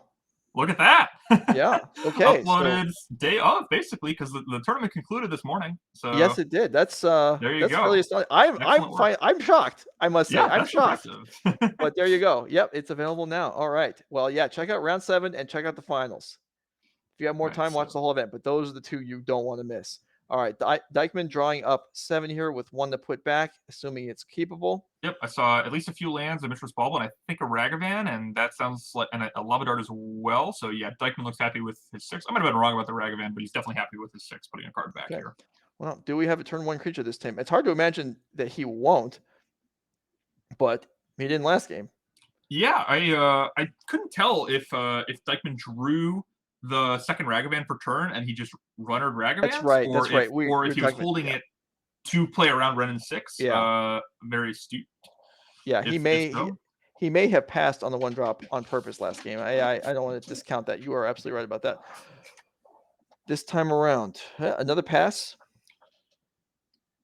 Yeah, so just land go, and so Dykman, I believe he bobbled himself here, and then if he didn't like it, what he was going to do is he was going to use the Bloodstained Mire to shuffle his library, so he would draw different cards. Like if he already has 3 lands in hand, sees another land, not really what you want with mono red, so you're going to try to shuffle away for a spell, but he didn't shuffle, and so Harrison now knows that Dykman at least has a card that he topped. Did you see what it was that got left up there? I could not. Dykeman is flicking his cards very fast. It might was have the been a Torpor. Torpor Orb. The Torpor Orb was the card that was left Very on top, nice. and Okay. Dykeman was like, you know He what? brought it in. It Okay. is worth skipping my turn 1 play if I have one in order to draw this Torpor Orb. Yeah, so Fury and Solitude, notably, they can come into play for free because Torpor Orb does shut off their sacrifice ability. So Harrison will be able to like pitch a red card and play a Fury as a 3/3 double strike, or maybe a Solitude as a 3/2 lifelink with Flash to ambush in combat or something. But they will not be Swords to Plowsharesing or Pyrokinesising anytime soon. Right on, yeah. And Omnath just gets so much worse. I guess It it is still definitely maintains. worse, but Omnath is still It's pretty still devastating in this it's still matchup. it becomes basically the Alchemy Omnath.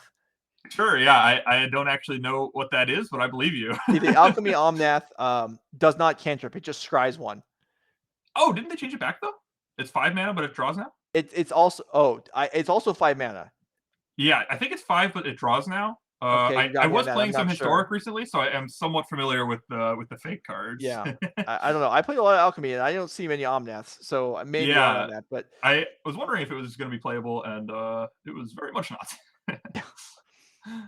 It's in historic.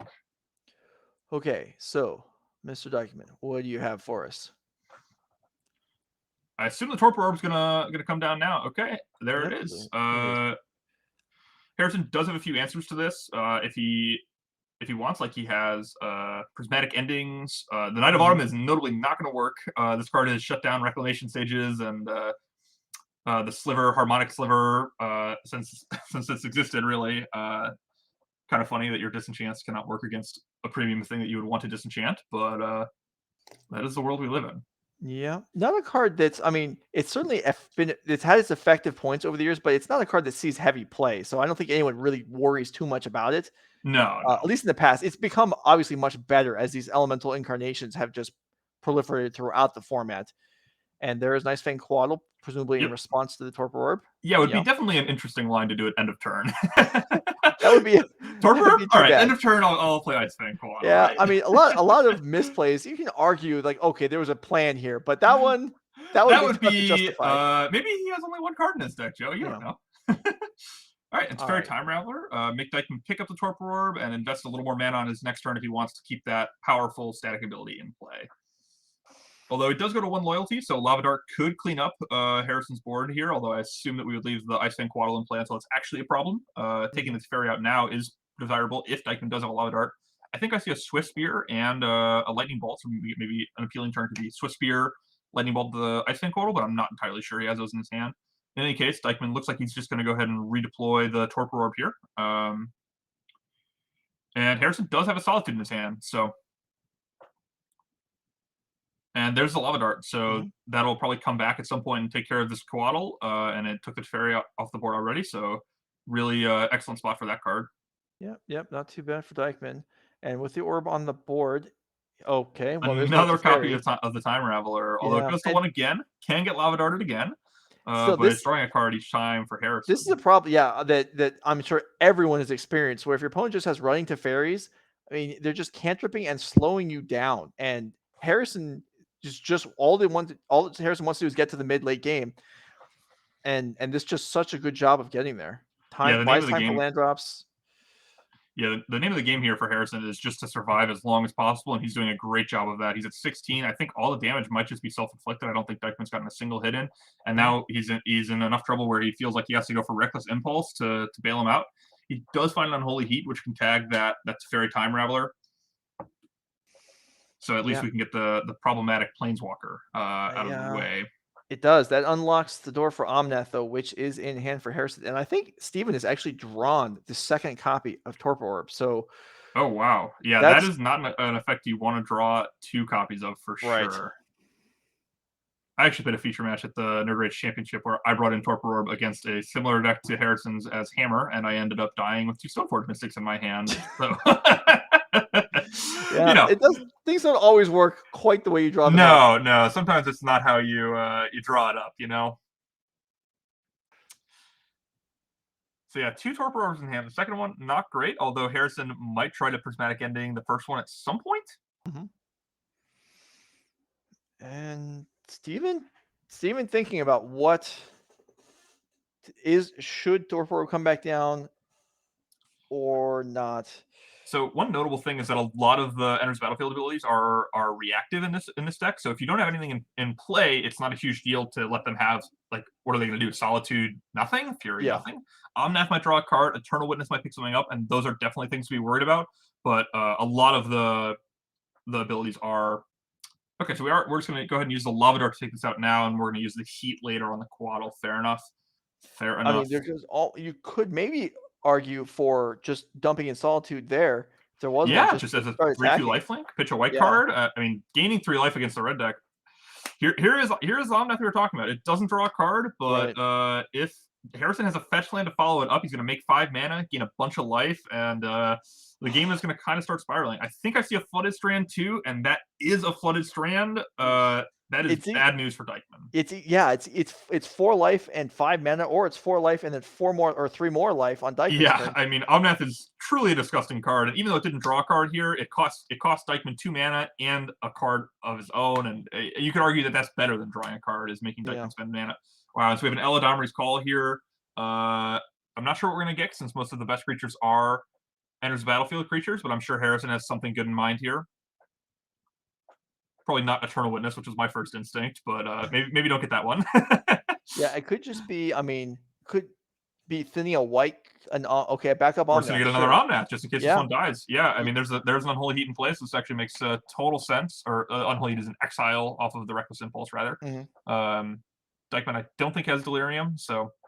But yeah, back up Omnath, and we gained a bunch of life off this one, and... Yeah, and if it's not required, then he can just pitch it to Solitude. Wow, and now we just get to ending the Torpor Orb, although Dykman doesn't hate to see that, since he has the second copy. Yeah. I mean, at least, I guess that's in his favor. I mean, it still costs him his mana for the turn, but I don't know if he has even anything else worth doing at this point. It's hard. All his creatures, nothing's getting through that Omnath.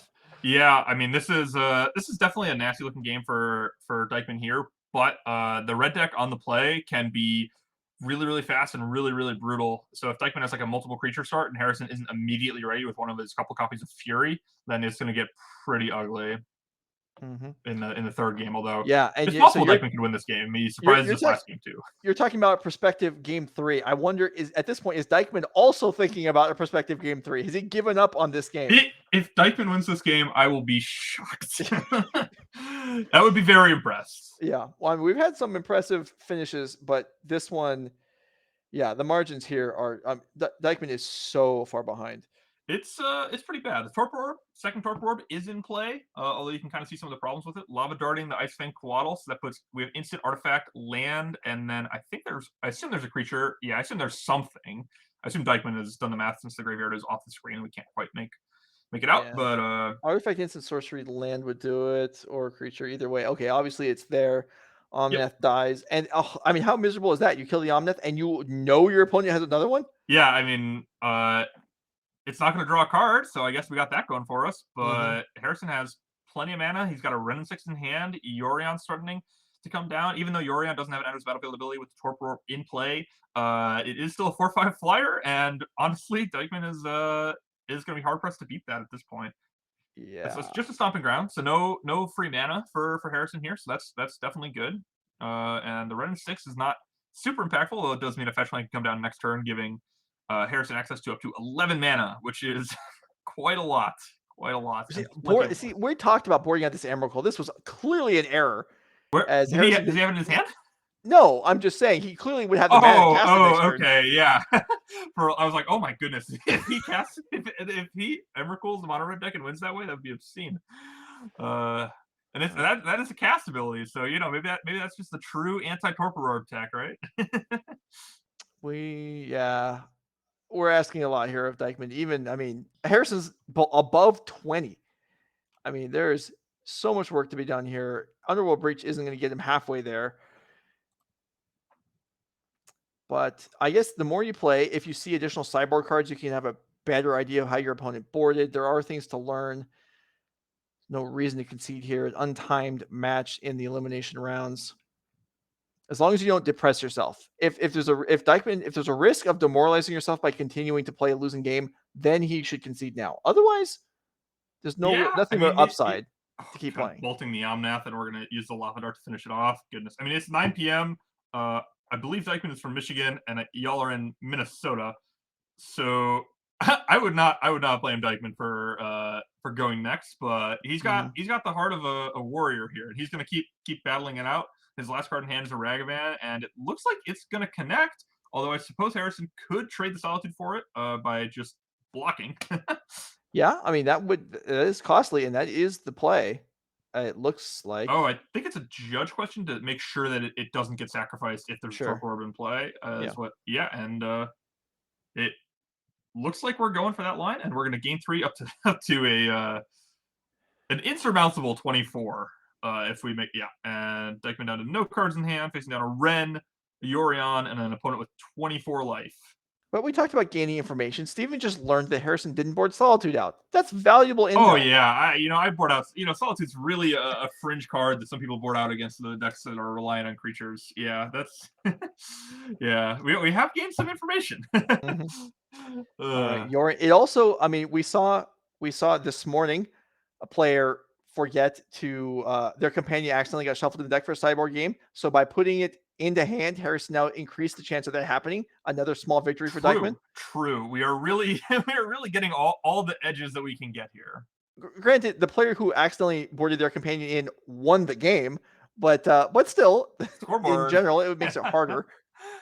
Yeah, I mean, all right. So we're gonna cash in a Sunbaked Canyon there, or some other, or maybe a Fiery Islet for a card. We got an Unholy Heat and a Bauble.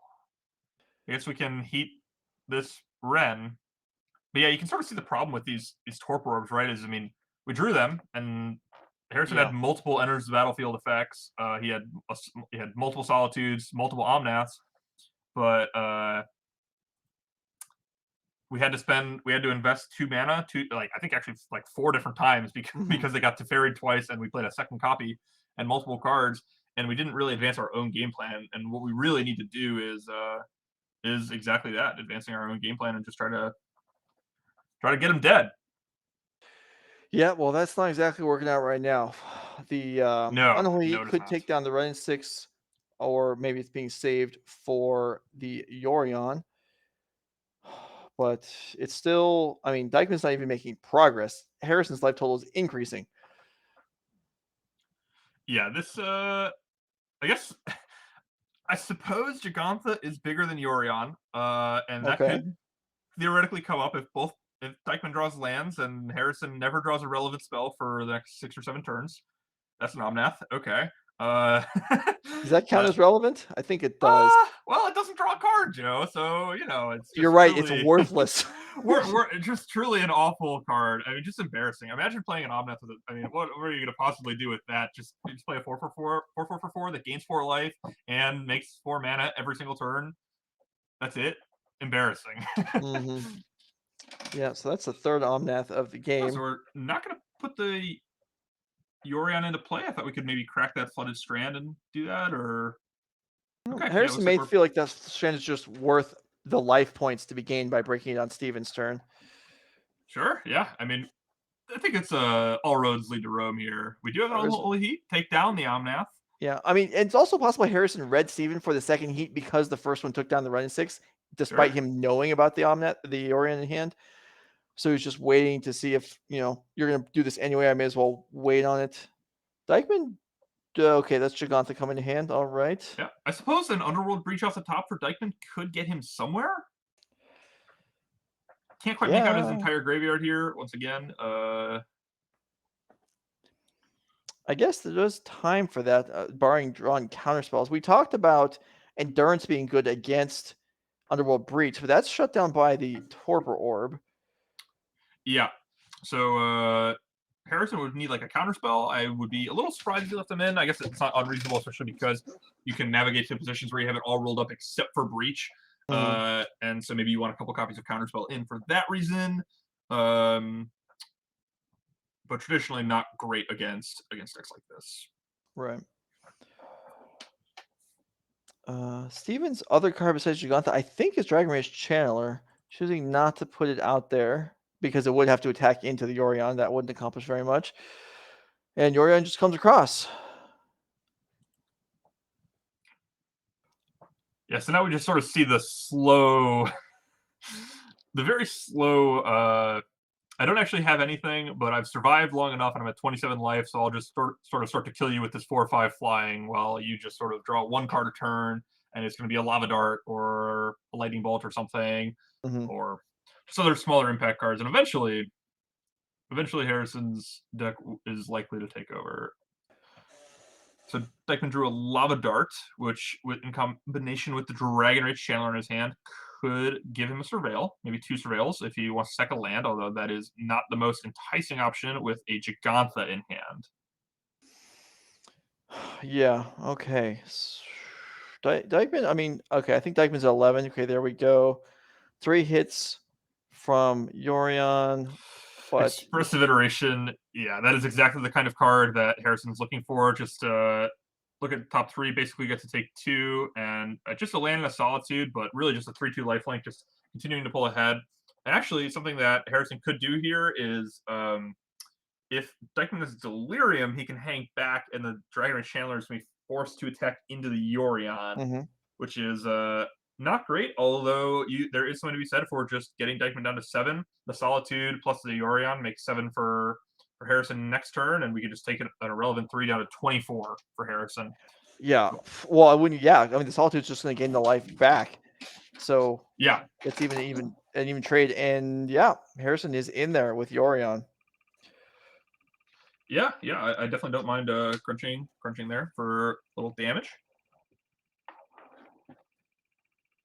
Make sure we pick up a fetch land, and yeah, you definitely get to these states sometimes in games with these 4-color decks where your hand is like 5 lands because you've had a Red and 6 in play for like 8 turns, and you've been drawing extra land, and it feels like you're flooding really hard. Although Harrison is definitely flooding a little bit, but it's not as bad as it looks since he has been drawing extra land every turn off of the Red and 6. Okay, Steven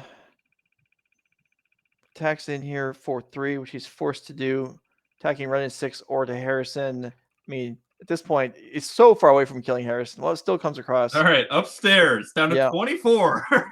Progress. Yeah, all right. Well, okay, that makes sense. In hand, so yeah, that's good.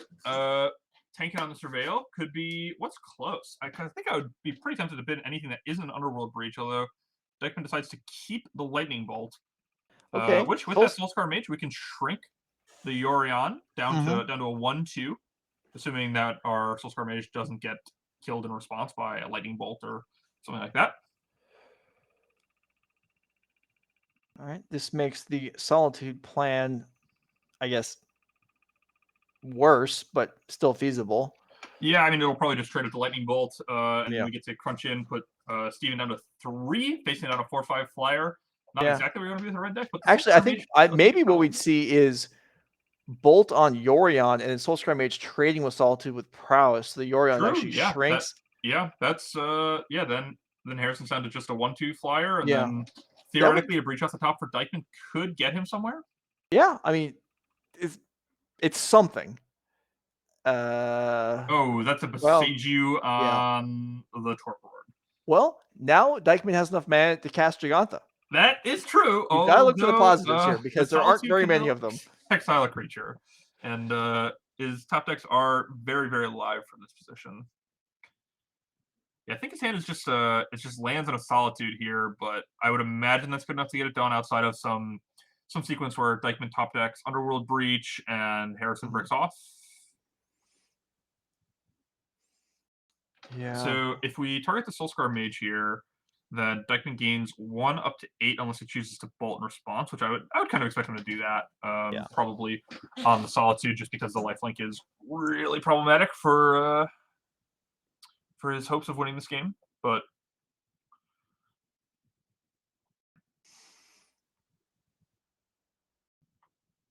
well, Dykeman certainly dragged this one out for a while, trying to catch up, but Harrison's deck is just not blowing the doors off of him, but certainly just doing enough to keep Dykeman from really having much hope.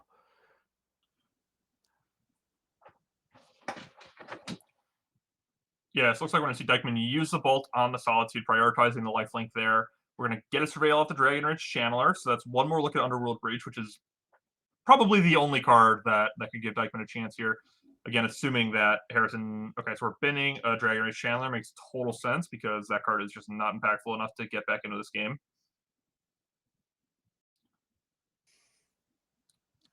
All right, Solitude down. I think there might be a. Is there a Lava Dart? Is the other card? Yeah, looks like we're going to use that to maybe shrink the Yorion so we can buy ourselves a little more time, a few more looks at Underworld Breach, binning a Mishra's Bauble. Okay, not Underworld Breach, not good enough. Maybe we'll see a flashback of the Lava Dart here, although that would take us off of Gigantha mana. So if you actually think Gigantha gives you a chance at winning the game, then that's not super desirable. Yeah, it also just takes you away from mana. And you do, I mean, if you find Underworld Breach, you're going to need mana to work with here. And yeah, absolutely. Okay. We are going to sack it, though, and we're going to put Yorion down to being a 2/3. And Swiftspear, also not Underworld Breach, so we're going to go ahead and put it in the bin. And we're going to gain 3 life up to 10. Okay. All right. So there's Digman has maneuvered this into a position that isn't truly horrible. Yeah. Did you catch what Harrison drew there? This Ren 6 is looming, and normally you would think, well, the burn deck can erase that, but that is not the case here. Harrison being at 23. Ren 6 emblem is something we've already seen today, and it seems unlikely. Okay, it looks like we're going to cycle a Triumph, which is actually secretly or sneakily a very good draw here with the Ren 6 in play. That's at least 2 draws, and then if the Ren survives, it's another draw. And Ren is on 6 loyalty, so it's going to require a lot of resources from Dikeman to even begin to get rid of it. Now, we talk about power creep sometimes. I remember when cycle lands were 1 to cycle, and now they're 3? Well, these ones do tap for three colors, and you can fetch them. Well, I mean, sure, in some ways they're better. Really, I mean, Magic cards have just gotten so much weaker in the last 20 years. Oh, yeah. All right, attack for 2. Dikeman down to 8. Lightning Bolt. Oh, we got a Reckless Impulse. Okay, 2 looks. Any breaches? We got a Sunbaked Canyon and a Monastery Swiftspear. So, no. I mean, it's something. Land drop is something. Swiftspear, I mean, you can attack. Yeah, we can use Bolt to take down the Yorion. Okay, I spend Quaddle to draw a card, and yeah, this is it's looking bad. I think we drew a Fairy Time Raveler there. Well, that can actually reset the Yorion and grow it. Yeah, it can grow it. It can reset the ETB if we manage to find anything good to blink in the meantime. All right, looks like we're done here. We're moving on to game 3. Respect that concession. Well, that took a while, but there's nothing wrong with sure that. Did. I don't even know if there's any more quarterfinal matches still playing right now, but we've got one more game to go in this one. Can Steven Dikeman win on the play? We'll find out. The play is very fearsome. I mean, the 1-mana creatures, when you're facing down, I mean, Ragavan against Ren and 6 it's been somewhat okay to get it rend when you're on the draw, when you're on the play, because you can then attack it with your Monastery Swiftspear or your Soul Scar or your Dragon Rage or whatever. When you're on the draw, it's way too bad because then the Ren is going to require another card like immediately, and if you don't use the Lightning Bolt on it, then they're going to have lands for the rest of the game, and that's all they need. And if you do, then it's just an easy 2-for-1 that traded for a card in play and a card out of your hand that you had to spend mana on. It was just pretty devastating. But on the play, Dikeman's chances are much, much better. If I was Dikeman, I'd be definitely prioritizing a creature on turn 1 because he hasn't done that in either of the games. And I think that's definitely one of the easiest ways for him to beat this 4-color deck is just getting under it, because you can see what happens when the game goes to turn 15 there. The cards are just so much better in the 4-color deck that when you can cast them all, 4-color is just so likely to win. Yeah. And they both cast all their cards, and 4-color win. So let's go ahead and look if we have an updated bracket so we can see how the rest of the matches are playing out while these players, we've already seen their list. Okay, so this is the last match. Sam Boileau with Team Rhinos, the number 1 overall seed, who won in round 9 on camera. He has won. Travis Dahle, who we saw earlier today, is it Murktide? All right. Will Kowalczyk, who did advance without playing as his opponent did leave before playing. Yeah, I mean, that is a gift right there. I mean, you top 8 a tournament, and then, yeah, sorry, man, I just got to go. Yeah. I mean, maybe your car mates are just like, hey, listen, we're hungry, we're leaving. you can either move here or else you're coming with us now. And you're like, fine, I guess I have to drop. Yeah, fair Anyway, enough. I don't and know what then happened we'll with play Will against the Clemens. winner of this match, Stephen Dykman or Harrison Canfer. So let's A fellow get Will back down to K. the table Love that. and see how this is playing out. See if the players are ready to go. Hopefully, 7-card hands on both sides, so we can have a nice competitive. Well, I wasn't going to say drawn out, but we just had a drawn out game, and it wasn't competitive at all. No. Well, So, I mean, there were a few I mean, turns where if Dykman was yeah. to draw one of his couple copies of Underworld Breach, it might have become competitive. Yeah. Maybe. There were openings. Yeah, I mean, the Mishra's Baubles really mean the mana being gated on mana is less of a big deal. He had a lot of cards in his graveyard, so Mhm. it was definitely possible. Yeah. But yeah, what we're really focusing on here is turn 1 and 2. How many creatures can Dykman have in play, and also can we fade like getting Furied out of the game? Like if we go turn 1 guy, hit you, turn 2 guy, get it Furied, and then it all kind of falls apart, then it's bad. But if we can hit a couple times, then it's basically just a dream because that's so much damage, and it ends the game as fast as possible, which is exactly what this deck wants to do in this matchup, and really every matchup because it is a mono. Are you ever, if you're in Dykman Seed, are you ever playing around Fury? I mean, if you have the multiple 1-drop draw, are you ever just not playing them all out? Absolutely. Like if you let's say your hand is like 2 Swift Spears and a Lightning Bolt, right? Okay. You go Swift Spear attack for 1, and then your Swift Spear lives. You untap. You play your second land. You play a Swift Spear. You attack for 2. You wouldn't fire off your bolt right there because there's pretty decent odds that that the opponent's going to untap. They're going to go 2/2 with Fury just because they have to live. And you Lightning Bolt. You save both your guys. And if they go 4/1, that's fine too. Because if you let them get 2/2 by tapping out, then it is pretty devastating. Although one notable thing is if you do have a copy of Mutagenic Growth, of which Dykman plays 1 copy. You can bait them if you were to just jam bolt, tap out. Yeah, man, just Fury my board. What could possibly go wrong? Not like I would just counter it for 2 life.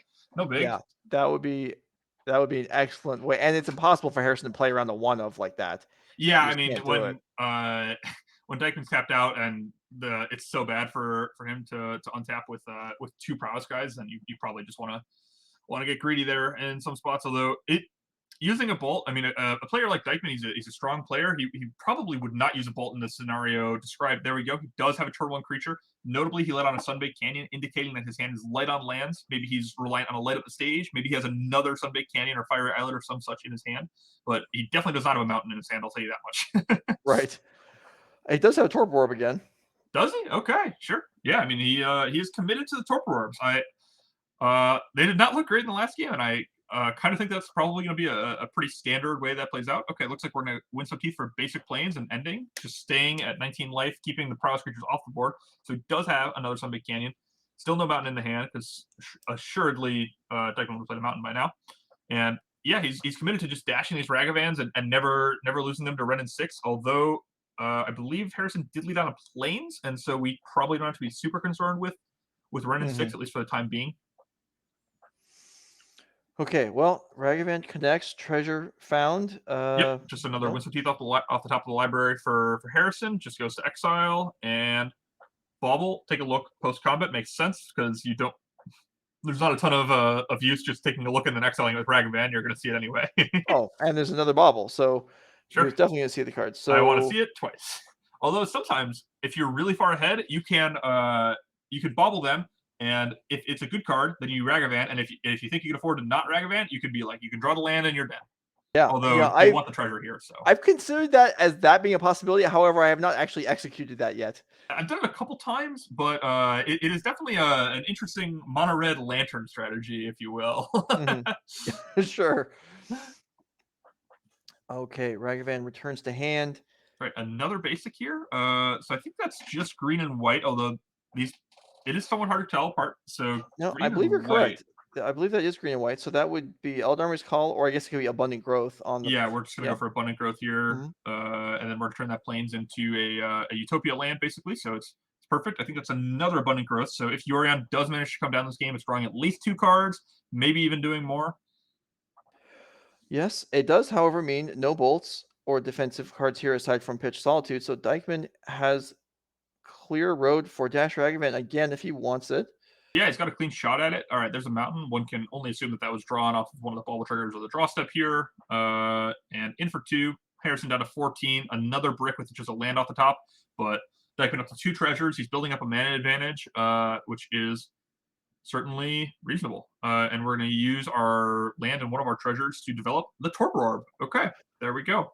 So Solitudes are, I don't want to say off because we can still play 0 mana 3/2 lifelinkers. And there is a lightning bolt for Harrison off the top. Arguably a little later than he would have liked, but still in plenty of time to get the job done, as Dykman will almost certainly commit 2 mana for that Ragavan again this turn. Yeah, so Pearson, I believe, just drew its Fairy Time Raveler, and so he's got bigger plans than just jamming it and bouncing the orb. I assume he doesn't want to just die to the Ragavan, so like you said, he'll probably just bolt the Ragavan in combat and then untap play Fairy and bounce the next threat, or bounce the orb, or some such. Okay, well, for Steven's perspective, I mean, this doesn't seem great, but it's so much better than last game. It is definitely better than last game. You have to have With some Red 6 optimism going. here. Yeah. If you're in his seat. And being on the play is just yeah. It is the best. And you have to assume that this Ragavan's going to get in again since it's already gotten in twice. We know that's not true. Yeah. Ooh, we're fetching. Does this mean that Harrison has maybe a copy of Endurance to block? Because that would be devastating. Dykman does have an Unholy Heat, but I think he only has artifacts in his graveyard right now. Mhm. And so if we have to trade the Unholy Heat and the Ragavan for the Endurance, that is just awful. If that's the case, do you make the trade or you just let the Ragavan die? I suppose it depends on the rest of your hand. Right. Although, if I had to guess, I would say that we're probably going to have to use the burn spell to finish off the Endurance because we're not going to have a better shot at killing a 3/4. Although we might, if we think that next turn we'll have Delirium and we have other uses for our mana this turn, then it would be reasonable.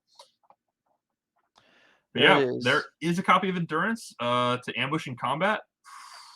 Pretty great play here by Harrison. And now his hand is, I believe, to Fairy, Bolt, a land, and something else, which is definitely a strong hand. And if he can line up like Teferi plus untap with it, and then we can minus on the Torpor Orb and play Yorion in the same turn, that's a potential line that could really put it away, although that's, 4 or 5 turns down the line or something. Dykman giving this some thought here, trying to determine what he may want to do in advance of blocking, as this Endurance is definitely going to be getting in the way. Yeah, I have to imagine that we'll be doing some blocking. There's no good way out of this for Steven. It's just what's the least bad. Okay, it's going to be double removal spell on the Endurance, so then the Ragavan lives.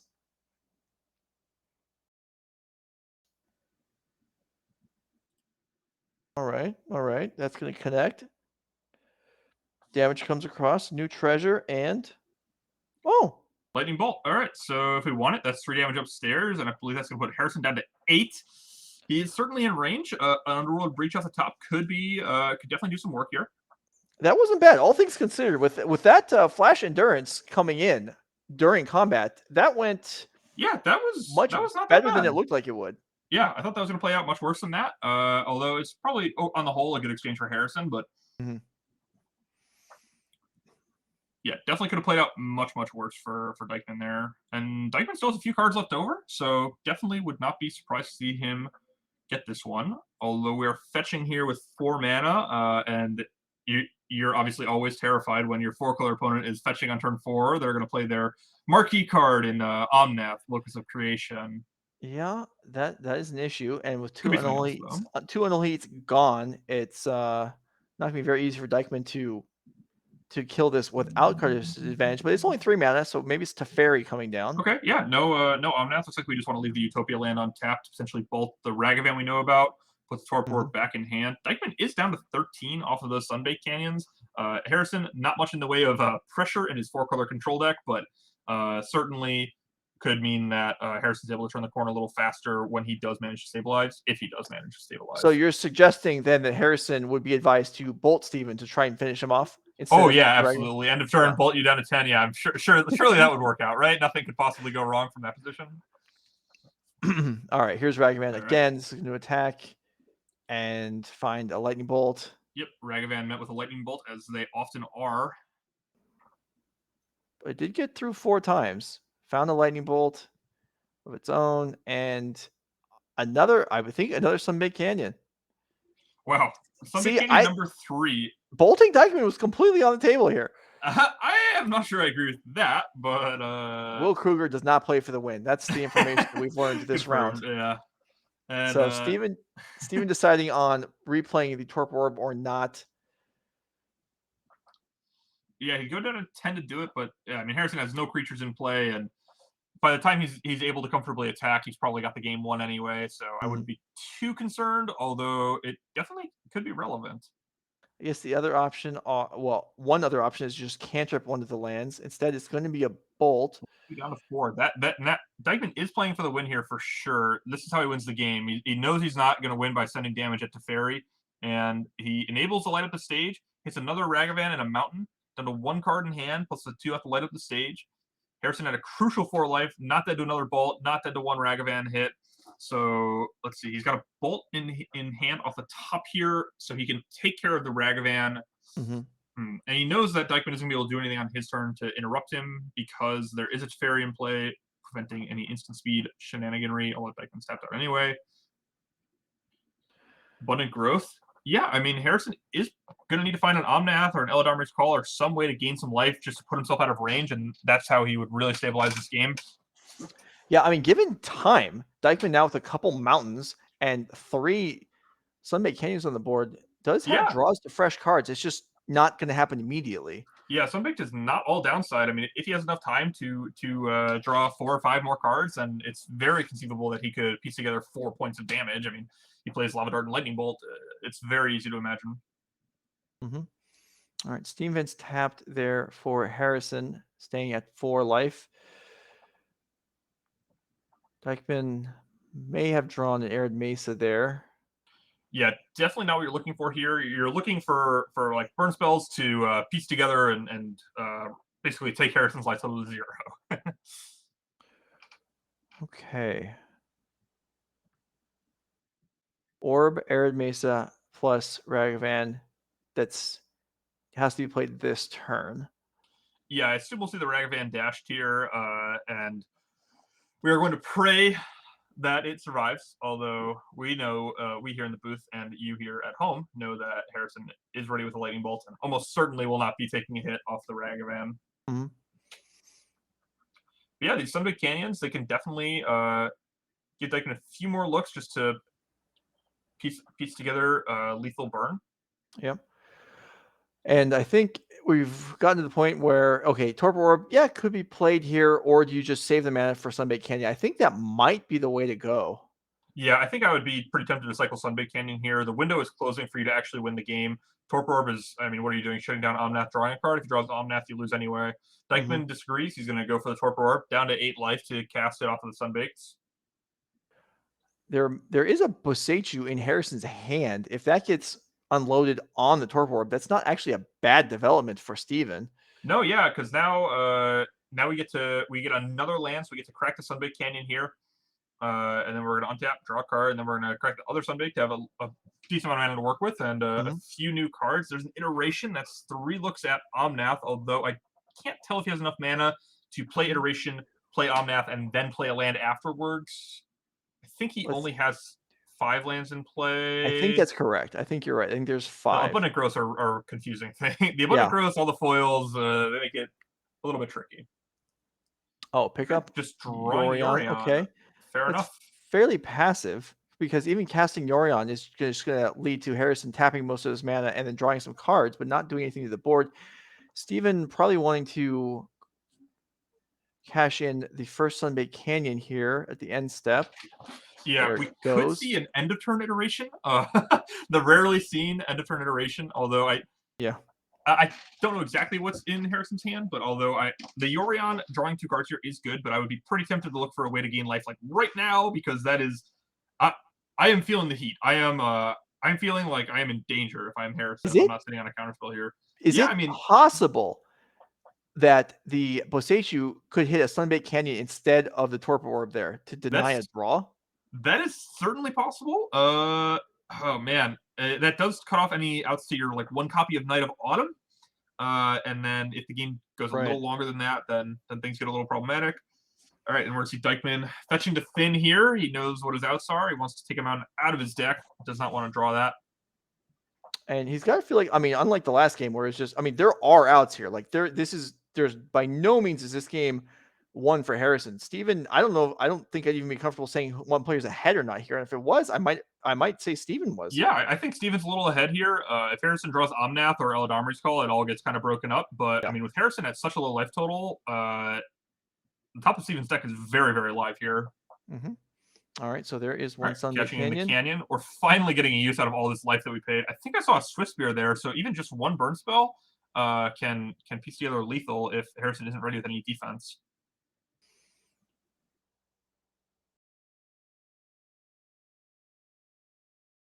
Okay. So I think there's a Soulscar Mage. Maybe there's a Swift also. There is a Soulscar Mage. I believe there's a Lava Dart. So that's not enough yet. No, not quite, but we're getting close. Okay, so not a Swift Spear. That would have been. Oh wow. Okay, so there is a Swift Spear there. Wow. Maybe so, we should not have played the Soulscar Mage because the Right. Lava Dart would have allowed us. Oh, but I think Harrison's sitting on an ending, which he could play at instant speed. Although once again, I honestly cannot tell because these foils are. Okay, so there is an ending, so that Okay, so Swift Spear goes down, but there is a lethal attack available for Steven next turn. Teferi, I mean, maybe that was a Triome drawn for Harrison. Teferi, does it bounce a Soulscar Mage here? I mean, if Harrison has nothing, he is currently dead. yeah. I mean, we do have a 4/5 to block. Oh, right, there's a Yorion. I forgot about the and Yorion. that is You're known to both correct. players here. And actually, there's a Yorion that's going to draw a bunch of cards. So yeah, Yeah, never so mind. we're going to draw here. We're going to see if the top part of our deck is Omnath, because if it is, the game is over. Cannot tell what he drew. We've got Iteration, we've got Yorion, we've got a Triome, and who knows? All right, well, it's going to be Yorion. Tapping, All right. leaving And, 1 mana. Yep, we're going to, it might be 2 mana. And we're going to blink out the Abundant Growths, put them on the same lands. All 3 Abundant Growths. I saw an Iteration, a Wren, and something else. Dykeman sitting on a Lava Dart.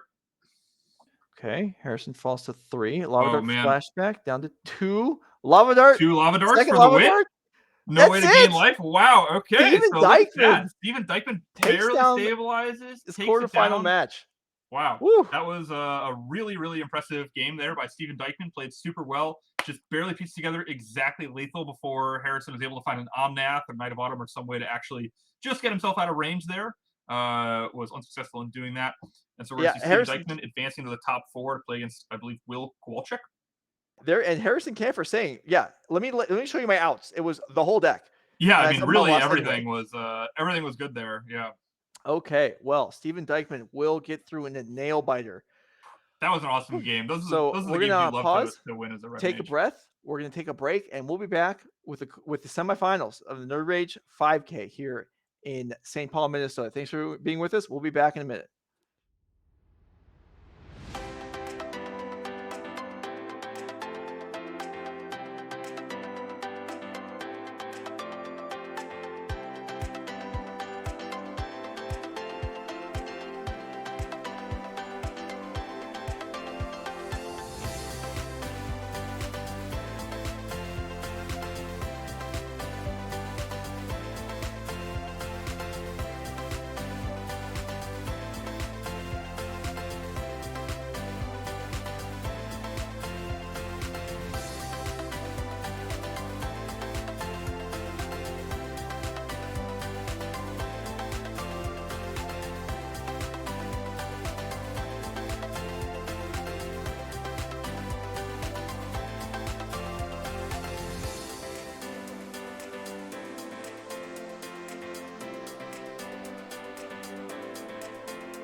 All right, we're back for the top 4. Will Kruger joining me for the rest of the day. We have a bracket. Either it's updated or it's not, but either way, let's take a look. See where we are. You can see there Steven Dykman, who we just watched the Modern Prowess. We're going to watch again versus Will Kowalczyk for playing Amulet Titan. And then the other side, Sam Boilu, Team of Rhinos versus Travis Dahle with Izzet Murktide. I may have messed up several of those names. I asked for confirmation on how to pronounce them and was given no help whatsoever. Sometimes there's nothing you can do. Anyway, Steven versus Will is what we're going to watch. The players are waiting for us. So let's go ahead and go down to the table and get this top 4 rolling. Yeah, absolutely. So, Joe, we just watched Steven Dykman win a marathon affair there against 4-color control in the quarterfinals. Well, Will's opponent actually just conceded and left. So, Yep.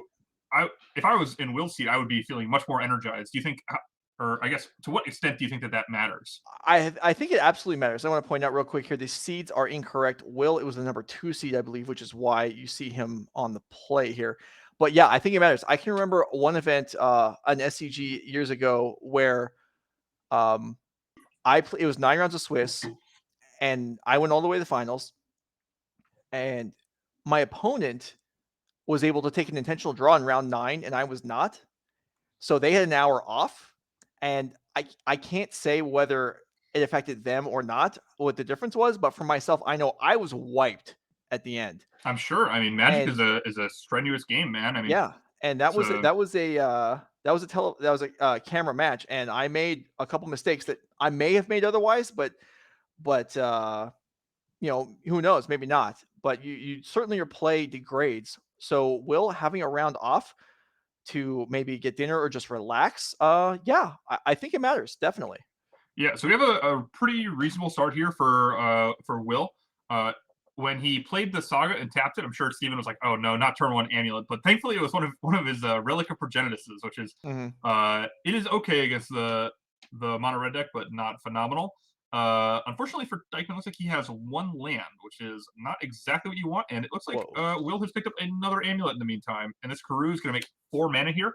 If you're not familiar with how Amulet of Vigor works with these Simic Growth Chamber style lands, what you can do is you can float mana in between the untapped triggers. So with 2 Amulets in play, the Simic Growth Chamber makes 4 mana and returns itself to its owner's hand. Will had a mana floating already from the Saga, and then the Vesuva taps for another one for 6. The Grazer puts a land back in. It's a Simic Growth Chamber, and that gives him just enough mana. And there we go. Lightning fast. Turn 3, Primeval Titan. Dykman has 1 land. Doesn't need to see it anymore. I respect that. On to game 2. Let's go. Yeah. So I mean, we saw the difference there where game 2 of the last round, Dykman was in a poor position, battled it out for probably 15 minutes. Here, a poor position, but it's not quite the same. And it's just, there's no point. Yeah. Done in 4 seconds. Like, okay, I'm dead. You saw Dykman get up from the table. Maybe he needs to walk around the room for a minute, just recompose himself after getting absolutely crushed. Yeah, that game was not close, nor was it close to close. No. But now, if you're Dykman, what I'm looking for is I'm seeing, did I register Blood Moon in my deck today? And it looks like he did not. He registered 2 copies of Alpine Moon. Still probably coming in against the Amulet strategy. You can maybe shut down a Simic Growth Chamber. Maybe you can shut down the Haste land. Depends on the situation. But Blood Moon is just such an impactful card, and Dykman has registered 0 copies. And a very important factor here is that Will gets to know this. There's an open deck list portion of the tournament once you get to the elimination rounds. And so Will gets to see Dykman's deck list, and he doesn't have to bother with Foundation Breaker or Force of Vigor or anything like that, because he knows that Dykman doesn't have any Blood Moons, and Alpine Moon, you can very frequently just work around it, and you don't need to board in your Disenchants just for an Alpine Moon. Right. Blood Moon, though, you cannot function around an Amulet very rarely. So you have to board in answers to it if you know they've got it. Yeah, there are Torpor Orbs, which are great for stopping Primeval Titan uncast, but doesn't do everything, because Primeval Titan's attack trigger will still go off, and killing a Primeval Titan, even if it doesn't trigger when it comes to play, it's not a real easy thing for Dykman's deck to do, even though it is possible. Yeah, Orb is okay. I mean, Unholy Heat plus Orb does mean that if Will plays Titan, he will get no value out of it. Just trade it for the Heat. But it's the same issue that we sort of experienced last round, where when you draw it, you have to invest 2 mana. You're not advancing your own game plan. So what you're doing is you're taking a turn off to make them take a turn off, basically, because they have to delay themselves to attack. Yeah. But that's exactly what Amulet wants, because they want to go till turn 5 or 6. It's a lot of similarities with the 4-color control deck, where in this matchup, their late game is vastly superior, and so they want every turn that goes by without them taking 5, 6, 10 damage off of Monastery Swissbeard and Soulscar mages is really, really good for them. And so if Dykman invests 2 mana in a Torpor Orb, it's going to be a pretty positive exchange for Will, generally speaking. Okay, so I would prefer to not have Torpor Orb in this red deck at all, I think, but if I was Dykman, I definitely would not bring it in against Amulet. I would just try to be as linear and fast as possible. That's your biggest strength in the matchup. And Torpor Orb is not the kind of Haymaker level as Blood Moon, where they just can't cast spells for the rest of the game and they'll die to anything you can possibly throw at them. Okay. For Will, let's go ahead and take a look at Will's, not Will, my co-host right now, but Will Kowalczyk, the Amulet Titan player who we just saw trounce Dykman in game 1. You don't really need much of a sideboard when you can win on turn 3 and your opponent gets stuck. No, yeah, when it works out like that, it's just free. Yeah, that's not going to happen every time. Real estate. So we can see here, okay, some copies of Endurance, which are nice blockers, does disrupt the help me out here. The name of the enchantment, I forgot it all of a sudden. Alpine Moon? No, but Underworld Breach. Underworld Breach, yes, indeed. Dismembers at the cost of life to kill a creature. Is that worthwhile? I would guess not, but you tell me. So if I was playing against like a burn strategy with like Goblin Guide and that kind of stuff where they're just interested in damage, then generally speaking, Dismember is pretty awful. But against Prowess, when they're relying on untapping with their creatures to deal you large chunks, then Dismember is pretty reasonable. I have not played against this iteration of Prowess enough to know, but I would not be appalled to see Dismember brought in like I would be if he was playing against Burn with Goblin Guide. Don't let Goblin Guide hit you. Just simply pay 4 life and let it hit you twice and use a card to do it. But yeah, it's pretty reasonable to try to tag the Prowess creatures because they can do so much, and Ragavan is not a bad target either, although the 4 life is definitely not nothing. I mean, that is a big cost. Right. Certainly easier to just draw a Boreal Grazer, but you can't guarantee that's going to happen. Yeah, you should definitely, if you're Will, you want to open on a Boreal Grazer, you want to open on Amulet, and then you want to have a turn 3 or 4 Primeval Titan with a little bit of defense using blocking, maybe with our Boreal Grazer, or maybe you board in Endurance. Endurance is much less good here since Underworld Breach is probably getting boarded out if I'm Dykman because I just want to be as fast and linear as possible. And if I was in Will's seat, I would be expecting Dykman to board out the breaches. And I don't think you want to play that kind of like nickel and dime me. Aha! I played a 3/4 and it was worth 2 cards game. It's like no, I want to play Primeval Titan and I want you to die immediately. Okay, the players are presenting. Let's go ahead and shift it back towards the table and see how this works out. Will took a lightning fast game 1. We do have the seating corrected, as you can see there. Will number 2 overall, Steven number 3. So the winner, I'm sure, hoping that Sam loses, as Sam Boyley on the other side of the bracket was the number 1 seed. And both players keeping Dykman off to the races. Now, this has not been a trend in his games to have anything to do on turn 1, but we'll see. Yeah, but I mean, on the play with presumably a 1-mana creature here, I'd be a little surprised if we were just firing off a main phase Lava Dart face. I assume that Ragavan or one Prowess creature or Dragon Rage Channeler is going to come down or something, and we can see the true explosive potential of the red deck potentially this game. Okay. And it's Dragon Rage Channeler. Okay. Totally respectable start. Yeah, not Ragavan, the ideal turn 1 play in this matchup, but Dragon Rage is probably good for a good amount of damage. And oh god, Will with the turn 1 Arboreal Grazer, which is just exactly what he wants. And there's just no fear of Blood Moon here, so Will's probably feeling like he's in a great spot. Lightning Bolt can trade for the Grazer, but you really don't want to do that. I mean, it ramped for 1 mana and traded for a card and a mana out of your opponent. I mean, that's just perfect. And if it gets to block, I mean, that's just all the better. Yeah, so second fetch for Dykman. I mean, no matter what you do, this Grazer's blocking 3 damage, and you don't want it to be potentially block more than 3 by allowing it to block over multiple turns. So maybe you do have to bolt it, or you could, if you have 2 burn spells, you could attack, let it block, and then go to the face twice, and then kill it with the. No, I'm sorry, it's a it's not a Soulscar Mage or anything. Take that back. Yeah, you'd have to be able to demise into Delirium there off the Surveils. Yeah, and that seems like tough to do, although not impossible. If there was something like Lightning Bolt and light up the stage, that would be more reasonable to be able to get flying this turn. Yeah, then we would have instant sorcery land and 2 Surveils to look for an artifact or creature, or we could light up the stage into Bauble. to achieve Delirium that way. So we'd have definitely outs if we were to go for that play. I think Dykman does have an Alpine Moon in hand, so we can play that. We can name Selesnya Sanctuary, and then it'll only tap for 1 mana. So that's not a bad play at all, and it looks like we're going to do that as a follow-up to a Swiftspear if I had to guess, although we might just want to bolt this Grazer for some more damage, but denying the mana is pretty valuable because it means that Will would be able to play like a Dryad of the Elysian Grove this turn, or perhaps an Azusa Lost But Seeking. The 3 is definitely a critical juncture for the Amulet deck because that's where their main ramp creatures are. All right, well, Steven with decisions to make here, and it's going to be Alpine Moon. Okay, so he goes for the Alpine Moon. He gets a Prowess trigger. He gets a Surveil. He puts a creature in the graveyard, which is good because that's a kind of a harder type to get when they're not lightning bolting and terminating your stuff. I assume we're just going to go ahead and block the Swiftspear since it's worth 2 damage. But we're going to go ahead and give it a good look here and make sure. Can we confirm that named Selesnya Sanctuary? I assume it did, but. Yeah, I will await that moment, but I expect we will. We can radio over to the spotter and find out. 1 damage comes across. Yep, Will goes down to 19, which is a pretty high life total, honestly, for being on the draw against a double 1-drop start. You can't be too upset being at 19, although Dykman is ready with a Bolt next turn to clear the blocker. That is Arboreal Grazer. Okay, so... It did name Selesnya Sanctuary, so Will with access to a green mana and a mana of any color this turn. Not quite the 3 that he was hoping for, but still not bad. And an Amulet, the marquee card of the deck. And a pass, though. Yeah, nothing else.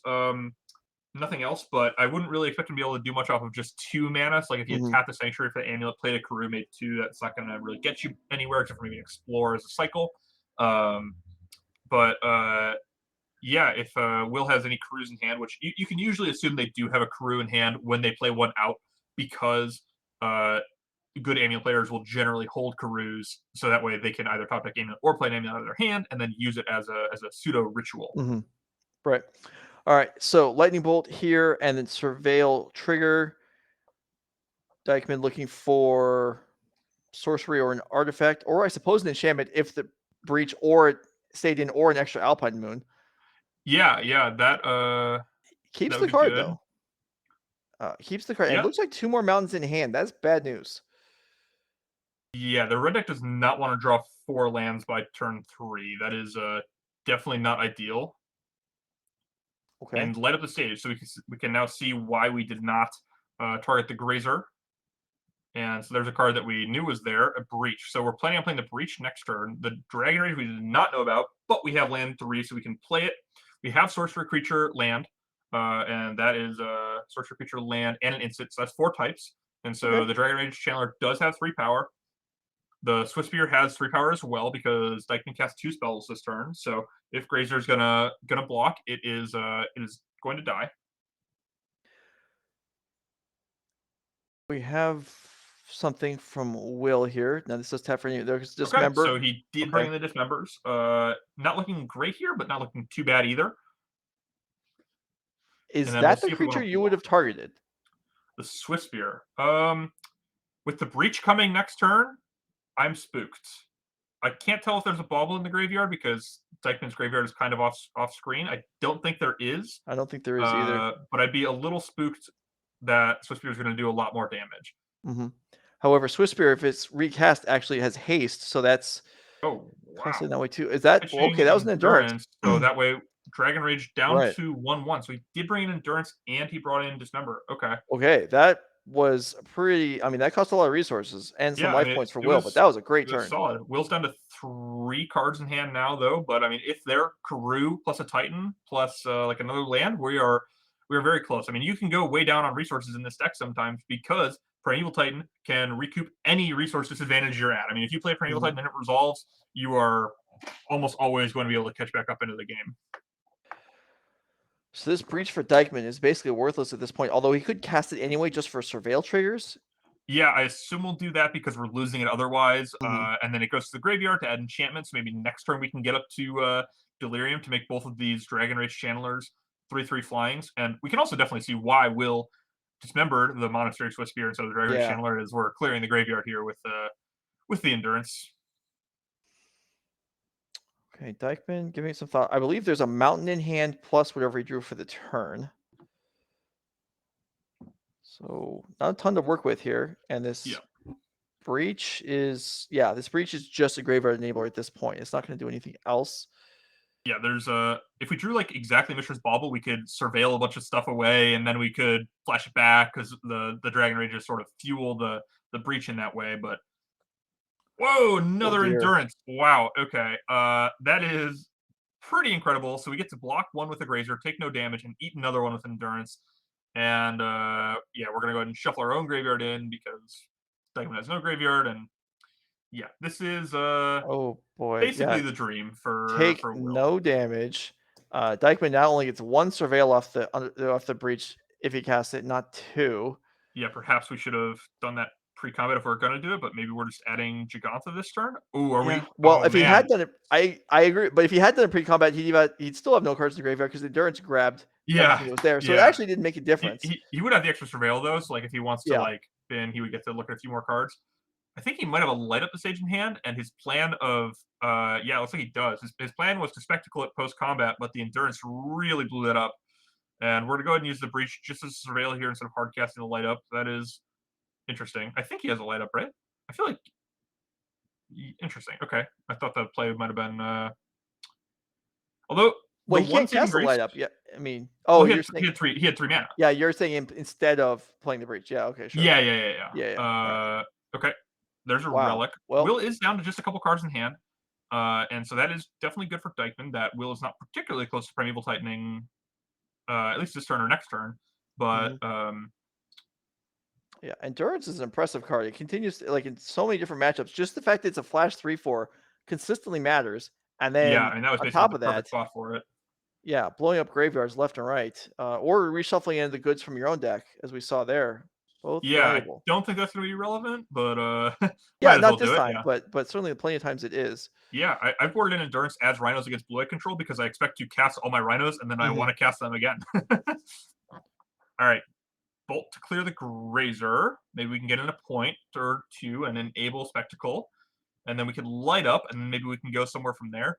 Yeah. This is kind of the game I was talking about, though. I mean, we had basically the best case scenario for Endurance and Dismember, and Dykeman is still in the game because Will has not been able to enact his own game plan. I mean, the Sanctuary does nothing. He has 1 card in hand, although the Relic could top deck another one.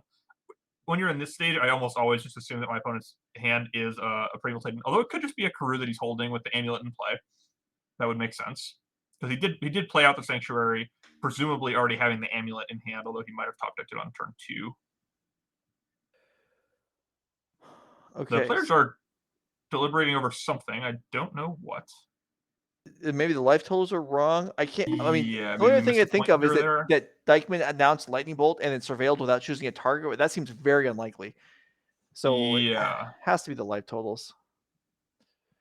And the bolt went upstairs. Follow up is the light up the stage, right? Surveil again. So. Yep. So we have creature, enchantment, instant, and then light up the stage of sorcery. So DRC's up to 3/3. Oh. But the Endurance can block it next turn, so Dykeman's going to need some kind of answer for that. And there's a Shattering Spree. Interesting. Okay. Kind of surprised to see that brought in, but it's not looking too bad here, I guess. Yes. Yeah. I mean, this Relic is still cantrip. Yeah, one would assume that we're going to crack the Relic in response here. Shrink the DRC back down to 1/1, so we don't have to swing into the Endurance next turn. So I suppose that's good. Maybe is it possible we wanted to attack first to... We'll probably just pops the Relic anyway, but... Yeah, although in that case, that would save Steven a mana. I don't think that matters, but it could. Yeah, he could hypothetically draw something like that Unholy Heat off the bauble, maybe. We did bin the Unholy Heat, though. So Will's got 2 cards. Bounce land, Karoo. Yeah, I mean, he's not super close to Titan.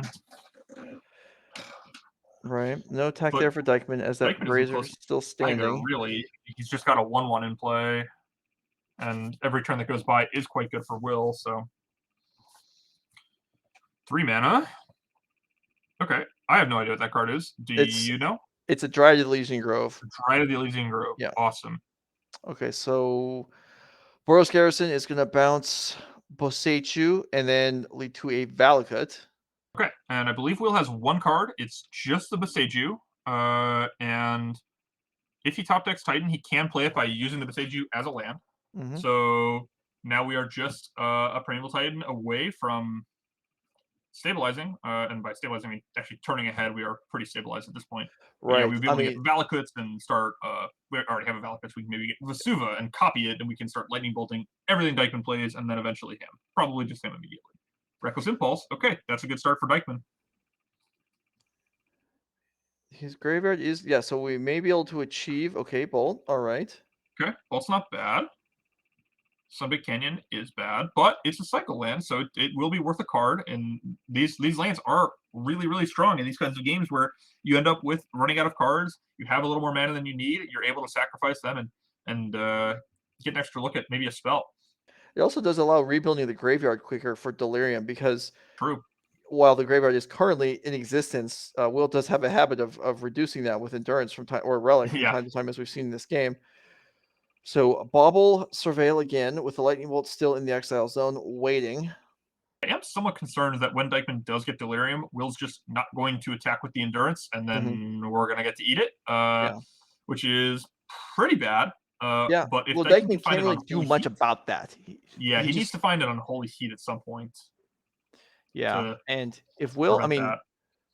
Will at this point, Primeval Titan or a Pact is obviously terrible. It's a Titan. Any land is a Lightning Bolt for Will, as it would give him Valakut shots. He only has. Yeah, you're right. Yeah, it's one lightning bolt, and then all future lands are. Yeah. And a Karoo in particular would be lightning bolts forever. Yeah, it would. So Will has a ton of live draws at this stage. Just any land Titan Pact. I mean, what's bad? Like another Dryad? I suppose another Dryad. I mean, even a Grazer is just another redundant blocker that buys a turn. Yeah, Grazer's not great, but I mean, Amulet is a really bad draw at this stage. Okay. And I think that's pretty much it. I mean, every other card in Will's deck is just really devastating for Steven. Especially, Steven's at 12. Mm-hmm. A few Valakut triggers and an Endurance hit could be more than good enough. Yeah, I mean, a Karoo here would be, let's see, I guess that would only drop Steven to 3, so Will wouldn't go for an all-out assault So there. we need to play the Boseiju first. Okay, so we drew Slayer Stronghold, and we're Boseijuing as our last card in hand. That's one Lightning Bolt. Mm-hmm. And I assume that will go at the DRC, although we could go face and try to eat it, but eating the DRC now off the bolt and attacking is the same, but Dykeman wouldn't get Surveils, so it's better to do it the way Will did it. And we even get to give our guy Vigilance and crunch for 7 here, put Dykeman down to 5. Slayer Stronghold, actually just a really good draw. Yeah, I don't know how many times I've seen that activate in a completely fair way like we just did. Yeah, I'll just give my guy Vigilance. Pretty rare. Like, let's do +0. Okay, Bolt in hand. Light the stage. I mean, okay, Steven could still win. Swift Spear. Ugh. Shattering Spree. He's got a bolt in hand. He was really hoping to hit a third bolt there to punk Will out of this game, but a dead Shattering Spree. That's the problem with bringing situational cards like Shattering Spree. I'm surprised that he boarded Shattering Spree. Okay, well, if Will draws a worthless card like Amulet and maybe nothing else, I guess at this point a Grazer would not do anything either. We have to assume that the top of Will's deck is blank. Like if he draws a Karoo, a Titan, a Pact, any land, it's just a disaster. And so I guess in Endurance, and Endurance is a blank for one turn because Steven's dead the next turn anyway. One more turn. So okay, I mean, most of Will's deck gives him lethal here. That's a Vesuva. Copy the Valakut, 6 damage upstairs. That's game to Will Kowalczyk. Defeats Steven Dykeman 2-0 and advances to the finals, where he's going to play against the winner of Temur Rhinos and Blue-Red Murktide. Okay, well, that one was certainly a much more competitive game than the first. Steven Dykeman put up a fight, but does fall here in the top 4. Yeah, good run by Steven Dykeman for sure. Well played. Kowalczyk. So, I don't know if where the other match is at. Okay, so we're going to go ahead and join the second match in progress. Sam Boileau versus, read my notes here, Travis Dahle. So let's go ahead and get down there. Okay. All right, this looks like a messy board state, but we got a lot of stuff in play. We got some Rhinos. We got a Ledger Shredder with no counters on it. There's a Borrower, I think a Petty Theft on the stack.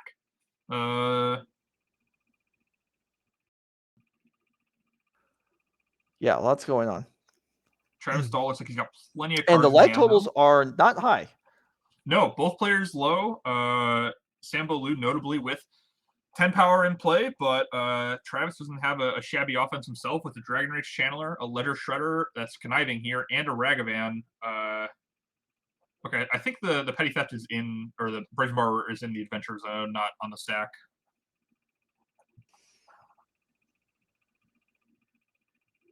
I think that's correct. I think we saw Sam put it there before in a previous match as well.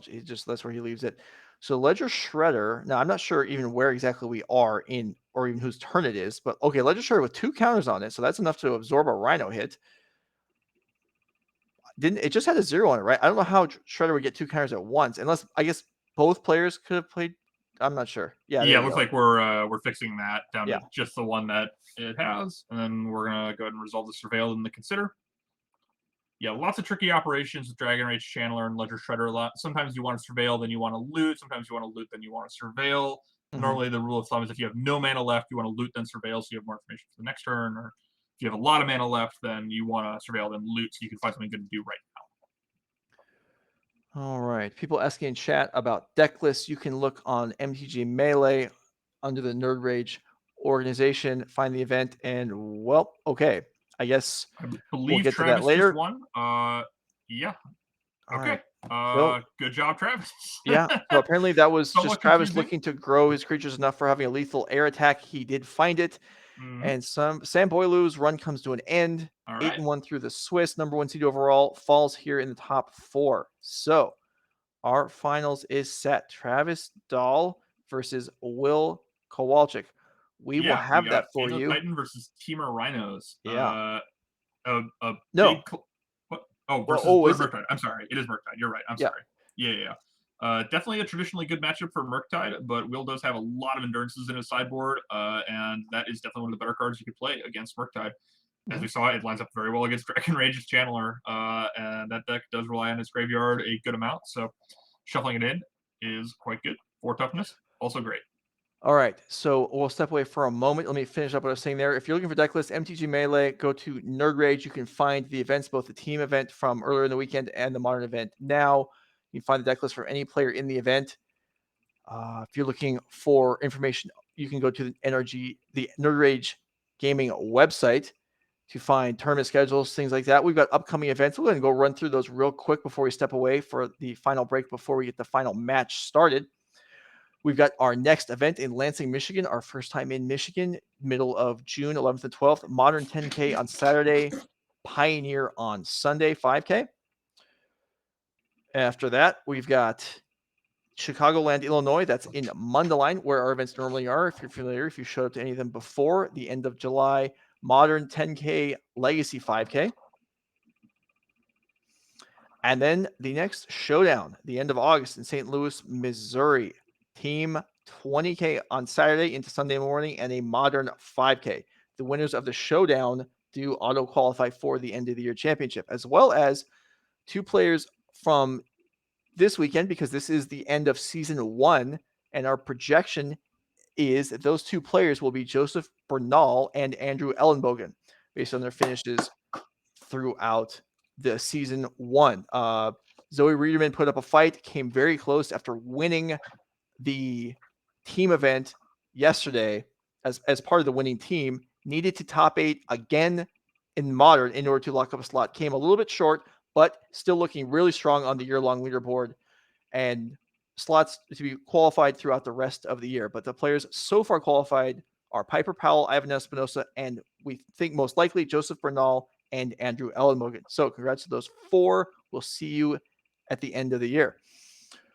Now, we're going to step away real quick. Will and I will be right back. We got the finals upcoming. Stick around.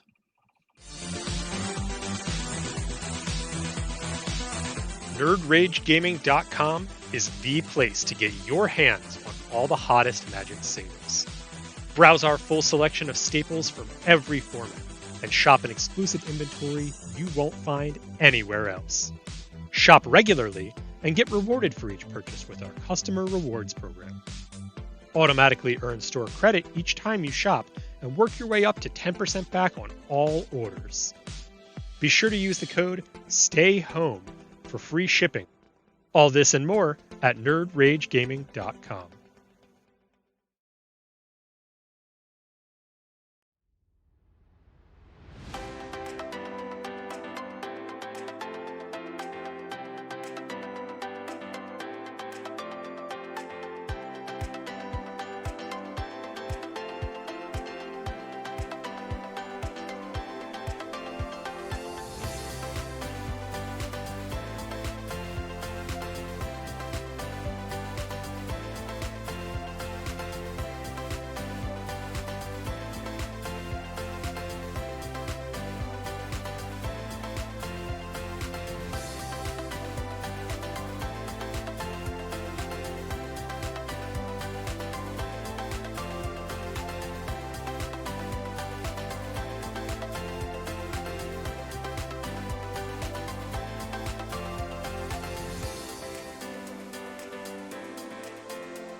All right, we're back. We didn't want to keep you hanging. Will and I are here for Nerd Rage Gaming for the finals of the Modern 5K here in St. Paul, Minnesota. 302 players showed up. 300 of them are out of here. We got 2 left. Travis Dahle and Will Kowalczyk ready to battle. Amulet Titan versus Blue Red Murktide. We're going to go ahead and take a look at the deck list and get this match started. So, Will, we just saw thrash Steven Dykman in game 1 and then hang on and persist to win game 2. Will Kruger, any comments on this deck list before we get started? Looks like just pretty stock Amulet Titan. We got a couple Cultivator Colossuses in there, I believe, which is a nice, somewhat new 7-mana threat. It's pretty cool. When it enters battlefield, you can put all your lands into play from your hand, and each time you do, you draw a card, and each new land you draw, you can also put into play. So basically what happens is you just replace all the lands in your hand with spells, and you make a bunch of mana. And with Amulet of Vigor, that's a lot of mana. Because you can put in a bunch of crews, put in a bunch of various tap lands, and then you can play another Cultivator Colossus, you can play another Primeval Titan. There's a bunch of cool stuff you can do. Yep. And it's just a cool alternative threat, additional threat, I suppose. Turn Timber Symbiosis, main deck Bog, main deck Relic, coming for graveyards today. Nothing. Yep. There is one difference from an earlier Amulet Titan deck we saw today. Is there was no main deck Relic as an extra tutor target for Urza Saga. So we do see that here, and it may matter playing against Murktide. So let's go ahead and look at Travis Dahle's list. Definitely going against Murktide. Is it Murktide with 4 Ledger Shredder? We talked about this earlier, that the ability to have Ledger Shredders and looting does enable some questionable cyborg, not questionable cyborg cards, but early game cyborg cards like Ley Lines, where if you get stuck drawing it on turn 3, or as opposed to it being a dead card, you can potentially throw it away later on to a Ledger Shredder activation. Yeah, I mean, I haven't seen Leyline of the Void in this deck before, but it certainly makes sense. I've actually found counterintuitively, to me at least, the Murktide is not very good against the Living Index, and the Living Index are usually not ready for Leyline of the Void at all. And so I'm sure Travis probably caught some people probably by surprise today if he played against Living End. And the opportunity cost, I suppose, does go lower when you have ways to discard it with Ledger Shredder. So yeah, other than the ley lines, just a pretty normal looking Murktide list. Wow, yeah. We even see cutting down to 3 copies of the namesake, Murktide Region. So that is a statement about how good Ledger Shredder is. Should we call it, is it Ledger Shredder? Maybe so. I mean, another thing the Ledger Shredder enables, like the same with boarding and ley lines that might be dead later, potential dead cards like Blood Moons, you can more easily run main deck because they're cyclable with your Ledger Shredder. And so we do see 2, you were looking for Blood Moons in Steven Dykman's list, you didn't have them in the sideboard. Here we have 2 main deck in Travis's Murktide list. Yeah, that is a major thing that's going to be working in favor of Travis Dahle, especially with open deck lists, knowing what Will is playing. He's going to be able to mulligan hands that are marginal but don't have Blood Moon. Look for Blood Moon. He's on a 6 or 5 card hand. He knows for sure that he's not taking a risk by bottoming the Blood Moon. By keeping the Blood Moon, he knows that it's one of his best cards. Will Kowalczyk, notably higher seed, so he gets the play, absolutely critical, and he has a great start with just Grazer into Urza Saga. and so it's unlikely that Ragavan will be connecting anytime soon unless Travis also has a Bolt, which he only plays 3 of in order to make room for 4 copies of Unholy Heat, which does not kill Grazer in this position. All right, so here we go. Ragavan on the board, and like you're saying, tough to get through. Chat asking, do the players get to see each other's deck list in the top 8? Yes, they do. Will was just talking about how the knowledge can inform your decisions, and yes, these players are given their opponent's deck lists before each match in the top 8. Wow, That so Will with his main deck copy of Cavern of Souls, that is huge. So Cavern of Souls is one of the best possible cards you could have against Murktide, because one of their major plans is to just develop a threat and then use Counterspell and Archmage's Charm to keep you off of Primeval Titans and eventually run you out of them while you're getting beat down by Ragavan, Dragon Rage Channeler, and Ledger Shredder. Mm-hmm. And we do receive Turn word two, the make a Cavern did construct. name Giant. Yeah, certainly naming Giant, as that is Primeval Titan's creature type, and that is the best thing you want to resolve. Okay, so Saga up to 3, Construct coming in, and then Yeah, okay. and Travis with another one-lander, very reminiscent of the game against Steven Dykman, where Will just had a very nice draw on the play, and his opponent had 1 land. I would expect Travis to have Blood Moon in his hand right now, so if I'm Will, I'm thinking about Blood Moon primarily, because why would you keep a 1-land hand? Oh, Right. Probably because you have your single best card in the matchup, right? Ragavan does certainly make things, those kind of hands more palatable, but Travis didn't know he was on the draw, so. Right. Okay, so Relic is the search here, not an amulet. So going for the hit for the graveyard, or potentially if Will just doesn't have a lot going on, maybe searching for it because it's a cantrip. But more likely it is actually because the graveyard is relevant to the matchup. And did Will also? No, I'm sorry. Will didn't miss a land drop. He just had Urza Saga. No, he did miss a land drop, right? Because he went Grazer turn 1, put in Saga. Right. Turn 2, and then that was his turn 3. Yeah, and, you're right. Okay, so and both we see players Travis with a critical draw of Yeah. a fetch land there to get up to 2 mana, and Ledger Shredder. So not going to be able to really connect anytime soon through the Grazer, but maybe we can connive a couple times, especially if there's going to be some double spelling going on. Let's see if Will was also able to top deck his next land. An Amulet of Vigor, not great unless you have a crew to pair with it, which he might. Sunhome. Okay. Well, that was definitely the draw. So he had the amulet last turn. And that explains why the Relic was tutored up, because there already was an amulet. So Will there's an amulet already, and he wants to cycle it for more lands, right? Yeah. Okay, so Ledger Shredder, can it be triggered here by Travis? Iteration. All Let's right. start. A few more looks at land 3, and if I'm right, and Travis kept a 1-lander because he has Blood Moon, then if Will is unable to produce Primeval Titan next turn, things could get pretty ugly if Blood Moon hits the board. Okay, well, let's see how it develops. All right, There is a land. That's a flooded strand. So Travis does have Blood Moon mana next turn, and he'll have 2 islands, so he will be functioning fine under the Blood Moon if he does have it. And I would be pretty spooked right now if I was in Will's seat.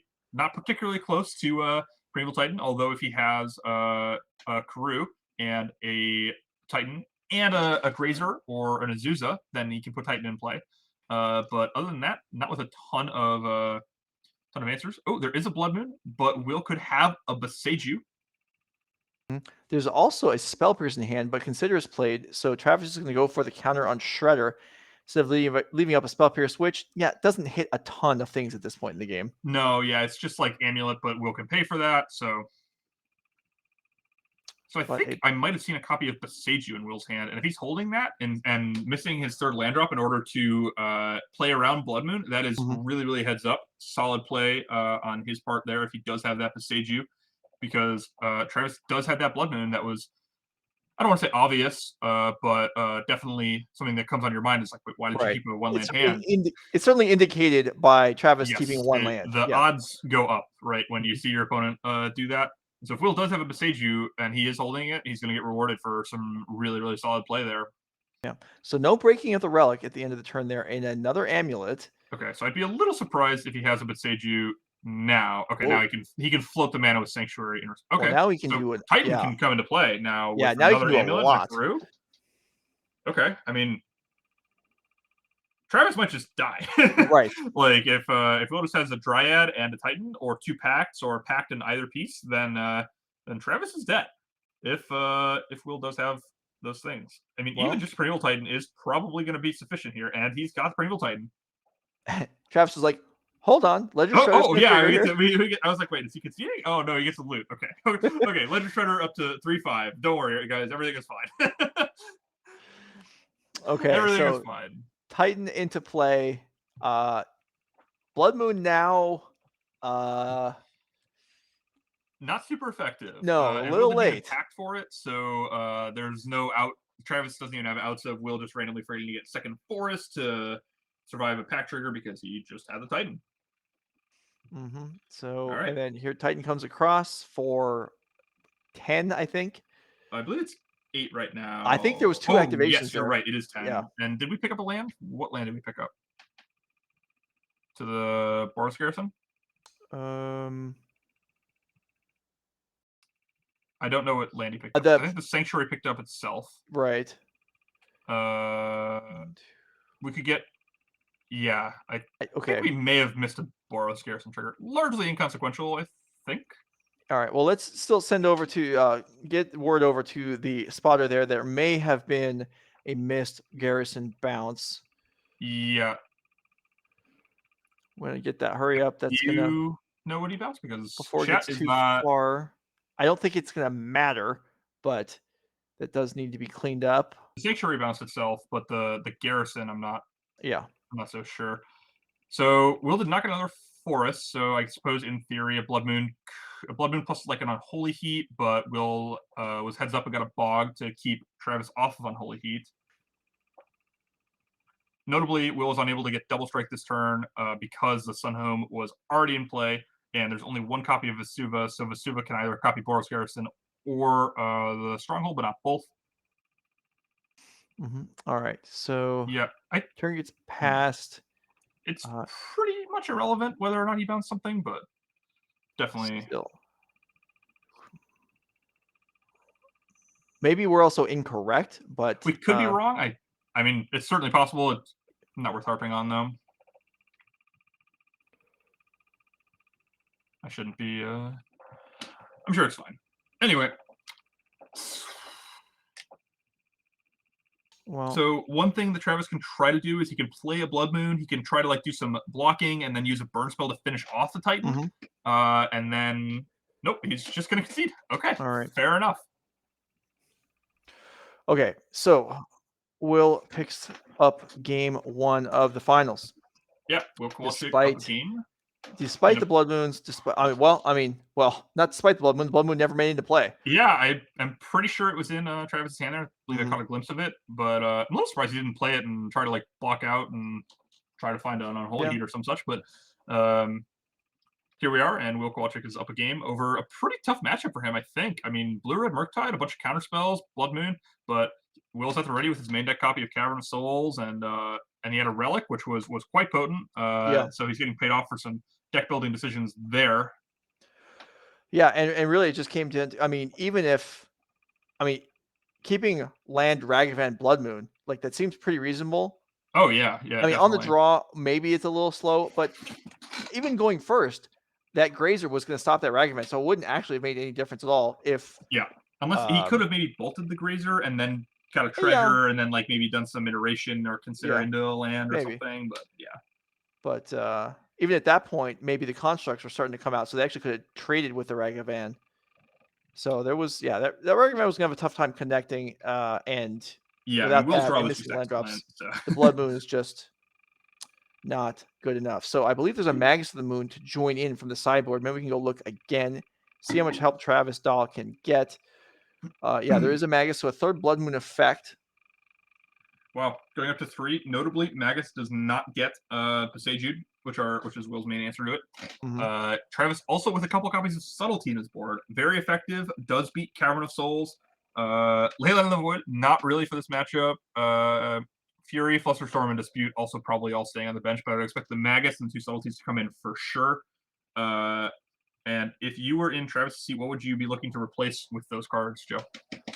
Well, okay, so what cards do we think are not so hot? Spell Pierce, I think, is better when you're going first, obviously. Yeah, but then you're But- not playing a turn 1 creature if you're Right, taking an and amulet, you right? want to play a creature, and Spell Pierce goes dead quick because, what are you hoping to Spell Pierce? Amulets? I guess there's scenarios where they have 6 mana, they play a Pact, and then you're Yeah, like, Pact. Pierce, That's the other. and then maybe you can catch a Pact, but I don't know, it's not exciting. that's not even great though. Right. I mean, that's the yeah. perfect thing. So I yeah, think playing a Pierce makes I total think sense. Spell Pierce is the first out, and I'm not sure really how many do you think we're bringing in? Is it something like I think 3 at least, 3? and then Yeah. if I would be pretty hard pressed to find a good reason to bring anything else. I mean, I guess you could bring in Dispute as a 3 mana leak if you really Mhm. wanted to, but I don't think you need to do that. So maybe is it possible you take out a Murktide because there's a relic, there's Bajuga Yeah. Bog, Yeah, no, that there's seems endurance. pretty reasonable to me. I'd be also looking at maybe cutting a copy of Iteration. Sure. Murktide Regent. You could also cut some number of Lightning Bolts, but they are pretty useful at getting your creatures through a turn 1 Grazer. And it looks like the players are they've drawn their opening hands, I believe. Yeah. So we're gonna get back down to the game, and Travis Dahle looking for the comeback here. Yeah, down a game in the finals, not where you want to be, but certainly possible. I think it's a pretty good matchup for him on the whole. So, but certainly it can go either way. We saw Will pretty handily dismantle Travis there with amulets. Yeah. Okay, so lead is Dragon Race Channeler.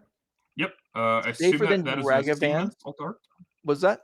I assume that is a Steam Events alt art. Wow, Will with the Turbo and Grazer again. Yeah, I didn't actually recognize what the fetch land was either. I have no idea. I think that's a Polluted Delta. Maybe it almost looks like it's black and white. Like I'm sure it's. It's fine. Yeah, I know. I believe them. I believe the players that these are actual Magic cards. Yeah. We don't recognize the artwork. Hopefully, it's not like an Uno card or something pulled out of Exactly. your board game set. Like, Will guys, probably would have raised. Trust me. We'll probably would have raised somewhat of a stink if It's Secret Lair Uno. Exactly. Okay, so what's going on here? We have a Burrow Grazer and we have a pause. I don't know what's happening. It looks like he's talking to a judge. Not sure what you could be asking at this point. Probably something based on the cards in his hand, but we don't know what those are. So pretty hard to speculate what the question is. But that he's asking, wait, so can I put in a land off this Grazer? Pretty confident that's not it. That does seem unlikely.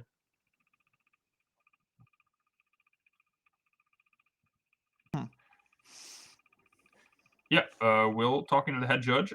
Kind of unclear what he's talking about, but some kind of question. Oh, it's probably Turn Timber Symbiosis, which you cannot put into play with Grazer. You're right. That makes sense. It's the front side, right?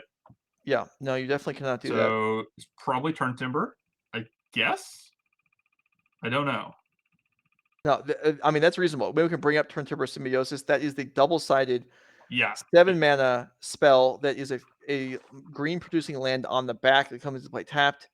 And yeah, you cannot drop that off of Grazer. So there is a Vesuva. Okay, so we're just going to go ahead and Vesuva our forests. Maybe we're asking if that was still basic under Blood Moon. I believe it is. Okay, it is. Possible that's what the question was. I assume it is because Thespian Stage is. Yeah. Okay. Yeah, all right. Easy block. The question was regarding Vesuva. So, okay, that does track. I love the attack by Travis. Wow, Will with the Grazer into Cavern of Souls again. Okay. Pretty nice. Pretty nice. No Dryad, though, so not quite a perfect draw or anything. If I'm Travis, I am terrified of Endurance here, especially if that Cavern named Elemental.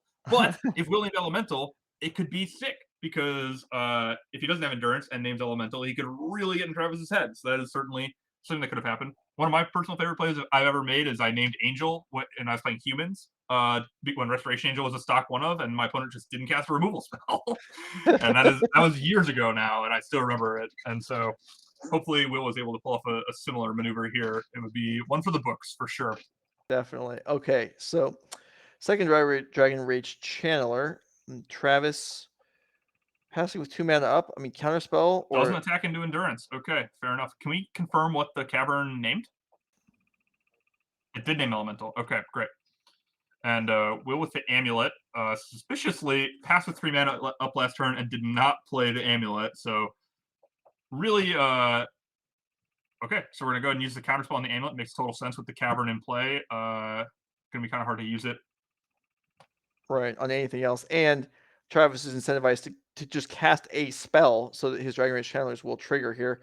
Even though if there is actually an Endurance, that's going to be for naught. But it still does help you improve the draws for the next turn. Okay, so Will does play 2 Cavern of Souls, and he boards in a 3rd one. So that makes more sense. Just check that. Nonetheless, still an amazing card in the matchup. And Amulet hitting the bin, making sure that the powerful artifact does not stay in play, generating Will a bunch of extra mana. All right. The turn goes over to Travis here. Well, actually, okay, I was going to say there could be more from Will, I guess, but there isn't. Travis Dahle will draw for turn number 4, looking to play 2 spells, and there is the Endurance. Right. That was not a bluff. No, yeah, it was naming Elemental does definitely I mean, it was, even if that land was just like a Radiant Fountain or something, it would be like passing with 3 mana up, I'm not sure if I want to attack, but naming Elemental is just like,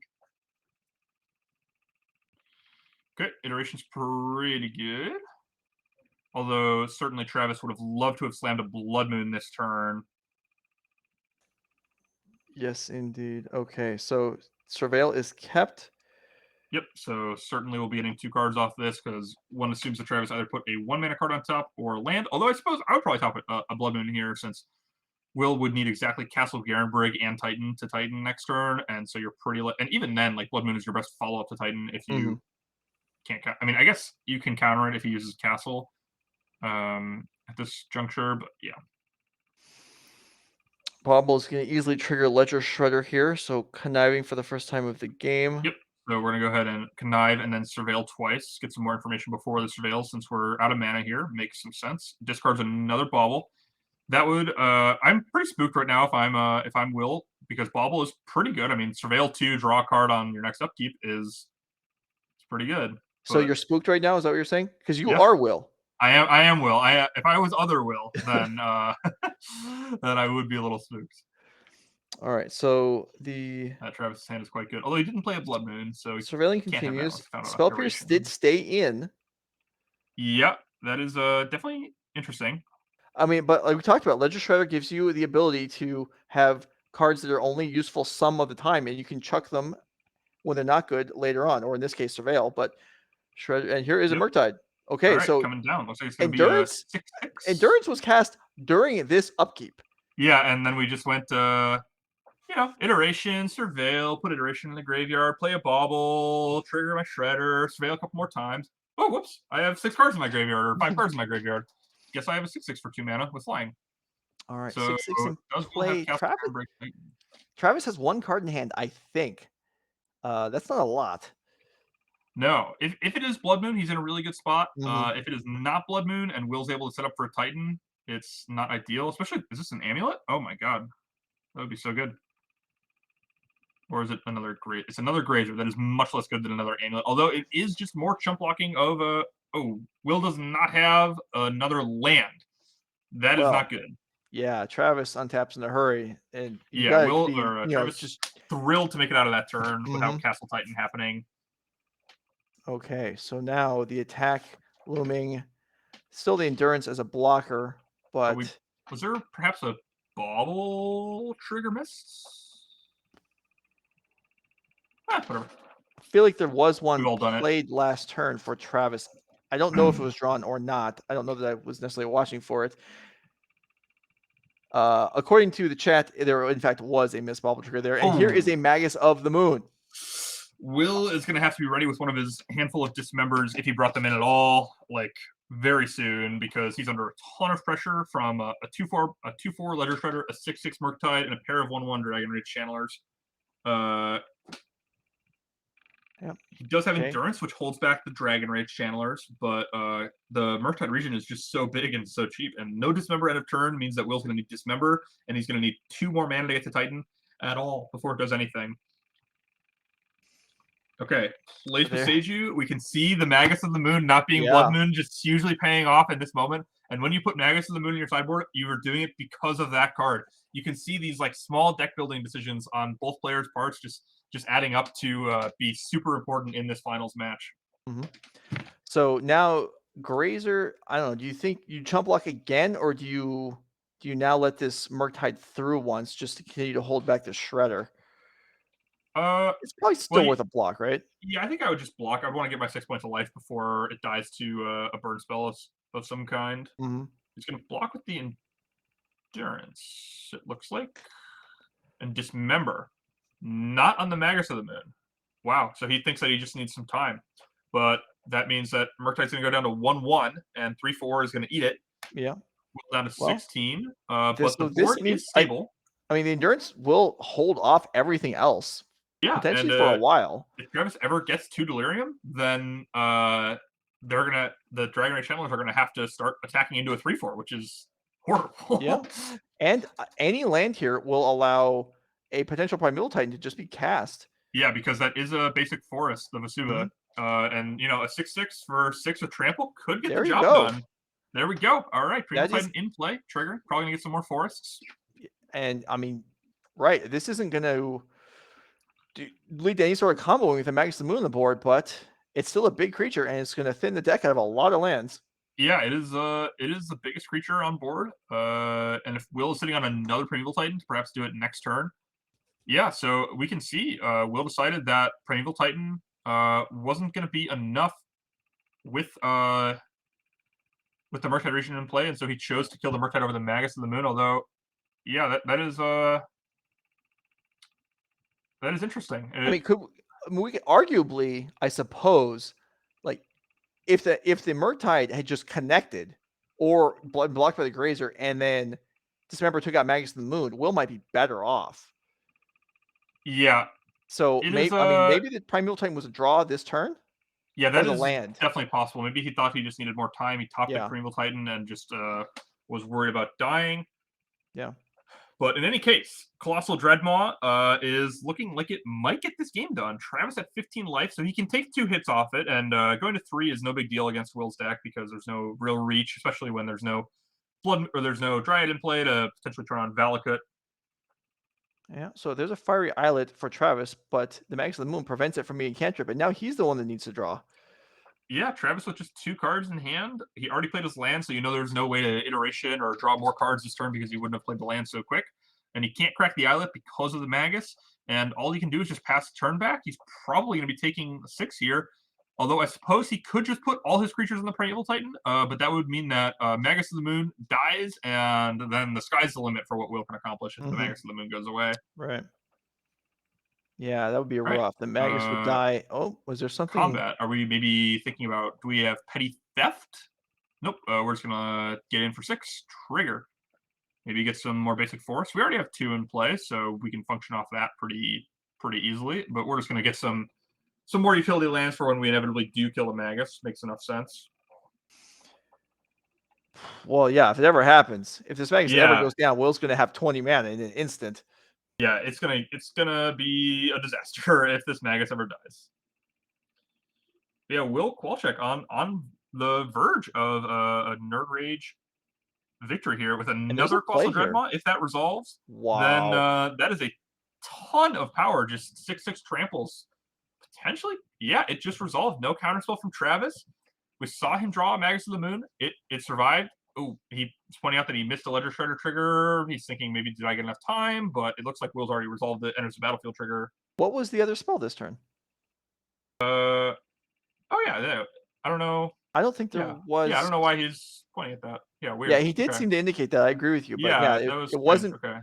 That wasn't. Maybe he missed it earlier. I don't know, but it wasn't that turn. Yeah, possibly. Yeah, unusual. There are 12 tapped land or so there, but yeah, it was just one spell for the turn. Here is Unholy Heat, and okay, we're gonna surveil, but we can't get Delirium possibly because we only have 2 surveils. So even if we hit the nuts, and we didn't, we now have 2 creatures. Yeah, so repeated questions coming from the chat. The Vesuva on the forest is a basic land. So that is where the second green originally came from. Wait, why did we just loot?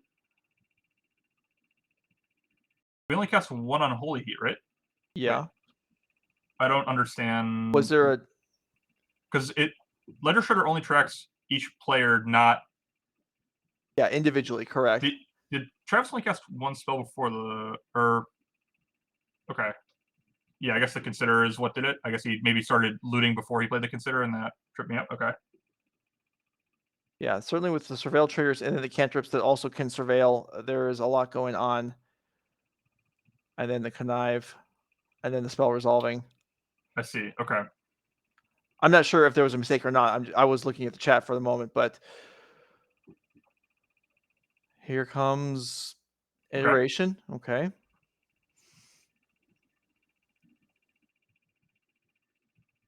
I mean, this is building up. If this is post-combat, it will allow potentially some blocks to take down the Titan next turn, I suppose.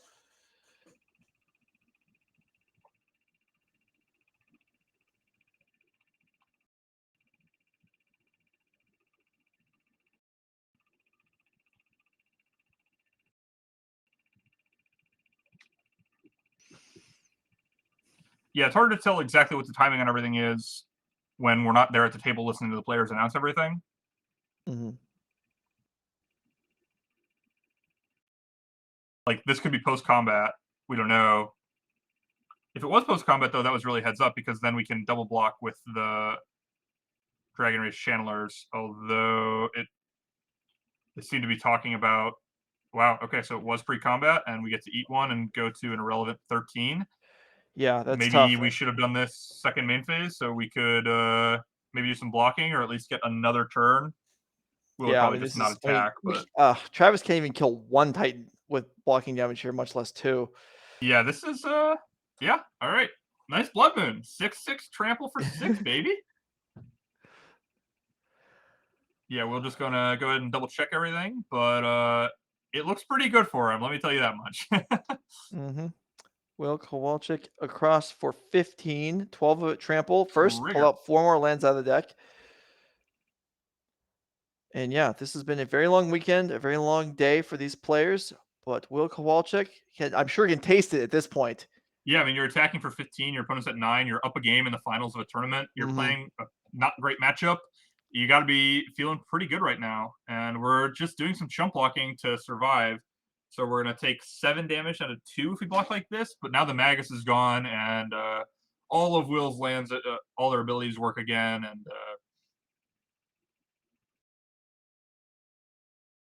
yeah, I mean, there's whatever is in Will's hand could be cast easily right now, including both Emeralds or pretty much anything. Now that the Magus is gone, Travis is going to fetch. Yeah, so deck for card going to 1 life. We're talking like iteration into 2 unholy heats here. Insurrection is the answer, Will Kruger. The gain control of all creatures, untap them, give them haste. Yeah, that's right. Untap them, we have 15 damage on the way back. Pretty good. I think that costs like 9 mana. So hey, I'm just looking for options here. If there's no winnable card at 6 mana, you just got to reach further. All right, how about Ironcrag feet into Insurrection? There we go. Now we're talking, right? Okay, if you're just joining us, yes, Will has a lot of land. They were, up until just a moment ago, locked under Magus of the Moon. However, he seems just fine with them being all mountains. Here's an iteration. Travis playing it out. Gonna resolve our surveil trigger. Gonna keep the card. Keeping the card. And that's game. Will Kowalczyk takes down the Nerd Rage Gaming Sunday 5K in Minneapolis, Minnesota. Congratulations to him. Really well played game with Amulet Titan. Yeah, no, that was solid stuff. We had him on camera a couple times just recently. I mean, we saw him basically crush Steven Dykman in game 1, win a much more competitive game 2. Here we saw a pair of games where, I mean, his deck functioned. You just think he beat some hate cards. I mean, there was the Magus, the Blood Moon effect that's harder for him to deal with. We saw he had the Beseju too. He shrugged off, and yeah, he planned ahead of time. Not every player, and this is very likely something that you learn by losing. You die to it, and you're like, oh, you know what? How could I have done better? Well, I could have Vesuvied a forest, so I had 2 green the whole time, and we saw him do that. I think on turn 3. Yeah, maybe even I turn think that was 2. turn 1. He went Grazer, Forest, You're- Grazer, Vesuva, right? Yeah, you're right. It was Yeah, after, so after just consulting a judge. Some really And- solid play from him. That's Mhm. awesome. Yeah. So Will Kowalczyk, Travis Dahle, all the way to the top, all the way to the finals. Congratulations on a Yeah, good great run. run. I mean, there were 302 players. Second place Yeah. is that is nothing to sneeze at. Yeah. All right. So we're gonna get set up and see if Will Kowalczyk would like to speak to us. Meantime, let's go and put up, if there's still someone in the booth, put up the prize support. You can see what the players won, what was being contested for today. Both money on the line and NRG series points. Okay, I guess we're going to skip that for now. Will is ready, so let's go ahead and bring him in. Hi, Will. Hi. Nice work. Thank you. Good job. Congratulations. Thank you so much. Okay, Yeah. so we watched you the last couple rounds. Struggled. Well, I'm not going to say necessarily struggle. Battled through some hate cards. Yeah, a lot of hate. Yeah, a lot of hate, but win. So let's take us through kind of your event. How did this go? How confident were you coming into the event? How much do you like this deck? Is this kind of something? Is this your main deck? Or is this something you tried occasionally? Like, what's your status with this deck and how it all works? I've been picking up Titan pretty recently. I used to play more Hammer Time with Luris, but ever since then, I kind of wanted to switch up once Luris got banned, and I switched to Titan. And I've been getting a lot of reps in with that, and I've been pretty confident with the deck, kind of making my own little changes here and there to what people have been trying, and I think it's pretty good in the current meta with what I got. Very nice. Looks like it paid off for you. Yeah. So we saw in the last game, we saw Forest on turn 1, Forest, Grazer, consult the judge for a moment, and then Vesuva copy the Forest. Now that was intentional to get around potential Magus Blood Moon eventually. Yeah, I wanted to be able to pretty much just ignore a Magus on the board and kind of be able to deal with my opponent's other threats rather than kind of focus on just whatever, a Magus or a Blood Moon. I want to be able to play my Titans or something, like my Endurance is through a Magus. Right, right. So Endurance, that card seems to be in all kinds of decks throughout the format, even in other formats. How strong is this card? Like, is this card, like we see it obviously in this matchup play a big role? How, like, is this something that's strong for you throughout the field, or is it just kind of like in select matchups where you feel it's valuable? Endurance, I usually will bring in against. It's great against the graveyard decks, but I like bringing it against the control decks as well, just to get a flash threat that has a really good statted body. And did you pick off any Dragon Rage channelers that were forced to attack today? Yeah, in the earlier rounds for sure. So are you in Minnesota? Where are you located at? From Chicago suburbs, like around the Naperville area. Okay. So you went all the way out there for this. All right, cool. Yeah. Well, congratulations. Very I think nice. that trip turned out to be worth its value, worth the time. Good for you. Definitely worth it. All right. So this puts you a good chunk of the way up the leaderboard, both for ongoing for the rest of the year. Is this now that 25 points in the bag for this event? I believe might be 20. I'm not sure. It's 20. I think it's 20. Okay. Is qualifying for the championship something that's on your radar, or is this just kind of a great weekend result, and you're not really thinking about things like that? I've been trying to grind out these events, and I'm very happy to get this one because it'll put me much closer to the championship. All right. Well, good. Well, hopefully we can get you there later on. Now, obviously, other formats contested in the series. Did you play the team event yesterday? I assume you did. Were you playing Modern, or were you one of the other seeds? I was playing Modern, but I was playing Blue-Red Murktide. Whoa! So you changed decks overnight? What happened? I just brought a couple options with me. I wanted to kind of get a feel for the field yesterday for sure, because Blue-Red Murktide's got pretty much game against every deck. And didn't do too hot in that event, but I'm seeing a lot of decks that Titan is pretty favored against, especially I have a lot of main board graveyard hate, and I like how it turned out. Yeah, you had the Bog and you had the main deck Relic to search for off Saga, and you played against Murktide in the finals, and it worked out perfectly, basically. Oh, nice. Yeah, get that trophy there for you. That's excellent. Okay, so that's what we saw an earlier Amulet deck today, not playing Relic Progenita's main deck. Is that something that you feel like is an optional card, or do you feel pretty confident that should be mainboarded? I'm pretty confident it should be mainboard because in every matchup it will still just cycle itself. Sure. And I like having an option. It's great to tutor off of Saga, or if I have a Titan, I could just tutor the Bog. Yeah. Did you win any other games today where you were effectively locked under Blood Moon the entire game? Yeah. Did you? All right. It's just Colossal beating in with Dreadmaw, six baby. sixes. Yep, Colossal Dreadmaw will get there. Yeah, it looked like it worked. All right. Well, Will, it's late. I know a lot of people are trying to pack up and get out of here. Congratulations. We'll see you at future events, hopefully. Good job on your win this weekend. Thank you so much. All right. Well, hopefully you at home enjoyed watching the coverage this weekend. We had the team event. We had the modern event today. If you're enjoying, you're following, hit the button so you can be notified of the next upcoming events. We had a good time. Will Kruger joined us for the top 8. Now, I know the set championship didn't go quite the way you were hoping for this weekend, but thanks for being here. I hope you enjoyed the few hours where you were with us. Yeah, I did. I had a lot of fun. Always have a lot of fun. And I was thinking I was never going to really get a good chance to do the commentary on a paper one, only the online ones. But unfortunate scheduling had me home to play the Pro Tour or set championship or whatever. And had a free Sunday evening. Things worked out. And so you're thinking from now on, you're probably done. You're done as a competitive player at the NRG series. You're just going to hold out for boost slots every month. No, I will be back. I fully intend on taking one of the leaderboard slots at the end of the year. Okay. I had to miss the event, which obviously sucks, but I have faith in myself to get it. I mean, well, I have faith in you too, but thank you. There's a lot. Apparently, there are not just other players, but there are other Wills out there coming out. Yeah, apparently, man. I mean, there's Will K's vying for my slot, man. It's messed up. It's pretty messed up. All right. Yeah. Well, that is going to wrap up the show. Hopefully, everyone had a good time.